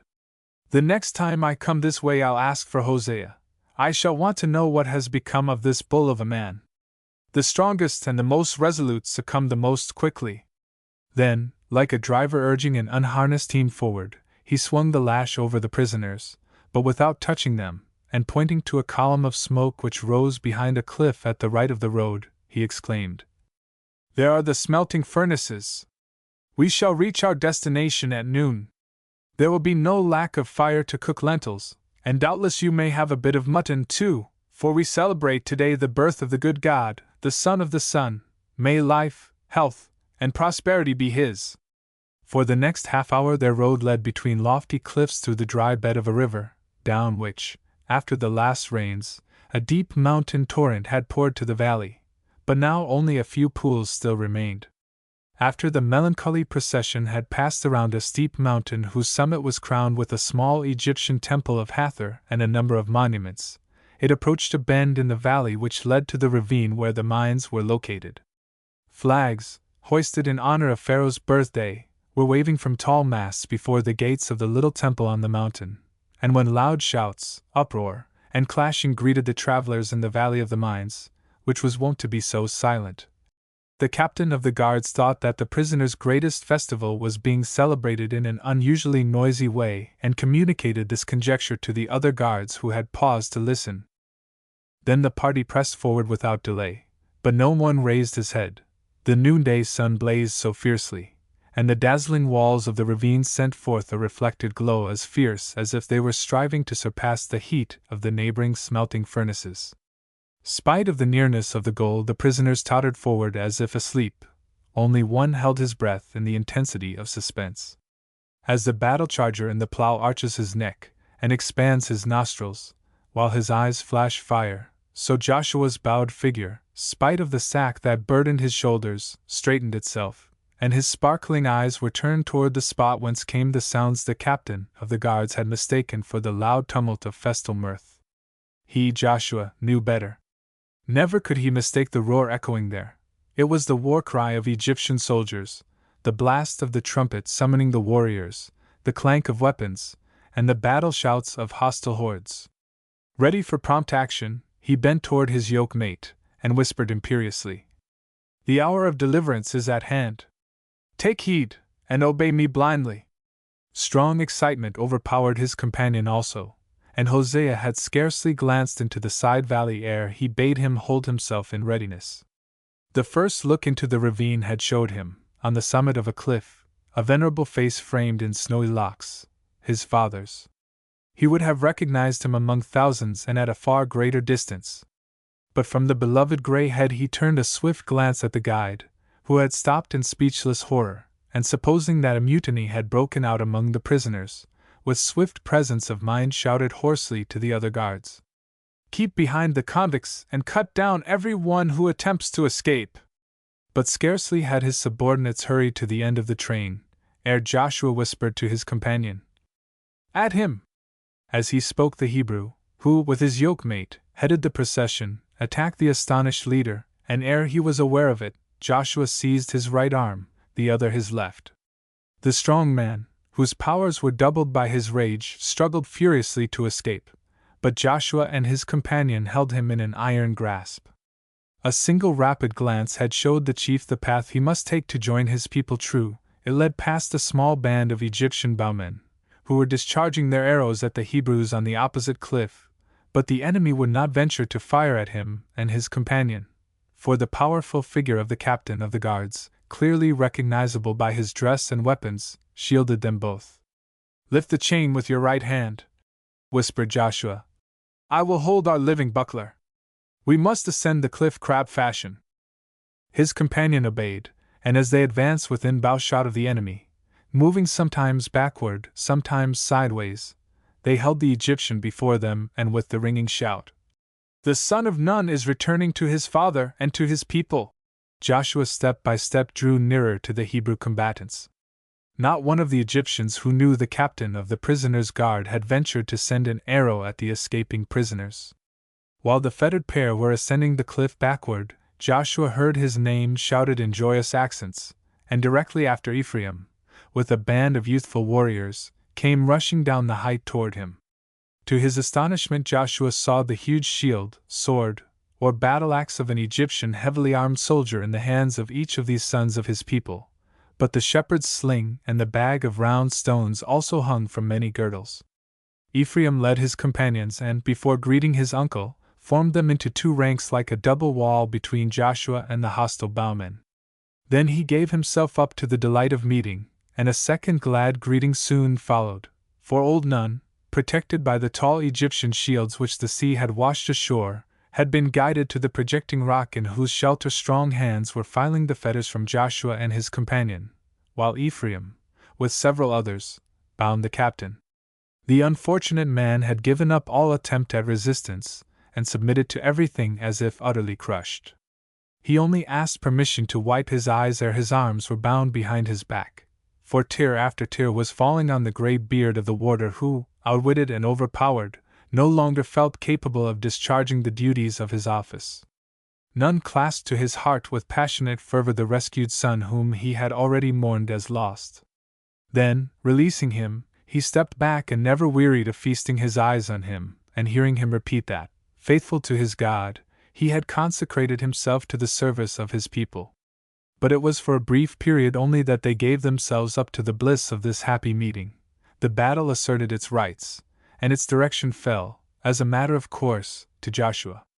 He had learned with grateful joy, yet not wholly untinged with melancholy, of the fate which had overtaken the brave army among whose leaders he had long proudly numbered himself, and also heard that another body of armed shepherds, under the command of her, Miriam's husband, had attacked the turquoise mines of Dafka, which, situated a little farther toward the south, could be reached in a few hours. If they conquered, they were to join the young followers of Ephraim before sunset.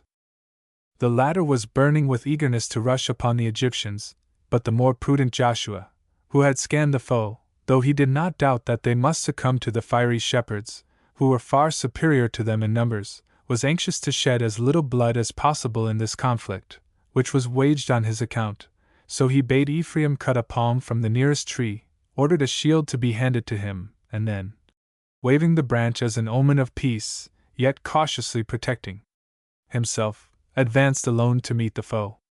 The main body were drawn up in front of the mines and, familiar with the signal which requested negotiations, asked their commander for an interview. The latter was ready to grant it, but first desired to know the contents of a letter which had just been handed to him, and must contain evil tidings. This was evident from the messenger's looks and the few words which, though broken, were pregnant with meaning, that he had whispered to his countrymen. While some of Pharaoh's warriors offered refreshments to the exhausted, dust-covered runner, and listened with every token of horror to the tidings he hoarsely gasped. The commander of the troops read the letter. His features darkened, and when he had finished, he clenched the papyrus fiercely, for it had announced tidings no less momentous than the destruction of the army, the death of Pharaoh Meneptah, and the coronation of his oldest surviving son as Seti II, after the attempt of Prince Siptah to seize the throne had been frustrated. The latter had fled to the marshy region of the Delta, and Arsu, the Syrian, after abandoning him and supporting the new king, had been raised to the chief command of all the mercenaries. Bai, the high priest and chief judge, had been deprived of his rank and banished by Seti II. Siptah's confederates had been taken to the Ethiopian gold mines instead of to the copper mines. It was also stated that many women belonging to the house of the separated had been strangled, and Siptah's mother had undoubtedly met the same fate. Every soldier who could be spared from the mines was to set off at once for Tanis, where veterans were needed for the new legions. This news exerted a powerful influence, for after Joshua had told the commander that he was aware of the destruction of the Egyptian army and expected reinforcements which had been sent to capture Dafka to arrive within a few hours, the Egyptian changed his imperious tone and endeavored merely to obtain favorable conditions for retreat. He was but too well aware of the weakness of the garrison of the turquoise mines and knew that he could expect no aid from home. Besides, the mediator inspired him with confidence. Therefore, after many evasions and threats, he expressed himself satisfied with the assurance that the garrison, accompanied by the beasts of burden and necessary provisions, should be allowed to depart unharmed. This, however, was not to be done until after they had laid down their arms and showed the Hebrews all the galleries where the prisoners were at work. The young Hebrews, who twice outnumbered the Egyptians, at once set about disarming them, and many an old warrior's eyes grew dim, many a man broke his lance or snapped his arrows amid execrations and curses, while some graybeards who had formerly served under Joshua and recognized him, raised their clenched fists and upbraided him as a traitor. The dregs of the army were sent for this duty in the wilderness, and most of the men bore in their faces the impress of corruption and brutality. Those in authority on the Nile knew how to choose soldiers whose duty it was to exercise pitiless severity against the defenseless. At last the mines were opened, and Joshua himself seized a lamp and pressed forward into the hot galleries where the naked prisoners of state, loaded with fetters, were hewing the copper ore from the walls. Already he could hear in the distance the picks, whose heads were shaped like a swallow's tail, bite the hard rock. Then he distinguished the piteous wails of tortured men and women, for cruel overseers had followed them into the mine, and were urging the slow to greater haste. Today, Pharaoh's birthday, they had been driven to the temple of Hathor on the summit of the neighboring height, to pray for the king who had plunged them into the deepest misery, and they would have been released from labor until the next morning, had not the unexpected attack induced the commander to force them back into the mines. Therefore today the women, who were usually obliged merely to crush and sift the ores needed to make glass and dyes, were compelled to labor in the galleries. When the convicts heard Joshua's shouts and footsteps, which echoed from the bare cliffs, they were afraid that some fresh misfortune was impending, and wailing and lamentations arose in all directions. But the deliverer soon reached the first convicts, and the glad tidings that he had come to save them from their misery speedily extended to the inmost depths of the mines. Wild exultation filled the galleries, which were wont to witness only sorrowful moans and burning tears, yet loud cries for help, piteous wailings, groans, and the death rattle reached Joshua's ear, for a hot-blooded man had rushed upon the overseer most hated and felled him with his pickaxe. His example quickly inflamed the others' thirst for vengeance, and, ere it could be prevented, the same fate overtook the other officials. But they had defended themselves, and the corpse of many a prisoner strewed the ground beside their tormentors. Obeying Joshua's call, the liberated multitude at last emerged into the light of day. Savage and fierce were the outcries which blended in sinister discord with the rattling of the chains they dragged after them.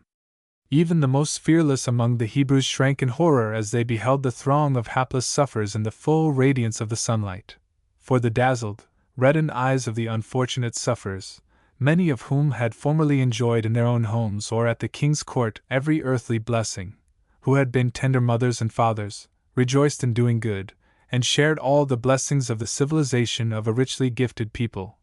These dazzled eyes, which at first glittered through tears caused by the swift transition from the darkness of the mines to the glare of the noonday sun, soon sparkled as fiercely and greedily as those of starving owls.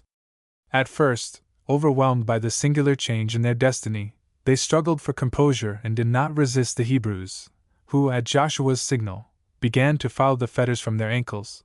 But when they perceived the disarmed soldiers and overseers who, guarded by Ephraim and his companions, were ranged at the base of a cliff, a strange excitement overpowered them.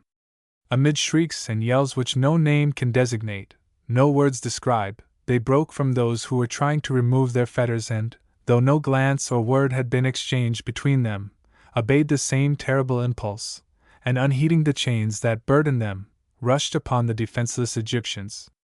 Before the Hebrews could prevent it, each threw himself upon the one who had inflicted the worst suffering upon him, and here might be seen an emaciated man clutching the throat of his stronger foe, yonder a band of nude women horribly disfigured by want and neglect, rush upon the man who had most rudely insulted, beaten, and abused them, and with teeth and nails wreak upon him their long-repressed fury. It seemed as though the flood tide of hate had burst its dam and, unfettered, was demanding its victims. There was a horrible scene of attack and defense, a ferocious, bloody conflict on foot, and amid the red sand of the desert, shrieks, yells, and howls pierced the ear. Nay, it was difficult to distinguish individuals in this motley confusion of men and women, animated on the one side by the wildest passion, a yearning for vengeance amounting to bloodthirstiness, and on the other by the dread of death and the necessity for self-defense. Only a few of the prisoners had succeeded in controlling themselves, but they, too, shouted irritating words to their fellows, reviled the Egyptians in violent excitement, and shook their clenched fists at the disarmed foe. The fury with which the liberated serfs rushed upon their tormentors was as unprecedented as the cruelties they had suffered. But Joshua had deprived the Egyptians of their weapons, and they were therefore under his protection. So he commanded his men to separate the combatants, if possible without bloodshed, but the task was no easy one, and many new and horrible deeds were committed. At last, however, it was accomplished, and they now perceived how terribly rage had increased the strength of the exhausted and feeble sufferers, for though no weapons had been used in the conflict, a number of corpses strewed the spot, and most of the guards were bleeding from terrible wounds.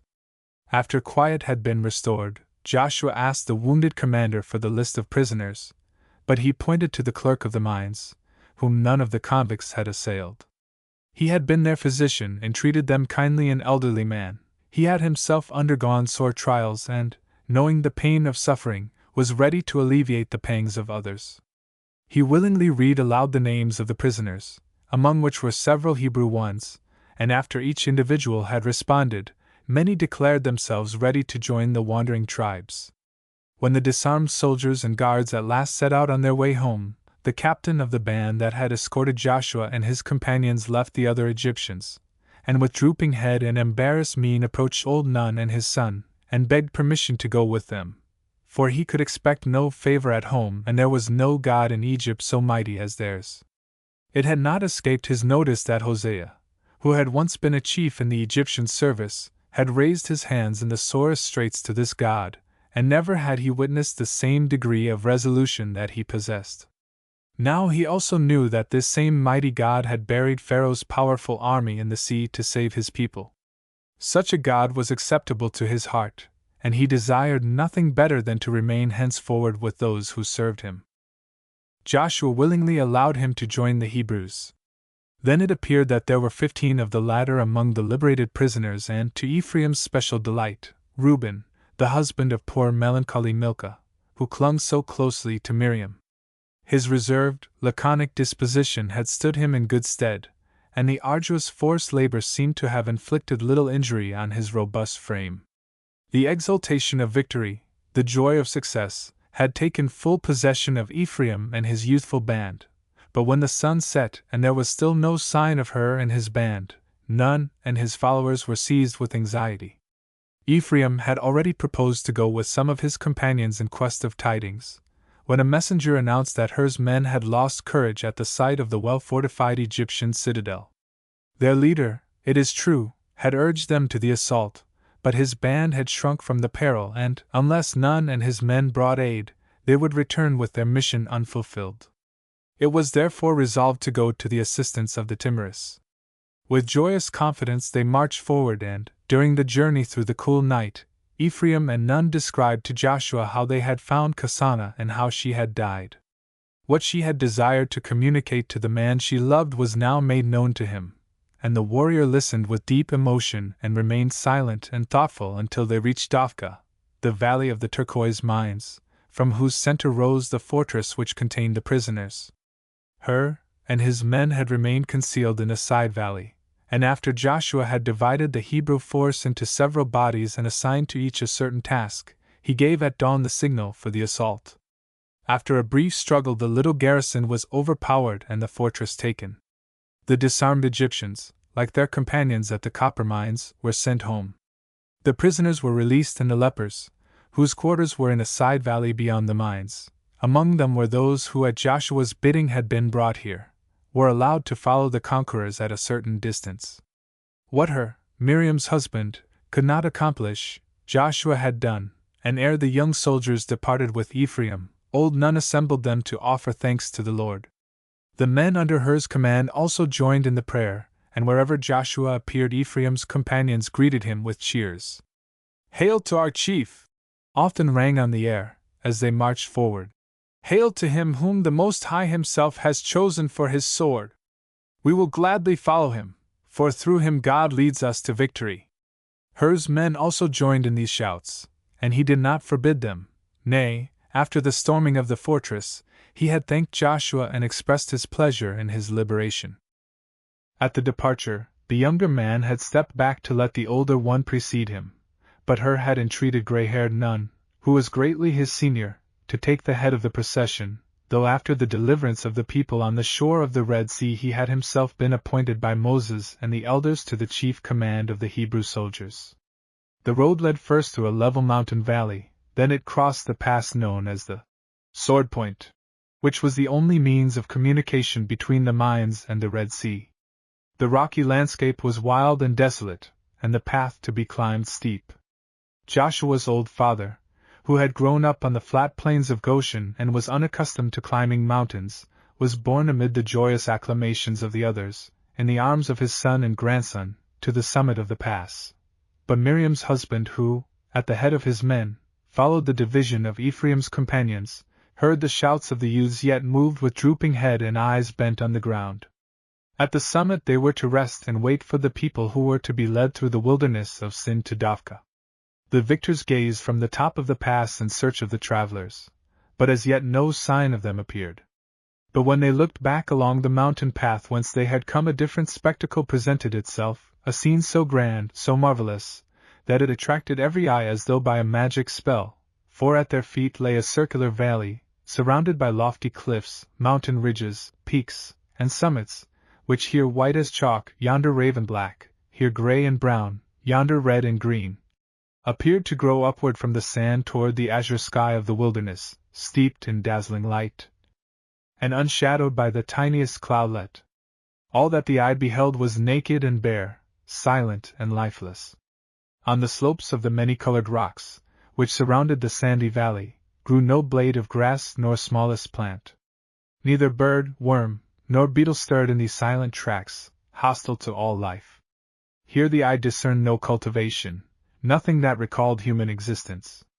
God seemed to have created for himself alone these vast tracts which were of service to no living creature. Whoever penetrated into this wilderness entered a spot which the Most High had perchance chosen for a place of rest and retreat, like the silent, inaccessible Holy of Holies of the temple. The young men had gazed mutely at the wonderful scene at their feet. Now they prepared to encamp and showed themselves diligent in serving old Nun, whom they sincerely loved. Resting among them under a hastily erected canopy, he related, with sparkling eyes, the deeds his son had performed. Meanwhile Joshua and Hur were still standing at the top of the pass, the former gazing silently down into the dreary, rocky valley, which overarched by the blue dome of the sky, surrounded by the mountain pillars and columns from God's own workshop, opened before him as the mightiest of temples. The old man had long gazed gloomily at the ground, but he suddenly interrupted the silence and said, "In Sukkos I erected a heap of stones and called upon the Lord to be a witness between us. But in this spot, amid this silence, it seems to me that without memorial or sign we are sure of his presence." Here he drew his figure to a greater height and continued, "And I now raise mine eyes to thee, Adonai, and address my humble words to thee, Jehovah, thou God of Abraham and of our fathers, that thou mayst a second time be a witness between me and this man whom thou thyself didst summon to thy service, that he might be thy sword." He had uttered these words with eyes and hands uplifted, then turning to the other, he said with solemn earnestness, "So I ask thee, Hosea, son of Nun, dost thou remember the vow which thou and I made before the stones in Sukkos?" "I do," was the reply. "And in sore disaster and great peril I perceived what the Most High desired of me, and am resolved to devote to him all the strength of body and soul with which he has endowed me, to him alone, and to his people, who are also mine. Henceforward I will be called Joshua, nor will I seek service with the Egyptians or any foreign king, for the Lord our God through the lips of thy wife bestowed this name upon me." Then her, with solemn earnestness, broke in, "That is what I expected to hear, and as, in this place also, the Most High is a witness between me and thee and hears this conversation, let the vow I made in his presence be here fulfilled. The heads of the tribes and Moses, the servant of the Lord, appointed me to the command of the fighting men of our people. But now thou dost call thyself Joshua, and hast vowed to serve no other than the Lord our God. I am well aware thou canst accomplish far greater things as commander of an army than I, who have grown gray in driving herds, or than any other Hebrew, by whatever name he is known, so I will fulfill the vow sworn at Sukkos. I will ask Moses, the servant of the Lord, and the elders to confide to thee the office of commander. In their hands will I place the decision, and because I feel that the Most High beholds my heart, let me confess that I have thought of thee with secret rancor. Yet, for the welfare of the people, I will forget what lies between us and offer thee my hand." With these words he held out his hand to Joshua, and the latter, grasping it, replied with generous candor, "Thy words are manly, and mine shall be also.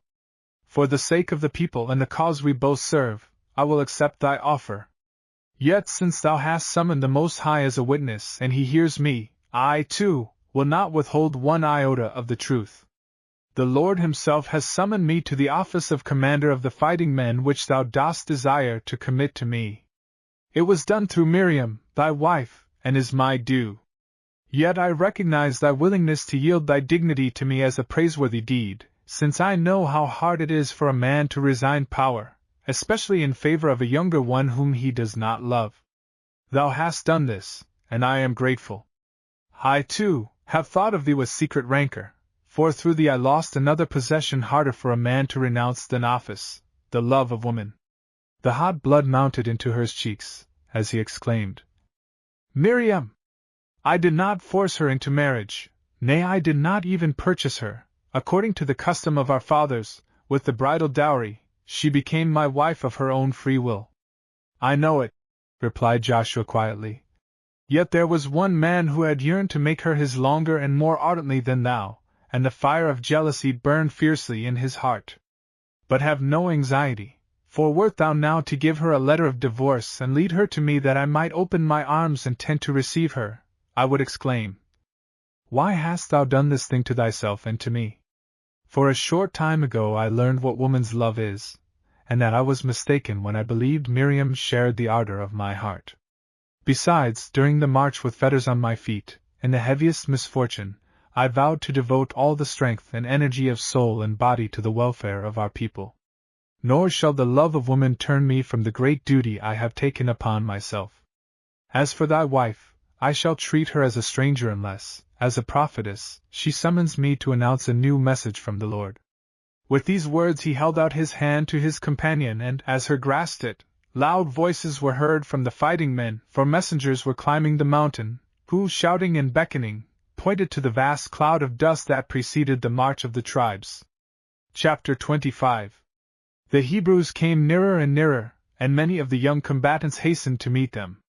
These were not the joyous bands, who had joined triumphantly in Miriam's song of praise, No, they tottered toward the mountain slowly, with drooping heads. They were obliged to scale the pass from the steeper side, and how the bearers sighed, how piteously the women and children wailed, how fiercely the drivers swore as they urged the beasts of burden up the narrow, rugged path. How hoarsely sounded the voices of the half-fainting men as they braced their shoulders against the carts to aid the beasts of burden. These thousands who, but a few short days before, had so gratefully felt the saving mercy of the Lord, seemed to Joshua, who stood watching their approach, like a defeated army. But the path they had followed from their last encampment, the harbor by the Red Sea, was rugged, arid, and to them, who had grown up among the fruitful plains of Lower Egypt, toilsome and full of terror. It had led through the midst of the bare rocky landscape, and their eyes, accustomed to distant horizons and luxuriant green foliage, met narrow boundaries and a barren wilderness. Since passing through the gate of Baba, they had beheld on their way through the valley of the same name, and their subsequent pilgrimage through the wilderness of Sin, nothing save valleys with steep precipices on either side. A lofty mountain of the hue of death had towered, black and terrible, above the reddish-brown slopes, which seemed to the wanderers like the work of human hands, for the strata of stones rose at regular intervals. One might have supposed that the giant builders whose hands had toiled here in the service of the sculptor of the world had been summoned away ere they had completed the task, which in this wilderness had no searching eye to fear and seemed destined for the service of no living creature. Gray and brown granite cliffs and ridges rose on both sides of the path, and in the sand which covered it lay heaps of small bits of red porphyry and coal-black stones that seemed as if they had been broken by the blows of a hammer, and resembled the dross from which metal had been melted. Greenish masses of rock, most peculiar in form, surrounded the narrow, cliff-circled mountain valleys, which opened into one another. The ascending path pierced them, and often the Hebrews, as they entered, feared that the lofty cliffs in the distance would compel them to return. Then murmurs and lamentations arose, but the mode of egress soon appeared and led to another rock valley. On departing from the harbor at the Red Sea, they had often found thorny gum acacias and an aromatic desert plant, which the animals relished, but the farther they entered the rocky wilderness, the more scorching and arid the sand became, and at last the eye sought in vain for herbs and trees. At Elim fresh springs and shade-giving palms were found, and at the Red Sea there were well-filled cisterns. But here at the camp in the wilderness of Sin nothing had been discovered to quench the thirst, and at noon it seemed as though an army of spiteful demons had banished every inch of shade cast by the cliffs, for every part of the valleys and ravines blazed and glowed, and nowhere was there the slightest protection from the scorching sun. The last water brought with them had been distributed among the human beings and animals, and when the procession started in the morning not a drop could be found to quench their increasing thirst. Then the old doubting rancor and rebelliousness took possession of the multitude. Curses directed against Moses and the elders, who had led them from the comfort of well-watered Egypt to this misery, never ceased. But when they climbed the pass of the sword point, their parched throats had become too dry for oaths and invectives. Messengers from old Nun, Ephraim, and Hur had already informed the approaching throngs that the young men had gained a victory and liberated Joshua and the other captives. But their discouragement had become so great that even this good news made little change, and only a flitting smile on the bearded lips of the men, or a sudden flash of the old light in the dark eyes of the women appeared. Miriam, accompanied by melancholy Milcah, had remained with her companions instead of, as usual, calling upon the women to thank the Most High. Reuben, the husband of her sorrowful ward whom fear of disappointment still deterred from yielding to his newly awakened hopes, was a quiet, reticent man, so the first messenger did not know whether he was among the liberated prisoners. But great excitement overpowered Milcah, and, when Miriam bade her be patient, she hurried from one playmate to another, assailing them with urgent questions. When even the last could give her no information concerning the husband she had loved and lost, she burst into loud sobs and fled back to the prophetess. But she received little consolation, for the woman who was expecting to greet her own husband as a conqueror and see the rescued friend of her childhood, was absent-minded and troubled, as if some heavy burden oppressed her soul. Moses had left the tribes as soon as he learned that the attack upon the mines had succeeded and Joshua was rescued, for it had been reported that the warlike Amalekites, who dwelt in the oasis at the foot of Mt Sinai, were preparing to resist the Hebrews' passage through their well-watered tract in the wilderness with its wealth of palms. Accompanied by a few picked men, he set off across the mountains in quest of tidings, expecting to join his people between Alush and Rephidim in the valley before the oasis. Abidan, the head of the tribe of Benjamin, with her and Nun, the princes of Judah and Ephraim after their return from the mines, were to represent him and his companions. As the people approached the steep pass, her, with more of the rescued prisoners, came to meet them, and hurrying in advance of all the rest was young Reuben, Milcah's lost husband. She had recognized him in the distance as he rushed down the mountain and, spite of Miriam's protest, darted into the midst of the tribe of Simeon which marched in front of hers. The sight of their meeting cheered many a troubled spirit, and when at last, clinging closely to each other, they hurried to Miriam and the latter beheld the face of her charge, it seemed as though a miracle had been wrought, for the pale lily had become in the hue of her cheeks a blooming rose. Her lips, too, which she had but rarely and timidly opened for a question or an answer, were in constant motion, for how much she desired to know, how many questions she had to ask the silent husband who had endured such terrible suffering. They were a handsome, happy pair, and it seemed to them as if, instead of passing naked rocks over barren desert paths, they were journeying through a vernal landscape where springs were gushing and birds caroling their songs. Miriam, who had done everything in her power to sustain the grieving wife, was also cheered by the sight of her happiness. But every trace of joyous sympathy soon vanished from her features, for while Reuben and Milcah, as if borne on wings, seemed scarcely to touch the soil of the wilderness, she moved forward with drooping head, oppressed by the thought that it was her own fault that no like happiness could bloom for her in this hour.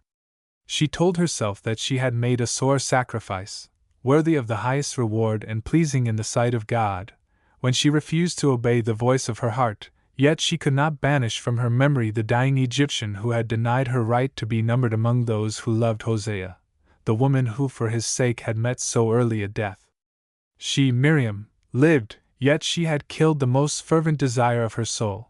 Duty forbade her thinking with ardent longing of him who lingered up yonder, devoted to the cause of his people and the God of his fathers, a free, noble man, perhaps the future leader of the warriors of her race, and if Moses so appointed, next to him the first and greatest of all the Hebrews, but lost, forever lost to her.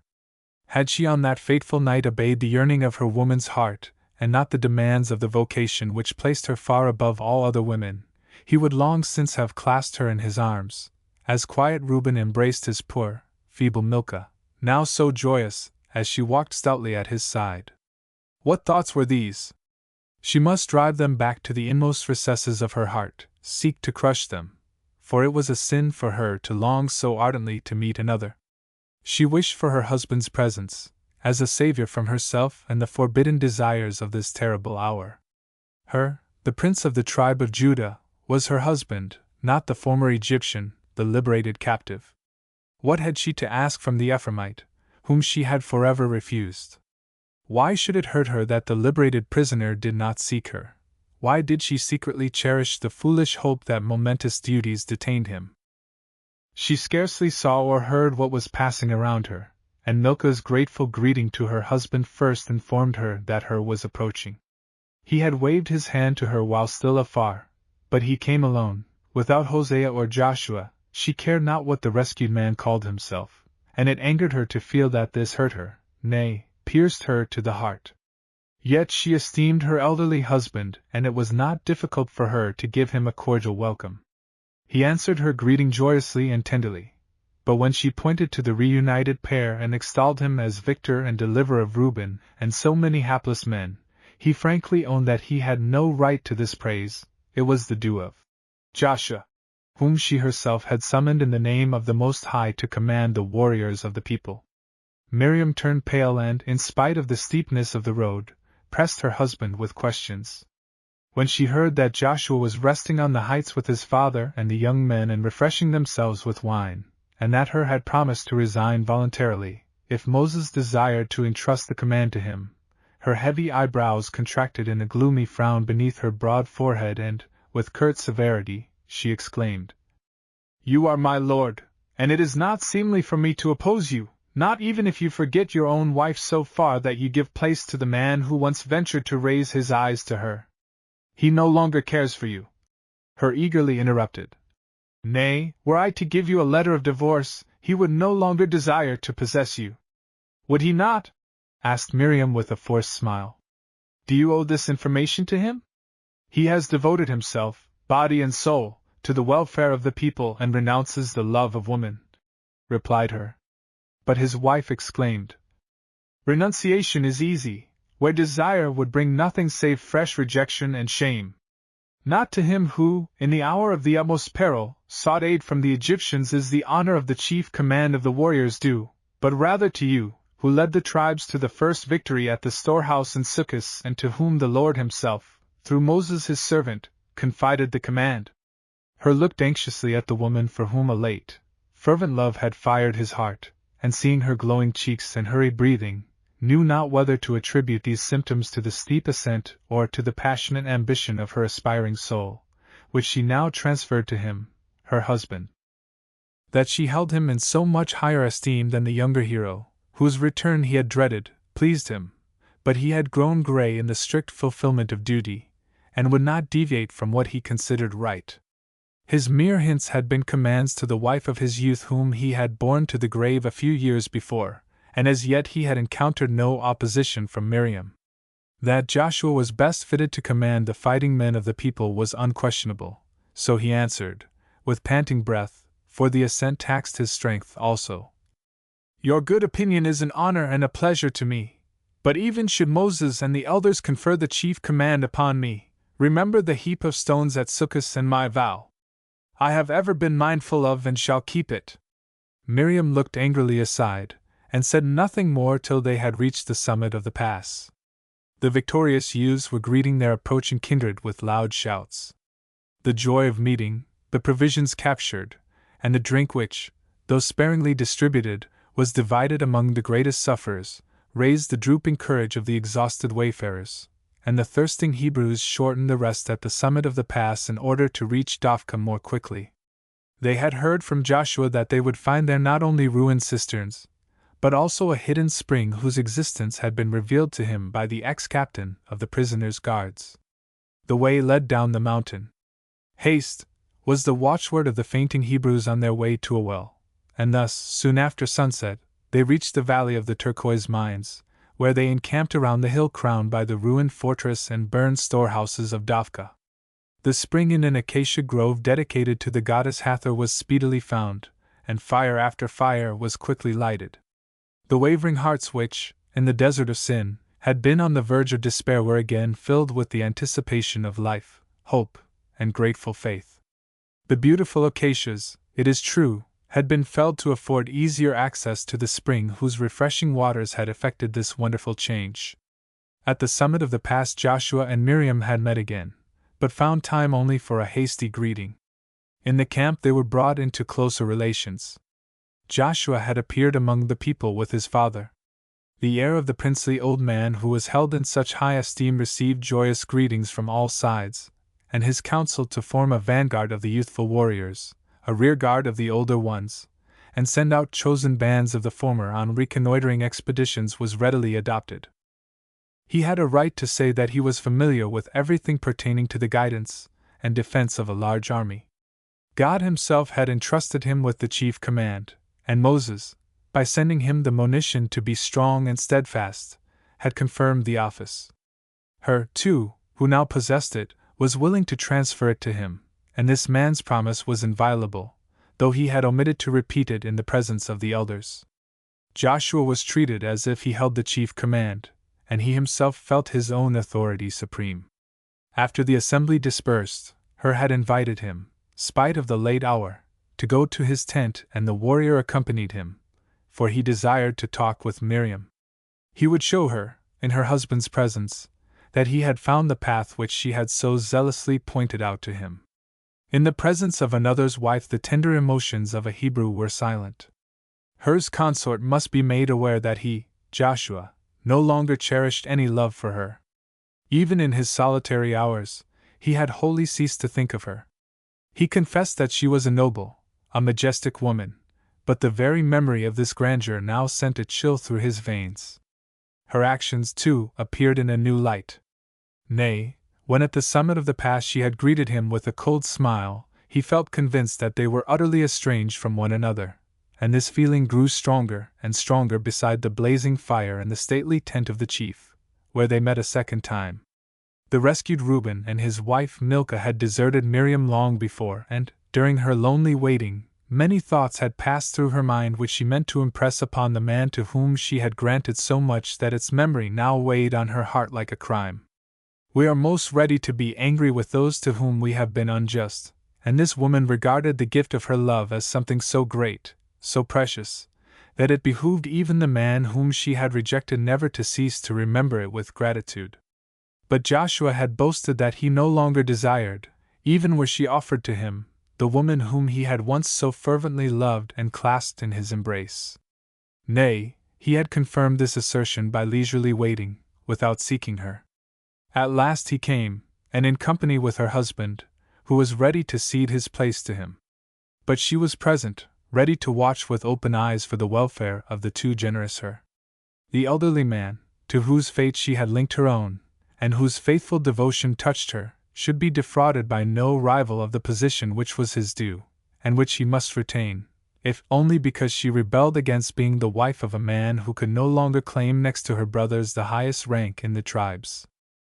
Never before had the much-courted woman, who had full faith in her gift of prophecy, felt so bitter, sore, and irritated. She did not admit it even to herself, yet it seemed as if the hatred of the Egyptians with which Moses had inspired her, and which was now futile, had found a new purpose and was directed against the only man whom she had ever loved.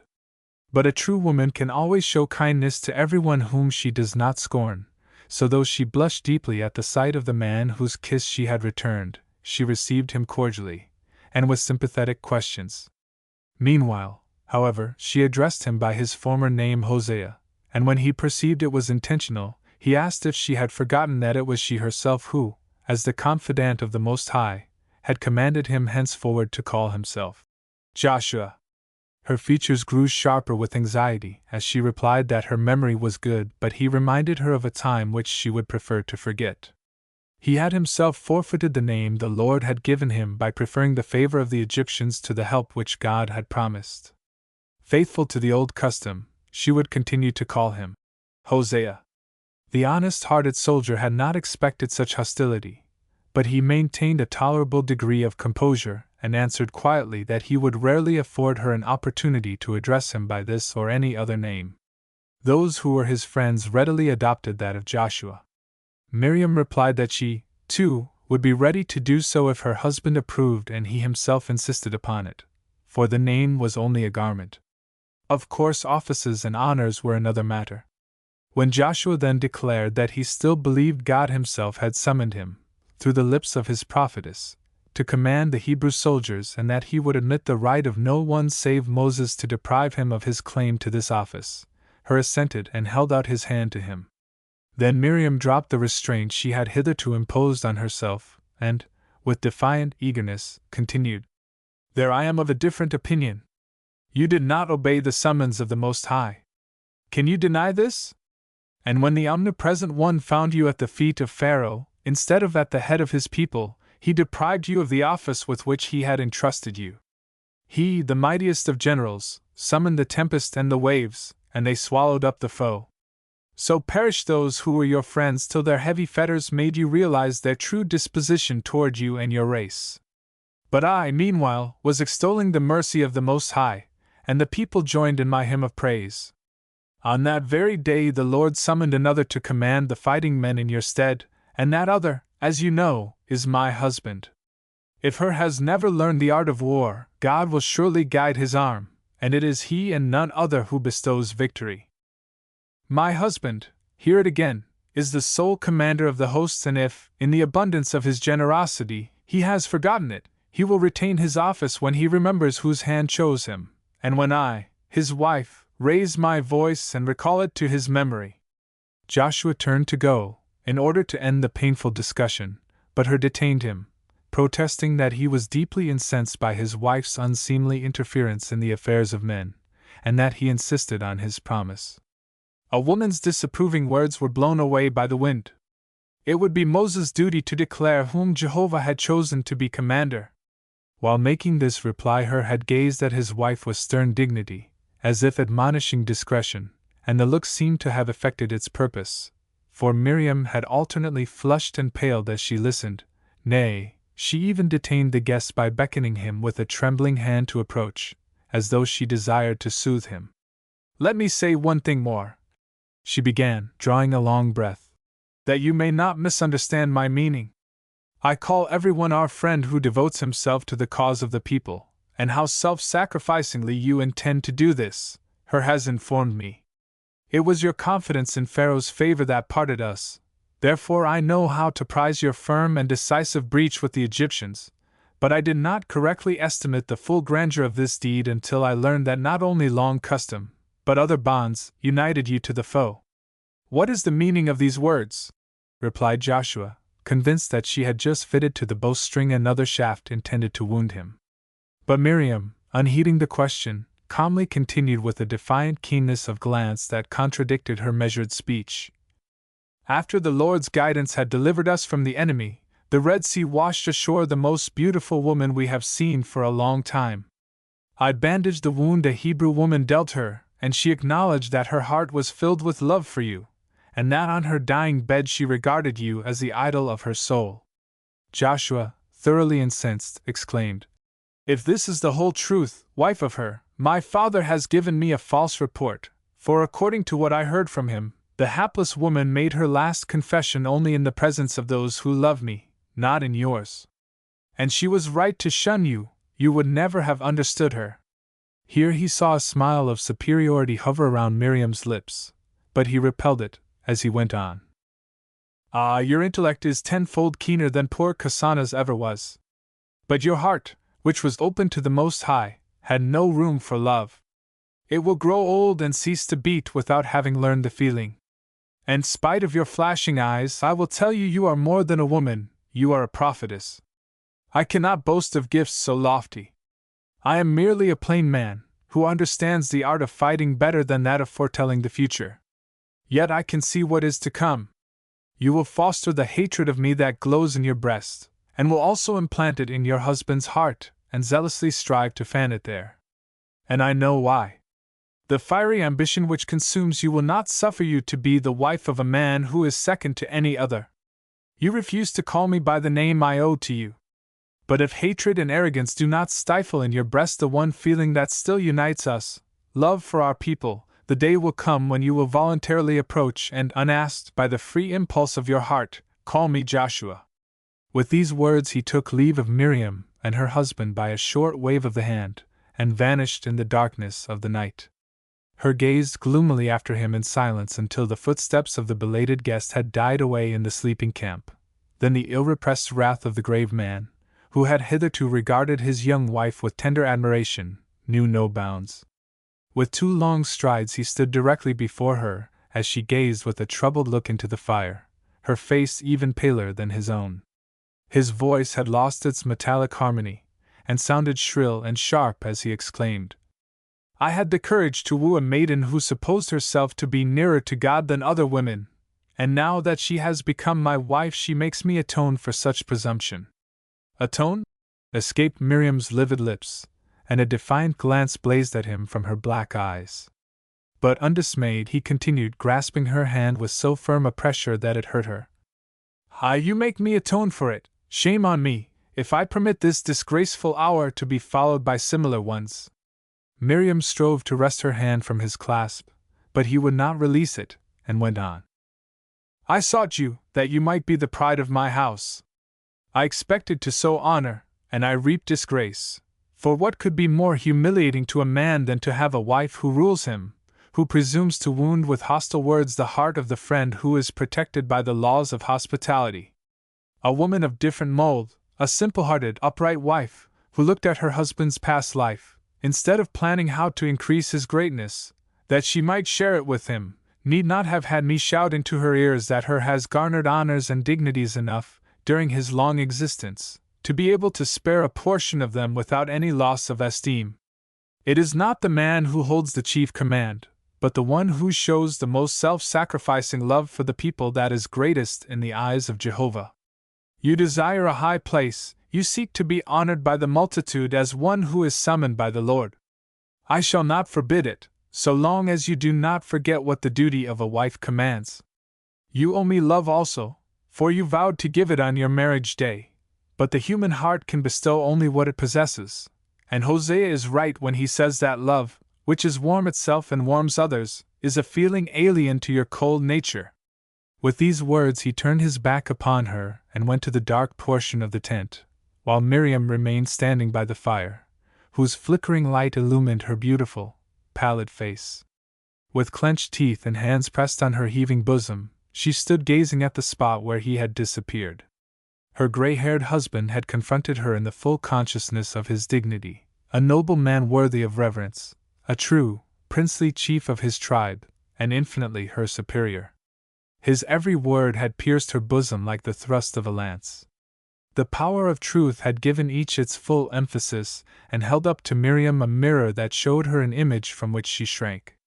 Now she longed to rush after him and beg him to restore the love with which he had hitherto surrounded her, and which the lonely woman had gratefully felt. She knew that she could reciprocate his costly gift, for how ardently she longed to have one kind, forgiving word from his lips. Her soul seemed withered, parched, torpid, like a cornfield on which a poisonous mildew has fallen, yet it had once been green and blooming. She thought of the tilled fields in Goshen which, after having borne an abundant harvest, remained arid and bare till the moisture of the river came to soften the soil and quicken the seed which it had received. So it had been with her soul, only she had flung the ripening grain into the fire and, with blasphemous hand, erected a dam between the fructifying moisture and the dry earth. But there was still time. She knew that he erred in one respect. She knew she was like all other women, capable of yearning with ardent passion for the man she loved. It depended solely on herself to make him feel this in her arms. Now, it is true, he was justified in thinking her harsh and unfeeling, for where love had once blossomed in her soul, a spring of bitterness now gushed forth, poisoning all it touched. Was this the vengeance of the heart whose ardent wishes she had heroically slain? God had disdained her sorest sacrifice. This it was impossible to doubt, for His majesty was no longer revealed to her in visions that exalted the heart, and she was scarcely entitled to call herself His prophetess. This sacrifice had led her, the truth-loving woman, into falsehood and plunged her who, in the consciousness of seeking the right path, lived at peace with herself, into torturing unrest. Since that great and difficult deed she, who had once been full of hope, had obtained nothing for which she longed. She, who recognized no woman as her superior, had been obliged to yield in shame her place to a poor dying Egyptian. She had been kindly disposed toward all who were of her blood, and were devoted to the sacred cause of her people, and now her hostile bitterness had wounded one of the best and noblest. The poorest bondman's wife rejoiced to bind more and more closely the husband who had once loved her. She had wickedly estranged hers. Seeking protection, she had approached his hearthstone shivering, but she had found it warmer than she had hoped, and his generosity and love fell upon her wounded soul like balm. True, he could not restore what she had lost, but he could give a welcome compensation. Ah, he no longer believed her capable of a tender emotion, yet she needed love in order to live, and no sacrifice seemed to her too hard to regain his. But pride was also a condition of her very existence, and whenever she prepared to humbly open her heart to her husband, the fear of humiliating herself overpowered her, and she stood as though spellbound till the blazing wood at her feet fell into smoking embers and darkness surrounded her. Then a strange anxiety stole over her. 2 bats, which had come from the mines and circled round the fire, darted past her like ghosts. Everything urged her back to the tent, to her husband, and with hasty resolution she entered the spacious room lighted by a lamp. But it was empty, and the female slave who received her said that her would spend the time until the departure of the people with his son and grandson. A keen pang pierced her heart, and she lay down to rest with a sense of helplessness and shame which she had not felt since her childhood. A few hours after the camp was astir, and when her husband, in the grey dawn of morning, entered the tent with a curt greeting. Pride again raised its head and her reply sounded cold and formal. He did not come alone, his son Uri was with him. But he looked graver than was his wont, for the men of Judah had assembled early and adjured him not to give up the chief command to any man who belonged to another tribe. This had been unexpected. He had referred them to Moses' decision, and his desire that it might be adverse to him was intensified, as his young wife's self-reliant glance stirred fresh wrath in his soul. Chapter 26. Early the following morning the people resumed their march with fresh vigor and renewed courage. But the little spring which, by digging, had at last been forced to flow was completely exhausted.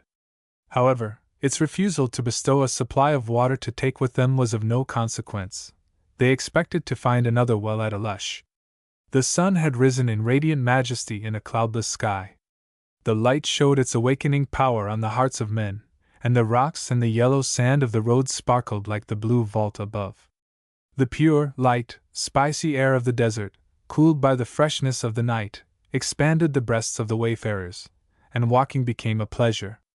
The men showed greater confidence, and the eyes of the women sparkled more brightly than they had done for a long time, for the Lord had again showed the people that He remembered them in their need, and fathers and mothers gazed proudly at the sons who had conquered the foe. Most of the tribes had greeted in the band of prisoners someone who had long been given up as lost, and it was a welcome duty to make amends for the injuries the terrible forced labor had inflicted. There was special rejoicing, not only among the Ephraimites, but everywhere, over the return of Joshua, as all, save the men of the tribe of Judah, now called him, remembering the cheering promise the name conveyed. The youths who under his command had put the Egyptians to rout, told their relatives what manner of man the son of Nun was, how he thought of everything and assigned to each one the place for which he was best suited. His eye kindled the battle spirit in every one on whom it fell, and the foe retreated at his mere war cry. Those who spoke of old Nun and his grandson also did so with sparkling eyes. The tribe of Ephraim, whose lofty pretensions had been a source of much vexation, was willingly allowed precedence on this march, and only the men of Judah were heard to grumble. Doubtless there was reason for dissatisfaction, for Hur, the prince of their tribe, and his young wife walked as if oppressed by a heavy burden. Whoever asked them anything would have been wiser to have chosen another hour.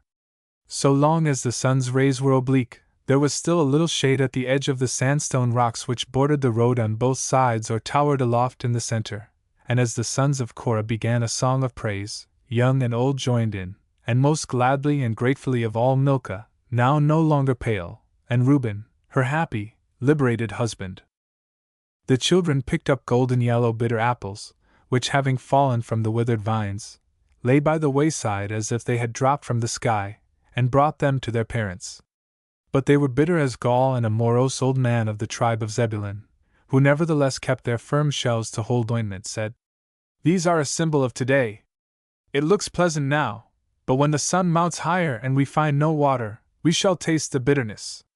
His prediction was verified only too soon, for as the road which, after leaving the sandstone region, began to lead upward through a rocky landscape which resembled walls of red brick and gray stone, grew steeper, the sun rose higher and higher and the heat of the day hourly increased.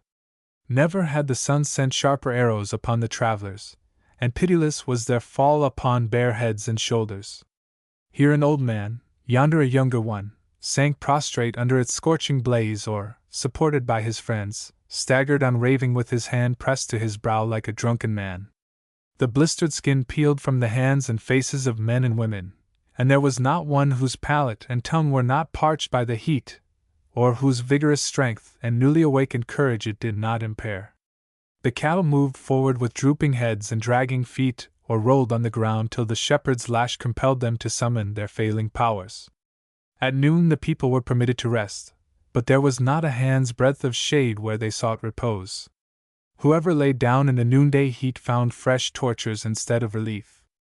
The sufferers themselves urged a fresh start for the spring at Alush. Hitherto each day, after the sun had begun its course toward the west through the cloudless sky of the desert, the heat had diminished, and ere the approach of twilight a fresher breeze had fanned the brow. But today the rocks retained the glow of noonday for many hours, until a light cool breeze blew from sea at the west. At the same time the vanguard which, by Joshua's orders, preceded the travelers, halted, and the whole train stopped.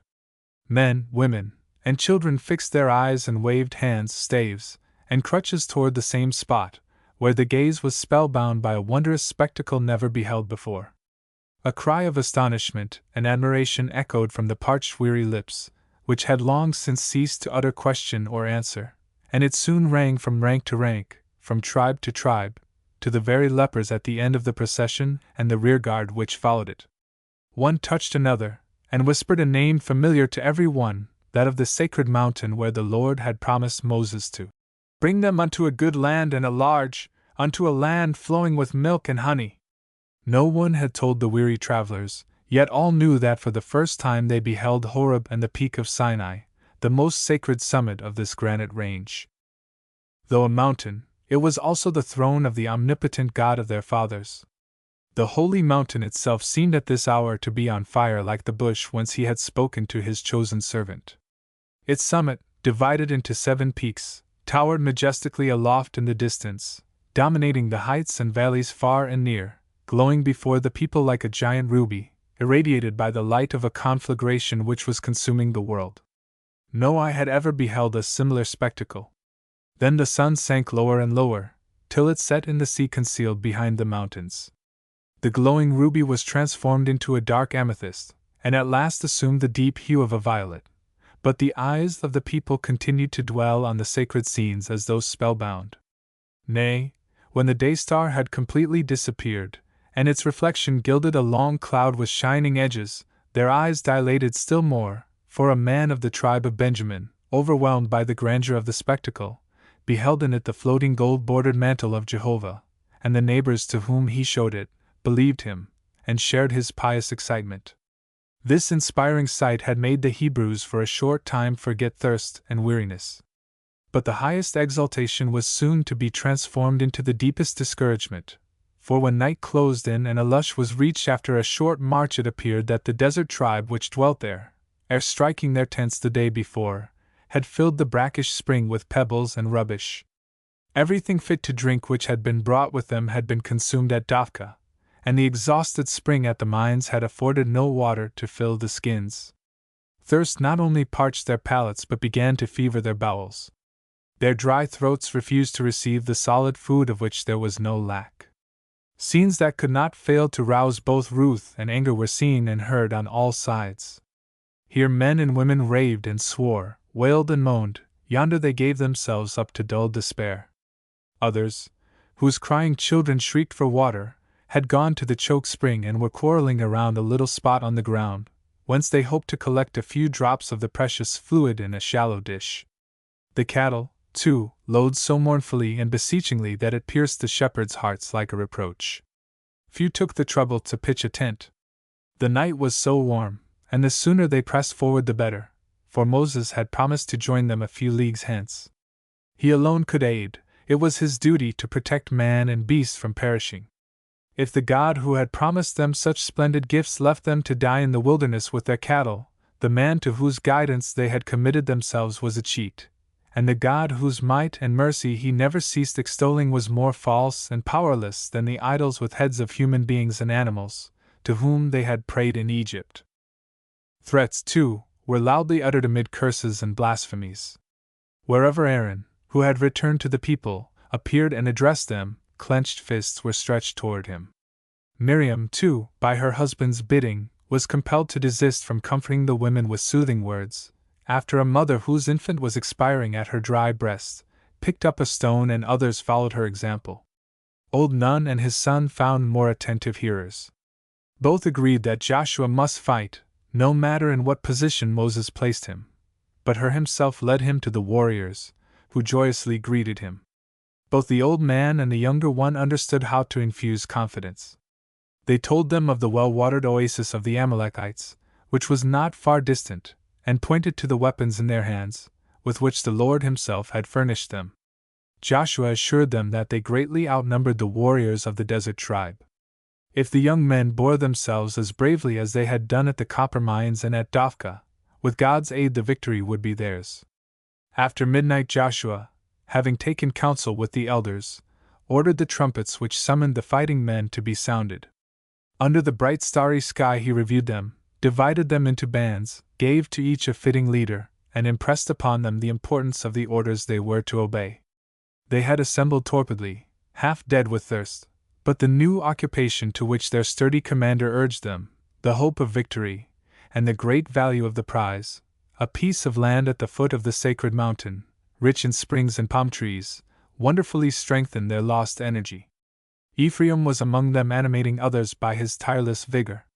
But when the ex-chief of the Egyptians, whom the Lord had already convinced that he considered him worthy of the aid his name promised, adjured them to rely on God's omnipotence, his words produced a very different effect from those uttered by Aaron, whose monitions they had heard daily since their departure. When Joshua had spoken, many youthful lips, though parched with thirst, shouted enthusiastically, "Hail to the chief! You are our captain, we will obey no other." But he now explained gravely and resolutely that the obedience he exacted from them he intended to practice rigidly himself. He would willingly take the last place in the ranks, if such was the command of Moses. The stars were still shining brightly in a cloudless sky when the sound of the horns warned the people to set out on their march. Meanwhile the vanguard had been sent forward to inform Moses of the condition of the tribes, and after the review was over, Ephraim followed them. During the march Joshua kept the warriors together as closely as though an attack might be expected, profiting meanwhile by every moment to give the men and their captains instructions for the coming battle, to inspect them, and range their ranks in closer order. Thus he kept them and their attention on the alert till the stars paled. Opposition or complaint was rare among the warriors, but the murmurs, curses, and threats grew all the louder among those who bore no weapons. Even before the grey dawn of morning the thirsting men, whose knees trembled with weakness, and who beheld close before their eyes the suffering of their wives and children, shouted more and more frequently, "On to Moses! We'll stone him when we find him!" Many, with loud imprecations and flashing eyes, picked up bits of rock along the road, and the fury of the multitude at last expressed itself so fiercely and passionately that Hur took counsel with the well-disposed among the elders, and then hurried forward with the fighting men of Judah to protect Moses, in case of extremity, from the rebels by force of arms. Joshua was commissioned to detain the bands of riders who, amid threats and curses, were striving to force their way past the warriors. When the sun at last rose with dazzling splendor, the march had become a pitiful creeping and tottering onward. Even the soldiers moved as though they were paralyzed. Only when the rebels tried to press onward, they did their duty and forced them back with swords and lances.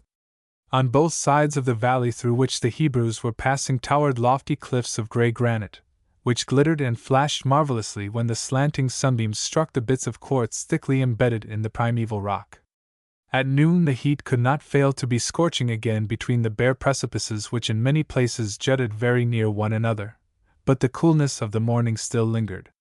The cattle at least found some refreshment, for many a bush of the juicy, fragrant Betharin, Contolina fragrantissima, afforded them food, and the shepherd lads lifted their short frocks, filled the aprons thus made with them, and, spite of their own exhaustion, held them up to the hungry mouths of the animals.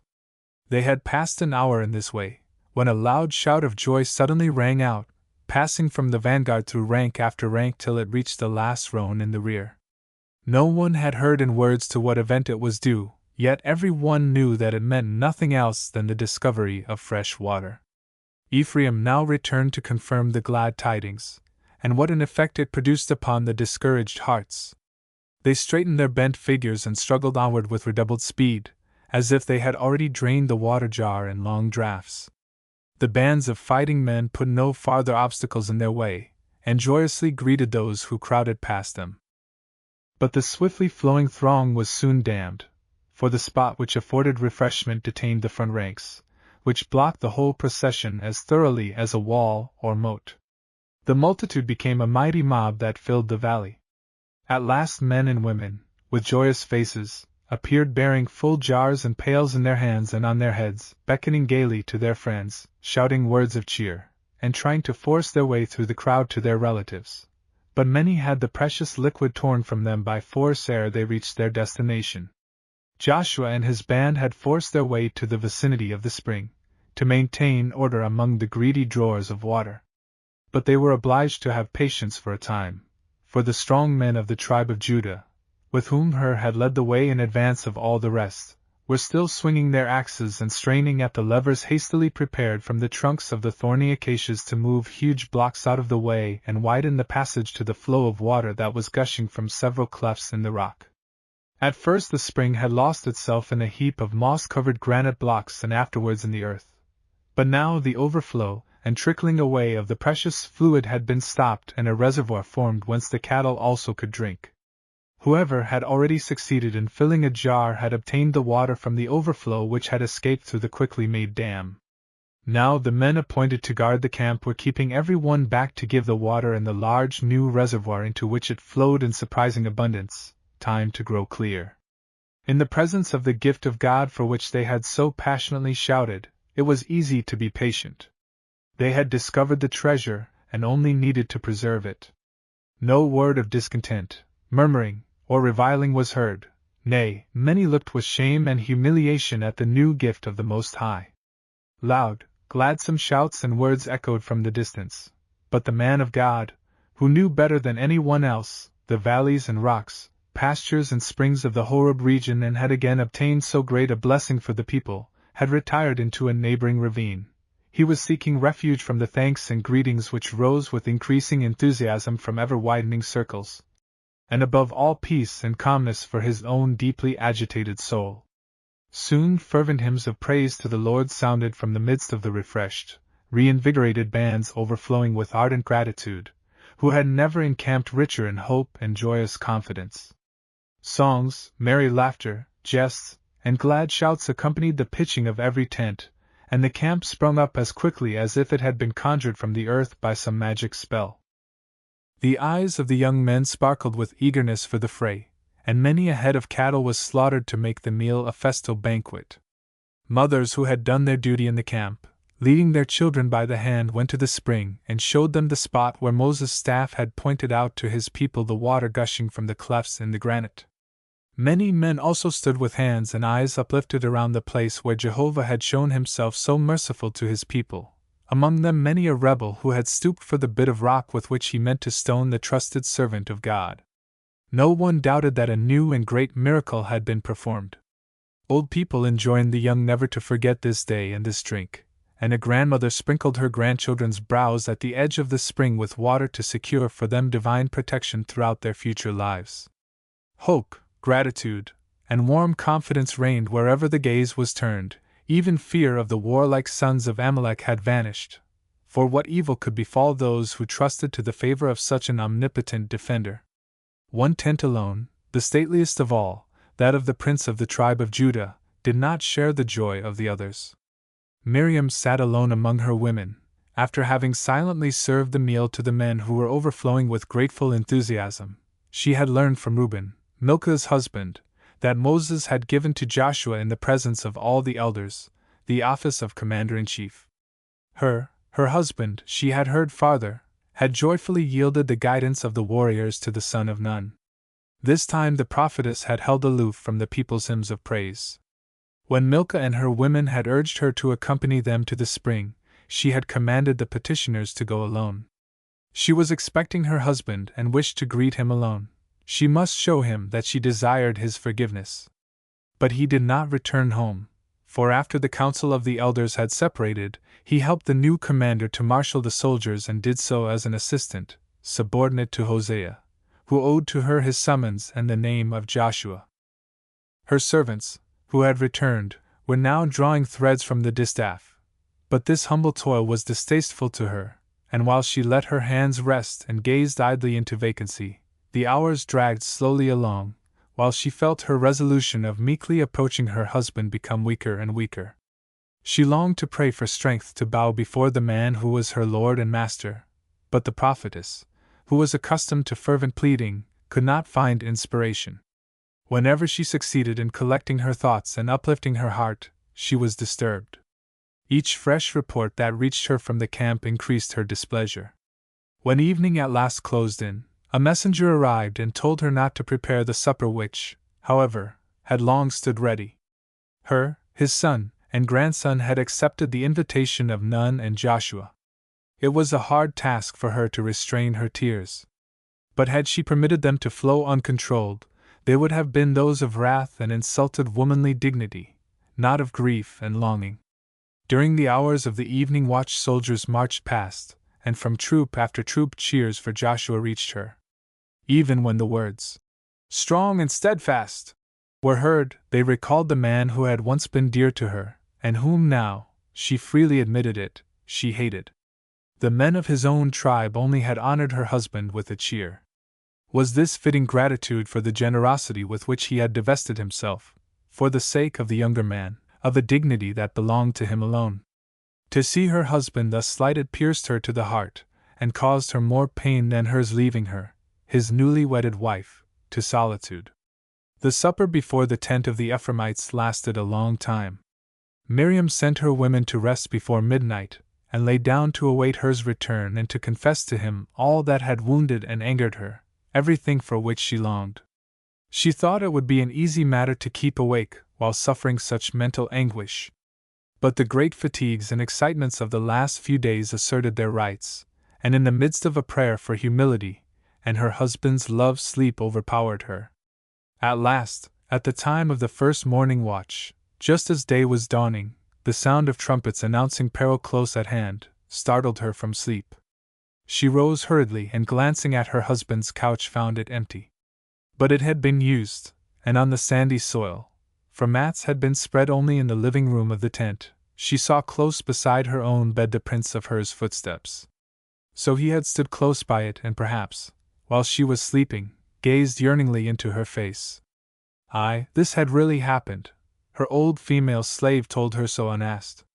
After she had roused her, she had seen him hold the light cautiously so that it illumined Miriam's face, and then stoop over her a long time as if to kiss her. This was good news, and so rejoiced the solitary woman that she forgot the formality which was peculiar to her and pressed her lips to the wrinkled brow of the crooked little crone who had served her parents. Then she had her hair arranged, donned the light blue festal robe her had given her, and hurried out to bid him farewell. Meanwhile the troops had formed in battle array. The tents were being struck, and for a long time Miriam vainly sought her husband. At last she found him, but he was engaged in earnest conversation with Joshua, and when she saw the latter a chill ran through the prophetess' blood, and she could not bring herself to approach the men. Chapter 27. A severe struggle was impending, for as the spies reported, the Amalekites had been joined by other desert tribes. Nevertheless the Hebrew troops were twice their number. But how greatly inferior in warlike skill were Joshua's bands to the foes habituated to battle and attack. The enemy was advancing from the south, from the oasis at the foot of the sacred mountain, which was the ancient home of their race, their supporter, the fair object of their love, their all, well worthy that they should shed their last drop of blood in her defense. Joshua, now recognized by Moses and the whole Hebrew people as the commander of the fighting men, led his new-formed troops to the widest portion of the valley, which permitted him to derive more advantage from the superior number of his force. He ordered the camp to be broken up and again pitched in a narrower spot on the plain of Rephidim at the northern end of the battlefield, where it would be easier to defend the tents. The command of this camp and the soldiers left for its protection he confided to his cautious father. He had wished to leave Moses and the older princes of the tribes within the precincts of the well-guarded camp, but the great leader of the people had anticipated him and, with her and Aaron, had climbed a granite cliff from whose lofty summit the battle could be witnessed. So the combatants saw Moses and his two companions on the peak dominating the valley, and knew that the trusted servant of the Most High would not cease to commend their cause to him and pray for their success and deliverance. But every private soldier in the army, every woman and old man in the camp knew how to find the God of their fathers in this hour of peril, and the war cry Joshua had chosen, "Jehovah our standard," bound the hearts of the warriors to the ruler of battles, and reminded the most despairing and untrained Hebrew that he could take no step and deal no blow which the Lord did not guide. The trumpets and horns of the Hebrews sounded louder and louder, for the Amalekites were pressing into the plain which was to be the scene of the battle. It was a strange place of conflict, which the experienced soldier would never have selected voluntarily, for it was enclosed on both sides by lofty, steep, gray granite cliffs.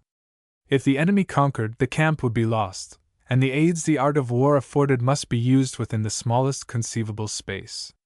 To make a circuit round the foe or attack him unexpectedly in the flank seemed impossible, but the rocks themselves were made to serve Joshua, for he had commanded his skillful slingers and trained archers to climb the precipices to a moderate height and wait for the signal when they were to mingle in the battle. At the first glance Joshua perceived that he had not overestimated the foe, for those who began the fray were bearded men with bronzed, keen, manly features, whose black eyes blazed with the zest of battle and fierce hatred of the enemy. Like their gray-haired, scarred leader, all were slenderly formed and lithe of limb. They swung, like trained warriors, the brazen sickle-shaped sword, the curved shield of heavy wood, or the lance decked below its point with a bunch of camel's hair. The war cry rang loud, fierce, and defiant from the steadfast breasts of these sons of the desert, who must either conquer or lose their dearest possession. The first assault was met by Joshua at the head of men, whom he had armed with the heavy shields and lances of the Egyptians. Incited by their brave leader, they resisted a long time, while the narrow entrance to the battlefield prevented the savage foe from using his full strength. But when the foe on foot retreated, and a band of warriors mounted on swift dromedaries dashed upon the Hebrews, many were terrified by the strange aspect of the huge unwieldy beasts, known to them only by report. With loud outcries they flung down their shields and fled. Wherever a gap appeared in the ranks, the rider of a dromedary urged it in, striking downward with his long, keen weapon at the foe.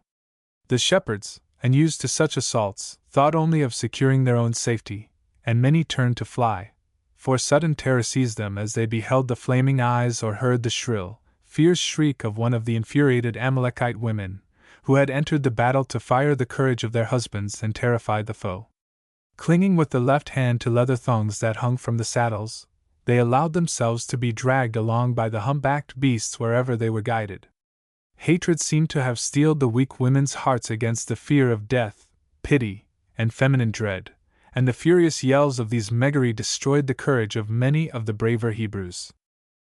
But scarcely did Joshua see his men yield than, profiting by the disaster, he commanded them to retreat still farther and give the foe admittance to the valley, for he told himself that he could turn the superior number of his forces to better account as soon as it was possible to press the enemy in front and on both sides at the same time, and allow the slingers and bowmen to take part in the fray. Ephraim and his bravest comrades, who surrounded him as messengers, were now dispatched to the northern end of the valley to inform the captains of the troops stationed there of Joshua's intention and command them to advance. The swift-footed shepherd lads darted off as nimbly as gazelles, and it was soon evident that the commander had adopted the right course, for, as soon as the Amalekites reached the center of the valley, they were attacked on all sides, and many who boldly rushed forward fell on the sand while still waving sword or lance, struck by the round stones or keen arrows discharged by the slingers and archers stationed on the cliffs. Meanwhile Moses, with Aaron and Hur, remained on the cliff overlooking the battlefield. Thence the former watched the conflict in which, grown gray in the arts of peace, he shared only with his heart and soul. No movement, no uplifted or lowered sword of friend or foe escaped his watchful gaze. But when the attack began and the commander, with wise purpose, left the way to the heart of his army open to the enemy, Hur exclaimed to the gray-haired man of God, "The lofty intellect of my wife and your sister perceived the right course. The son of none is unworthy of the summons of the Most High. What strategy! Our force is superior, yet the foe is pressing unimpeded into the midst of the army. Our troops are dividing as the waters of the Red Sea parted at God's command, and apparently by their leader's order, to swallow up the Amalekites as the waves of the sea engulfed the Egyptians," was Moses' answer. Then, stretching his arms toward heaven, he cried, "Look down, Jehovah, upon thy people who are in fresh need. Steel the arm and sharpen the eyes of him whom thou didst choose for thy sword. Lend him the help thou didst promise, when thou didst name him Joshua. And if it is no longer thy will that he who shows himself strong and steadfast, as beseems thy captain, should lead our forces to the battle, place thyself, with the hosts of heaven, at the head of thy people, that they may crush their foes." Thus the man of God prayed with arms uplifted, never ceasing to beseech and appeal to God, whose lofty will guided his own, and soon Aaron whispered that their foes were sore beset and the Hebrews' courage was showing itself in magnificent guise. Joshua was now here, now there, and the ranks of the enemy were already thinning, while the numbers of the Hebrews seemed increasing. Hur confirmed these words, adding that the tireless zeal and heroic scorn of death displayed by the son of Nun could not be denied. He had just felled one of the fiercest Amalekites with his battle-axe. Then Moses uttered a sigh of relief, let his arms fall, and eagerly watched the farther progress of the battle, which was surging, raging and roaring beneath him. Meanwhile the sun had reached its zenith and shone with scorching fire upon the combatants. The gray granite walls of the valley exhaled fiercer and fiercer heat, and drops of perspiration had long been pouring from the burning brows of the 3 men on the cliff. How the noontide heat must burden those who were fighting and struggling below! How the bleeding wounds of those who had fallen in the dust must burn! Moses felt all this as if he were himself compelled to endure it, for his immovably steadfast soul was rich in compassion, and he had taken into his heart, as a father does his child, the people of his own blood for whom he lived and labored, prayed and planned. The wounds of the Hebrews pained him, yet his heart throbbed with joyous pride, when he beheld how those whose cowardly submission had so powerfully stirred his wrath a short time before, had learned to act on the defensive and offensive, and saw one youthful band after another shouting, "Jehovah our standard!" rush upon the enemy. In Joshua's proud, heroic figure he beheld the descendants of his people as he had imagined and desired them, and now he no longer doubted that the Lord himself had summoned the son of Nun to the chief command. His eye had rarely beamed as brightly as in this hour. But what was that? A cry of alarm escaped the lips of Aaron, and Hur rose and gazed northward in anxious suspense, for thence, where the tents of the people stood, fresh war cries rose, blended with loud, piteous shrieks which seemed to be uttered, not only by men, but by women and children. The camp had been attacked. Long before the commencement of the battle a band of Amalekites had separated from the others and made their way to it through a path in the mountains with which they were familiar. Hur thought of his young wife, while before Aaron's mind rose Elisheba, his faithful spouse, his children and grandchildren, and both, with imploring eyes, mutely entreated Moses to dismiss them to hasten to aid their dear ones, but the stern leader refused and detained them. Then, drawing his figure to its full height, Moses again raised his hands and eyes to heaven, appealing to the Most High with fervent warmth, and never ceasing in his prayers, which became more and more ardent as time passed on, for the vantage gained by the soldiers seemed lost.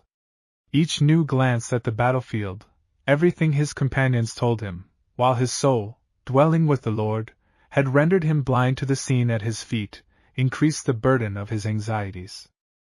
Joshua, at the head of a strong detachment, had retreated from the battle, accompanied by Bezaleel, Hur's grandson, Aholiab, his most beloved comrade, the youthful Ephraim, and Reuben, Milcah's husband. Hur's eyes had followed them, while his heart was full of blessings, for they had evidently quitted the battle to save the camp. With straining ears he listened to the sounds from the north, as if suspecting how nearly he was affected by the broken cries and moans borne by the wind from the tents. Old Nun had defended himself against the Amalekite troop that assailed the camp, and fought valiantly. But when he perceived that the men whom Joshua had placed under his command could no longer hold out against the attack of the enemy, he sent to ask for aid. Joshua instantly entrusted the farther guidance of the battle to the second head of the tribe of Judah, Nahshon, and Uri the son of Hur, who had distinguished himself by courage and discretion and hastened, with other picked men, to his father's relief. He had not lost a moment, yet the conflict was decided when he appeared on the scene of action, for when he approached the camp the Amalekites had already broken through his father's troops, cut it off from them, and rushed in. Joshua first saved the brave old man from the foe, then the next thing was to drive the sons of the desert from the tents, and, in so doing, there was a fierce hand-to-hand struggle of man against man, and as he himself could be in only one place he was forced to leave the young men to shift for themselves. Here, too, he raised the war cry, "Jehovah our standard!" and rushed upon the tent of Hur, which the enemy had seized first, and where the battle raged most fiercely. Many corpses already strewed the ground at its entrance, and furious Amalekites were still struggling with a band of Hebrews, but wild shrieks of terror rang from within its walls. Joshua dashed across the threshold as if his feet were winged and beheld a scene which filled even the fearless man with horror, for at the left of the spacious floor Hebrews and Amalekites rolled fighting on the blood-stained mats, while at the right he saw Miriam and several of her women whose hands had been bound by the foe. The men had desired to bear them away as a costly prize, but an Amalekite woman, frantic with rage and jealousy and thirsting for revenge, wished to devote the foreign women to a fiery death, fanning the embers upon the hearth she had brought them, with the help of the veil torn from Miriam's head, to a bright blaze. A terrible uproar filled the spacious enclosure, when Joshua sprang into the tent. Here furious men were fighting, yonder the female servants of the prophetess were shrieking loudly or, as they saw the approaching warrior, screaming for help and rescue. Their mistress, deadly pale, knelt before the hostile chief whose wife had threatened her with death by fire. She gazed at her preserver as if she beheld a ghost that had just risen from the earth, and what now happened remained imprinted on Miriam's memory as a series of bloody, horrible, disconnected, yet superb visions. In the first place, the Amalekite chieftain who had bound her was a strangely heroic figure. The bronzed warrior, with his bold hooked nose, black beard, and fiery eyes, looked like an eagle of his own mountains. But another was soon to cope with him, and that other the man who had been dear to her heart. She had often compared him to a lion, but never had he seemed more akin to the king of the wilderness. Both were mighty and terrible men. No one could have predicted which would be the victor and which the vanquished, but she was permitted to watch their conflict, and already the hot-blooded son of the desert had raised his war cry and rushed upon the more prudent Hebrew. Every child knows that life cannot continue if the heart ceases to throb for a minute, yet Miriam felt that her own stood still as if benumbed and turned to stone, when the lion was in danger of succumbing to the eagle, and when the latter's glittering knife flashed, and she saw the blood gushing from the other's shoulder. But the frozen heart had now begun to beat again, nay, it pulsed faster than ever, for suddenly the leonine warrior, toward whom she had just felt such bitter hatred, had again become, as if by a miracle, the friend of her youth. With blast of trumpets and clash of cymbals love had again set forth to enter, with triumphant joy, the soul which had of late been so desolate, so impoverished.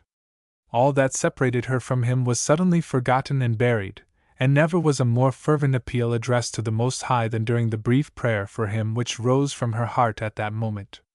And the swiftness with which the petition was granted equaled its ardor, for the eagle had fallen and lowered its pinions beneath the superior might of the lion. Then darkness veiled Miriam's eyes, and she felt as if in a dream Ephraim severed the ropes around her wrists. Soon after she regained her full consciousness, and now beheld at her feet the bleeding form of the conquered chieftain, while on the other side of the tent the floor was strewed with dead and wounded men, Hebrews and Amalekites, among them many of her husband's slaves.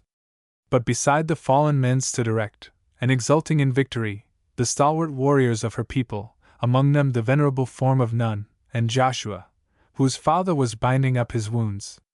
To do this she felt was her duty and hers only, and a deep sense of shame, a burning grief took possession of her, as she remembered how she had sinned against this man. She knew not how she who had caused him such deep suffering could atone for it, how she could repay what she owed him. Her whole heart was overflowing with longing for one kind word from his mouth, and she approached him on her knees across the blood-stained floor, but the lips of the prophetess, usually so eloquent, seemed paralyzed and could not find the right language till at last from her burdened breast the cry escaped in loud imploring accents. "Joshua, oh Joshua! I have sinned heavily against you and will atone for it all my life, but do not disdain my gratitude. Do not cast it from you and, if you can, forgive me." She had been unable to say more, then, never would she forget it. Burning tears had gushed from her eyes and he had raised her from the floor with irresistible strength, yet as gently as a mother touches her fallen child, and from his lips mild, gentle words, full of forgiveness, echoed in her ears. The very touch of his right hand had assured her that he was no longer angry. She still felt the pressure of his hand, and heard his assurance that from no lips would he more gladly hear the name of Joshua than from hers. With the war cry, "Jehovah our standard!" he at last turned his back upon her. For a long time its clear tones and the enthusiastic shouts of his soldiers echoed in her ears. Finally everything around her had lapsed into silence, and she only knew that never had she shed such bitter, burning tears as in this hour. And she made 2 solemn vows in the presence of the God who had summoned her to be his prophetess. Meanwhile both the men whom they concerned were surrounded by the tumult of battle. One had again led his troops from the rescued camp against the foe. The other was watching with the leader of the people the surging to and fro of the ever-increasing fury of the conflict. Joshua found his people in sore stress. Here they were yielding, yonder they were still feebly resisting the onslaught of the sons of the desert. But her gazed with increasing and redoubled anxiety at the progress of the battle, for in the camp he beheld wife and grandson, and below his son, in mortal peril.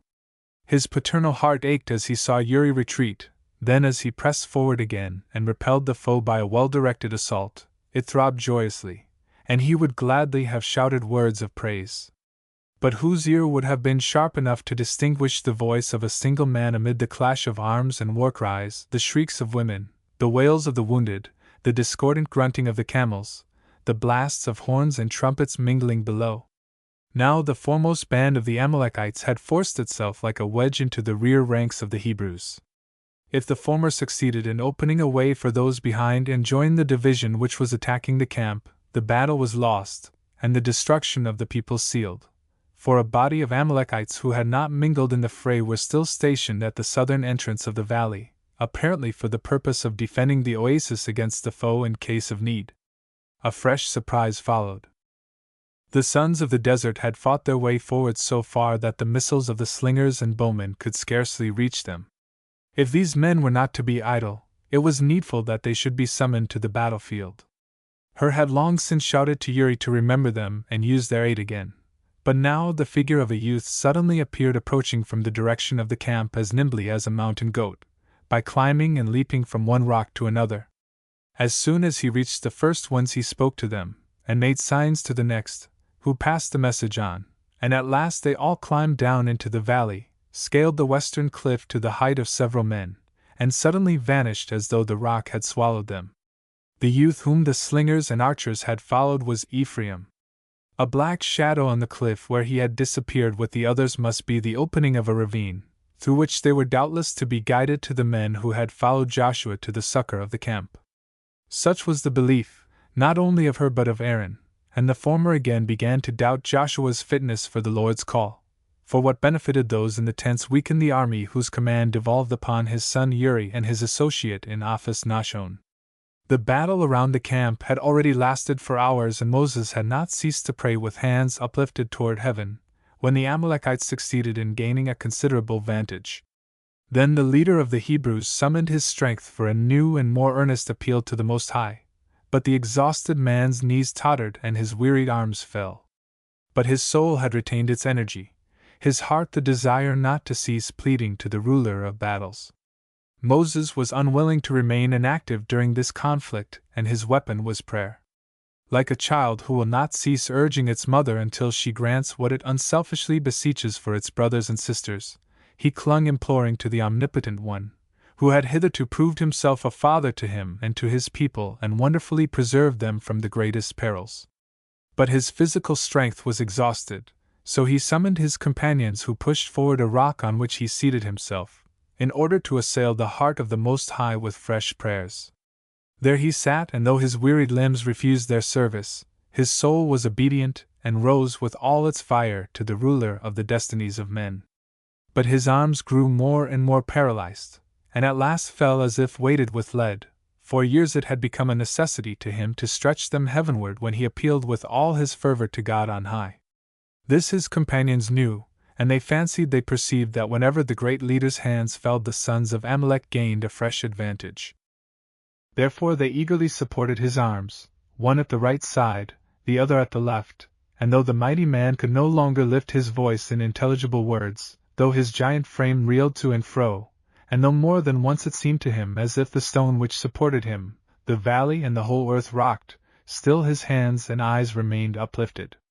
Not a moment did he cease to call upon the Most High till suddenly loud shouts of victory, which echoed clearly from the rocky sides of the valley, rose from the direction of the camp.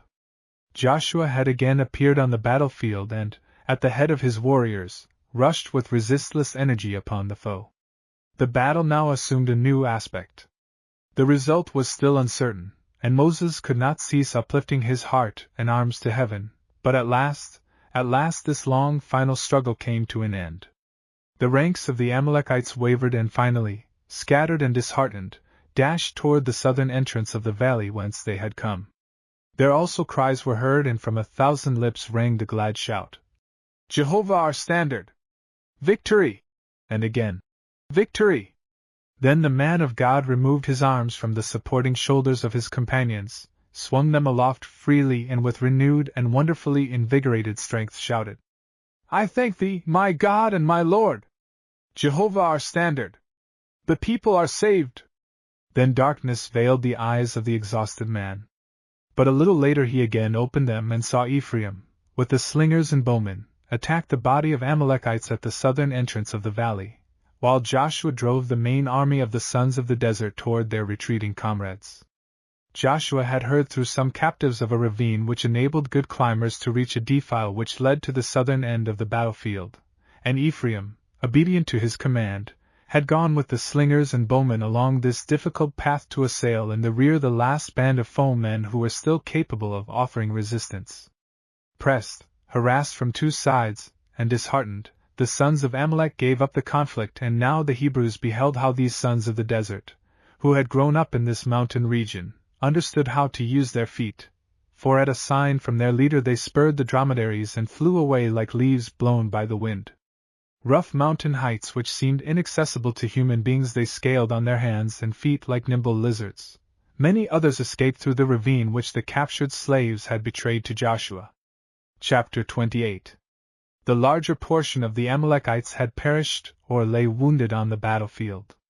Joshua knew that the other desert tribes, according to their custom, would abandon their defeated companions and return to their own homes.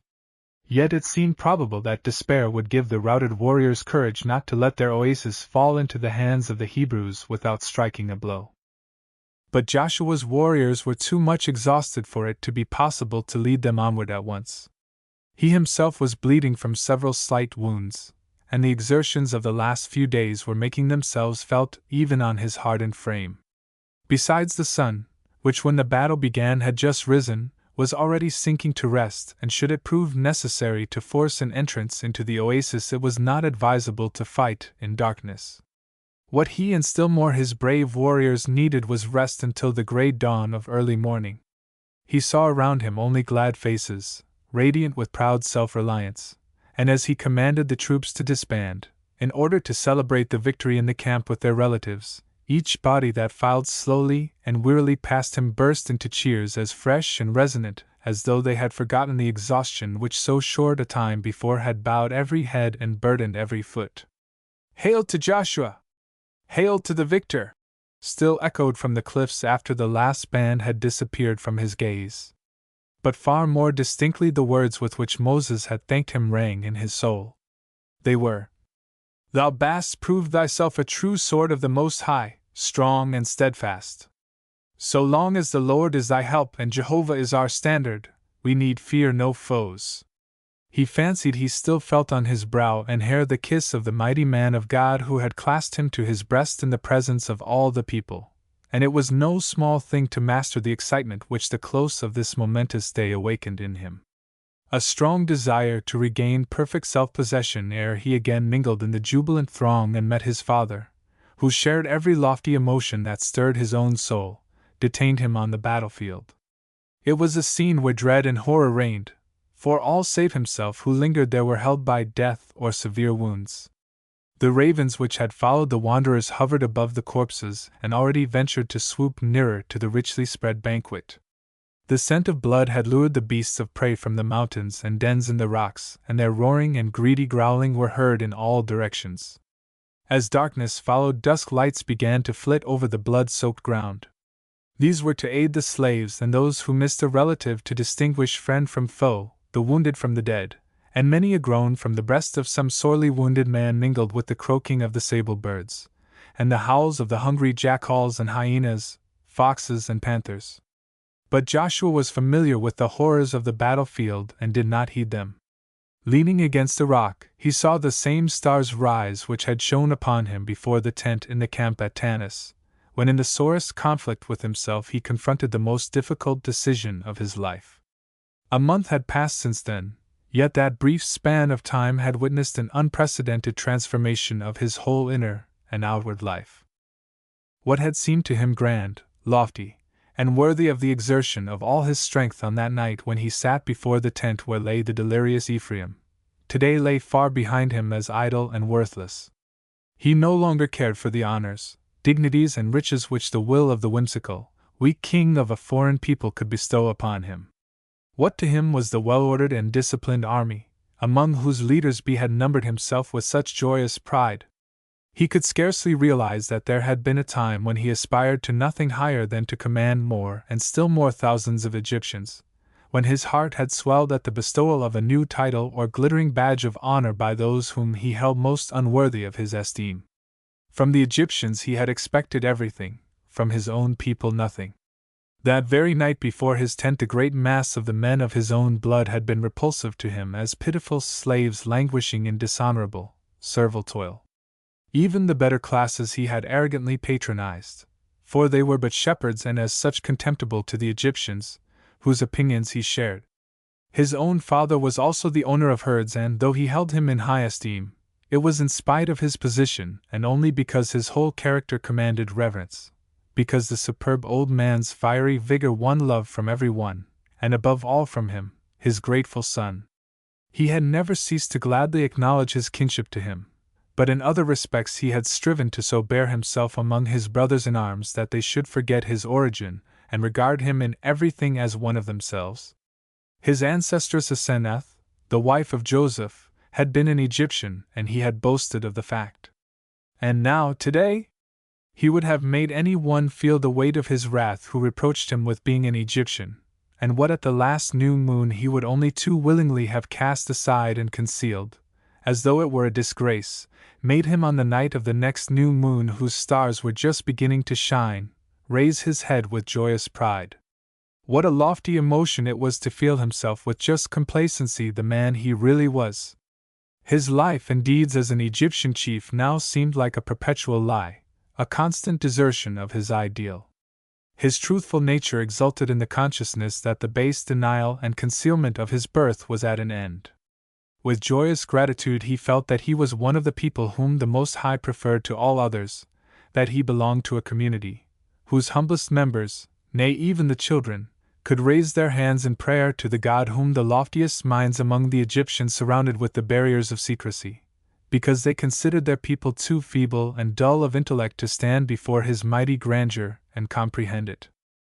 And this one sole God, before whom all the whole motley world of Egyptian divinities sank into insignificance, had chosen him, the son of none, from among the thousands of his race to be the champion and defender of his chosen people, and bestowed on him a name that assured him of his aid. No man, he thought, had ever had a loftier aim than, obedient to his God and under his protection, to devote his blood and life to the service of his own people. His black eyes sparkled more brightly and joyously as he thought of it.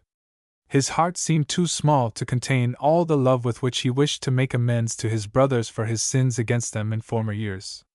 True, he had lost to another a grand and noble woman whom he had hoped to make his own, but this did not in the least sadden the joyous enthusiasm of his soul, for he had long ceased to desire her as his wife, high as her image still stood in his mind. He now thought of her with quiet gratitude only, for he willingly admitted that his new life had begun on the decisive night when Miriam set him the example of sacrificing everything, even the dearest object of love, to God and the people. Miriam's sins against him were effaced from his memory, for he was wont to forget what he had forgiven. Now he felt only the grandeur of what he owed her. Like a magnificent tree, towering skyward on the frontier of two hostile countries, she stood between his past and his present life. Though love was buried, he and Miriam could never cease to walk hand in hand over the same road toward the same destination. As he again surveyed the events of the past, he could truly say that under his leadership pitiful bondmen had speedily become brave warriors in the field. They had been willing and obedient, and, after the victory, behaved with manliness. And they could not fail to improve with each fresh success. Today it seemed to him not only desirable, but quite possible, to win in battle at their head a land which they could love and where, in freedom and prosperity, they could become the able men he desired to make them. Amid the horrors of the battlefield in the moonless night, joy as bright as day entered his heart, and with the low exclamation, "God and my people!" and a grateful glance upward to the starry firmament, he left the corpse-strewn valley of death like a conqueror walking over palms and flowers scattered by a grateful people on the path of victory. Conclusion. There was an active stir in the camp. Fires surrounded by groups of happy human beings were burning in front of the tents, and many a beast was slain, here as a thank-offering, yonder for the festal supper. Wherever Joshua appeared, glad cheers greeted him, but he did not find his father, for the latter had accepted an invitation from her. So it was before the prince of Judah's tent that the son embraced the old man, who was radiant with grateful joy. Ere Joshua sat down, her beckoned him aside, ordered a slave who had just killed a calf to divide it into 2 pieces, and pointing to it said, "You have accomplished great deeds for the people and for me, son of Nun, and my life is too short for the gratitude which is your due from my wife and myself. If you can forget the bitter words which clouded our peace at Dafka, and you say you have done so, let us in future keep together like brothers and stand by each other in joy and grief, in need and peril. The chief command henceforth belongs to you alone, Joshua, and to no other, and this is a source of joy to the whole people, above all to my wife and to me. So if you share my wish to form a brotherhood, walk with me, according to the custom of our fathers, between the halves of this slaughtered animal." Joshua willingly accepted this invitation, and Miriam was the first to join in the loud acclamations of approval commenced by the gray-haired nun. She did so with eager zeal, for it was she who had inspired her husband, before whom she had humbled herself, and whose love she now once more possessed, with the idea of inviting Joshua to the alliance both had now concluded. This had not been difficult for her, for the 2 vows she had made after the son of Nun, whom she now gladly called Joshua, had saved her from the hand of the foe were already approaching fulfillment, and she felt that she had resolved upon them in a happy hour. The new and pleasant sensation of being a woman, like any other woman, lent her whole nature a gentleness hitherto foreign to it, and this retained the love of the husband whose full value she had learned to know during the sad time in which he had shut his heart against her. In the self-same hour which made her and Joshua brothers, a pair of faithful lovers who had been sundered by sacred duties were once more united, for while the friends were still feasting before the tent of her, 3 of the people asked permission to speak to Nun, their master. These were the old free woman, who had remained in Tanis, her granddaughter Hagla, and Asur, the latter's betrothed husband, from whom the girl had parted to nurse her grandparents. Hori Eliab had soon died, and the grandmother and Hagla, the former on the old man's ass, had followed the Hebrews amid unspeakable difficulties. Nun welcomed the faithful couple with joy and gave Hagla to Asur for his wife. So this blood-stained day had brought blessings to many, yet it was to end with a shrill discord. While the fires in the camp were burning, loud voices were heard, and during the whole journey not an evening had passed without strife and sanguinary quarrels. Wounds and fatal blows had often been given when an offended man revenged himself on his enemy, or a dishonest one seized the property of others or denied the obligations he had sworn to fulfill. In such cases it had been difficult to restore peace and call the criminals to account, for the refractory refused to recognize anyone as judge. Whoever felt himself injured banded with others, and strove to obtain justice by force. On that festal evening her and his guests at first failed to notice the uproar to which every one was accustomed. But when close at hand, amid the fiercest yells, a bright glare of light arose, the chiefs began to fear for the safety of the camp, and rising to put an end to the disturbance, they became witnesses of a scene which filled some with wrath and horror, and the others with grief. The rapture of victory had intoxicated the multitude. They longed to express their gratitude to the deity, and in vivid remembrance of the cruel worship of their home, a band of Phoenicians among the strangers had kindled a huge fire to their Moloch and were in the act of hurling into the flames several Amalekite captives as the most welcome sacrifice to their god. Close beside it the Israelites had erected on a tall wooden pillar a clay image of the Egyptian god Seth, which one of his Hebrew worshippers had brought with him to protect himself and his family. Directly after their return to the camp, Aaron had assembled the people to sing hymns of praise and offer prayers of thanksgiving, but to many the necessity of beholding, in the old-fashioned way, an image of the God to whom they were to uplift their souls, had been so strong that the mere sight of the clay idol had sufficed to bring them to their knees, and turn them from the true God.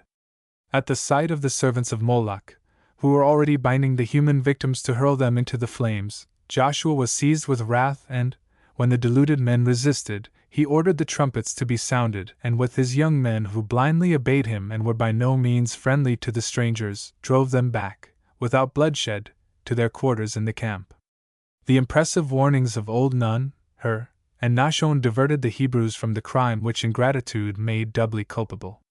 Yet many of the latter found it hard to control themselves when the fiery old man shattered the idol which was dear to them, and had it not been for the love cherished for him, his son, and his grandson, and the respect due his snow-white hair, many a hand would doubtless have been raised against him. Moses had retired to a solitary place, as was his wont after every great danger from which the mercy of the Most High brought deliverance, and tears filled Miriam's eyes as she thought of the grief which the tidings of such apostasy and ingratitude would cause her noble brother. A gloomy shadow had also darkened Joshua's joyous confidence. He lay sleepless on the mat in his father's tent, reviewing the past. His warrior soul was elevated by the thought that a single, omnipotent, never-erring power guided the universe and the lives of men and exacted implicit obedience from the whole creation. Every glance at nature and life showed him that everything depended upon one infinitely great and powerful being, at whose sign all creatures rose, moved, or sank to rest. To him, the chief of a little army, his God was the highest and most far-sighted of rulers, the only one who was always certain of victory. What a crime it was to offend such a Lord and repay his benefits with apostasy! Yet the people had committed before his eyes this heinous sin, and, as he recalled to mind the events which had compelled him to interpose, the question arose how they were to be protected from the wrath of the Most High, how the eyes of the dull multitude could be opened to his wonderful grandeur, which expanded the heart and the soul. But he found no answer, saw no expedient, when he reflected upon the lawlessness and rebellion in the camp, which threatened to be fatal to his people. He had succeeded in making his soldiers obedient. As soon as the trumpets summoned them, and he himself in full armor appeared at the head of his men, they yielded their own obstinate wills to his. Was there then nothing that could keep them, during peaceful daily life, within the bounds which in Egypt secured the existence of the meanest and weakest human beings and protected them from the attacks of those who were bolder and stronger? Amid such reflections he remained awake until early morning. When the stars set, he started up, ordered the trumpets to be sounded, and as on the preceding days, the new-made troops assembled without opposition and in full force. He was soon marching at their head through the narrow, rocky valley, and after moving silently an hour through the gloom the warriors enjoyed the refreshing coolness which precedes the young day. Then the gray light of early dawn glimmered in the east, the sky began to brighten, and in the glowing splendor of the blushing morning rose solemnly in giant majesty the form of the sacred mountain. Close at hand and distinctly visible it towered before the Hebrews with its brown masses of rock, cliffs, and chasms, while above the 7 peaks of its summit hovered a pair of eagles on whose broad pinions the young day cast a shimmering golden glow. A thrill of pious awe made the whole band halt as they had before a lush, and every man, from the first rank to the last, in mute devotion raised his hands to pray. Then they moved on with hearts uplifted, and one shouted joyously to another as some pretty dark birds flew twittering toward them, a sign of the neighborhood of fresh water. They had scarcely marched half an hour longer when they beheld the bluish-green foliage of tamarisk bushes and the towering palm trees. At last, the most welcome of all sounds in the wilderness fell on their listening ears, the ripple of flowing water.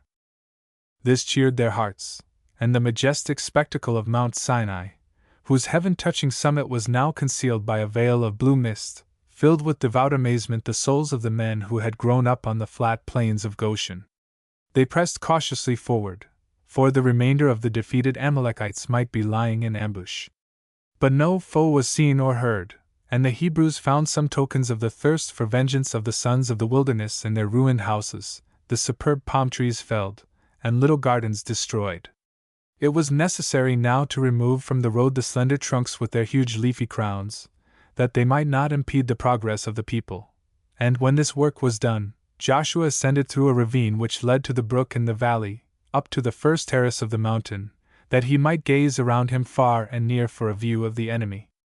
The steep pathway led past masses of red granite, intersected by veins of greenish diorite, until he reached a level plateau high above the oasis, where, beside a clear spring, green bushes and delicate mountain flowers adorned the barren wilderness. Here he intended to rest, and, as he gazed around him, he perceived in the shadow of an overhanging cliff a man's tall figure. It was Moses. The flight of his thoughts had wrapped him so far away from the present and his surroundings, that he did not perceive Joshua's approach, and the latter was restrained by respectful awe from approaching the man of God. He waited patiently till the latter raised his bearded face and greeted him with friendly dignity. Then they gazed together at the oasis and the desolate stony valleys of the mountain region at their feet. The emerald waters of a small portion of the Red Sea, which washed the western slope of the mountain, also glittered beneath them. Meanwhile they talked of the people and the greatness and omnipotence of the God who had so wonderfully guided them, and as they looked northward, they beheld the endlessly long stream of Hebrews, which, following the curves of the rocky valley, was surging slowly toward the oasis. Then Joshua opened his heart to the man of God and told him the questions he had asked himself during the past sleepless night, and to which he had found no answer. The latter listened quietly, and in deep, faltering tones answered in broken sentences. "The lawlessness in the camp, it is ruining the people. But the Lord placed the power to destroy it in our hands. Woe betide him who resists. They must feel this power, which is as sublime as yonder mountain, as immovable as its solid rock." Then Moses' wrathful words ceased. After both had gazed silently into vacancy a long time, Joshua broke the silence by asking, "And what is the name of this power?" Loudly and firmly from the bearded lips of the man of God rang the words, "The law." He pointed with his staff to the summit of the mountain. Then, waving his hand to his companion, he left him. Joshua completed his search for the foe and saw on the yellow sands of the valley dark figures moving to and fro. They were the remnants of the defeated Amalekite bands seeking new abodes. He watched them a short time and, after convincing himself that they were quitting the oasis, he thoughtfully returned to the valley. "The law," he repeated again and again. That was what the wandering tribes lacked. It was doubtless reserved for its severity to transform the hordes which had escaped bondage into a people worthy of the God who preferred them above the other nations of the earth. Here the chief's reflections were interrupted, for human voices, the lowing and bleating of herds, the barking of dogs, and the heavy blows of hammers rose to his ears from the oasis. They were pitching the tents, a work of peace, for which no one needed him. Lying down in the shadow of a thick tamarisk bush, above which a tall palm towered proudly, he stretched his limbs comfortably to rest in the assurance that the people were now provided for, in war by his good sword, in peace by the law. This was much, it renewed his hopes, yet no, it was not all, could not be the final goal. The longer he reflected, the more profoundly he felt that this was not enough to satisfy him concerning those below, whom he cherished in his heart as if they were brothers and sisters. His broad brow again clouded, and roused from his repose by fresh doubts, he gently shook his head. No, again no! The law could not afford to those who were so dear to him everything that he desired for them. Something else was needed to make their future as dignified and beautiful as he had beheld it before his mind's eye on his journey to the mines. But what was it? What name did this other need bear? He began to rack his brain to discover it, and while, with closed lids, he permitted his thoughts to rove to the other nations whom he had known in war and peace, in order to seek among them the one thing his own people lacked, Sleep overpowered him, and a dream showed him Miriam and a lovely girl, who looked like Kasana as she had so often rushed to meet him when a sweet, innocent child, followed by the white lamb which none had given to his favorite many years before. Both figures offered him a gift and asked him to choose one or the other. Miriam's hand held a heavy gold tablet, at whose top was written in flaming letters, "The Law," and which she offered with stern severity.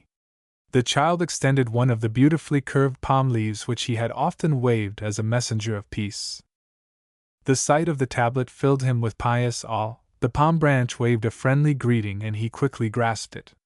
But scarcely was it in his hand ere the figure of the prophetess melted into the air like mist, which the morning breeze blows away. In painful astonishment he now gazed at the spot where she had stood, and surprised and troubled by his strange choice, though he felt that he had made the right one, he asked the child what her gift imported to him and to the people. She waved her hand to him, pointed into the distance, and uttered 3 words whose gentle musical sound sank deep into his heart. Yet hard as he strove to catch their purport, he did not succeed, and when he asked the child to explain them, the sound of his own voice roused him and he returned to the camp, disappointed and thoughtful. Afterwards he often tried to remember these words, but always in vain. All his great powers, both mental and physical, he continued to devote to the people. But his nephew Ephraim, as a powerful prince of his tribe, who well deserved the high honors he enjoyed in after years, founded a home of his own, where old Nun watched the growth of great-grandchildren, who promised a long perpetuation of his noble race. Everyone is familiar with Joshua's later life, so rich in action, and how he won in battle a new home for his people. There in the Promised Land many centuries later was born, in Bethlehem, another Jehoshua who bestowed on all mankind what the son of Nun had vainly sought for the Hebrew nation. The 3 words uttered by the child's lips which the chief had been unable to comprehend were love, mercy, redemption.